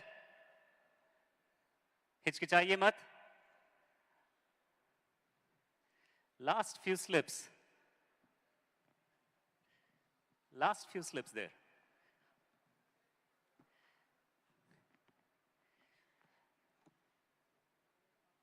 Uh-oh.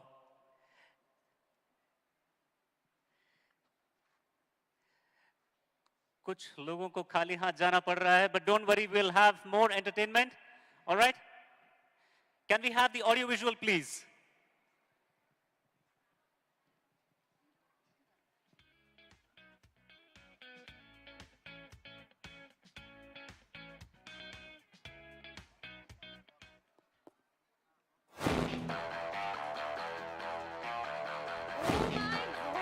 Oh my God! How did you know that?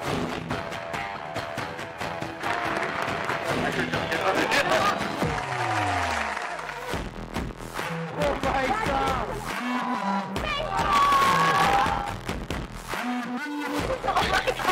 कैसे किया ये? Yes, you're right.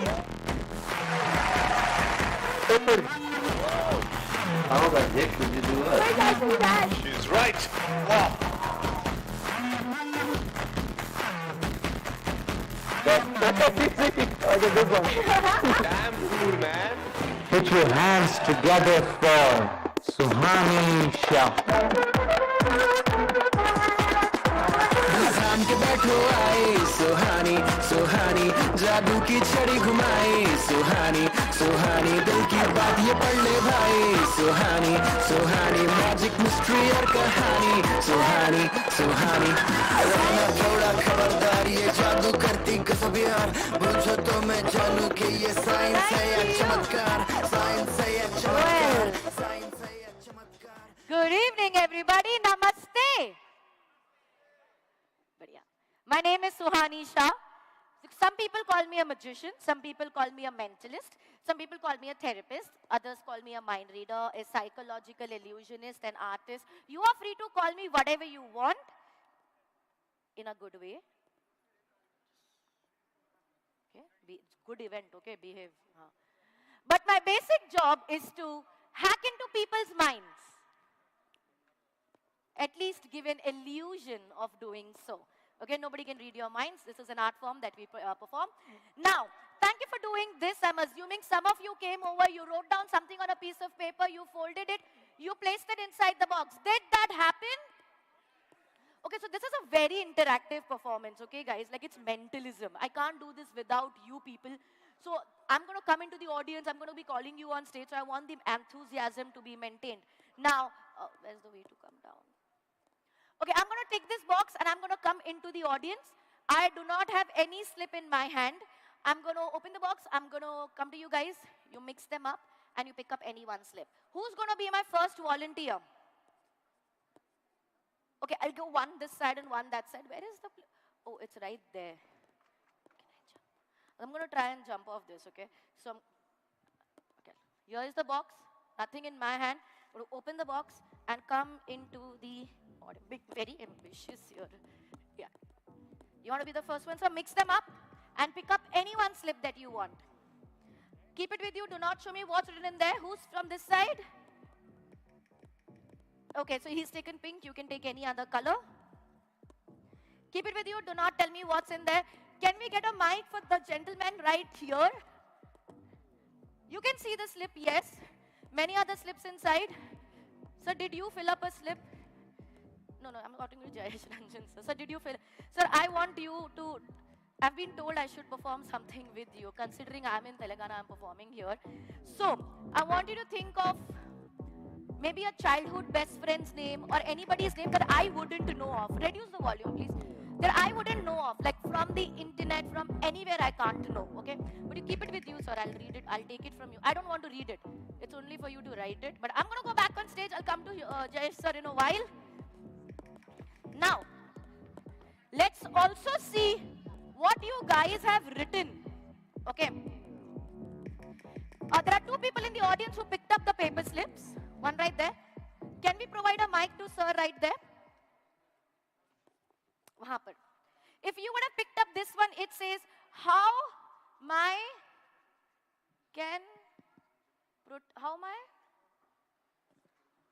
bad handwriting. This says, P. Ravi. This one says, meet with PM Modi. Badhiya. This one says, Power Star Pavan Kalyan.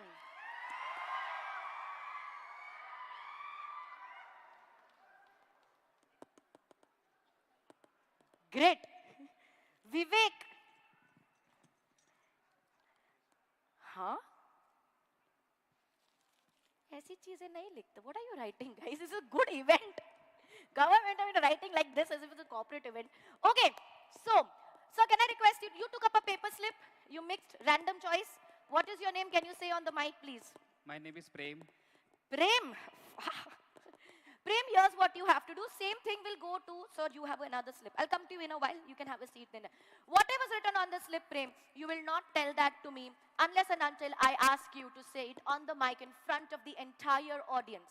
You keep that word in the back of your mind. And you give me 5 random words. Random. Anything that comes to your mind. Okay. Like the words you give me may not even be related to what's written on the slip. Stage, mic, lights, New York, Telangana, anything you want. My job, ladies and gentlemen, is to identify what's written on the slip by the 5 random words Prem gives me. Make sense? How does it make sense? Sir, it should not make sense.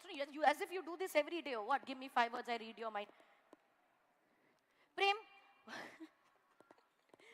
what is your first random word? Pacific Ocean. मैं कहीं पहुंच गया? Pacific Ocean. Prem, let me tell you, the words you give me will not just tell me what's written on the slip. It'll also tell me a lot of things about you. Pani, water and all, Pacific. Fluid ekdam. What's your second random word? Himalayas. Now covering up will not work. I'm not doing anything. You just said me 5 random words. Full Himalayas you reach.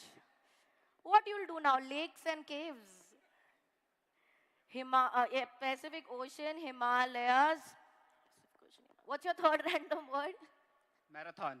Okay, good. It's not a name of it. Marathon. What are you doing? Okay. Guys, I'll tell you how this act works. People give me words, I try to make a story out of them, and I derive the words that are written on the slip. But the words that you're giving me, Pacific Ocean, Himalayas, and then marathon. There are 2 times in the day where people don't think logically. One is when they are hungry. 2, we don't talk about that. Are you hungry right now? Not really. Should have just said yes. Okay, Prem, maybe what's written on the paper slip is related to food and beverages. Bhook, hunger. I don't know. I don't know is a yes, ladies and gentlemen. Just telling you. Like in a magic show, people don't like to agree to the magician. I don't know why you like the magician to fail. So if the answer is no, you'll say no. But if the answer is yes, you look like, maybe, I don't know. Do I have to answer that? So it's a yes. Correct? I don't know. It's a, abhi bata do na yaar, abhi main bata. I'm just going to reveal what is written when you ask me. That's it. Oh my God, it's my show, my rules. What is this? That's what you said. The audience is not following. Sir, what is this, sir? They're not listening to me. It's a yes, by the way. So, fourth word? On the mic, can you say food? Just say food. Yes. Okay, you said. We got it. We got it. I wanted you to just say food, say beverage, but you agreed to food. So it's okay. Give me your 4th word. Hyderabad. Okay. So I'll tell you, ladies and gentlemen, one thing. This is something to eat as opposed to drink. He agreed to food. Now, this is not a local dish because he said Pacific Oceans, Himalayas, and then Hyderabad. He would not do it so easy for me because he's already very tricky and smart. So this is something more global. People everywhere like it. Actually, in India, people like it. It's also something that you might like. I'm still not able to figure out if it's a fast food or a meal. But if this was a college event, you know, where just if it's for a college event, I would have just taken the risk and said the word out loud. But this is not an event I should take any risk. Clearly not. So, I will take your fifth word, Prem, but I'll tell you what's on my mind. This is something to do with circular. So, because you said ocean, and I don't know why I have this thing in my mind. So, it's either cookies, noodles, or pizza. It is something of this category. Prem, Prem, I was going to take your fifth word, but you're so expressive with your face. I can give you the fifth word. No, it's okay. I was going to, but you just, I wish people could see you right now. Can you put him on the, it looks very nice. Okay, Prem, I'm not going to take the fifth word. Has somebody written,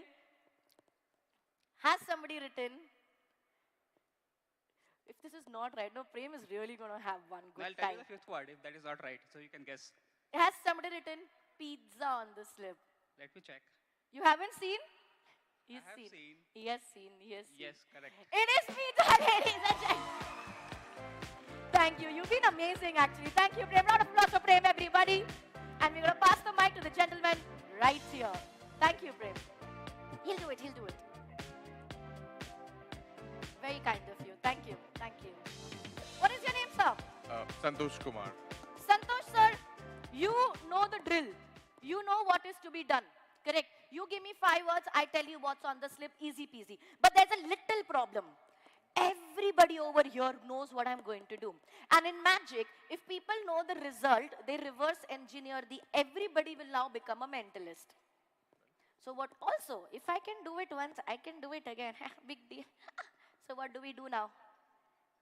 Maybe you can try something different. No, we'll do this only. I'll just do this faster. Okay? Santosh sir, I'll try to do this in 3 words. Okay? What's your first random word? Phone? You are so prepared right now. Yeah, after hearing from Prem. Yeah, no, Santosh was like, Prem, when you and I were talking, Santosh, you were like, ye til dene jai. What are my 5 words going to be? He's that prepared right now. You said your first word is phone.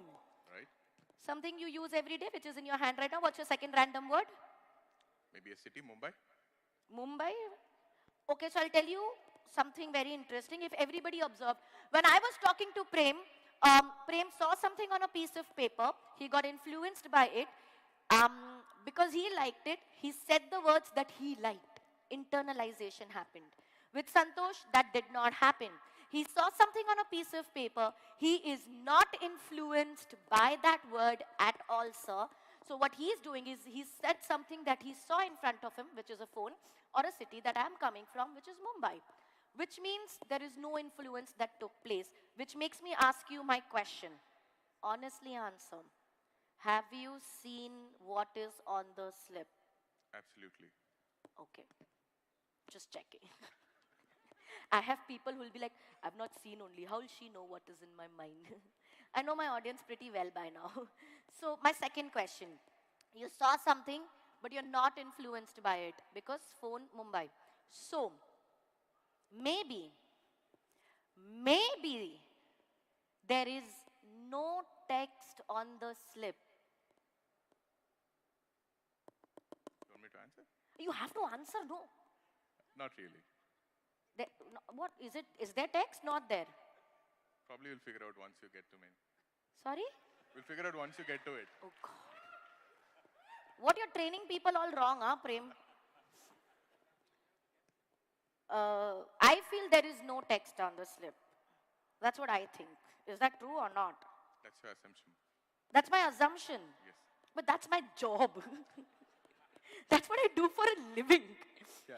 Okay, so you're not even disagreeing or agreeing to it, which makes me come to, I didn't even think of this. Is there a drawing or a scribbling or a signature? Let's figure out that. That's what we're trying to do. Is it a signature? Let's figure out, I have to, no, let's agree to this. Is it a signature? Because I'll not read signature, that's why. No. It's not a signature. Okay, thank you. But then, which means it's a drawing or a scribbling. In that case, if it's a drawing or a scribbling, everybody put your hands together as Santosh joins me on stage. You can jump up here or there is staircase there. Round of applause, ladies and gentlemen, as I'll have Santosh on stage joining me for this particular act. Come on, guys, we can do better. Let's have a round of applause. Let's do this. Keep it going. I want you to keep it going till Santosh joins me right here.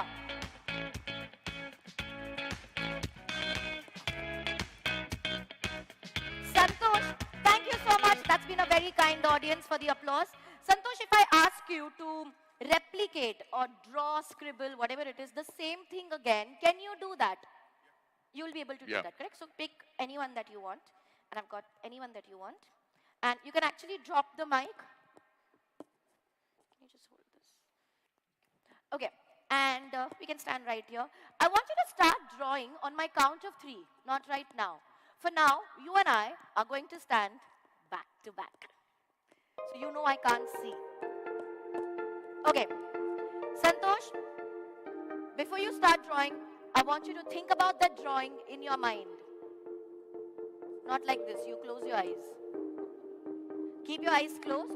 Imagine there is a big canvas in front of you. You're picking up paints, drawing the same.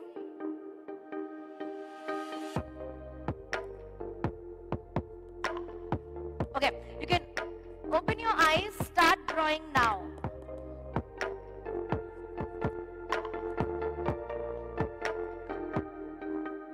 Everybody, drawing is subjective. It doesn't have to be exact, okay? It should just be the same thing. Okay, you done? You drawn? Oh, great. Santosh, on my count of 3, we show it to the audience. And their reactions will tell us if it really matched. Are you ready?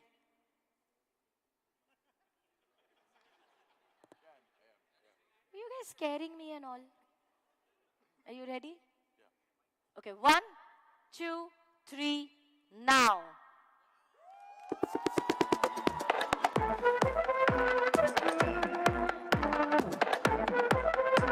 You can drop it here. Thank you so much. Thank you for having me. Round of applause for Santosh, everybody. Santosh, take a bow. I'm taking a bow. That's okay. That's okay. That's okay. He's overwhelmed.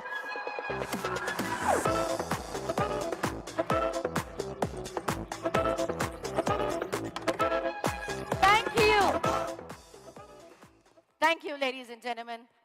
Good start with Prem and Santosh. Imagine. You've been good. You can ask later. You have whole time after the performance. 2 days. Do this. Okay, so I started performing magic when I was really young. I did my first ever stage show when I was 7 years old. It's been many, many years that I've been performing magic. And I did not start like this. What you see today is very contemporary urban mentalism. I started as a traditional Indian jadugar. You know, glittery clothes, abracadabra, the hat, flying in the air, cutting a person into half, burning a girl alive, bringing her back also, ma'am. Don't worry, we don't leave like that. That's not magic. So all those things we used to do on stage, going from village to village, traveling all my life, performing shows. Because I was performing shows, I haven't even been to school. So I went to school only till the first standard. After first standard, I did not do any schooling after the age of 7 because I was performing shows. Now I feel some very wise decisions were taken by my parents when I was really young. And some wise decisions even I took when I grew a little older. And my life became what you see today. And I think the same thing applies to all of us. Our life is a sum total of all the good, bad, sweet, ugly decisions we have ever taken. And it is because of those decisions that we are here today. Do you all agree to that? Yeah, the power of decision making is immense. Hence, in the next bit over here, I am going to call 4 people from the audience on stage. These 4 people, These 4 people get an opportunity to make some decisions. If they take all the correct decisions, it will transform their life. Actually, not really. It'll be just something very nice if they take the right decisions. But who are the 4 people going to be? Scotch, give me the paper ball in the back. Give me one more. Okay, we'll choose 2 from this side, 2 from that side. I have a very random way of choosing people because many others like this sir there might think, she has set people up in the... Sir, I don't do all that, sir. I don't even have that much money to buy people. Youth, also, sir, if I had to set somebody in the audience, it wouldn't have been Prem. What are you saying? But Prem, I want you to help me here. Take this paper ball. You have been a part of one act. I won't call you again. Can I request you to stand up? Can you throw this paper ball to somebody who wants to join on stage? Santosh, can you do the same this side? 2 people here, 2 people there. Go ahead. Only if you like. Only if you like, you can join me on stage. If not, you can throw the paper ball somewhere else. Perfect. Please join on stage. And the lady, come. So we have two ladies. Come, both of you come. And from here, we need one more man or woman. Any is fine. Why? Perfect. Round of applause, ladies and gentlemen, as these four people join me on stage. Ajay, from there, from wherever you want to come up from. So, I have got four people on stage who are going to take some decisions right now. Join me right here. I've got four tags, 1, 2, 3, and 4. I want you to pick up any one that you want. You take number 3. I want you to wear number 3 around your neck. There are 4 chairs behind you. I want you to sit on any chair that you want. You came up next. That's 1 second. There is 1, 2, 3, 4, 5, 6. This was 2, this was 2. आप दोनों extra. कोई बात नहीं. No problem. Atiti Devo Baba, please come here. Please come here. Come here. No, please. I want you to come this side. Now, one of you, I'm going to send back. One of you, I'm going to send back. Who's the one who's going to go back? Okay, I'll decide this. Do you have 100 rupees? No, you can't even bribe me. Check, no, you'll be in your wallet. Sir, you don't want to give me only money, no? You have 100 rupees? Okay. Because I'm going to call somebody later who has 100 rupees. Give? I'm not going to take, but give me. Look, he was lying to me, okay, in the first place. Where it is? It is there. I'm not able to see. You are the magician. Okay. But wait, here's what I'm going to do. I'm going to ask somebody 100 rupees in a while. So if somebody has it, keep it ready. But one of you is going to be a person who's going to take this certification and go back to the seat because it's an important one. Who's going to be that person? So what is your name?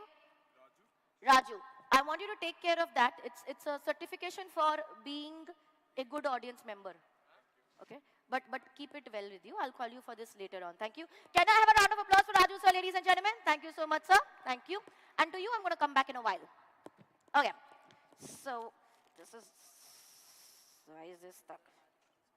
कुछ नहीं है यार इसमें जादू ये अटक गया है तुमको हर चीज में जादू दिखता है Okay, so you have to take a seat somewhere. You came up next, ma'am. I have 1, 2, 4, whichever you want. Number 1, where on any seat? आगे आ जाएंगे. I'll come with you first. 2 and 4, whichever you want. Wear it around your neck. There's 2 chairs behind you. You can sit on anyone. What's your name, sir? Subramaniam. No option. 4 only. No option in chair also. That only you have to sit. Now, where did sir go? Where did my 5th gentleman go? He went? Oh, no, I need you, sir. You be there. Okay, fine. You can be comfortable wherever. No problem. Comfort is important. Now, Subramaniam, sir, you did not get an option to choose your tag. But you also did not get an option to choose your chair, which is a little unfair. Because kuch to decision you have to take. So just for you, I'm going to ask all 4 of you to please stand up again. We are going to play music for 5 seconds. When the music is being played, I want you to just walk over here. When the music stops, sir, you take the seat first, whichever you want. Remaining 3, you decide. Fair? Fair? Say yes. Good. We are not playing musical chairs. We listen to music, these chairs, we go round and round. Don't do that, just walk here, okay? It's not a fashion show, don't walk on the ramp, okay? Can I have some music, please?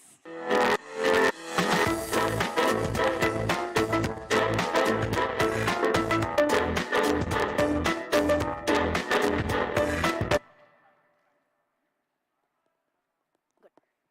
Perfect. You guys can decide wherever you want to sit. Perfect. You guys are happy? Everybody happy? Does anybody want to change chair, tag, anything? All good? Cool. So now they chose the tags and the chairs and a number is being made over here. The number is 1, 2, 4, 3. 1, 2, 4, 3. I did not make this number. They did not make this number. The number just happened. I want all of you to remember 1, 2, 4, 3 till the... It's not that important. Next 5 minutes. After the tags and the chess comes my third important decision. I have got 5 envelopes. Out of the 5, 4 of them have a colored paper in it. Yellow, orange, green, blue, purple, brown, doesn't matter. But one, and just one envelope has something very important in it. It could be a blank check, DD. It could be jewelry. I'm not kidding. It's there. Okay, even if you are rich. Okay, RTV Lakshmi. You know the celebrities in coffee shows who fight for the hamper? Behave like that. Yeah. I don't want you to feel that I'm cheating. I never do that. So one of you will become a judge to check that I am not cheating. Who will be the judge? Oh, sorry, no. Judge, sir. I have the judge on stage, sorry. Sir, you didn't tell me your name. Chandrasekhar ji, you are my judge. Okay, so I have got 5 envelopes. I want you to take them and I want you to mix them up. Mix, mix, mix, mix. Mix as much as you want to. Whenever you're happy, you're satisfied, you can hand them over to me. Now, I do not know what envelope is at what position, but as Chandrasekhar sir mixes them up to 100%, I have no idea, okay? So you're happy? You mix them up? Okay. I still want you to be there. That's 1, 2, 3, 4, 5. 1, 2, 3, 4, 5. 1 for each.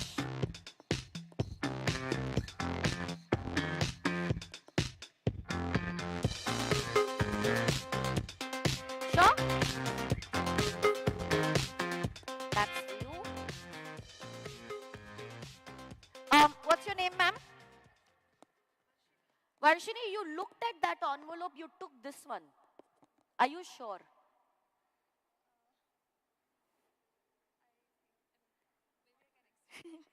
Sorry? She's like, I'm sure, maybe, I don't know. Okay. It's my duty to ask, you should be sure. So, wait, don't open. Here's what we are going to do now. Okay, we are going to open each one by one because some suspense, some drama. I love it. So, just you, okay, I want you to hold it like this. I want you to open the envelope. No. I want to open the envelope. What's your name? Kitty, if it's a white color envelope, paper, you win something important. If it's any other color paper, it's not important. Open the envelope. Remove the paper only half outside to see the color. If it's white, it is yellow, sorry, not important. Just back inside. What is this? You saw, no, already? So we have to show people also. It's for them also. Show akele nahi karna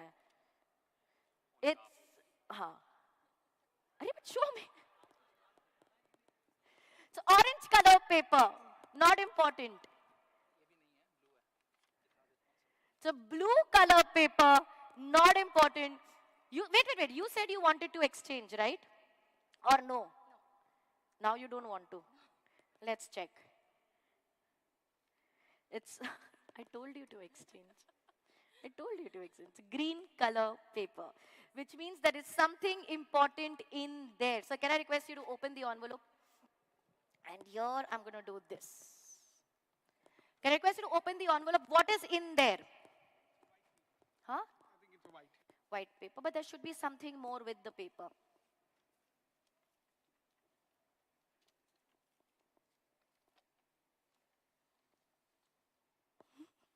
What is it, sir? Nikalo. What is it? It's a check. Is it signed? Is it blank? It's a blank check. Signed check. It's not yours. It's a blank signed check. I told you to exchange. Sunte nahi ho meri. I also have money in my account. I'm just saying. But thank you. Sir, you also don't get it. Matlab, it's to just S. Judges don't get anything. Yeah. Oh, you get a lot of wishes from us. Thank you so much, Chandrasekhar sir. Thank you for joining us. Round of applause for him, ladies and gentlemen, for being a good judge. Thank you so much. What happens when a decision goes wrong? You lose money. No, we make it right. That's what we do. And that's what we're going to do right now. It was never about the check. It's much more than that. Can I request all 4 of you to remove the paper from the envelope? Throw the envelope away. We don't need it. There's a number written on the paper. just thought of his ex and just like, chahiye hi nahi. Can you show that number to the audience? That is 1, 2, 4, 3, ladies and gentlemen. Not just that, the first thing you chose when you walked up on stage were your tags. What was the second thing? The chair. Can I request all 4 of you to stand behind the chair you're sitting on? And I'm going to come to Subramanian sir. You were sitting on that chair. You changed to this one. Why? I like number 3. Oh, nice. Should I give you one more reason? Yeah. What's the color of the paper in your hand? Green. What's the color of the paper behind the chair you chose? It's green. It's green. This, ladies and gentlemen, is a green color chair. Not all of them are green. You have a yellow paper. Can you turn that around? That's a yellow color chair. This is an orange color chair. That's a blue color chair. Ladies and gentlemen.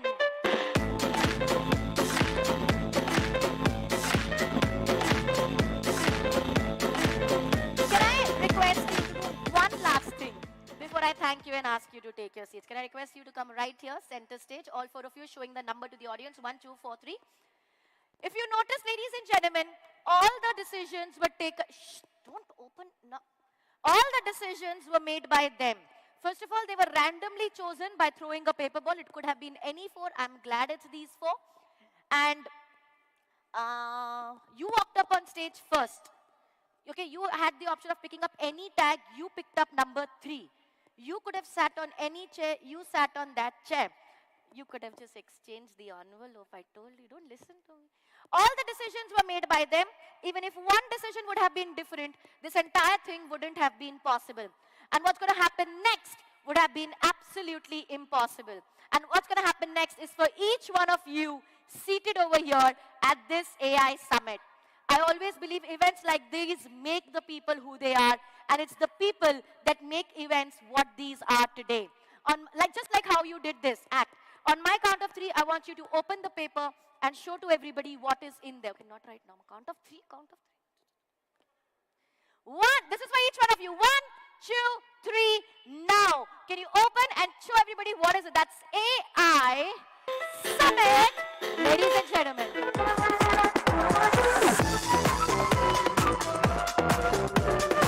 Take a bow. 1, 2, 3, take a bow. Thank you so much. You can leave the papers and the tags behind. You can leave the papers and the tags behind.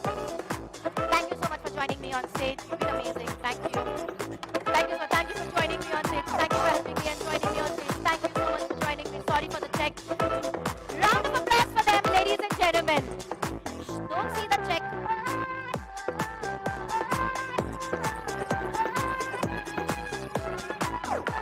Okay. Are you guys having fun? Yeah. I'm moving to the last part of the performance, but there's been a special request. Jayesh Ranjan sir, before I move on to the last part, can we try and get into his mind? Why are you so scared? I should be scared. Should we try and do that? Sir, can I request you to walk up on stage with the paper slip? And can I have a whiteboard, please? Oh, I forgot. I was going to ask for 100 rupees. Who's going to give me 100 rupees? It don't show money like this, okay? It doesn't look good. This is not that kind of a show. What are you doing? Who has it? Few people have it, okay? Many people there. Choose one person, Santosh. Just choose somebody quickly. Quickly. Okay, you are right. Again, I can come there only. So give me 1 minute. Where's the paper? Okay, have you written it down? Fold the paper. Fold the paper. Fold it again. I don't want to see. I'm going to tear this off. This is for you to write it down so that it's all here. I'll not pick it up, sir. And I'm going to give you a mic. But before that, who's giving me 100 rupees? Come here, come here, come here, come here. What's your name? Okay, wait, who's giving me? You decide, Santosh. Sorry, this. Okay, what is your name, sir? Mike. Mike. No, sir, fold it, fold it, fold it. Fold karo, fold karo. Fold it again. No, don't roll, don't roll. That's not. Just fold. Just put it inside. Okay, Mike, I'm not going to touch the note. Seal the paper, seal the envelope, and now you keep it with you. I don't need it. I'll call for it later. Sir, can we have a mic for sir? And a marker for me. First of all, thank you for being here on stage with me. Thanks for coming. Thanks for really enthralling us. Thank you. I'm very glad. Magic is a very traditional art form of a country which I feel is very lost. But I'm glad that we get, as magicians, we get such platforms to portray our art for such amazing people. So thank you for giving us this opportunity. It really means a lot for a magician like me to be here. Can we have a round of applause for this event coming up so wonderfully over here? Thank you. I'm going to get a marker. So, coming back to my magic. I want you to join me right here. You are the star right now, sir. So you've been thinking of a childhood friend. A childhood friend's name. Now, first thing, sir, is it any way possible I could have known this name or I can know this name? Impossible. Okay. The depth in that impossible got me a little like impossible. Okay. So I'm going to try and get what you're thinking, the name that you're thinking of. To do that, I'm going to ask one permission if it's okay if I touch your shoulder. Okay. I want you to close your eyes and think about that this person is standing right in front of you, but not listening to you. So you're calling this person by their name. It's a short name? Yes. We're only doing the first name, so we cut out you're not even thinking of the surname. So you want to say it again in your mind on repeat. So suppose, you can open your eyes, sir. Suppose if the name is Santosh, you just go in your mind, Santosh, Santosh, Santosh. Like this, whatever the name is in your mind on repeat, yeah? Request you to keep your eyes closed.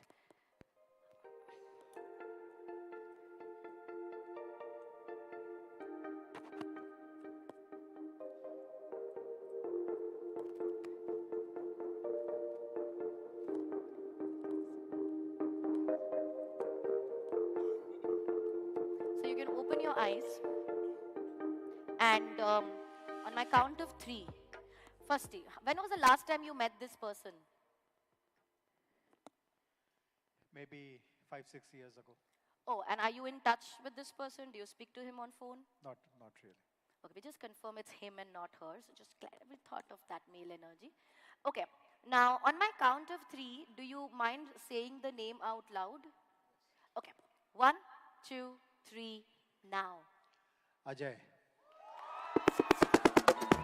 Thank you.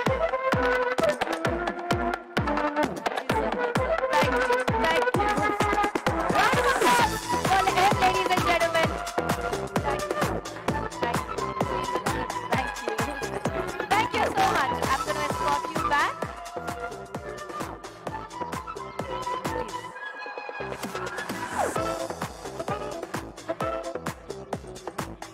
Please, sir, next time you meet Ajay, please tell Suhani said a hi to him. Someone would have recorded it, yes.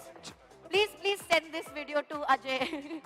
Thank you so much. Once again, can we have a round of applause for him, ladies and gentlemen? Thank you. We have 10 more minutes, right? Okay. Okay, I'm moving on to my last part of the performance.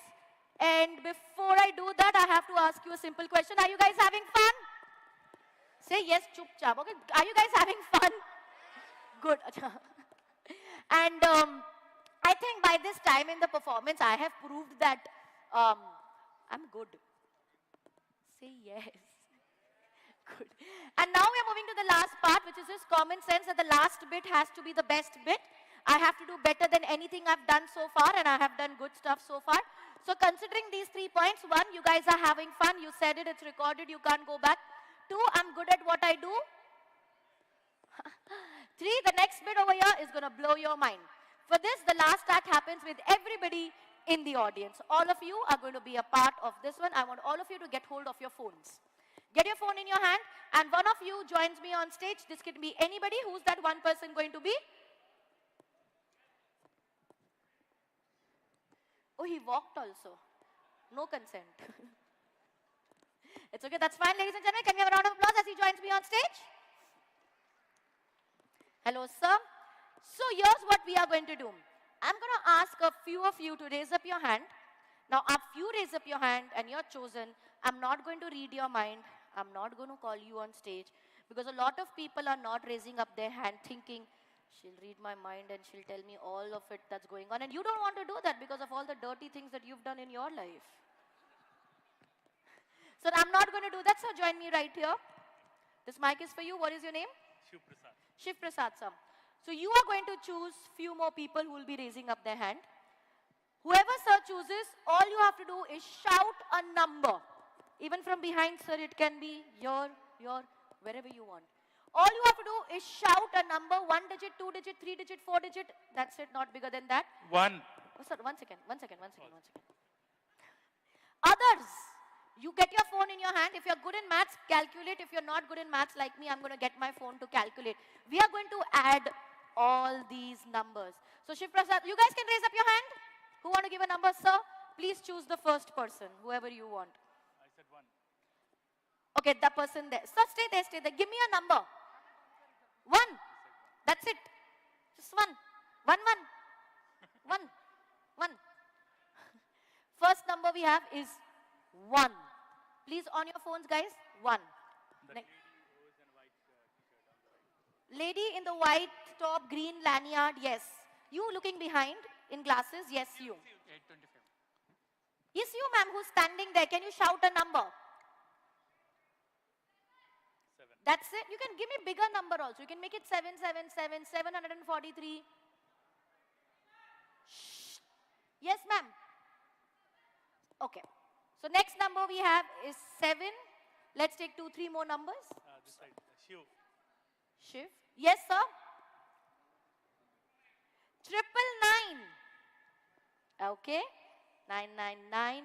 So far the total is 1007. Somebody's calculating with me, no? Who's calculating with me? Somebody's calculating? Okay, you are. So 1007. Okay, let's take 2 more numbers. That gentleman with the t-shirt. In glasses. Yes, sir. Yeah, You only. 147. Okay. 147. How many numbers we have taken so far? Let's take 1 more number. This side, this lady who is... The lady, yes, ma'am. 268. What is your name? Chandana. Do you want to change your mind? No. You are the last person giving me the number. I will not take any number after this. No. Okay. This is not reverse psychology. Even she did not change her mind. She did not get the check. If you want to change, you can. Like in a magic show, a lot of people, when the magician asks, they don't change their mind. Thinking, oh, I caught the magician. This is not like that. Mera sahi chal raha. I'm going really well. I'm genuinely giving you a chance if you want to change your mind. 300, you changed. So gullible and nice. Okay. So Chandana, I don't want you to go back home and keep thinking, why did I change my mind? Just because she asked me to change my mind, I changed my mind. Why should I be more opinionated? This is what I do with the world. And you keep tossing in the bed and you don't get sleep the whole night. I want you to sleep really well. I'm a very nice person. So 300 or 278 or any other number, the number you say now is final. 300? Last number, ladies and gentlemen, is 300. Does everybody get 1,454? Okay. Come again with your name, sir. Shiv Prasad, sir, have a look at the keypad. Close your eyes. Press random numbers, as many as you want. Yes. You want to press more? It's enough? You want to read out the number so they can add as well? Yeah. 2, 3, 9, 4, 5, 1. Show it to them also. 239 451. Everybody. That's what he's added. 239 451. Now, on my count of 3, everybody presses the is equal to button. Okay? Not you saw also. On my count of 3, I told you. Yeah. You pressed also. Ek to my phone. Anyway, 1, 2, 3 now. Does everybody, sir, I have to see. Does everybody get 2,40,905? Yes? Yes? You're not surprised. It's okay. It's fine. I know it's a calculation. I'm going to write down the number on the board, and so I'm going to ask you. Come here. Is it any way possible, ladies and gentlemen, and sir right here, is it any way possible I could have known this number? Yes, no? Is it any way possible I could have known this number? On the mic, sir. No. You don't trust me? You don't trust me? No also you're saying. Wow. I said Ajay, his childhood friend, and you think I'll not know the number? Don't get scared. That's what I like to do the most. To make people believe in the impossible. You guys gave all the numbers. I did not add a single number to this calculation, but something happened before we took the numbers, before you walked up on stage. I gave a certification to Raju sir for being a good audience member. Where is Raju? Please don't tell me he left. Oh, here he is. Sir, please, can I request you to join me on stage? And can we have a round of applause, ladies and gentlemen, as Raju sir joins me on the stage right now. Come on, keep it going. Hey, abhi din baki hai. You have a lot of entertainment to come. Sir, you did not mess up with it, no? You did not mess up with it, no? No, it's closed only, no? Perfect. Right here, sir. Join me this side. Would you be surprised if it's, you can join me here, sir. Would you be surprised if it's the same number? Say yes. Yeah, I will be surprised. Good, thank you. Let's open it up. I'll hold it from this side, sir. This one says 2. You can leave this, 2. 2. Yes. Guys, what? That sir is not even surprised. You are like, theek hai, everything is right only now. Don't lose character in between the show. Last part. I am a magician. I do impossible things. You are audience. You go crazy. 2, 4, 0, 9, 0, 5. Ladies and gentlemen. Woo-hoo. Come ahead with me. Keep holding it. Ladies and gentlemen. I know. Thank you. Thank you. Thank you. But you know what? You know what? You guys gave all the numbers. Chandana, if you would have changed from 300 to 299, this would have ended with 04. But you did not change your mind. Thank you so much. Even if one number would have been different, the entire calculation would have been different. But you chose people. You had to choose those people. You had to give those numbers.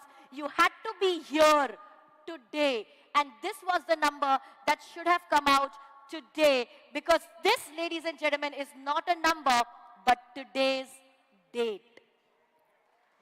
That is 5th September 24, ladies and gentlemen. This is for you, sir, to remember me. Thank you so much for helping me and joining me on stage. Thank you so much, sir, for helping me and joining me on stage. You can keep that with you. Round of applause for them, ladies and gentlemen. And thank you so much. My name is Suhani Shah. I wish all of you many more magical moments in life. I believe the state is doing some incredible job for people over here. And I want to congratulate everybody for such a successful event. What happened? Oh. Do you guys, okay, as I said, Telangana state is taking things to the next level. So do you want me to take this act to the next level? What can the next level be? It's okay, I'll say. You don't say. So you come on stage. Now, Mike, right? You guys gave all the numbers. I did not add a single number to that. And the result of that number turned out to be 2,40,905, which also is today's date, ladies and gentlemen. But you know what is even more surprising than that? What's even more surprising than that is every current currency note is unique because it has a unique serial number. No two banknotes can have the same serial number. Now, Mike, I'm going to get you a mic. Firstly, Santosh, there were 2-3 people who were giving me 100 rupees. Somebody behind you was also giving. You chose him. No. You chose him, something. It happened to be. It could have been anyone. Yes. Did I even touch the note? No, you didn't touch. You put it inside, you Yes. sealed it. Let's open it up. Do you have more 100 rupees in your pocket? No. Just one you had. I only one. Perfect. You just had one and it was this. It's a transparent, yeah, okay. Bring it out. And in your nicest, clearest voice, Mike, can you read out the serial number of the note? 240905. Wow. That's your note. Back to you with today's date. Thank you so much for joining me on stage. And show the note around to people when you go down. जादू की छड़ी घुमाई सुहानी सुहानी दिल की बात ये पढ़ ले भाई सुहानी सुहानी magic Thank you so much. Yes, put it up. Thank you so much. Thank you, ladies and gentlemen. My name is Suhani Shah. Wish you all many more magical moments. Thank you. Namaste. Good night. Science है या चमत्कार science है या चमत्कार पूछो तो मैं जानू के ये साइंस है या चमत्कार साइंस है या चमत्कार साइंस है या चमत्कार पूछो तो मैं जानू के ये साइंस है या चमत्कार साइंस है या चमत्कार साइंस है या चमत्कार पूछो तो मैं जानू के ये साइंस है या चमत्कार साइंस है या चमत्कार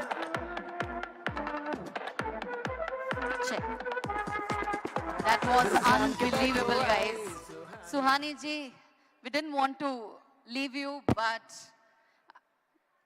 I guess it's time for our next show. But मुझे एक बार सुहानी जी को एक बार छूना है. I just want to see if she's a human. She's a normal human. I mean, it's incredible. Did you guys actually have fun? Come on, एक बार, थोड़ा जोर से बोल दीजिए. Did you guys have fun?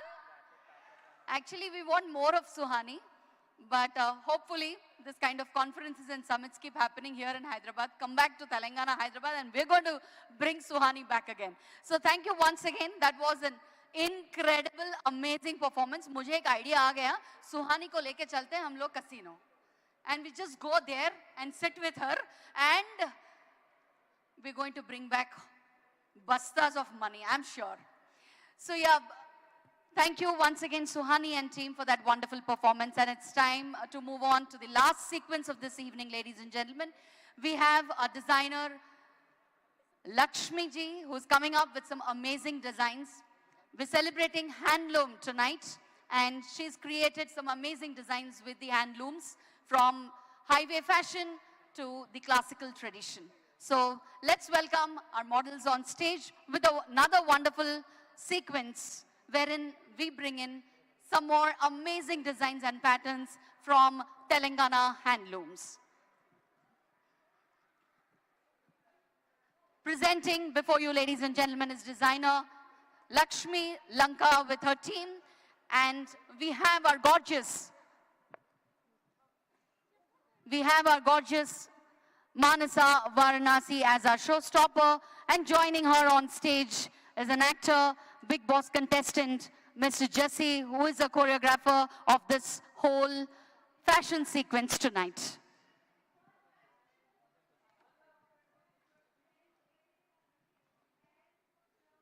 Miss Lanka Lakshmi owns a brand called Devi. And yes, she definitely carries the pride.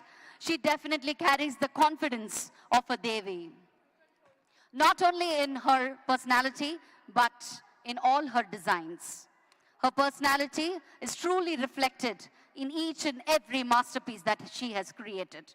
Tonight, ladies and gentlemen, we're about to witness a glimpse of the wonderful designs that she's created with the handlooms of Telangana.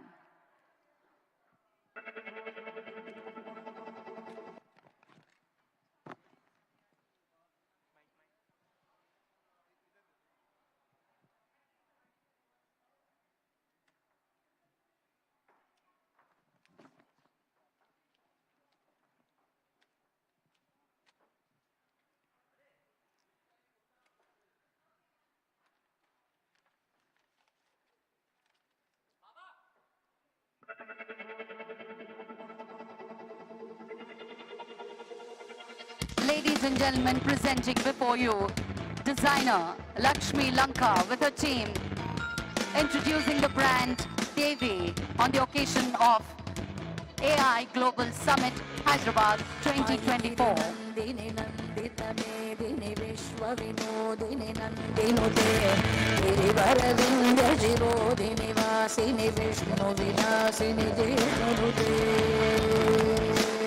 In this captivating collection, designer Lakshmi Lanka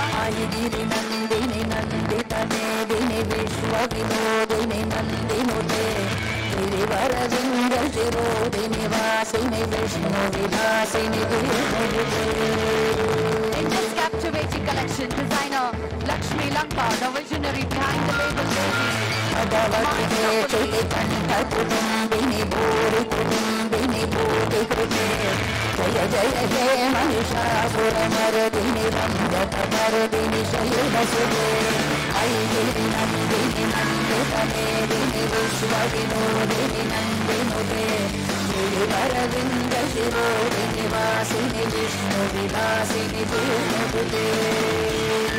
As you can see, the label Devi masterfully celebrates Telangana's handloom heritage with 13 years of experience in the fashion industry and a deep specialization in handlooms and organic fabrics. Lakshmi is a pioneer in the sustainable classic movement. Her innovative approach brings a fresh perspective to traditional weavers, bringing the weavers on the forefront of modern fusion.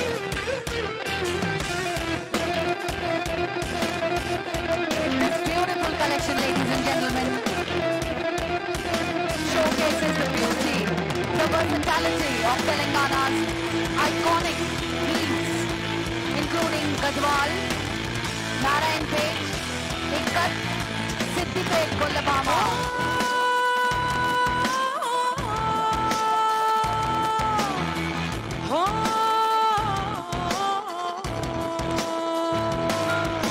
These fabrics are skillfully tailored for a range of styles, from classic traditional wear to sleek office attire and some high fashion runway looks.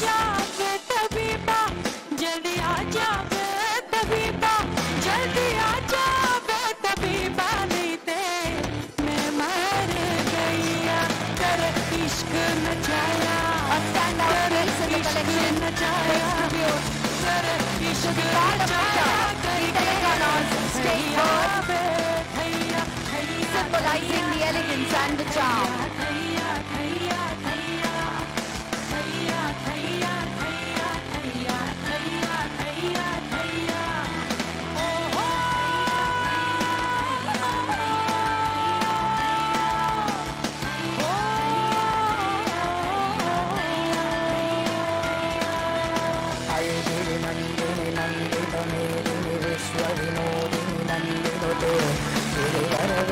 The wonderful designs, the introducing designs that you can see, crafted exclusively for tonight's sequence by designer none other than Lakshmi Lanka. With an experience of 13 years in fashion industry, she definitely leads and she definitely knows how to present Telangana handlooms.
Adopted from the intricate double cut of Celia Ronald, proudly wins its G1 tag, highlighting the rich craftsmanship of Telangana's leaves. Through daily, Lakshmi Lanka blends heritage and sustainability, bringing handlooms into the limelight of contemporary fashion.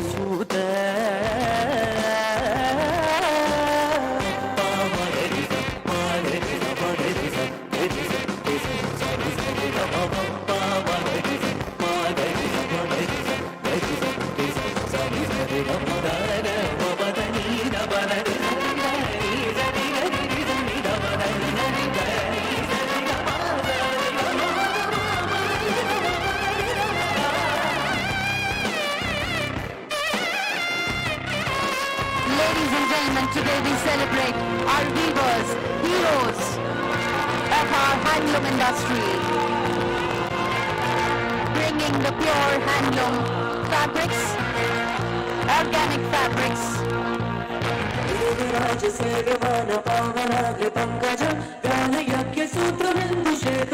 making a woman look more confident and empowered. Our designs by Lakshmi Lanka with her brand Devi.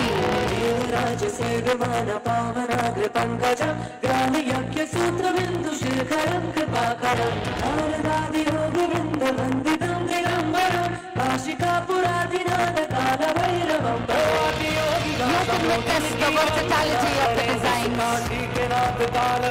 The iconic weaves that Telangana will always be proud of. Ikkat, Pochampalli, Gadwal,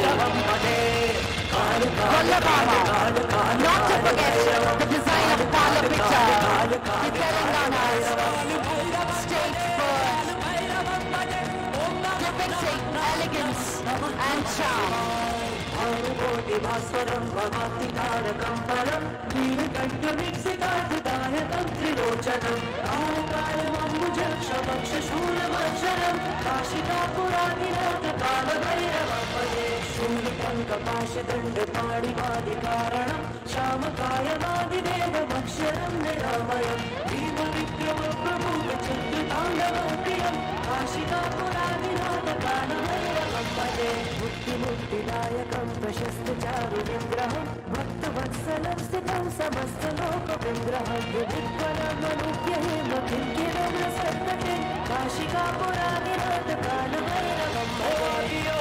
Exuding the same charm, the same confidence of Ma Durga, the Shakti, which reflects in every design, ladies and gentlemen. A woman who carries the true spirit of Ma Durga, the Shakti.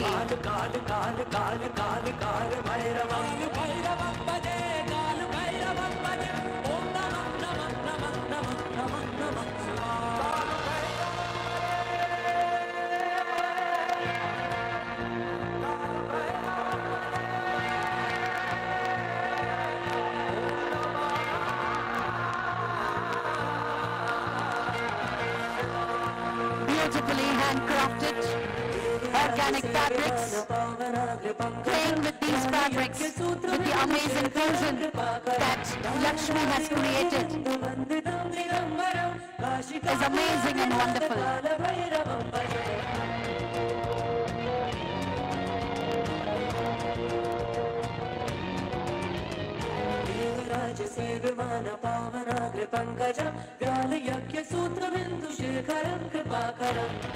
This collection, ladies and gentlemen, pays a tribute to the Telangana state bird, the Palapitta.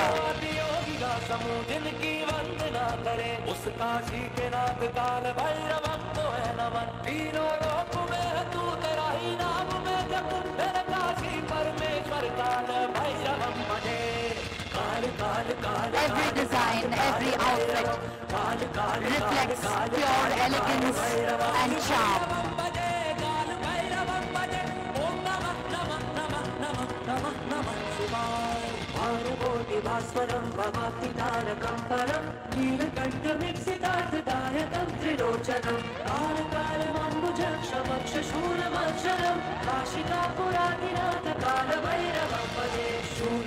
कपाशदण्ड पाणिमादिकारणं श्यामकायमादिवेदमक्षरं निरामयं भीमविक्रमप्रभु विचित्रताण्डवप्रियं काशिकापुरादिनाथकालभैरवं भजे मुक्तिमुक्तिदायकं प्रशस्तचारुविग्रहं भक्तवत्सलं स्थितं समस्तलोकविग्रहं विधिक्वलमनुज्ञहेमकिङ्किणं रसत्पटे काशिकापुरादिनाथकालभैरवं भजे योगिगा समूदिन की वंदना करे उस काशी के नाथ काल भैरवम को है नमन तीनों लोक में है तू तेरा ही नाम मैं जपूं तेरे काशी परमेश्वर काल भैरवम भजे शूलिकं कपाशदण्ड पाणिमादिकारणं श्यामकायमादिदेवमक्षरं निरामयं भीमविक्रमप्रभु विचित्रताण्डवप्रियं काशिकापुरादिनाथकालभैरवं भजे मुक्तिमुक्तिदायकं प्रशस्तचारुविग्रहं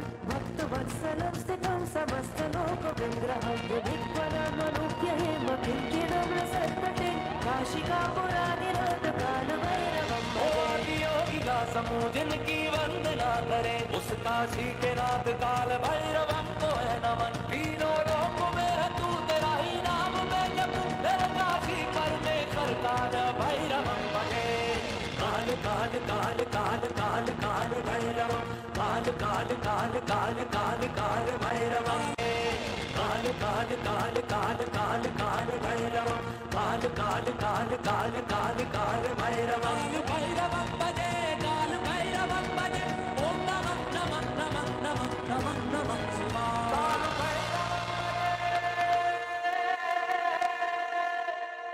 नमः नमः नमः नमः नमः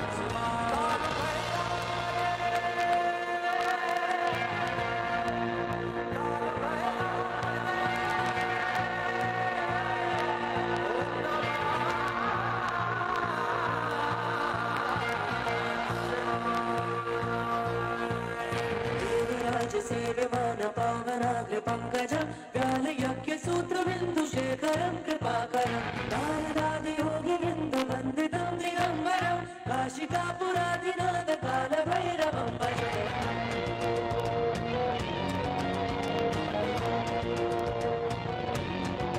Devraj सेव्यमान पावनाग्र Pankaj व्यालयज्ञ सूत्रबिन्दुशेखरं. Ladies and gentlemen, let me invite on stage the show choreographer, a model, an actor, and a Telugu Big Boss contestant, Mr. Jesse on stage.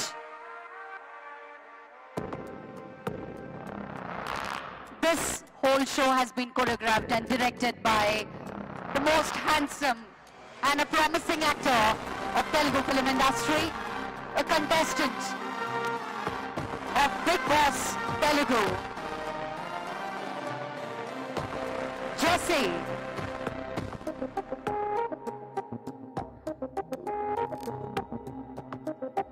Very soon, we're going to see Jesse on the big screen. 70 mm is awaiting, and we are waiting to have a look at Jesse on the big screen. Joining Jesse on stage is another gorgeous beauty. A beauty whole of Telangana is proud of. She's brought the Femina Miss India World 2020 crown back to Hyderabad, Telangana. An Indian advocate, a model, a beauty pageant title holder. Born in Hyderabad, Telangana, she's explored various fields from yoga, music, pageantry.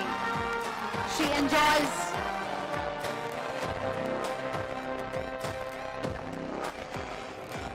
Ladies and gentlemen, join your hands together and welcome the gorgeous, the beautiful Manasa Varanasi. Manasa has explored various fields from yoga, music, and also the world of finance. We shall always be proud of her journey, of all the hard work that she's put in winning the crown. She's charming, she's mesmerizing, she's graceful, she's captivating. She radiates confidence and definitely makes a positive impact on people around her. She has fueled her passion for self-expression, personal growth, and has used this pursuit of platform to make a difference in the society. This internal beauty, charisma, and the ability that she has definitely inspires others. Ladies and gentlemen, the designer, the lady behind Devi, the Devi herself, Lakshmi Lanka on stage. Let's hear it for her. Lakshmi Lanka. We wish Devi all the very best. Congratulations, Team Devi, congratulations, Lakshmi Lanka, for putting up such a beautiful display of Telangana handlooms. Wishing many more milestones in future. Thank you, Manasa. Thank you, Lakshmi, and thank you, Jesse, for being on stage.